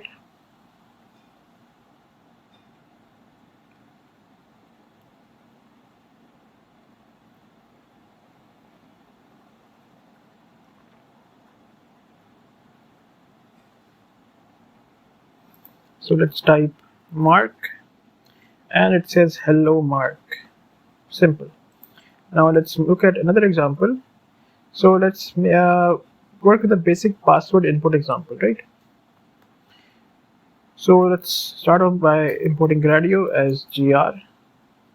Define a function and let's call it check_password, and the parameter will be password. If password equals to secret 123, return access granted,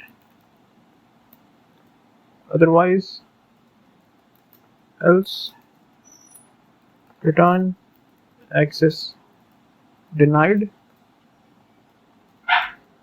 and then demo equals to gr.interface, fn equals to our function, which is check password, and inputs equals to gr.textbox, and label will be equals to enter password, and type will be equals to password. Okay, and outputs will be equals to gr.textbox, and label will be equals to result. And finally, let's launch it. Okay,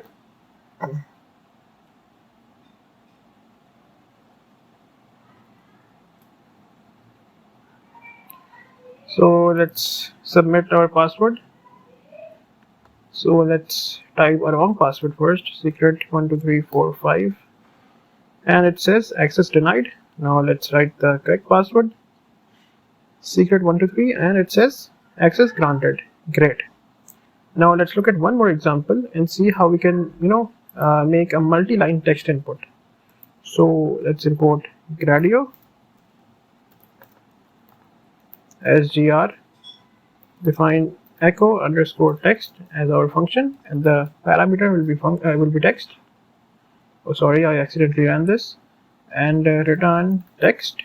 Then demo equals to gr.interface, and fn will be equals to echo_text, which is our function, and inputs will be equals to gr.textbox, and label will say something like enter your text. Lines will be, let's say, 5, and outputs will be equals to gr.textbox, and label will be equals to echoed text. Now let's run this. Okay, never. Okay, so as you can see, now we have a bigger space with multiple lines that we can give as input. Hi, how are you? Let's submit this, and as you can see, we have multi-line input and a multi-line output. So this is how you can use this text box component in Gradio.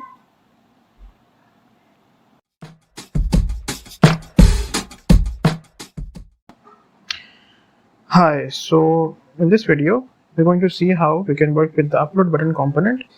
So this is a powerful tool in Gradio for allowing users to upload files to your application. It can be configured to accept specific file types, handle single or multiple file uploads, and even entire directories. This component can be used both as an input and as an output, making it versatile for various use cases. So first of all, let's look at a basic single file upload and output its type. Okay, so let's start off by importing Gradio as gr. We'll also import OS. So let's define a function and let's call it display_file type, and the parameter will be file path, and return f string file type. Sorry, and then os.path.split text file path 1. Great. Next, with gr.blocks as demo, gr.markdown, upload the file and see its type. Great. Then upload_button equals to gr.upload button, click, or let's just say upload a file_count equals to, it's a single, output equals to gr.textbox, and label equals to file type, and upload underscore button dot upload display underscore file type, and upload underscore button dot output, and let's launch it and let's see.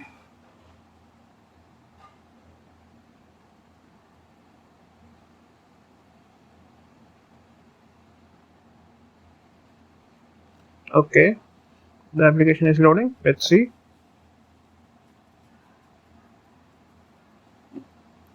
So output is not defined, so this should be output. Right, now let's rerun this. Okay,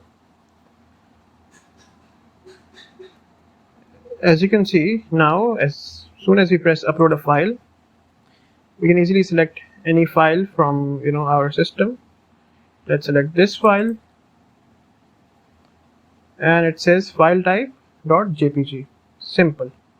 Now let's look at one more example and see how we can upload multiple files and output their type. So again, let's start off by importing Gradio as gr, import os, and then this define our function, and let's call it display file type, and the file types, and the parameter will be file paths, right? Return n dot join, then os dot path dot split text fp, and then 1 for fp in file paths. Great. Next, with gr.blocks as demo, gr.markdown, upload multiple files and see their types, and then upload button equals to gr.upload button, and let's say upload files, and file underscore count equals to multiple this time. Great. Then output equals to gr.textbox, and label will say file types, and great, it has automatically completed the final stage. And then upload underscore button dot upload, and here we will add our function, and then our inputs, and then outputs, and then let's launch it, and hopefully it works fine.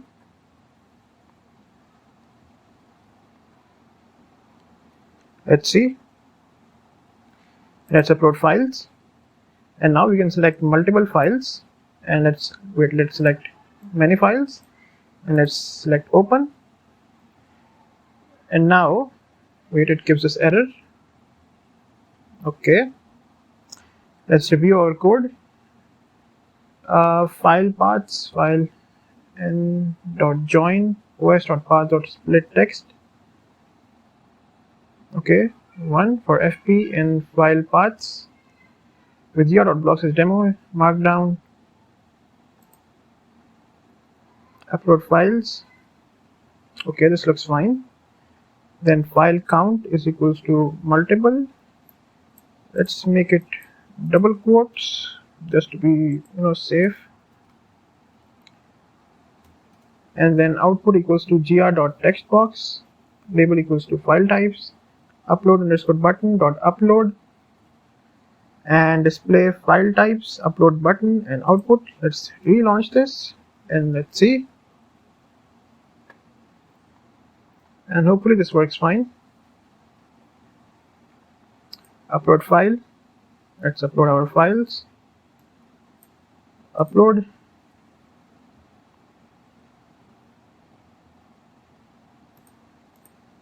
Let's upload again. Let's use the text files at the moment. I mean, not the images. Why is this not working? Let's look at the code just one last time. Hopefully you can find an error here. Display underscore file types, file paths, return, join. Let's look at the previous code, os.path.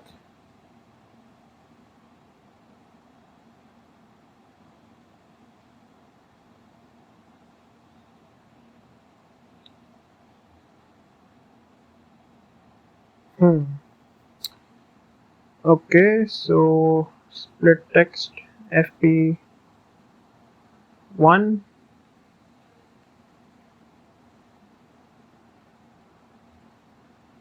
So this should be just single t.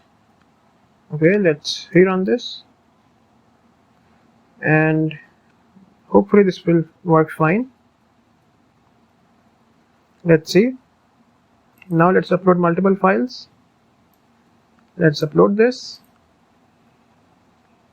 Okay, and there you have it.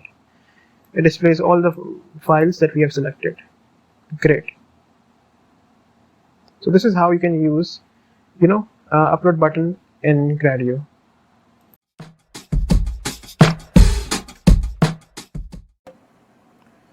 So let's see how we can use the video component. So this tool is used for handling video data in Gradio interfaces. Whether you need to upload, record, or display videos, this component supports a variety of formats and codecs.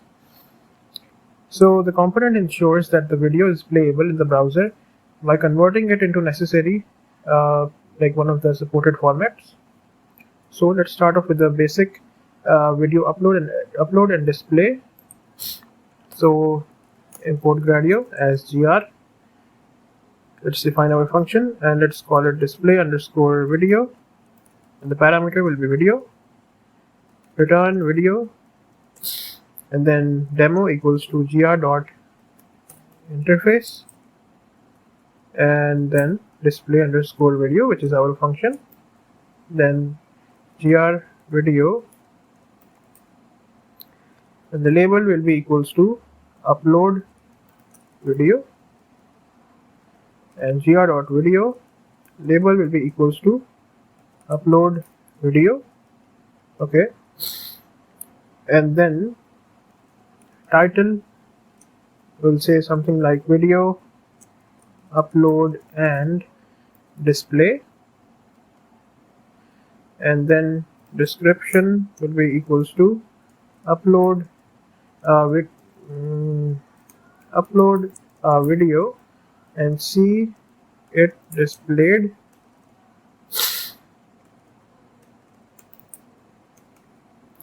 Great. And now let's launch it and let's see.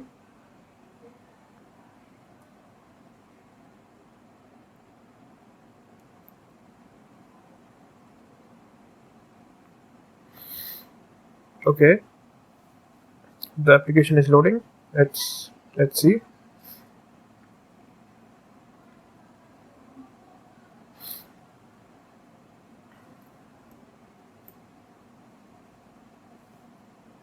Let's upload our video. Let's select this video. Okay, let's submit this, and as you can see, it simply inputs and outputs our video, and we can easily play it and see. Great. Now let's look at one more example and see how we can work with video autoplay and loop. Right? So let's start off again by importing Gradio as gr, then define a function and let's call it video identity. The parameter will be video. Return video. Okay, then demo equals to gr.interface, fn equals to our function, which is video identity. Great. And then inputs equals to gr.video, label will be equals to upload video, and then outputs will be equals to gr.video, and then label will be equals to upload video. But wait, sorry. So because we have to understand how the autoplay and loop works, so this time we will also add autoplay equals to true and loop will be equals to true, and label now will say autoplay and loop video, and then title will be equals to autoplay and loop video, and description will be equals to upload a video and see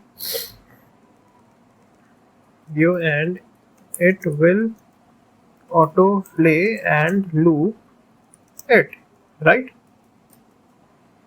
Now let's launch it and hopefully it works fine. Let's see. So video identity is not defined. Video identity, sorry. Let's run this now. So description in what line? So wait. Demo equals to gr.interface. Okay. So what is wrong here?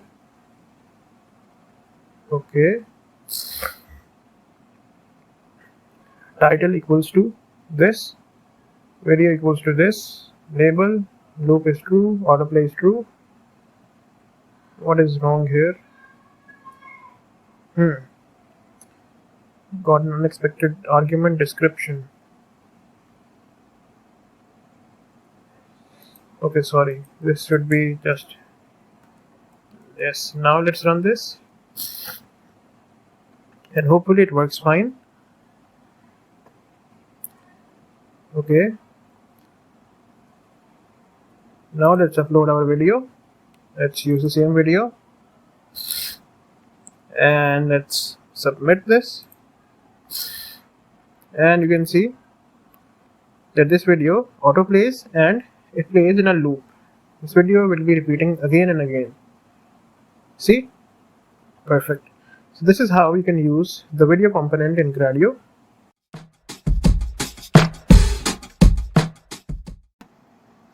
Hi, so let's see how we can use the error component.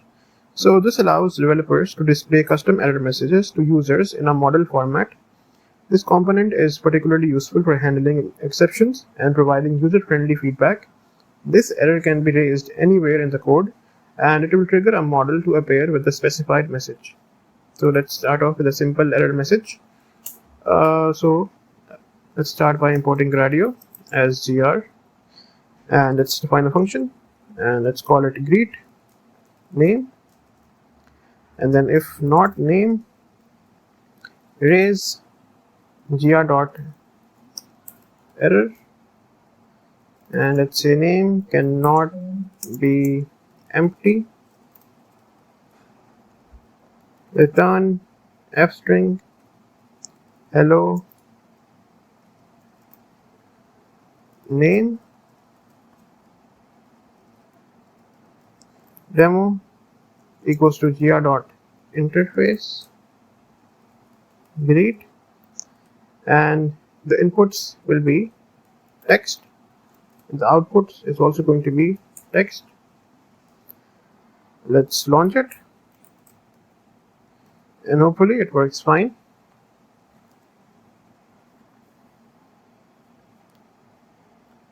Let's see. Okay.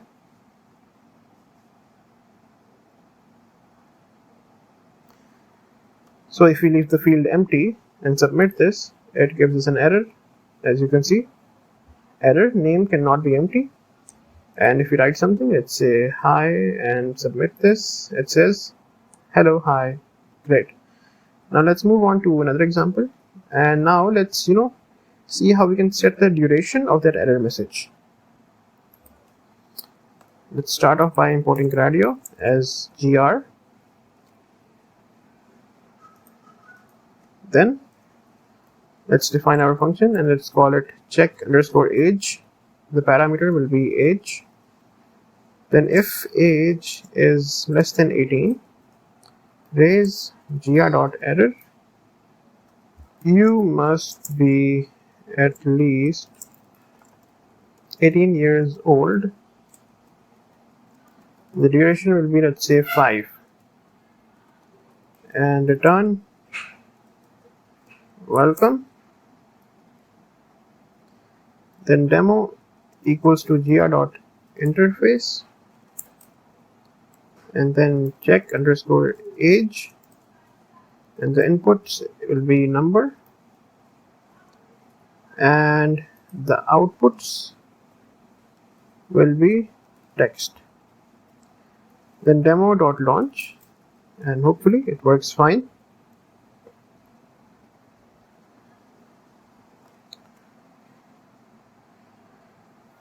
Now let's say the age is, let's say, 12 years old. Let's submit this. So it gives us an error. You must be at least 18 years old and the duration is 5. Now let's increase the duration of this message and rerun this.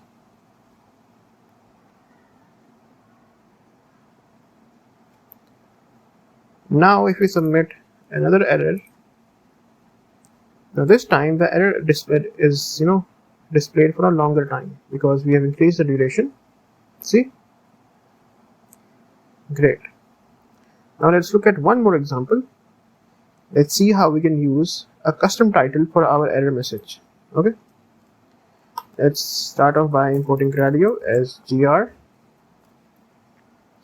Then let's define our function and let's call it validate_email, and the parameter is going to be email.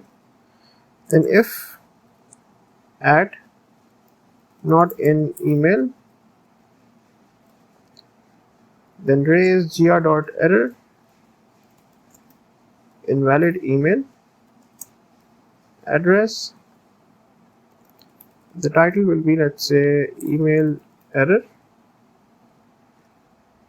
and then return email validated.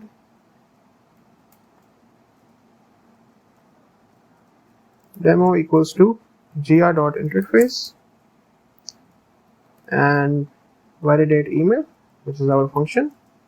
Inputs is going to be text,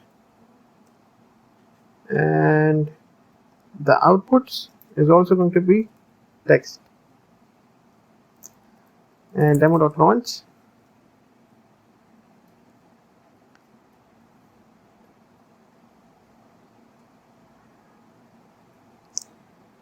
And let's submit a wrong email. Let's say gradio.com. Let's submit this, and as you can see, it says email error, which is the title that we gave. See?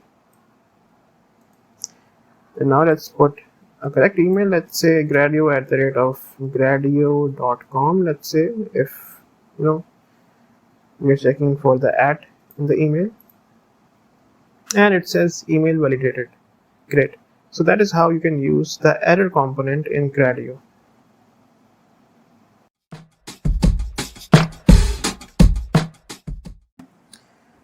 So in this video, we are going to look at how we can use the info component in Gradio.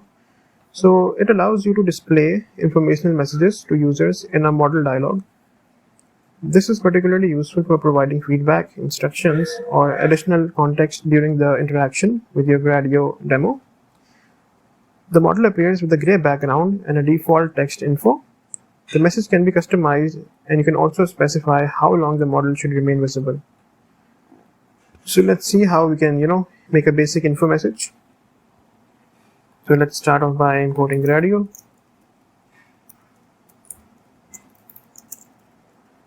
Then let's define our function and let's call it show_info. and then gr.info. This is a basic info message, and then return message shown. Great. Now with gr.blocks as demo, gr.markdown, click the button to show an info message, then button equals to gr.button, and then show info, then button.click show underscore info, inputs will be none and outputs will be none. And finally, let's launch it. image.q.launch. Let's run this, and hopefully it works fine.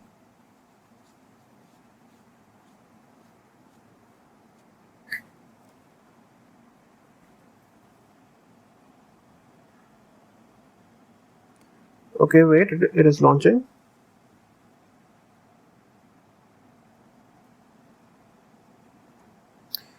Let's press show info, and as you can see, it displays the info message. This is a basic info message. Great. Now let's look at another example, and now let's see how we can display an info message with custom duration. Right. Again, let's start off by importing Gradio as gr. Then let's define our function, and let's call it definfo. My bad. Wait. And then show info, and then gr.info. This message will disappear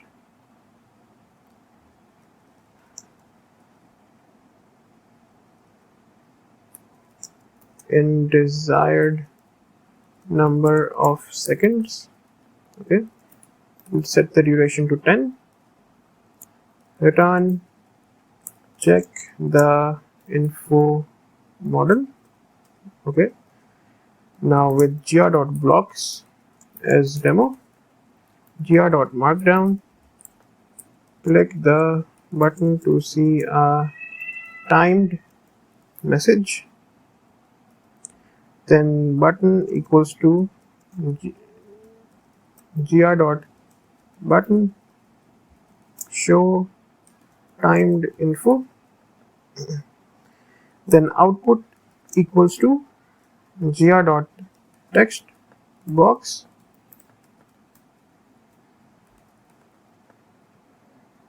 button.click fn equals to our function, which is show underscore info. Inputs will be equals to none, and outputs, this should be small, and outputs should be output. Okay, and then finally let's launch it. demo.launch. Let's put brackets here as well. Let's run this, and hopefully everything works fine. And now let's display our message. Check the model info model, and this is our info message. This message will disappear in desired number of seconds. Let's increase the duration to 100, and let's see how long it takes to disappear.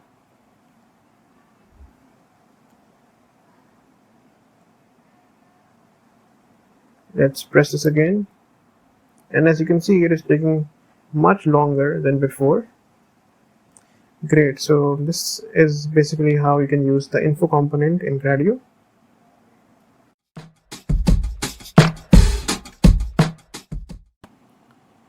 So let's see how we can work with the warning component in Gradio.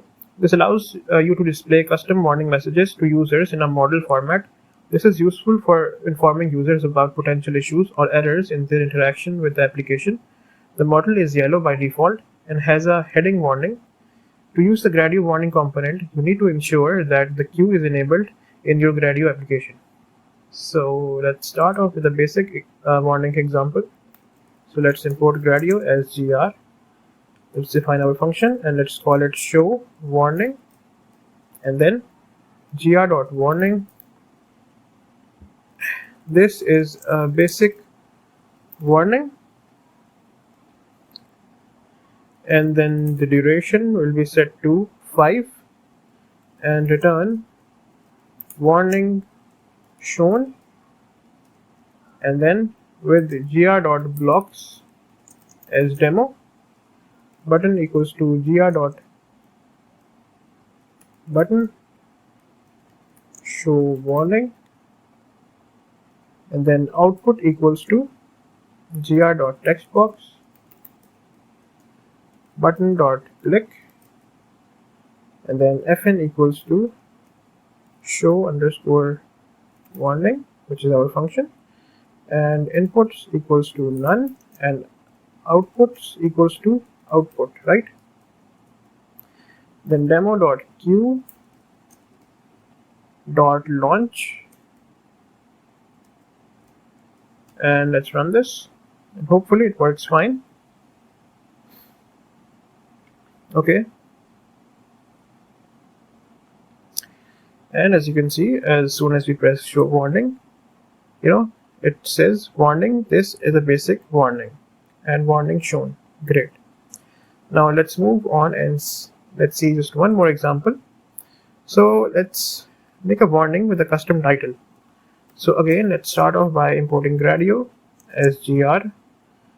Let's define a function and let's call it custom title warning, and gr.warning. This is a warning with a custom title. The title will be equals to attention, and duration will be equals to 5, and return custom title warning shown, then with gr.blocks as demo, button equals to gr.button, and show custom title warning, and then output equals to gr.textbox and button.click, fn equals to custom underscore title underscore warning, inputs equals to none and outputs equals to output. Now let's finally launch it. Launch. Let's see.